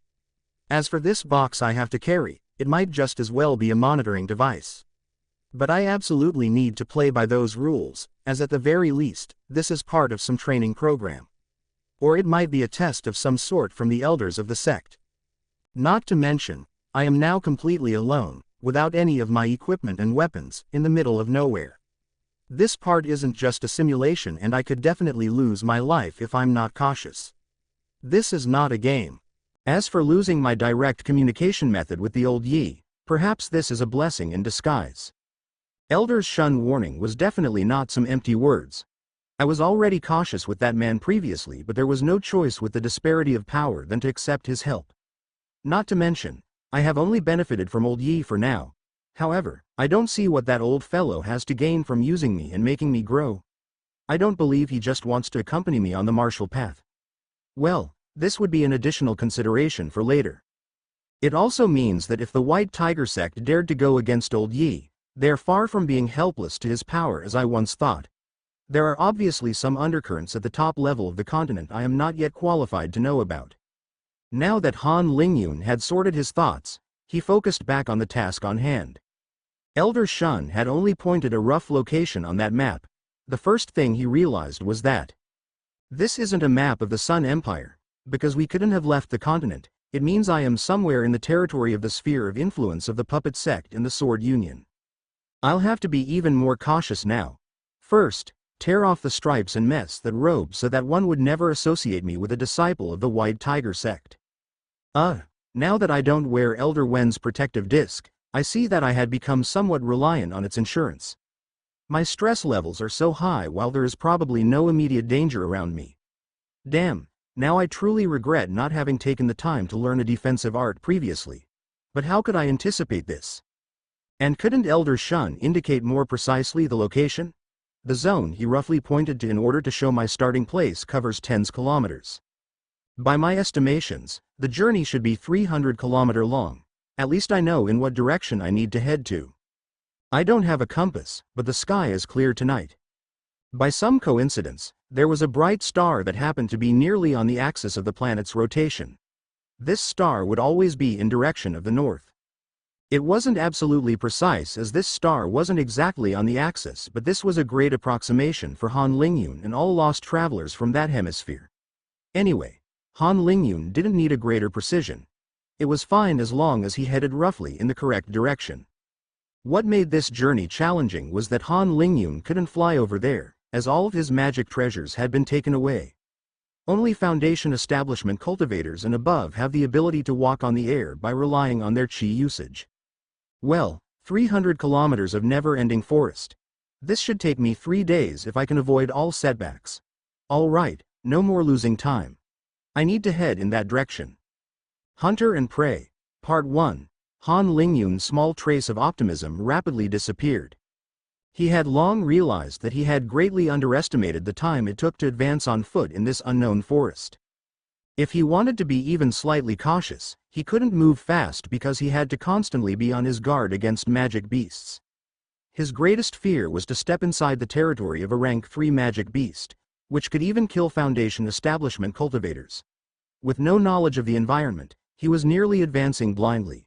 For Han Lingyun, there was nothing more terrifying than the unknown. His only respite came from the beast cries echoing through the night. Han Lingyun was glad to be able to estimate the locations and levels of some of the wild and magic beasts roaming around. The majority were only rank 1, but Han Lingyun frequently found signs of rank 2 magic beasts. Even by treading carefully, Avoiding all magic beast proved to be an impossible task, and Han Lingyun would have an encounter every so often. Those at rank 1 were easily dispatched, but Han Lingyun had also come face to face with rank 2 magic beasts on several occasions, just on this first night. On those occasions, Han Lingyun would release his black fog around the beast and flee, hide and use his merger art. Fighting a rank 2 beast would only come as a last resort. Even by being quite powerful for his mid-chi condensation cultivation, he didn't have any confidence to win against a rank 2 beasts. This was mainly because he currently had no weapon to properly utilize his blackbird art, lacked attack power, and had no defensive measure. Magic beast had extremely tough bodies in general. Clashing head-on was a sure win for those magic beasts with greater brute strength. In addition, they had all kind of abilities, with some unpredictable variations. With all that considered, fleeing and hiding was the best solution for Han Lingyun. He couldn't burden himself with precious beast parts as well, considering the rest of his journey. All in all, Han Lingyun didn't have anything to gain from killing magic beasts. The following day, Han Lingyun's speed became even slower. The frequent beast cries of the night were replaced by the singing of birds. However, his situation became even more critical for the young cultivator. The beast cries were much more prevalent at nighttime for 2 reasons. Firstly, a greater number of magic beasts were out hunting at night. And secondly, sound could be heard much more clearly over longer distances in the forest at night than during the day because of temperature inversion. But the beasts were still just as numerous during the day and as territorial, with many having a powerful sense of smell, able to detect outsiders from far away. At this point, Han Lingyun truly felt the night to be more comfortable. His improved nighttime eyesight was a great asset, but it was currently daytime and Han Lingyun's nerves were greatly tensed, not without reason. He had a harder time detecting magic beasts that were sneaking up on him for an ambush. Han Lingyun was losing hope at every passing hour. Through all the obstacles, Han Lingyun tried to follow the right direction as precisely as possible. The map he had received was basically completely useless as he had no visual landmarks to determine his precise position. Everything around was covered by the forest anyway. During the night, Han Lingyun would find his direction thanks to the blue star, and during daytime, he had to rely on the sun. Needless to say, it was already quite approximate. But what made Han Lingyun veer off his route further were the numerous detours he had to make. As soon as Han Lingyun noticed he had entered a silent area, he would double his attention and try circling around it. These areas could mean 2 things. Either there were no beast lurking around, or a very powerful one had made its territory here. Regrettably, Han Lingyun had no way of knowing which was which. The map didn't show anything and he himself had no previous knowledge of the region. Eventually, Han Lingyun had to stop. He climbed a tree and began cultivating to refill his dantian. Circulating the blackbird art to hide his presence so frequently had greatly expanded his chi. It was already highly risky to go this far, with no confidence of having enough chi left to fight back a rank 2 magic beast. However, with his unsettled heart, even this simple cultivation didn't go so smoothly. Han Lingyun was forced to spend more time than he would have wanted to. At this point, the sun was beginning to set already. Soon, 24 hours would have passed since Protector Shun had dropped him off. Han Lingyun began despairing at the impossible equation he had to resolve. To survive, he couldn't just blindly sprint forward and rely on extraordinary luck, but it seemed he had no other choice if he wanted to make it on time. He glanced at the box he had attached to his side. This poisonous gift. He had already thought of abandoning this impossible task more than once. I have to persevere. I can't afford to fail. Even if this revengeful nascent soul cultivator lets me off, it would be hard for me to have the place in the White Tiger School if I don't make it. As for escaping, where to? I know nothing of this cultivation world, and assuming that I survive alone like this, I would still have no future. Falling into banditry and being hunted down by sect disciples for training purposes. I rather not, and I'm not resigning myself to abandoning the cultivation path for the life of a mortal just yet. The only remaining way would be to try to enter another sect, one not from the SCA. This is easier said than done. But not only would I miss out on the benefits of a top sect like the White Tiger sect, I'd be making an enemy out of the White Tiger sect. And most likely, they have a way to follow my position. Han Lingyun thought back to his first assassination. It was just a mortal, and Han Lingyun had been able to easily find his target with a guiding token. The young cultivator grouped his knees, head in his hands. For the first time since he had stepped in the ranks of cultivators, Han Lingyun had a fever. By the time he recollected his thoughts, the sun had finally fallen behind the horizon. Han Lingyun watched the sky mindlessly. He had managed to find a faint and naive sense of anticipation for the upcoming darkness. He still had a chance if this night went more smoothly. Right then, Han Lingyun's pupils constricted, and his body froze. He had spotted a cultivator passing by on his flying treasure.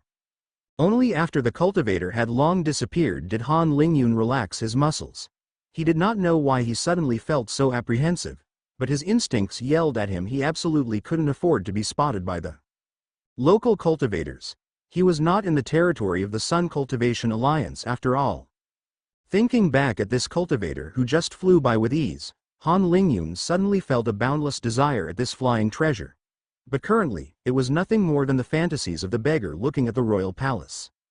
Calming his wild thoughts, Han Lingyun activated his merger skill and climbed down from his tree and begun his journey once again.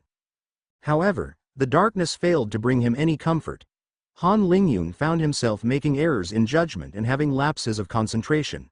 He was surprised by rank 1 magic beasts on a couple of occasions. Thankfully, Han Lingyun hadn't received any serious injury yet.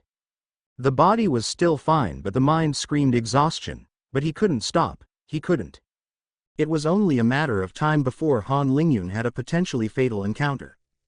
To prevent this, Han Lingyun was putting all his mental energy on sensing his surroundings. Just now, he stumbled on a couple of uprooted trees and deep oval-shaped footprints. The tracks presented other incisions typical of tusks. Han Lingyun recognized the marks left behind by the crazed warthog. His situation had just improved greatly. The previous minutes had proved extremely stressful. He had just traversed an area infused with a lingering scent of blood. He had even spotted 2 terrifying red eyes from afar. What had truly terrified him was that the red glow suddenly disappeared, and he couldn't detect the beast afterwards. Thankfully he hadn't bumped into it later. To calm his throbbing forehead, Han Lingyun slightly relaxed his vigilance and focused more of his energy on hiding his presence with his merger art. This crazed warthog was still a rank 2 magic beast after all, but it wasn't of the discreet type. And on the territory of crazed warthog, the possibility of other magic beasts roaming around was small. Still, it wouldn't be good to startle this troublesome crazed warthog. Han Lingyun was carefully advancing when a huge serpent suddenly bolted towards him. Even with the serpent's human size, Han Lingyun had failed to detect the beast's presence due to its excellent hiding skills. The snake could contract his chi and remain still to perfection. Han Lingyun, caught unprepared, only managed to activate his movement at the last moment to dodge the snake's deadly mouth, but the beast had contracted its huge body to slash its tail at the young boy's back. Han Lingyun received the full brunt of the attack and was flung in the air before rolling on the ground to retake his footing, the air having been taken out from his lungs.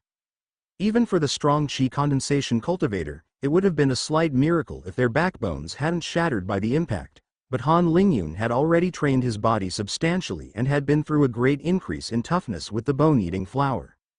Not losing an instant, Han Lingyun immediately activated his blackbird art to the greatest extent and attempted to flee after having released his signature black gas. But this time, the beast wasn't at all impeded by Han Lingyun's black chi. It could pinpoint Han Lingyun's presence, unaffected by the optical obstruction. The worst part was the snake's incredible speed. In just a few breaths, it had caught up to Han Lingyun and was diving for the kill. Hunter and Prey, Part 2. Han Lingyun jumped to the side but was once again pummeled by the trailing tail. How much muscle did this snake have? At this point, Han Lingyun regretted even more not having learned a defense-type magical art. He cursed, but there was no point losing brain cells on what could have been, as there was a more pressing issue. Han Lingyun could only fight the beast head-on. What followed was a violent unhinged fight with fists and kicks. The snake had the advantage in speed, so Han Lingyun tried grabbing it behind his arm to restrain it. Without his exceptional dodging skills that came with his blackbird art, Han Lingyun would have probably already died as the snake's menacing mouth kept on harassing him. The young man only had a rudimentary knowledge of fighting without weapons, and that snake was surprisingly muscular and agile.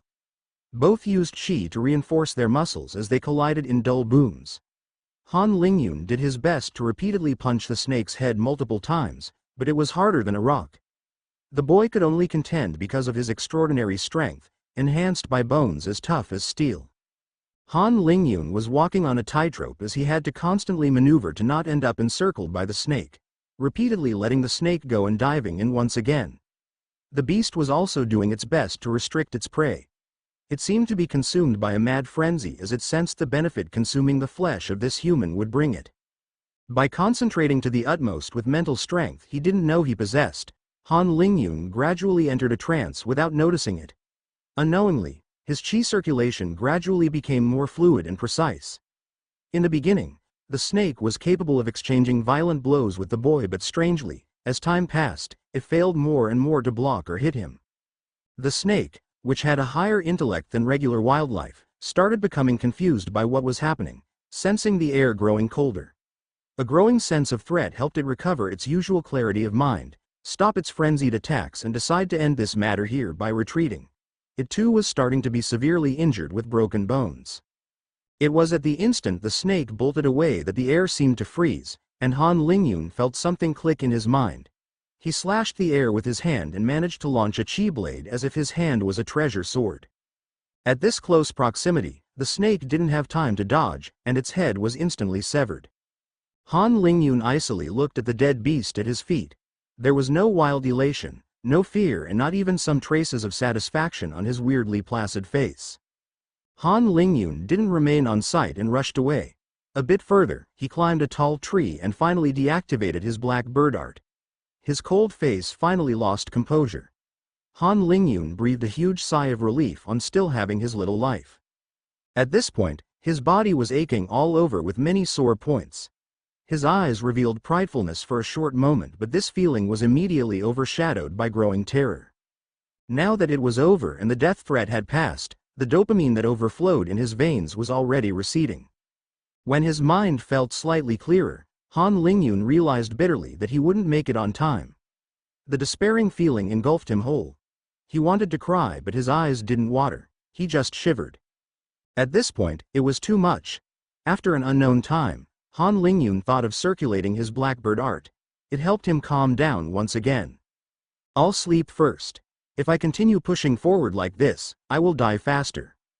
Han Lingyun wedged himself with the trunk and two large branches and closed his eyes. However, even with his mind at the end of its rope, the sleep just wouldn't come. Resigning himself to his inability to fall asleep, Han Lingyun meditated instead. It seemed that after Han Lingyun came to terms with his inevitable failure, the ringing pain in his head gradually went away. What replaced it was a strange sense of relief. With nothing to lose except one's life, there was a lot less to fear.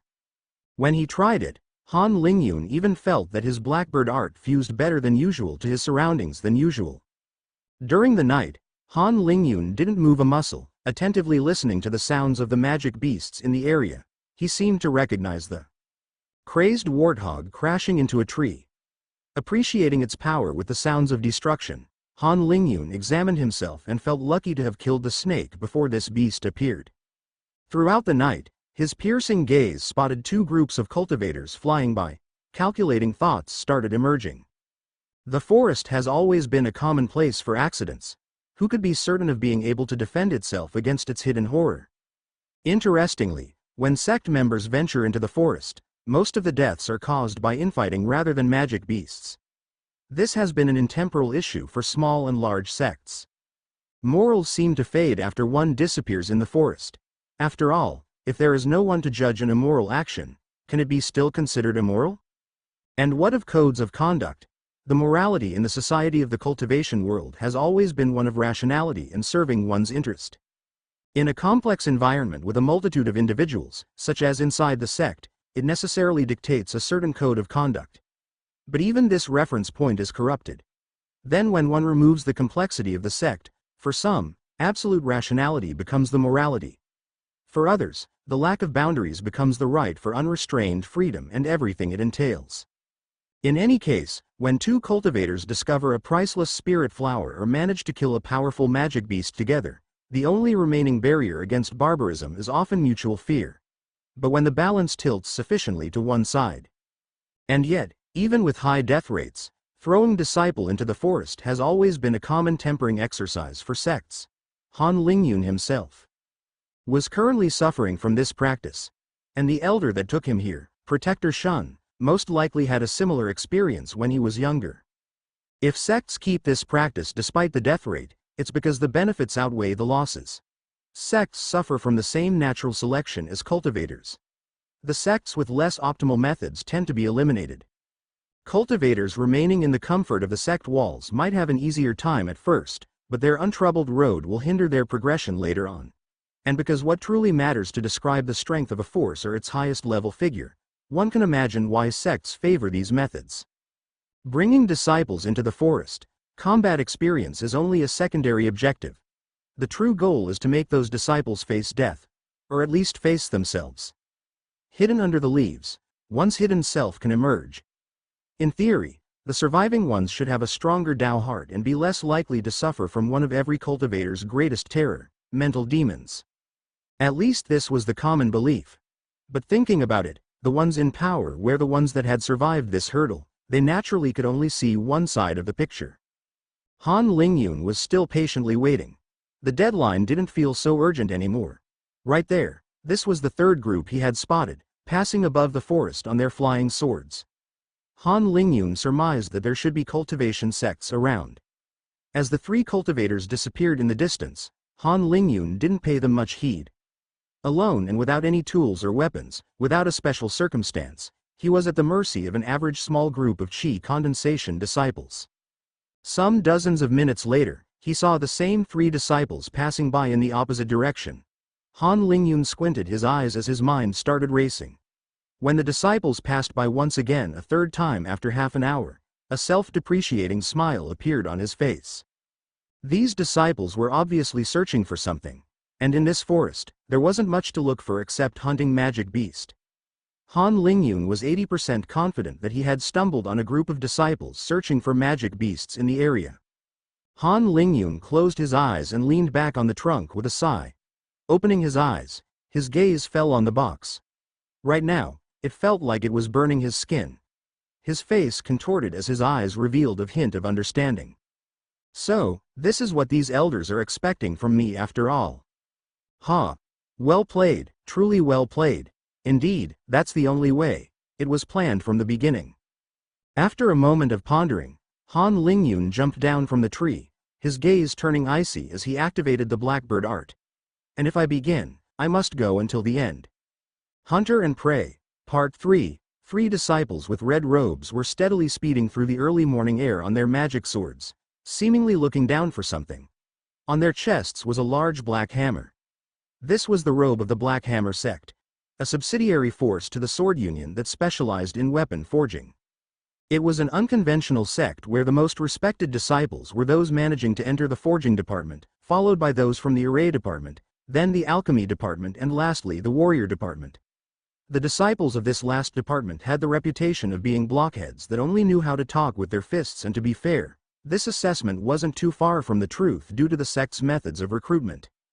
Those three disciples were on a mission for the Black Hammer sect. A mission to hunt magic beasts. While magic beasts terrorized mortals and weak cultivators, for sects they also represented important resources. When magic beasts leveled up, they generally reinforce important part of their bodies with qi, making for excellent weapon materials. However, trying to rear magic beasts was a very expensive, difficult and often fruitless task. It was much more profitable to let magic beasts develop in the wild and hunt them down. At the same time, for the Black Hammer sect, it served as a training experience for its disciples. Because it was so vital to its business, the sect had carefully categorized the areas with each tier of magic beast present and were frequently updating it. Successfully hunting a rank 2 magic beast was a great honor for Qi condensation disciples of the Black Hammer sect, but not all Qi condensation disciple had the opportunity to do so. To minimize the casualties, those that were allowed to go on missions would be first selected, then would be grouped with disciples from different departments. With this strategy, the Black Hammer sect boasted a great success rate. During the last couple of decades, it became one of the most prominent subsidiary sects to the Titan that is the Sword Union, partly due to its expertise in weapons that was greatly sought after, and partly due to its excellent disciple cooperation that started from a young age.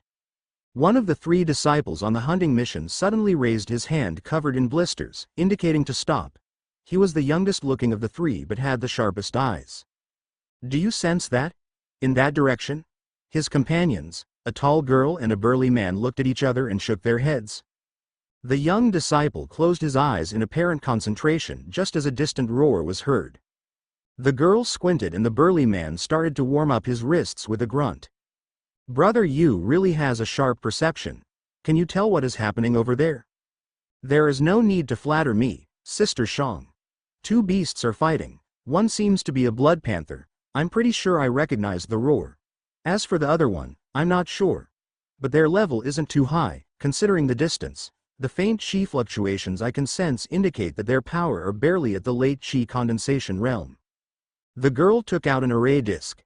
"Let's go take a closer look then." The 3 quietly approached as they tried their best to hide their presence. They would be hitting the jackpot if both beasts injured themselves or wasted their energy fighting one another.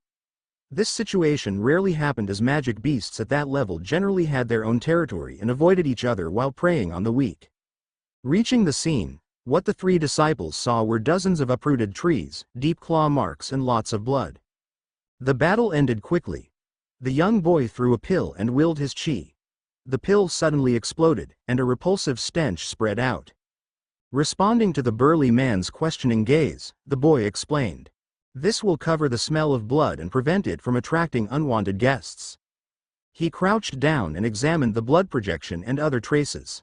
If I'm not wrong, the blood panther was fighting a crazed warthog that made its way into the panther's territory for some reason. It happens when the boar is chasing other magic beasts. Those are some stupid creatures after all. The blood panther has been injured and the crazed warthog is definitely dead. It seems that the panther picked up the remains to consume them slowly in its lair. Let's follow their traces. Finding the lair proved to be a piece of cake for the 3 disciples, especially with the trail of blood and organs belonging to the crazed warthog along the way, mixed with spots of the very distinct striking bright red blood belonging to the blood panther. In front of a dark cave, the young cultivator silently gestured to the tall girl. She nodded and picked up 6 black flags which she arranged just before the entrance. She also took out a control disc in her hand. "All right, I arranged the trapping formation." The burly man looked skeptical. "Are you sure this will keep the beast in place when it steps inside?" The girl looked back haughtily. "Brother Ping, do you doubt a formation crafted by Elder Hu? Even an Earl formation establishment cultivator would find himself unable to move with his chi locked into place." Okay, Brother Ping, get ready. I'm going to launch this smoke pill to drive the blood panther out, if the beast doesn't want to suffocate inside, that is." After a silent nod from his 2 comrades, the boy threw the pill at high speed in the cave. A pshht sound was heard and an unhealthy greenish gas began wafting out from the cave entrance. Just as planned, the blood panther soon came rushing out but suddenly found itself nearly frozen in place, unable to advance further. It was as if it had entered an incredibly viscous quagmire. Just at that instant, 3 chi attack came crashing into its red skin. 2 of the chi attacks failed to penetrate its extremely tough skin, but the 3rd tore through its side. Blood came rushing out as the blood panther roared and grew desperate as it tried to escape. "Quick, Brother Ping, finish it." With each second it struggles, chi crystals are burned to maintain the array. The girl's voice hadn't finished those words when 2 additional devastating attacks had crashed into the blood panther, tearing through its flesh and ending its misery. "Nice job everyone. Now let's collect the valuable parts of the 2 beasts and head home. This hunt will net us a great profit this time." The young boy exclaimed in joy and immediately released another stinking pill and started cutting the skin of the blood panther with his precise hands. But his joy was soon replaced with repulsion as he forced himself not to gag. The tall girl approached her companion. "Do you need help, Brother Yu?" He sheepishly backed away from the blood panther. "If Sister Shang doesn't mind doing the dirty work, I'll go fetch the horns from the crazed warthog in the cave. The smoke should have dispersed already." The young disciple glanced at their burly companion. He was sitting down, facing the forest looking for any threat approaching while the 2 others were collecting the spoils. After entering the cave, The young disciple rapidly found the large carcass of the half-eaten crazed warthog. He slapped himself once, took out his knife and plunged it into the crazed warthog. Taking the horns was actually a tricky endeavor. After nearly vomiting due to the crazed warthog's stench, the disciple began to deeply regret not continuing to skin the blood panther instead. He had to find the bone of the crazed warthog's jaw to detach them and cut through its base. But it was a very hard material and the inexperienced disciple was making a mess. I'm not familiar with these ugly tasks. Perhaps, senior sister could show me how it's done. Sister Shang, if you have finished taking care of the blood panther, could you come give me a hand? The young disciple remained still and listened carefully for a couple of seconds after calling out, but no response came back. Sister Shang, I guess I took too long and Sister Shang wandered a bit further away while waiting.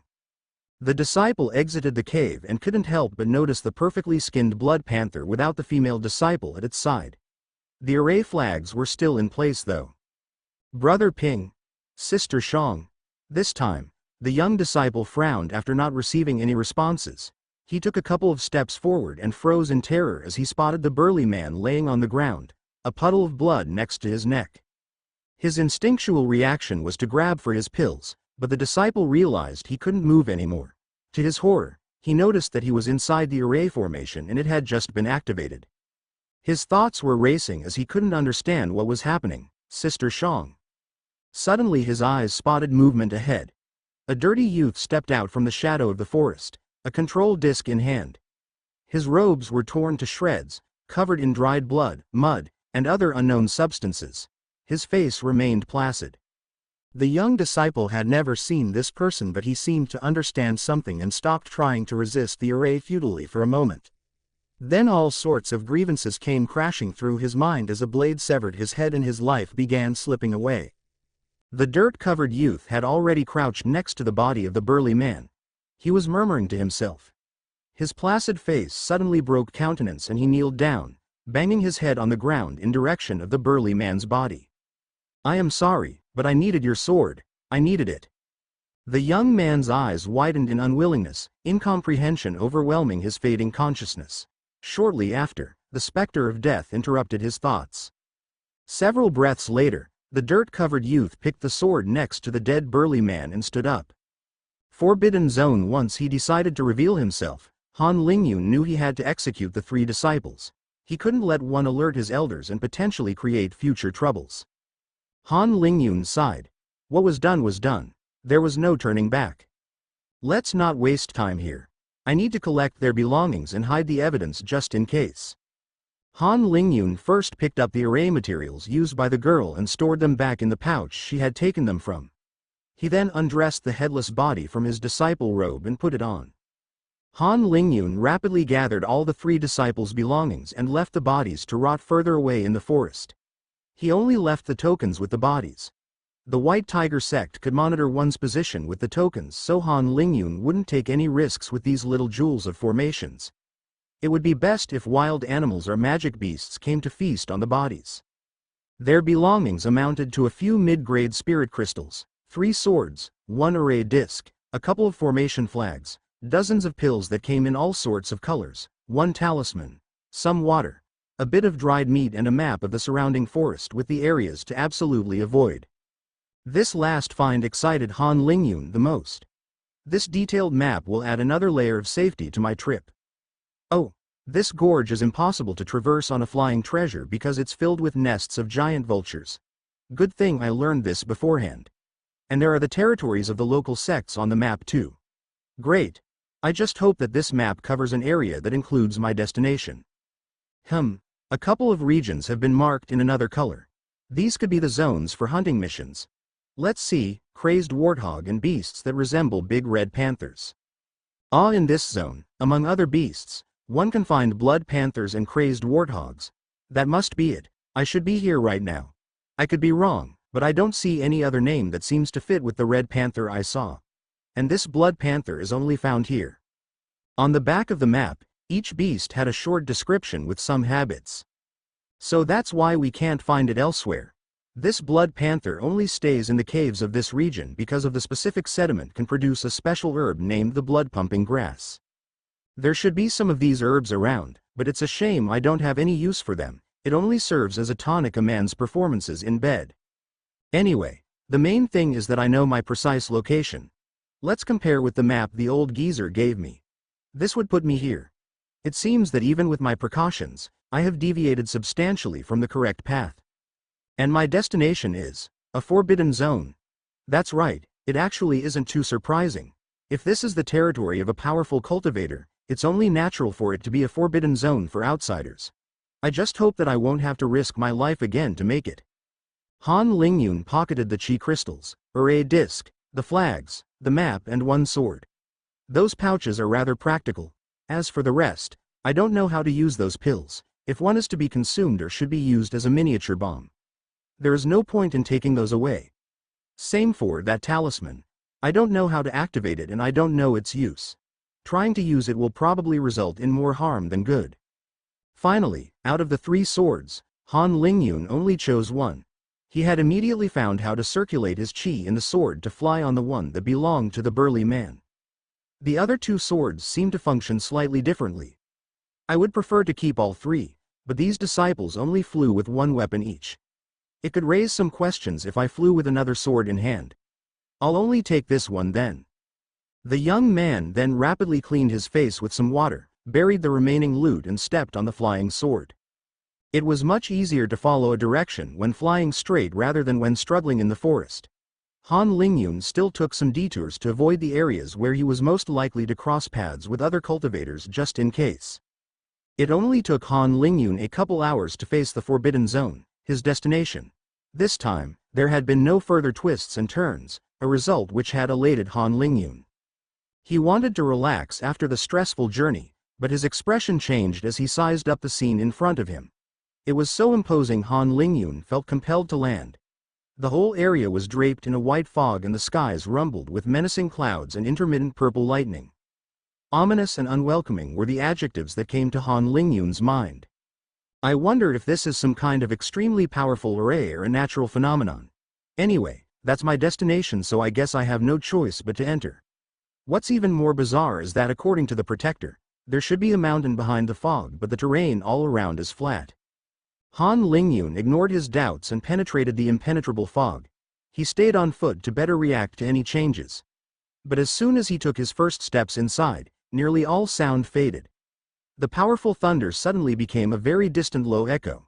This change made his adrenaline level skyrocket, his 5 senses focusing on the slightest changes.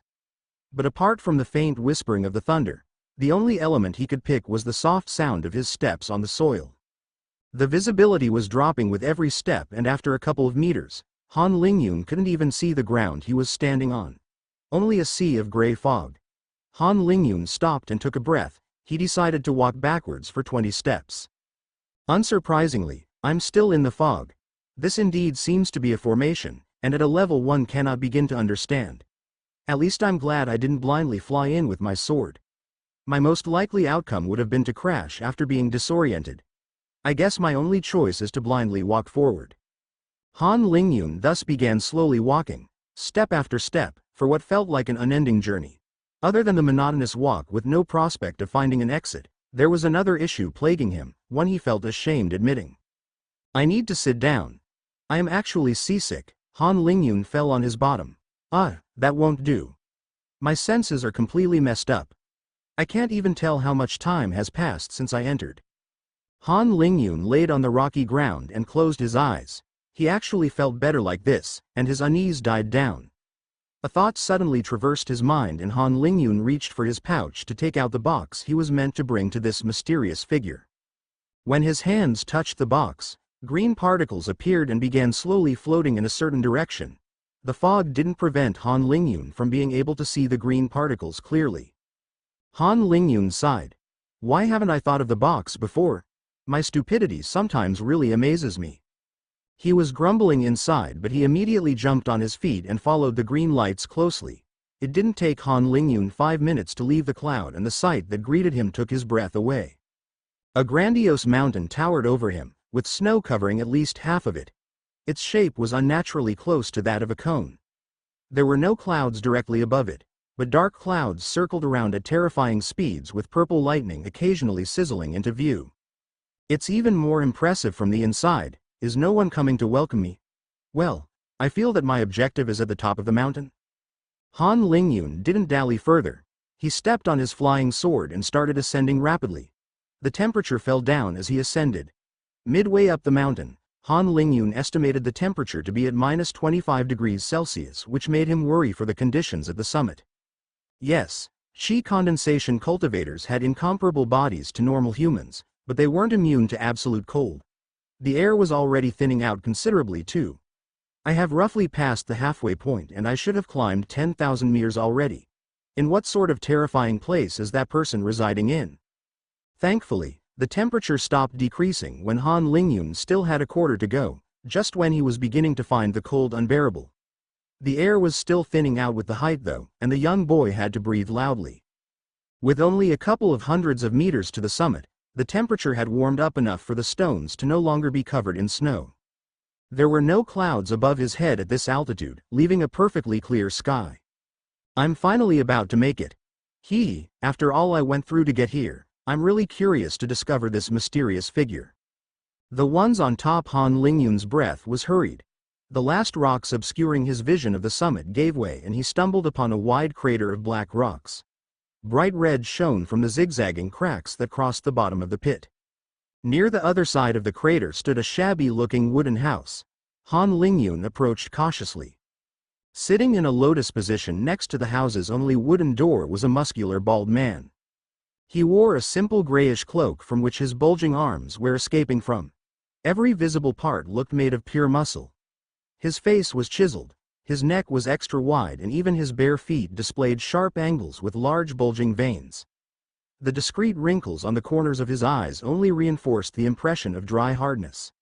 The man's current meditating position, eyes closed, wasn't matching his appearance one bit. At his feet laid 6 small boxes. A bit further away, a group of young cultivators were facing the bald shredded man, each in their own silent meditation.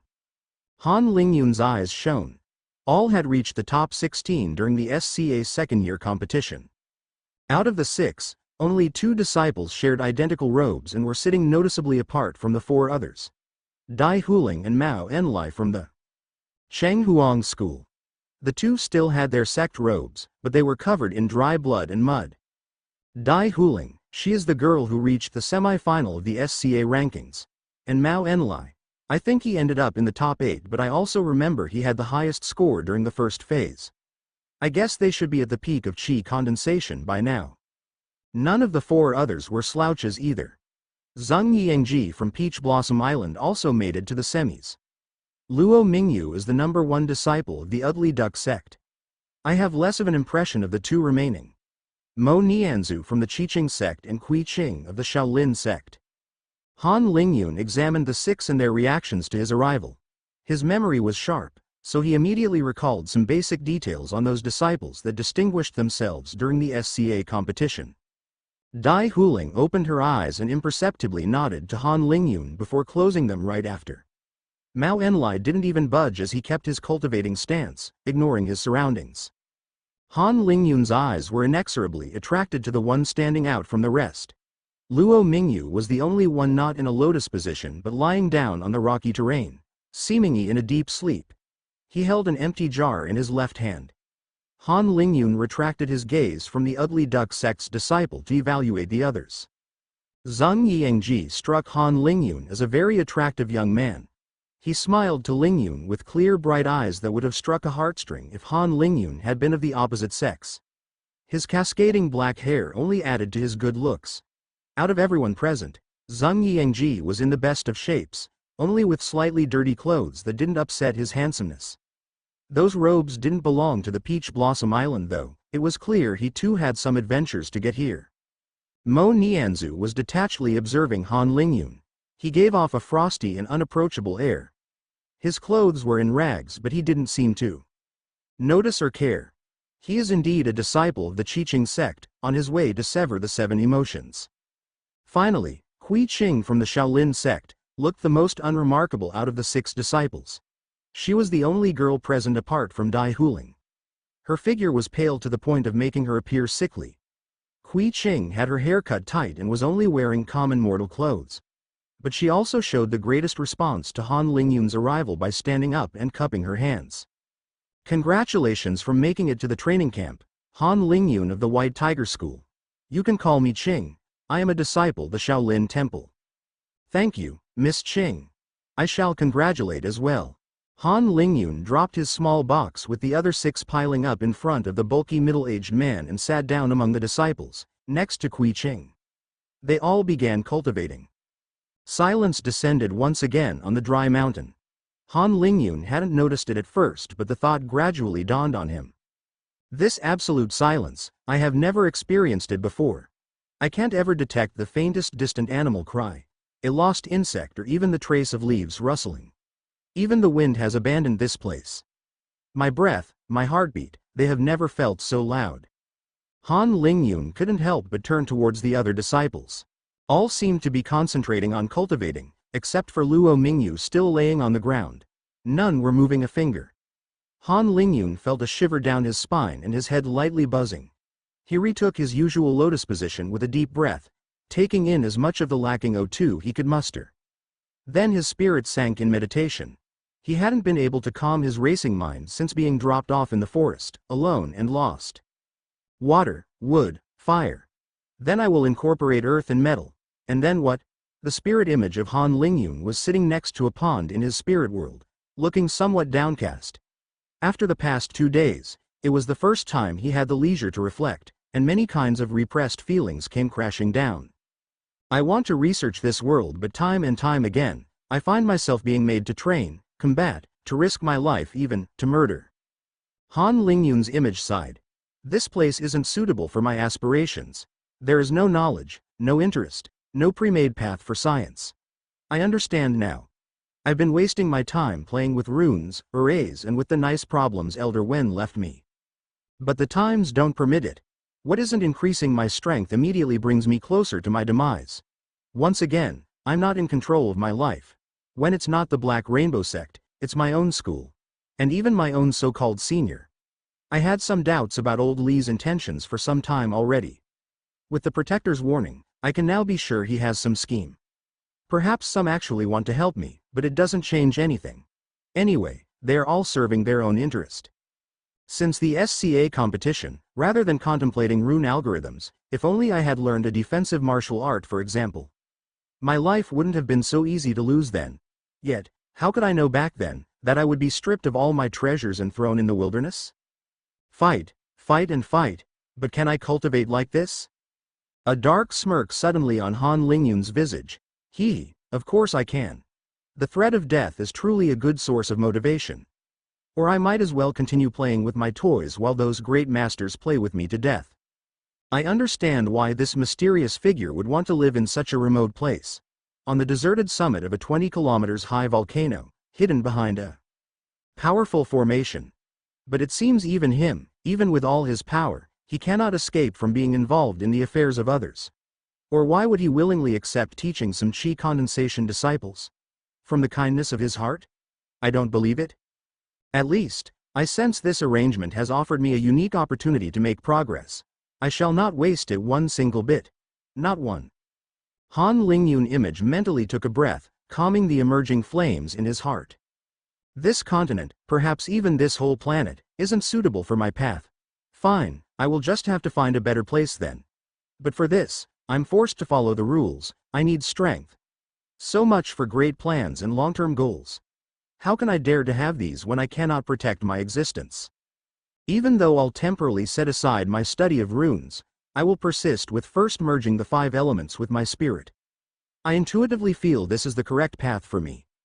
Not only does it provide a great advantage in the diversity and profundity of rune inscriptions, it has greatly benefited my cultivation all around. However, I feel that I'm not using fully the advantage of my comprehension yet. Next, when I come back to the school, I will be requesting the martial arts I should have taken long ago. At this time, progressing on the array path shouldn't be an issue, as long as it increases my strength. And for now, I will be taking advantage of this mysterious figure to form the best foundation possible. After an unknown amount of time, Han Lingyun was suddenly taken out from his considerations with the sound of the arrival of another disciple. He curiously glanced over. ***** announcement. Wow, thanks for reading this far. If you want to support the author, me, and gain access to 5 advanced chapters, you can check out my Patreon. Patreon.com/user?u equals 82770774. Senior Lu. Han Lingyun was suddenly taken out from his meditative state with the sound of another disciple arriving. He curiously glanced over. At first, Han Lingyun was blinded by the setting sun. He could only distinguish the shadow of a short figure holding a sword. As the figure stepped forwards to leave his box next to the other ones, Han Lingyun recognized a familiar face, the one of Su Shalu. This sword cultivator had previously left a deep impression on Han Lingyun, especially for doing as he pleased. During the SCA competition, he had purposely refused to fight during the first phase to be pitted against a strong opponent for his first duel in the tournament bracket. He had later triumphed and reached the quarterfinals where he stopped fighting. Now, the young man had swapped his Eastern Warrior's temple robes for azure ones. He scanned the disciples already present. He was the 8th to make it here. Hello everybody, I'm Su Shalu from the Eastern Warriors Temple. I'll be glad to exchange pointers with fellow cultivators. His gaze stopped on the sleeping Luo Mingyu, revealing a desire to battle. Both were true sword cultivators. When the sun fell behind the horizon, the bald middle-aged man finally stood up. With a wave of his hand, the 8 boxes disappeared. He then sent out 3 beams of light that shot through the sky in 3 different directions. Han Lingyun wasn't able to see if these were talismans or weapons of some sort. The man stretched his biceps that seemed about to rupture his clothes. He started with a deep rumbling voice. The time is up. I will only be instructing the 8 of you. From now on, you will refer to me as Senior Lu. I expect absolute obedience. I don't normally take in disciples. I exceptionally accept D this time, on the condition you hadn't reached Foundation Establishment yet. Your time with me ends when you break through to the Foundation Establishment realm. I was also told I would be receiving the elite of the Alliance. I must say, it has been decades since I've last been so disappointed. How could you be so frail, weak, and full of impurities? With all the medicines you have consumed, I wouldn't be surprised if you piss purple. I'm especially looking at the pair from the same sect at the peak of Qi condensation. The difference between all of you is very important though. Your first task is to make your own cave near the summit. This will be your sleeping quarters. Just sleeping at this altitude will already reinvigorate your blood. But don't worry, you won't have much time for it. Yes, don't dig too deep or you will find a pocket of lava. Here, I will be forging you, à la naturelle. That's what we called it when I was young. No pills or elixirs. The first one that doesn't listen to me, I'll beat him up and break his bones. At this point, 3 beams of light reappeared and landed in Senior Lu's hand, revealing 3 boxes. They disappeared in another swipe of his hand. Seeing this, Dai Huling seemed fidgety. Senior Lu, pardon my interference. May I know how his disciple Gong Hai from my school faring? The bald man revealed a cruel smile. His body is scattered in the bellies of several beasts. Are you in a hurry to join him, little girl? Dai Huling violently shook her head with a white complexion. The bald man took a small stone and started playing with it in his hand. Very well, prepare to dig your caves. You can start when I throw this pebble. When it hits the ground, I want everybody back in front of me. I still recommend make a suitable hole. There is rarely wind up here, but you might freeze to death when it comes. And by the way, after this, I won't allow any of you to make the slightest change to your cave. As soon as he had finished his words, the man leaned backwards. Han Lingyun wasn't able to follow the next movement with his eyes, but there was a sudden explosion with the sound barrier being broken. Without hesitation, he rushed in a random direction and started hacking the volcanic rock with his sword and all his might. I should have less than 30 seconds, let's say 20 seconds to have some margin. Entire blocks of rocks were dug out in the blink of an eye. Han Lingyun first chose to focus on going downwards. He intuitively knew where to attack to find the weak points of the rock-solid ground. With the Blackbird art, he could cut through the ground like tofu and easily manipulated the separated parts to throw them out of the growing hole. 2 meters under the ground, he then started cutting a sidewall and expressly cut a short passage in an upward angle. After a meter diagonally, Han Lingyun widened his sword movement to make a small cavity. What took him the most time was to cut everything into small pieces and rapidly guide them out of the cave, requiring his utmost concentration. The cavity completed, Han Lingyun rushed out and landed in front of Senior Lu. Only Mao Enlai had finished before him. In the following seconds, Zheng Yangji, Luo Mingyu and Dai Huling made it too. The bald man was smiling strangely at Han Lingyun. "I recommend you to take a step back, young man." Han Lingyun immediately jumped backwards, only instants before the rock crashed down and broke into hundreds of pieces that zoomed in every direction. Han Lingyun had a dozen or so bits that planted in his flesh, making him cry out in pain. The others were slightly better off. Dai Huling was completely unharmed, having had the time to activate a defensive chi barrier right on time. Kui Qing, Mo Nianzu and Su Shalu finally came rushing back. Kui Qing bowed apologetically. "Senior Lu." The man had a wide grin at this moment. "What have I just said about listening to my orders? Do you three take my words as empty air?" Su Shalu took a step forward. "We had no intention of disregarding your words, Senior Lu, but we didn't know when the stone would fall down." Facing the proud Su Shalu and his unyielding gaze, the bald man's gaze turned malevolent. The next second, Su Shalu was lying limply on the ground, his limbs in unnatural angles. He started groaning, furiously fighting the pain. But this state only lasted a short moment before he just fainted. It was Kui Qing's turn to lose all color. She slowly raised her head, her pitiful eyes imploring Senior Lu. Meanwhile, Mo Nianzu, still with his unconcerned and icy expression, was still wordlessly examining the limp Su Shalu. The next moment, Kui Qing was crying and mumbling on the ground next to Su Shalu, her limbs as messed up as the sword cultivator. Mo Nianzu's face finally darkened. He was also struck down right after. After a grunt full of hatred, he fell silent as well. Senior Lu laughed uproariously. "I love Qing's sect disciples the most. It is always so satisfying to break their emotionless facade." The 5 other disciples all had contorted faces. If it wasn't from the pain of the previous rock shards, it was from horror. Senior Lu chuckled. "Don't look at me like that. If I don't establish my position by being harsh when you arrive, how will you listen to me later? All this is for your own good. Anyway, the night is really starting to fall now. I think it's the perfect time for a warm-up. You can drop off all of your stuff here. Come on, your flying swords and everything else, just leave it here. What can I make the 5 of you do? How about running up and down the mountain 10 times in a row? Perfect. Last one to complete it gets his bones broken." Senior Lu displayed a radiant smile. The 5 disciples immediately started sprinting down the slope. The voice of Senior Lu resonated behind them. "If you can't do it before sunrise, I'll break your bones too." Han Lingyun's face was ashen. He had already taken out the rocky projectiles that had entered his flesh and stopped the bleeding, but his brain was still receiving pain signals from all over. Yet, Han Lingyun had no time to delve on this. 10 times, that's 400 kilometers in a bit over 12 hours. I need a 33 kilometers per hour average speed. It would be alright if this was on flat ground, but... Han Lingyun was already completely out of breath, and he was only beginning the descent. The air at this altitude was incredibly thin. The air pressure was 20 times less than the air pressure at sea level.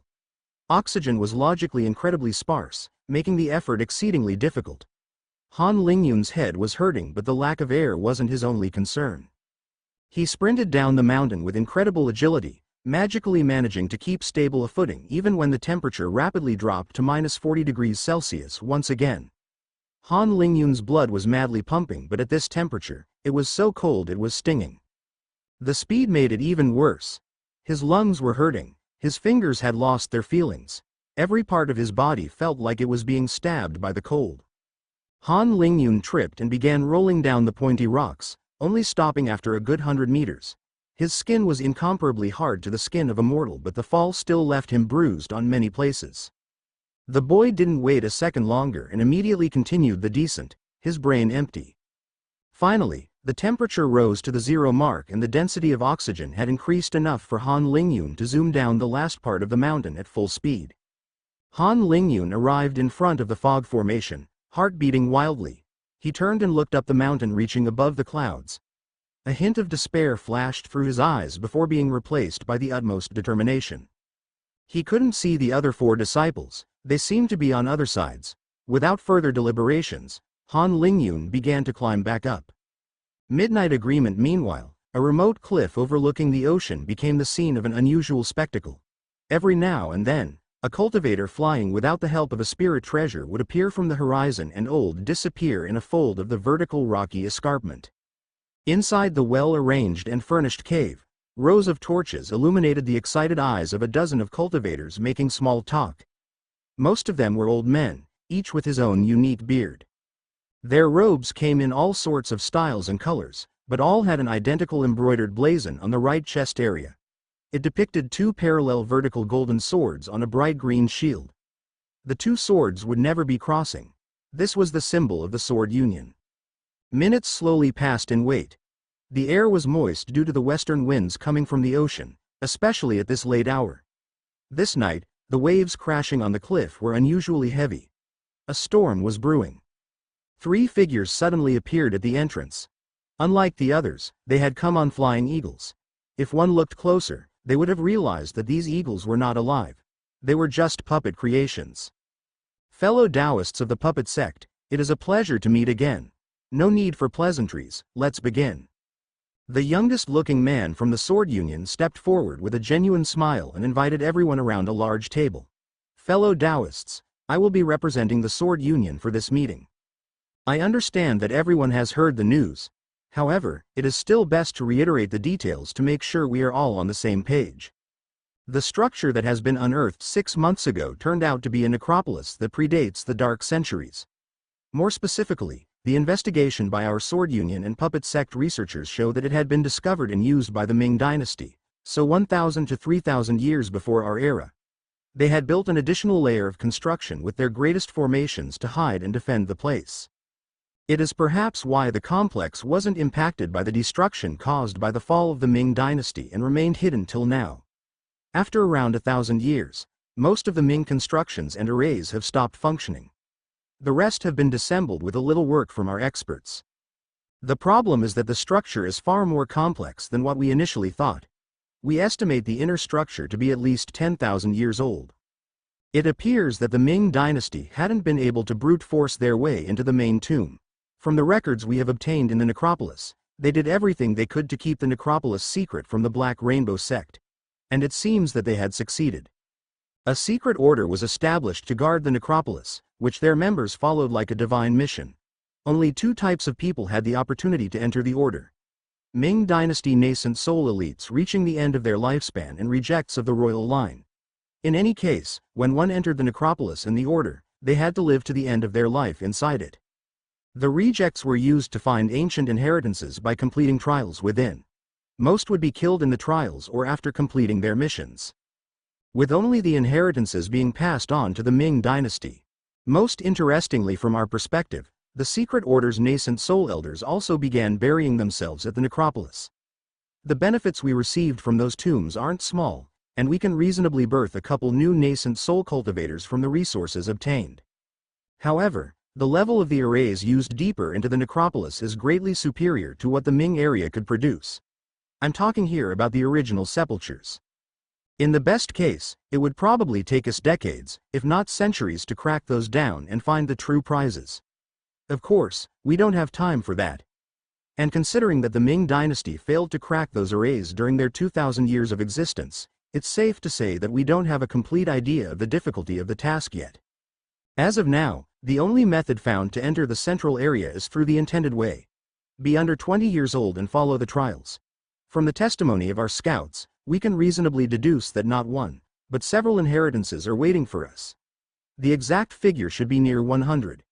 With the level of the methods used and their capacity to withstand the test of time to this extent, it is reasonable to assume that the main inheritance should be from a cultivator at the Emperor realm. This necropolis could become a decisive factor in the troublesome times ahead of us, but there are still a lot of questions to answer. First of all, since we have discovered it 6 months ago, the Black Rainbow sect obviously learned about this place. So why haven't they showed themselves yet? They don't seem to want to claim it. A cushy old man snorted. There could plenty of reasons. This thing could be of too little level to interest them, Or it could have a link with the Rainbow faction or something. Anyway, it is none of our concern and it's not our place to discuss the motives of the Black Rainbow sect, so let's not lose time on this. The two men stared at each other from the opposite side of the oval table. A third man interjected, ending the stare down. I have an interesting hypothesis. This Emperor Senior resting here could be from the Black Rainbow sect, and more specifically from the Rainbow faction. The so-called Adara Continent Protector could be preventing them from setting foot here. Peef, that's just baseless assumptions, and some of our scouts have died in the trials. You would never find that in a Rainbow's faction tomb. But if he is from the Rainbow faction, that would explain why the Black Rainbow sect hasn't made a move since the necropolis was unearthed. As we know, the Protector is currently from the Rainbow faction. The second element going in this direction is the deadliness of the trial, or rather lack of. Out of all the trial paths, only one appears to be a path of no return. Scouts that failed the other paths have only been sent out the array formations. This last path should be the one leading to the main inheritance. It has to stand out. Think about it, these methods actually do correspond to the ways of the Rainbow faction. Keep in mind, we are talking of the Rainbow faction from thousands of years ago. They didn't have much of a pacifist mentality back then. By making one path deadly and the other risk-free, this ancestor essentially encourages the ones seeking his treasures to choose a path carefully according to one's affinities, rather than only targeting the greatest prize. Like this, the ancestor that imagined this configuration essentially helps spread out the cultivators to the many inheritances it contains. A Black faction cultivator would rather have only one path. All of this is based on the assumption that the master of the tomb was once a Black Rainbow sect cultivator. Who would claim for certain knowing all the powerful figures from thousands of years ago? The Black Rainbow sect was most certainly not the only ones to have cultivators above the nascent soul realm. This tomb might have no link at all to the Black Rainbow sect. The fat man erupted. Silence all of you, it doesn't matter anyway where that master came from. And yet it does. The Sword Union representative interrupted him. This issue touches on the two of the three crucial questions we are here to answer. First, the position of the Black Rainbow sect and the reason why they have yet to claim the necropolis. Second, are we planning on sending disciples on the trials? The degree of deadliness cannot be dismissed. Of course, we send disciples en masse. But, I will personally be banning disciples from going on the death path. These idiots don't understand the word death. And what's this third question? Hey. What measures to take against the SCA? The three cultivators from the puppet sect had remained silent until now. Suddenly, one spoke up for the first time. Our actions cannot escape the eyes of the SCA for long.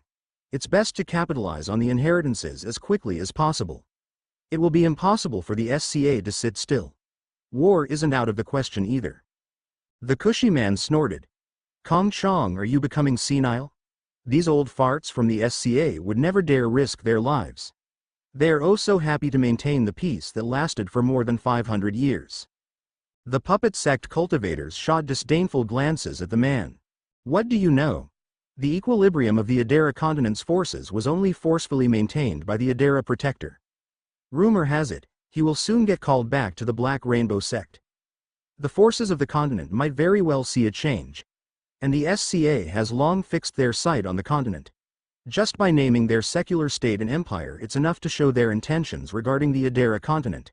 It was like this 500 years ago, and it still is today. The representative from the Sword Union showed a bright smile. Everyone, what Elder Kong said is right. The alliance between our two organizations, the Sword Union and the Puppet Sect, is more than ever crucial to keep our place. We can first agree on sending our elite disciples to the necropolis. Only special or desperate cases will be allowed into the main inheritance. Without an incredible genius rarely seen in thousands of years, one has no chances of coming out from the main path. So let's not focus too much on it. With this, our forces will inexorably rise in power, and it would be our turn to sight on the SCA. The cushy man laughed lightly. You are going a bit too fast, little Ren. Let's not forget internal matters before pointing at external threats. How are we going to distribute the resources and inheritances obtained from the tombs? Even if the SCA isn't important, it would take years for such a power to prepare for war. And for events of this scale, such huge movement won't be able to hide from our notice. I also think you overestimate the SCA far too much. They are not as united as they once were. By the time they would have sorted out their internal struggles, we will have devoured the inheritances clean. So, Mr. Sword Union representative, please stop avoiding the subject and explain to us lowly Sword Union members how the resources will be distributed. Precisely. This elder Ren's face darkened. In the end, he answered coldly. The resources obtained by a disciple belong to them. Once one exits the necropolis, the sect therefrom is the only one capable to claim it. Except for the main inheritance. The Sword Union will advise if its content is ever revealed. For now, the priority is secrecy. Only top young disciples from our top factions will enter. Let's set the number of places to the quotas of this year's Western Summit. Once the SCA catches wind of our operation, we will dispatch all our disciples. The cushy man smiled faintly. The other old men exchanged murmurs and whispers. Many were agreeing and soon the rules were refined. The three puppet sect cultivators didn't add another word. In this little cave of this unknown cliff, were thus discussed events implicating the whole Adara continent. At the end of the effort a trembling hand reached out to grab a rock, before hoisting the rest of its own exhausted body. Suddenly, the figure was struck with a violent spasm and tumbled back down. A while later, the same trembling hand climbed back up with great difficulty. It seemed as though this body would be failing at every moment, having long been pushed past its limits. Only the gaze remained absolutely firm, focusing on up ahead. It was hard to imagine that such a youthful face could endure this hardship. The young man stabilized himself for a second, panting heavily, mouth opened unreasonably wide, but he failed to notice his own state, fixedly looking at the faraway peak. But this time, the young man had to lower his head because he was blinded by the rays of sunshine. The sun had just appeared from behind the mountain, and he had looked straight in its direction. Greeting his teeth, the boy stubbornly continued to climb at a snail's pace. An unknown amount of time later, the young man reached the summit and laid on his back. His hair previously wet from sweat had solidified in ice. The gray robes were also being pulled down by small ice shards that stuck to its fabric. The young man felt dizzy, his head spinning. He couldn't move a muscle anymore, his body not responding. A large shadow suddenly approached, blocking the sun from the young face, with the ice already starting to melt down. A deep, rumbling voice boomed. Han Lingyun, is it? You are the weakest among the 8 disciples. Only managing to climb the mountain 7 times before sunrise and being in such a state on the 8th climb. Tisk tisk, to still forcefully climb without a hint of chi left in your dantian, at least I'll give you that. But out of the 8, your intellect seems to be the most lacking. Or perhaps you are just masochistic, or is it that your teachers are pigs?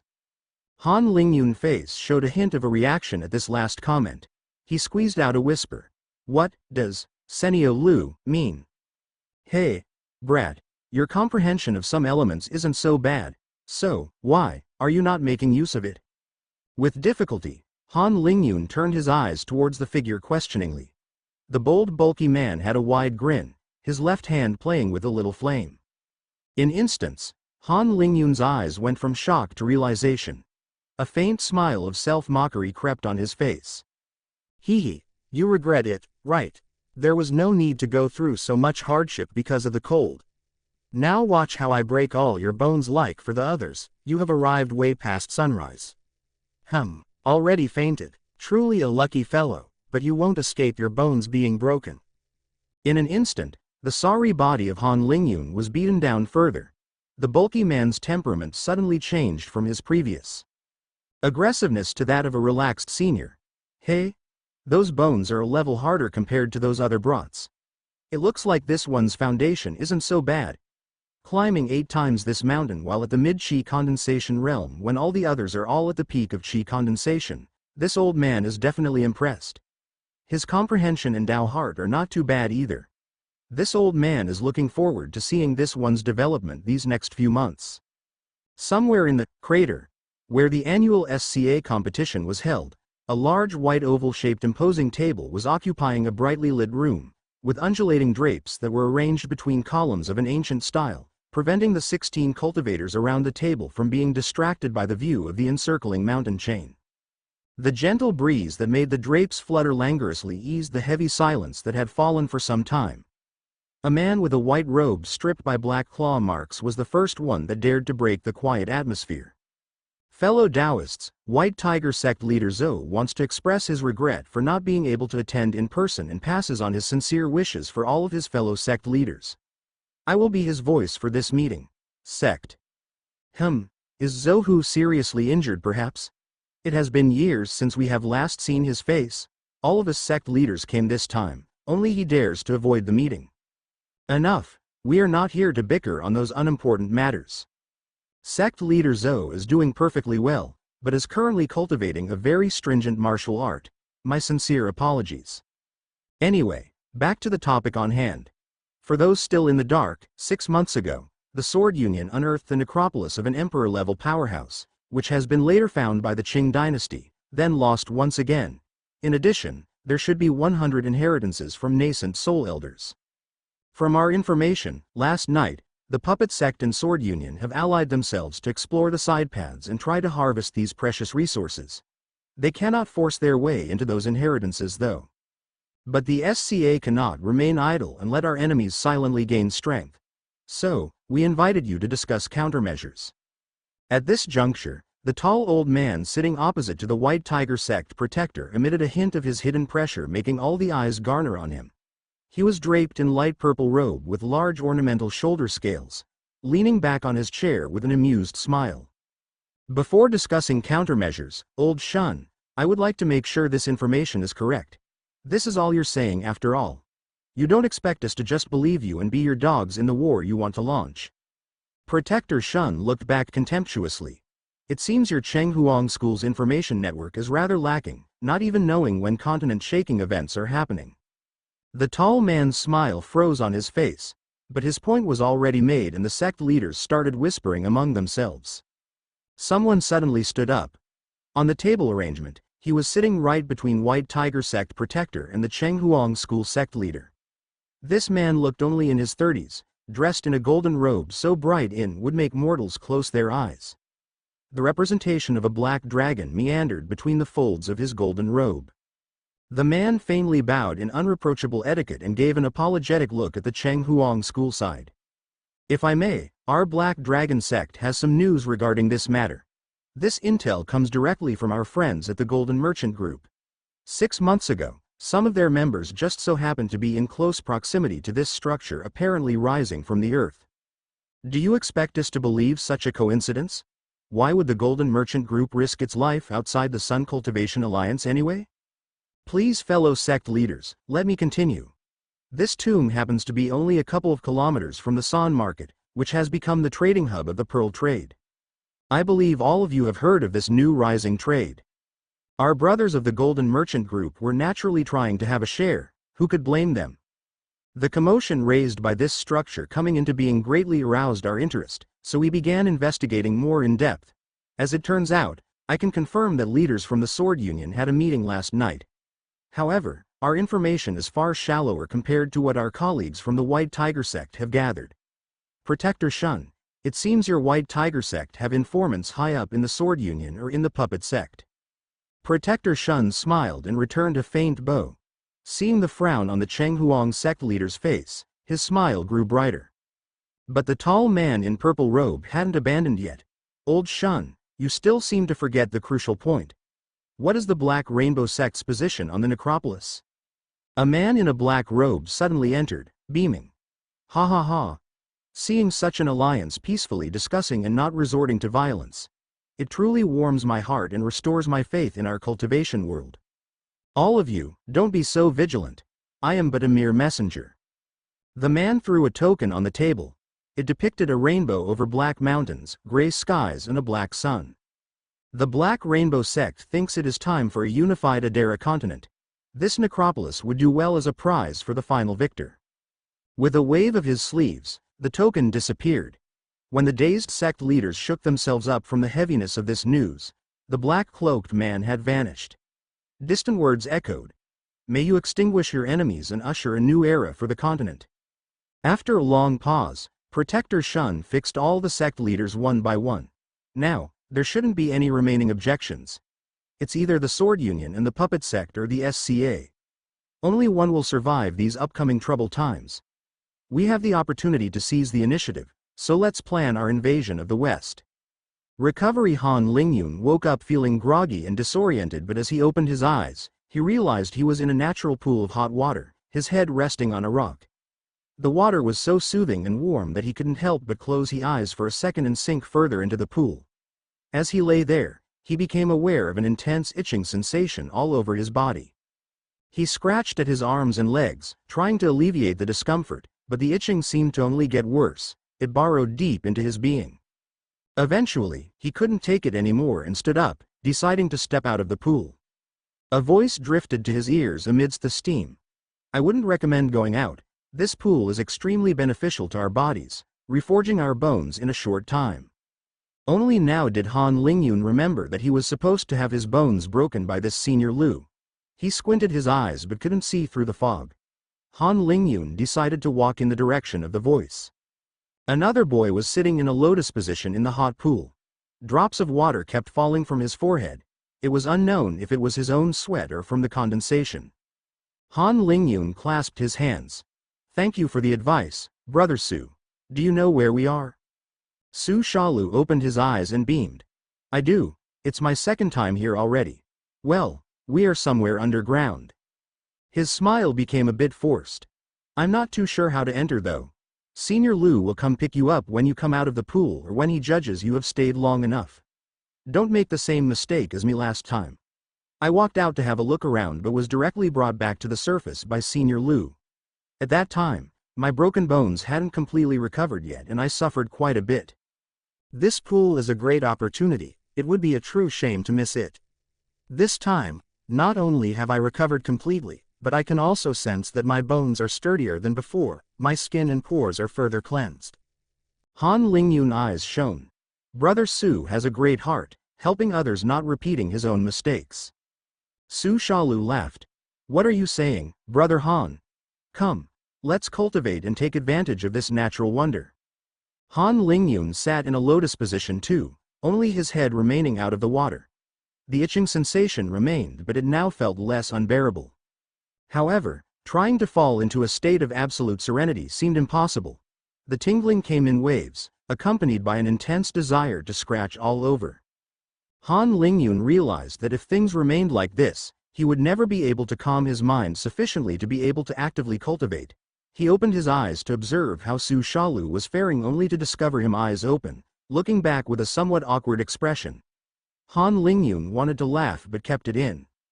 In his usual self, Han Lingyun began analyzing the situation. His thoughts kept on being interrupted by the itching, but he gradually formed an initial idea. If I want to cultivate, the solution could lay with this water. What sort of substance is it? If I can discover its properties, I think I would be able to find a way to fall in a cultivation state.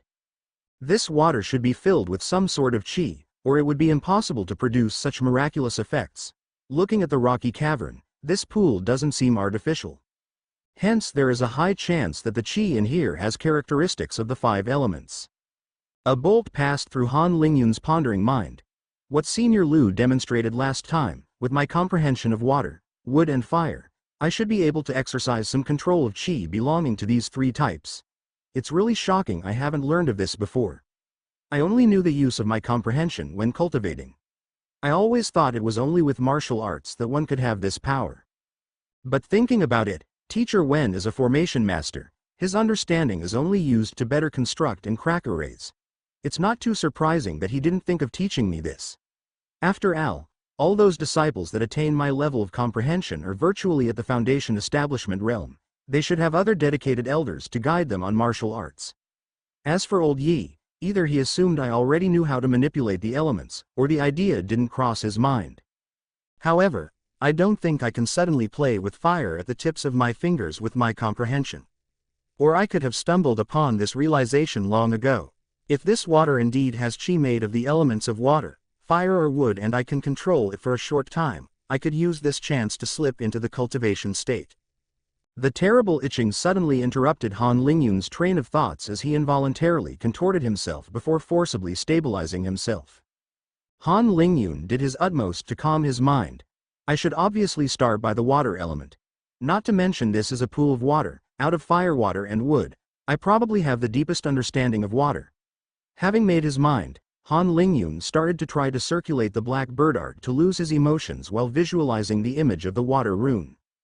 This simple image helped him condense all of his understanding and impressions of the water element, from the singularity of the atom to the complexity of fluid dynamics. Understanding the rules of the world to be able to play with them and in turn become its controller. However, after a long time of utmost concentration, Han Lingyun was startled back because of the itching, with no accomplishments to his name. He hadn't caused the slightest ripple in the pond. Han Lingyun was greatly disappointed but didn't abandon or tried again with the wood element.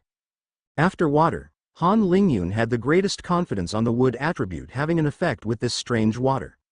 His understanding of this element was the lowest out of the three, but wood was known, with water, for its healing properties. It seemed suitable for the pond. Focusing his mind on the wood element, Han Lingyun sensed his veins and qi pathways branching all over his body, bringing the nutrients and qi from the environment to his every cell. Han Lingyun felt like his idea was very promising. However, the result wasn't what he expected. The intensity of the itch immediately skyrocketed, becoming unbearable. Han Lingyun let out a shout in pain and jumped in surprise. Su Shalu was giving him a weird look. The itchiness was a real discomfort, but for a qi condensation cultivator, it wasn't to the point of being painful enough to scream in agony. Han Lingyun laughed out of embarrassment. Sorry for disturbing you, Brother Su. I was trying out different methods to fall into a cultivation state. Unexpectedly, this time, I felt a sudden pain. You are able to have a reaction from the pool? Indeed, I am trying to use my comprehension to alleviate the stinging sensation.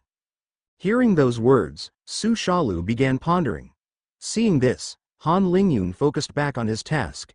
He was slightly excited by his discovery just now. Like Su Shalu pointed out, at least there was a reaction. It was a good start. Recollecting the short experience, it was as if the flow of whatever came from the pool to his body suddenly increased. However, Han Lingyun didn't dare to attempt the same experience right away.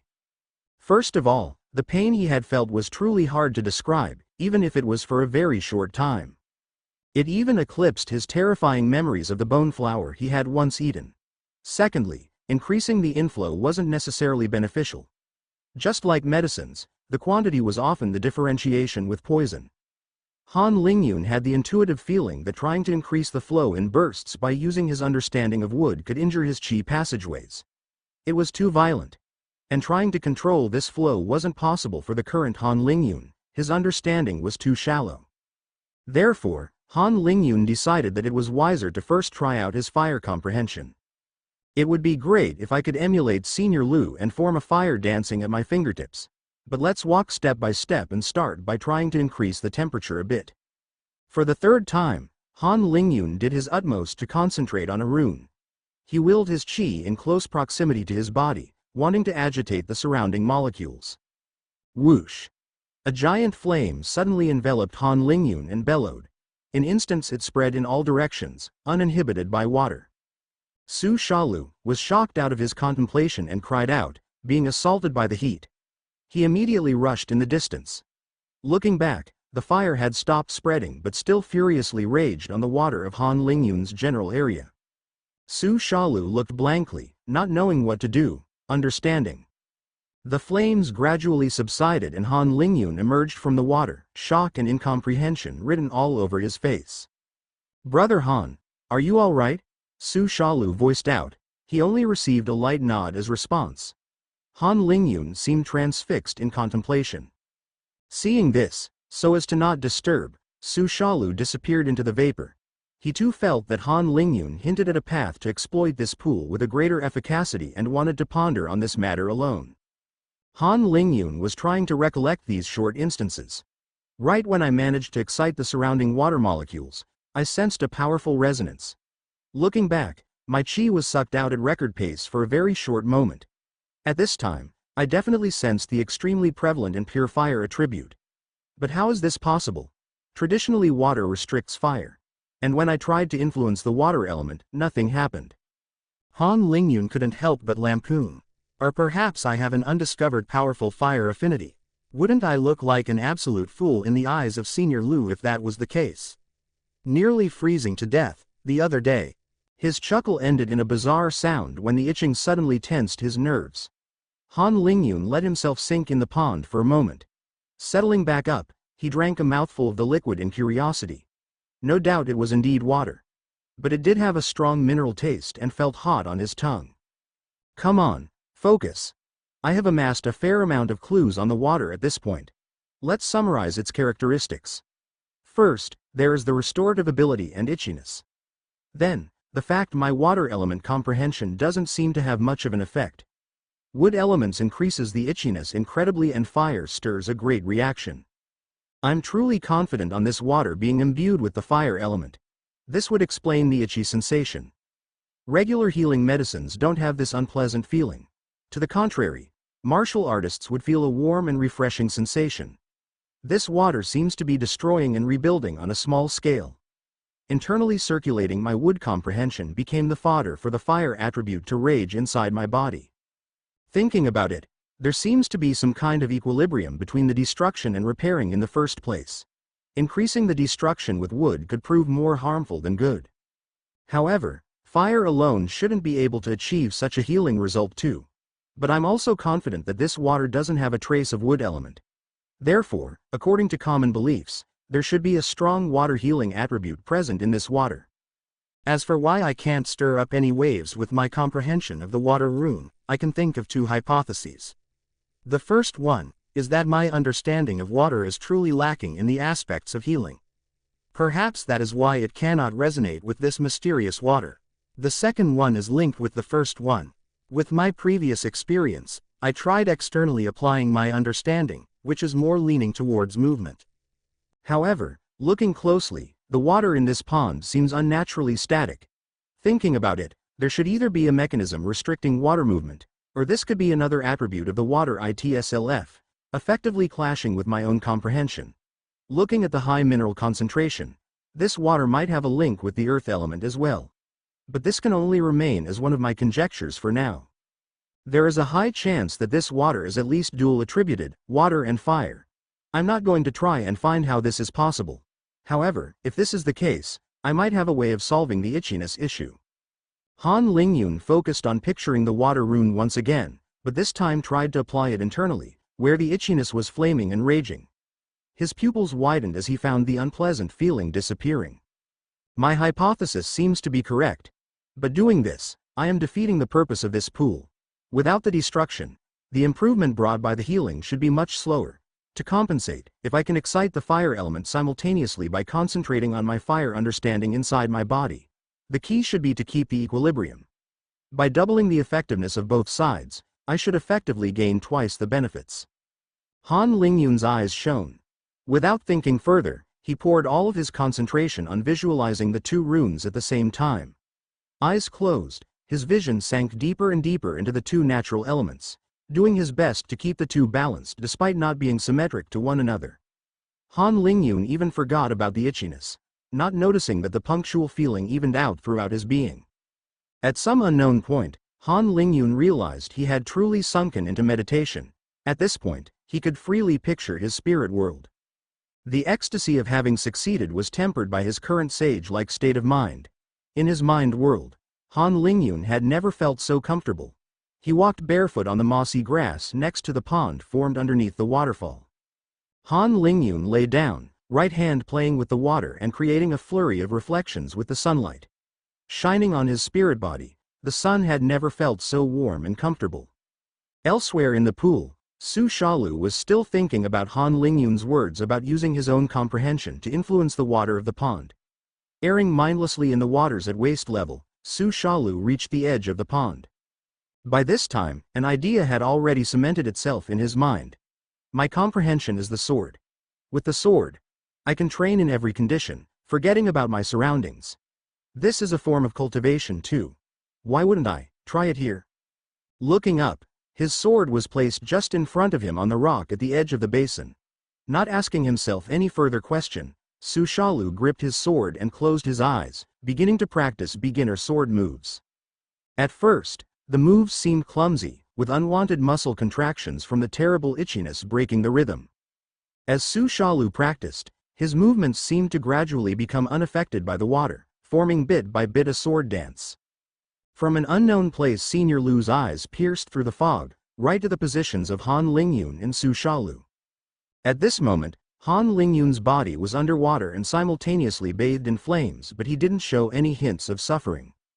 Su Shaolu was in a trance, freely moving in the pool with his sword. Senior Lu's mouth faintly curved up. After an unknown amount of time, Han Lingyun woke up from his cultivation session.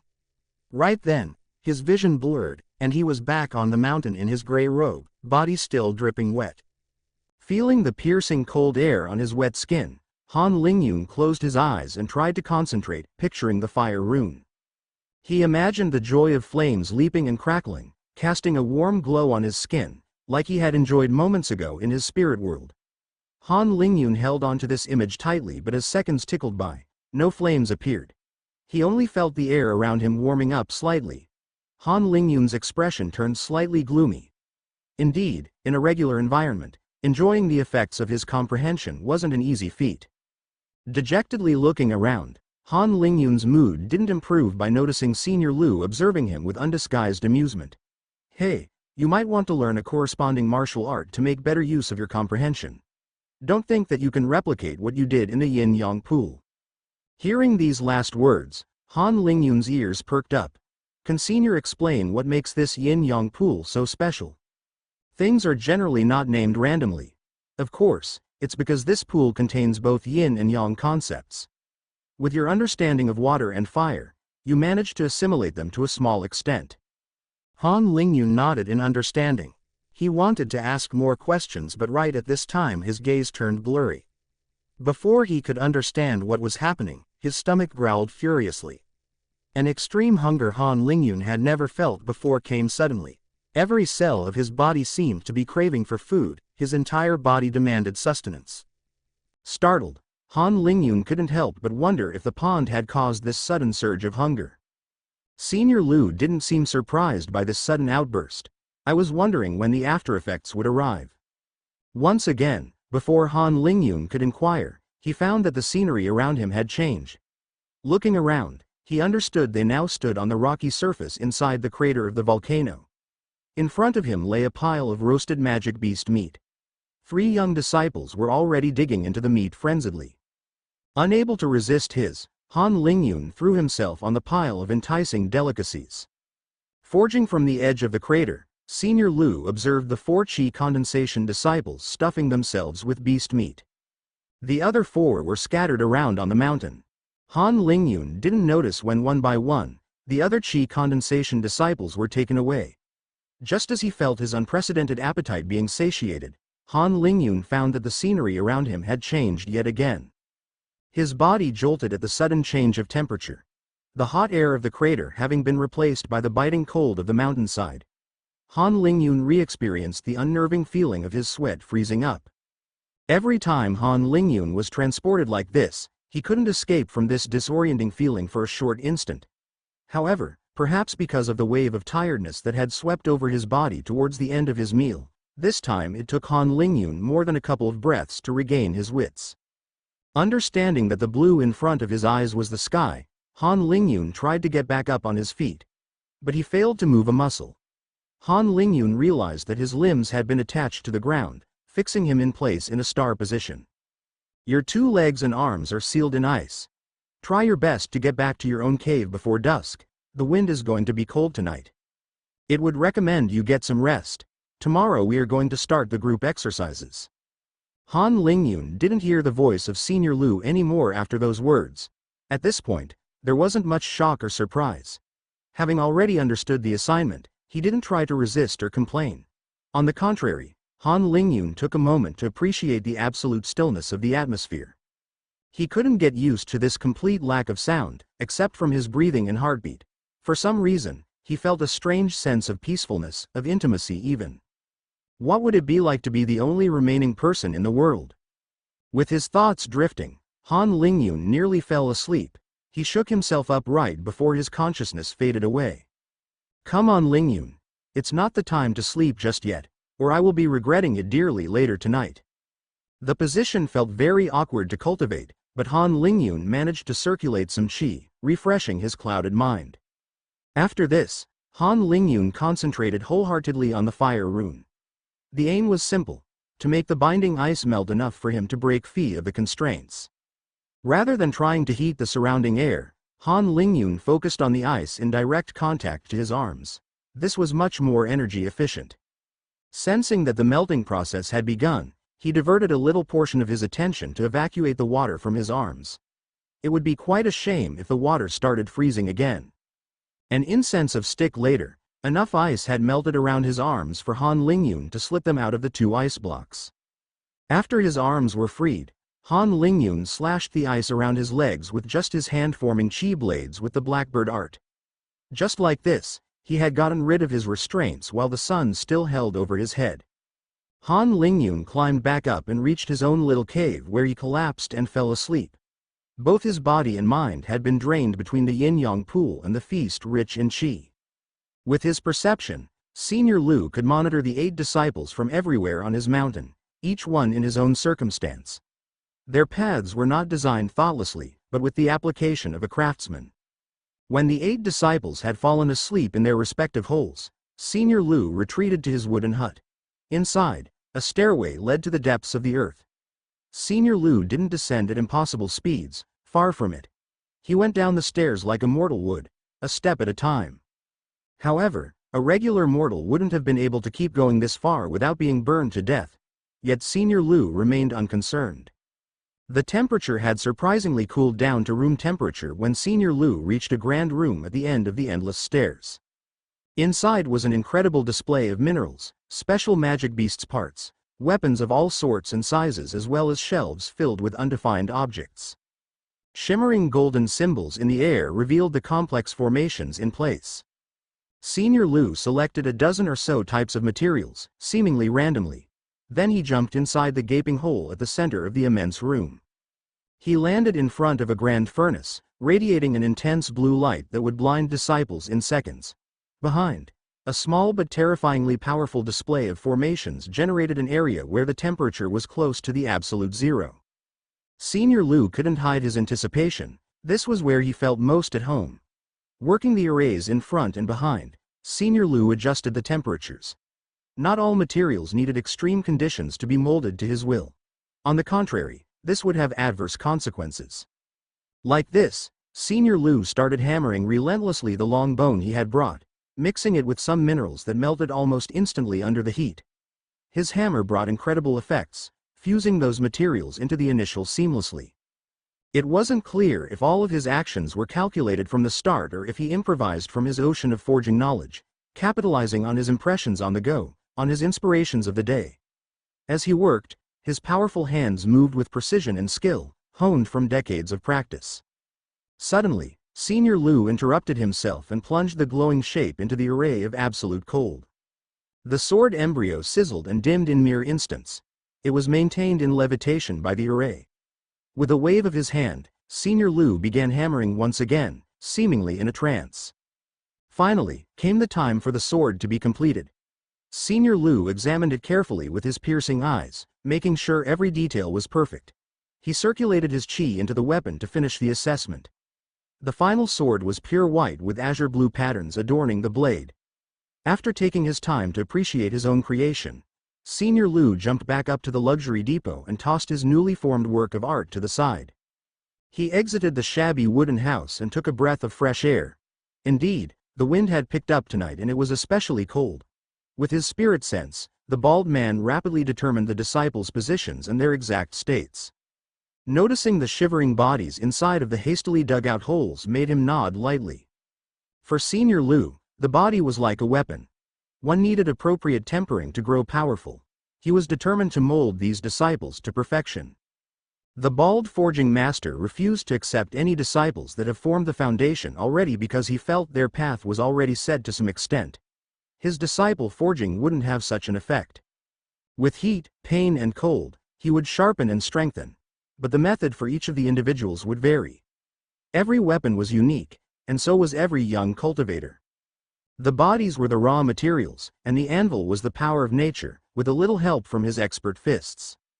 However, there was still one big difference between weapons and disciples: the spirit. Senior Lu frowned. He had just noticed Mao Enlai leave his hole and run down the mountain. At the bottom of the slope, the young man sat in a lotus position and began cultivating. His hole had been made too shabbily, not shielding at all from the freezing air. At the bottom, he could enjoy regular temperatures and cultivate. The following morning, Senior Lu looked more somber than usual. Mao Enlai had already climbed back up and joined the other 7 disciples in front of the wooden house. Today will be a long day. Or at least as long as you can make it last for yourself. I have a lot planned for those willing. Start by going up and down the mountain a couple of times for warm-up. After, we will be doing bare hand fighting, only using punches and kicks. No external chi, no pulling each other hair or biting or whatever you little rats could imagine. Just some good pummeling. You are not allowed to aim at the head either. Those that don't respect the rules won't be allowed to heal in the yin-yang pool after having been thrashed by me. But apart from this case, I won't be intervening in the fights. If you want, you can avoid fighting altogether, it's your choice. For those wanting to follow my instructions, find a partner and punch yourselves until your fists are bloody and your joints start rattling.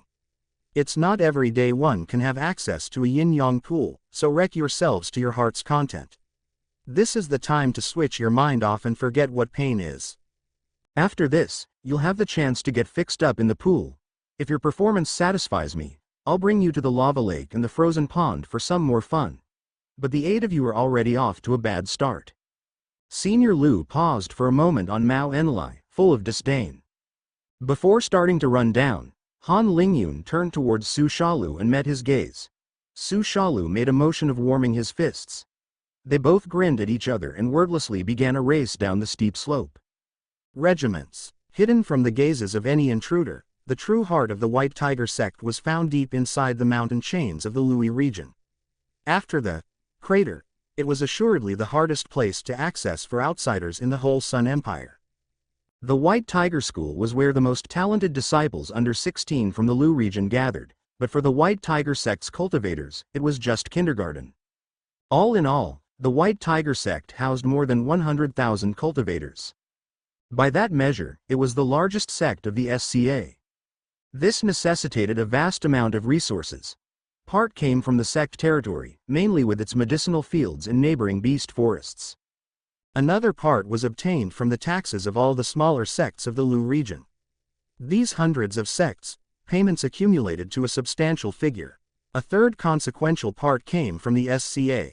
The 16 great sects had to contribute to the Sun Cultivation Alliance, which redistributed the resources in turn and could manage the alliance as a whole.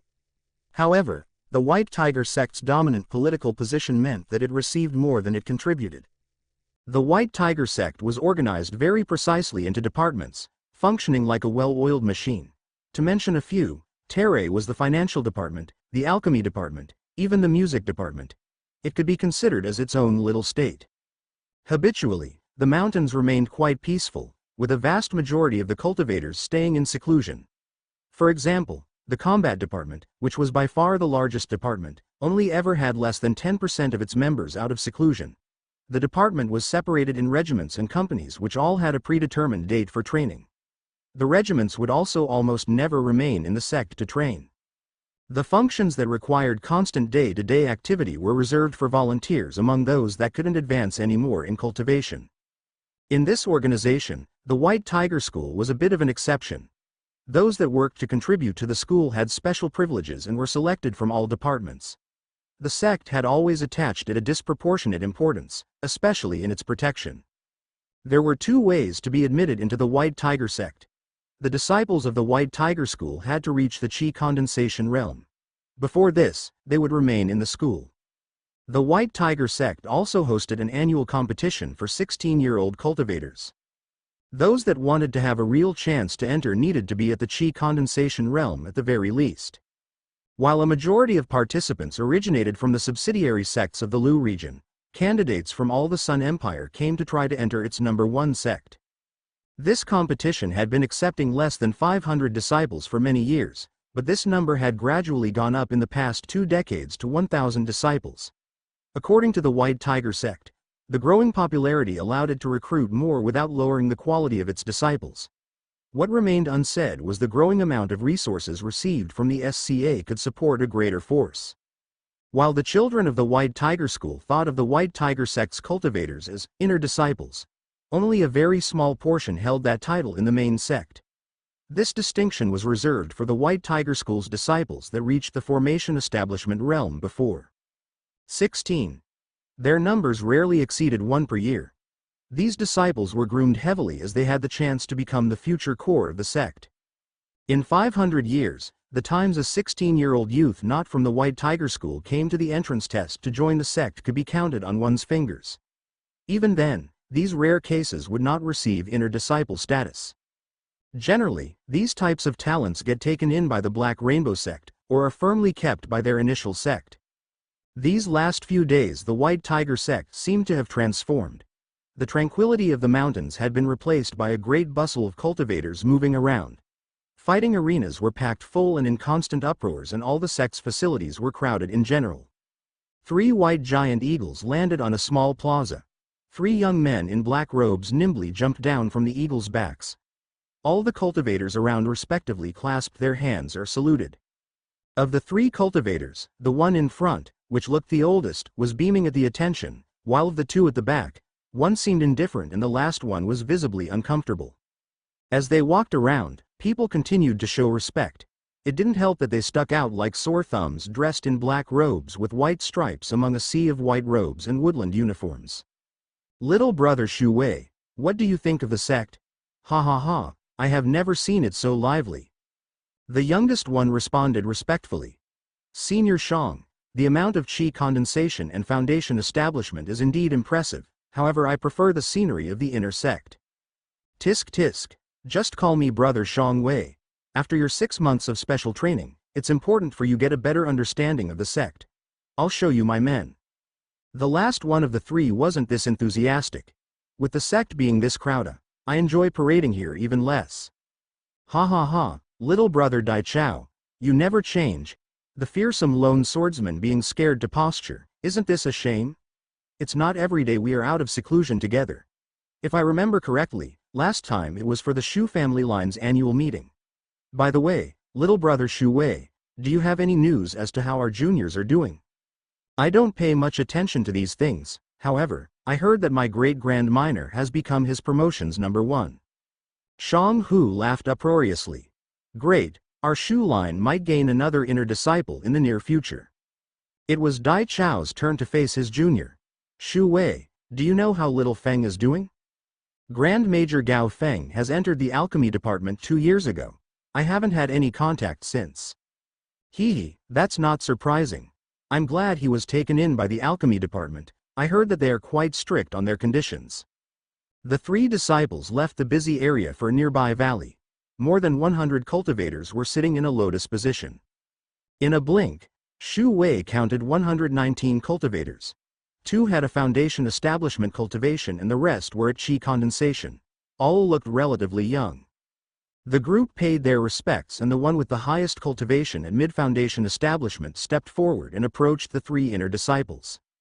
We are ready to battle, Chief. Everyone has stepped out of seclusion as instructed. Shang Wei grinned. Perfect, we will be demonstrating our attack formation to my 2 little brothers in a second. I'll examine every one of you individually afterwards.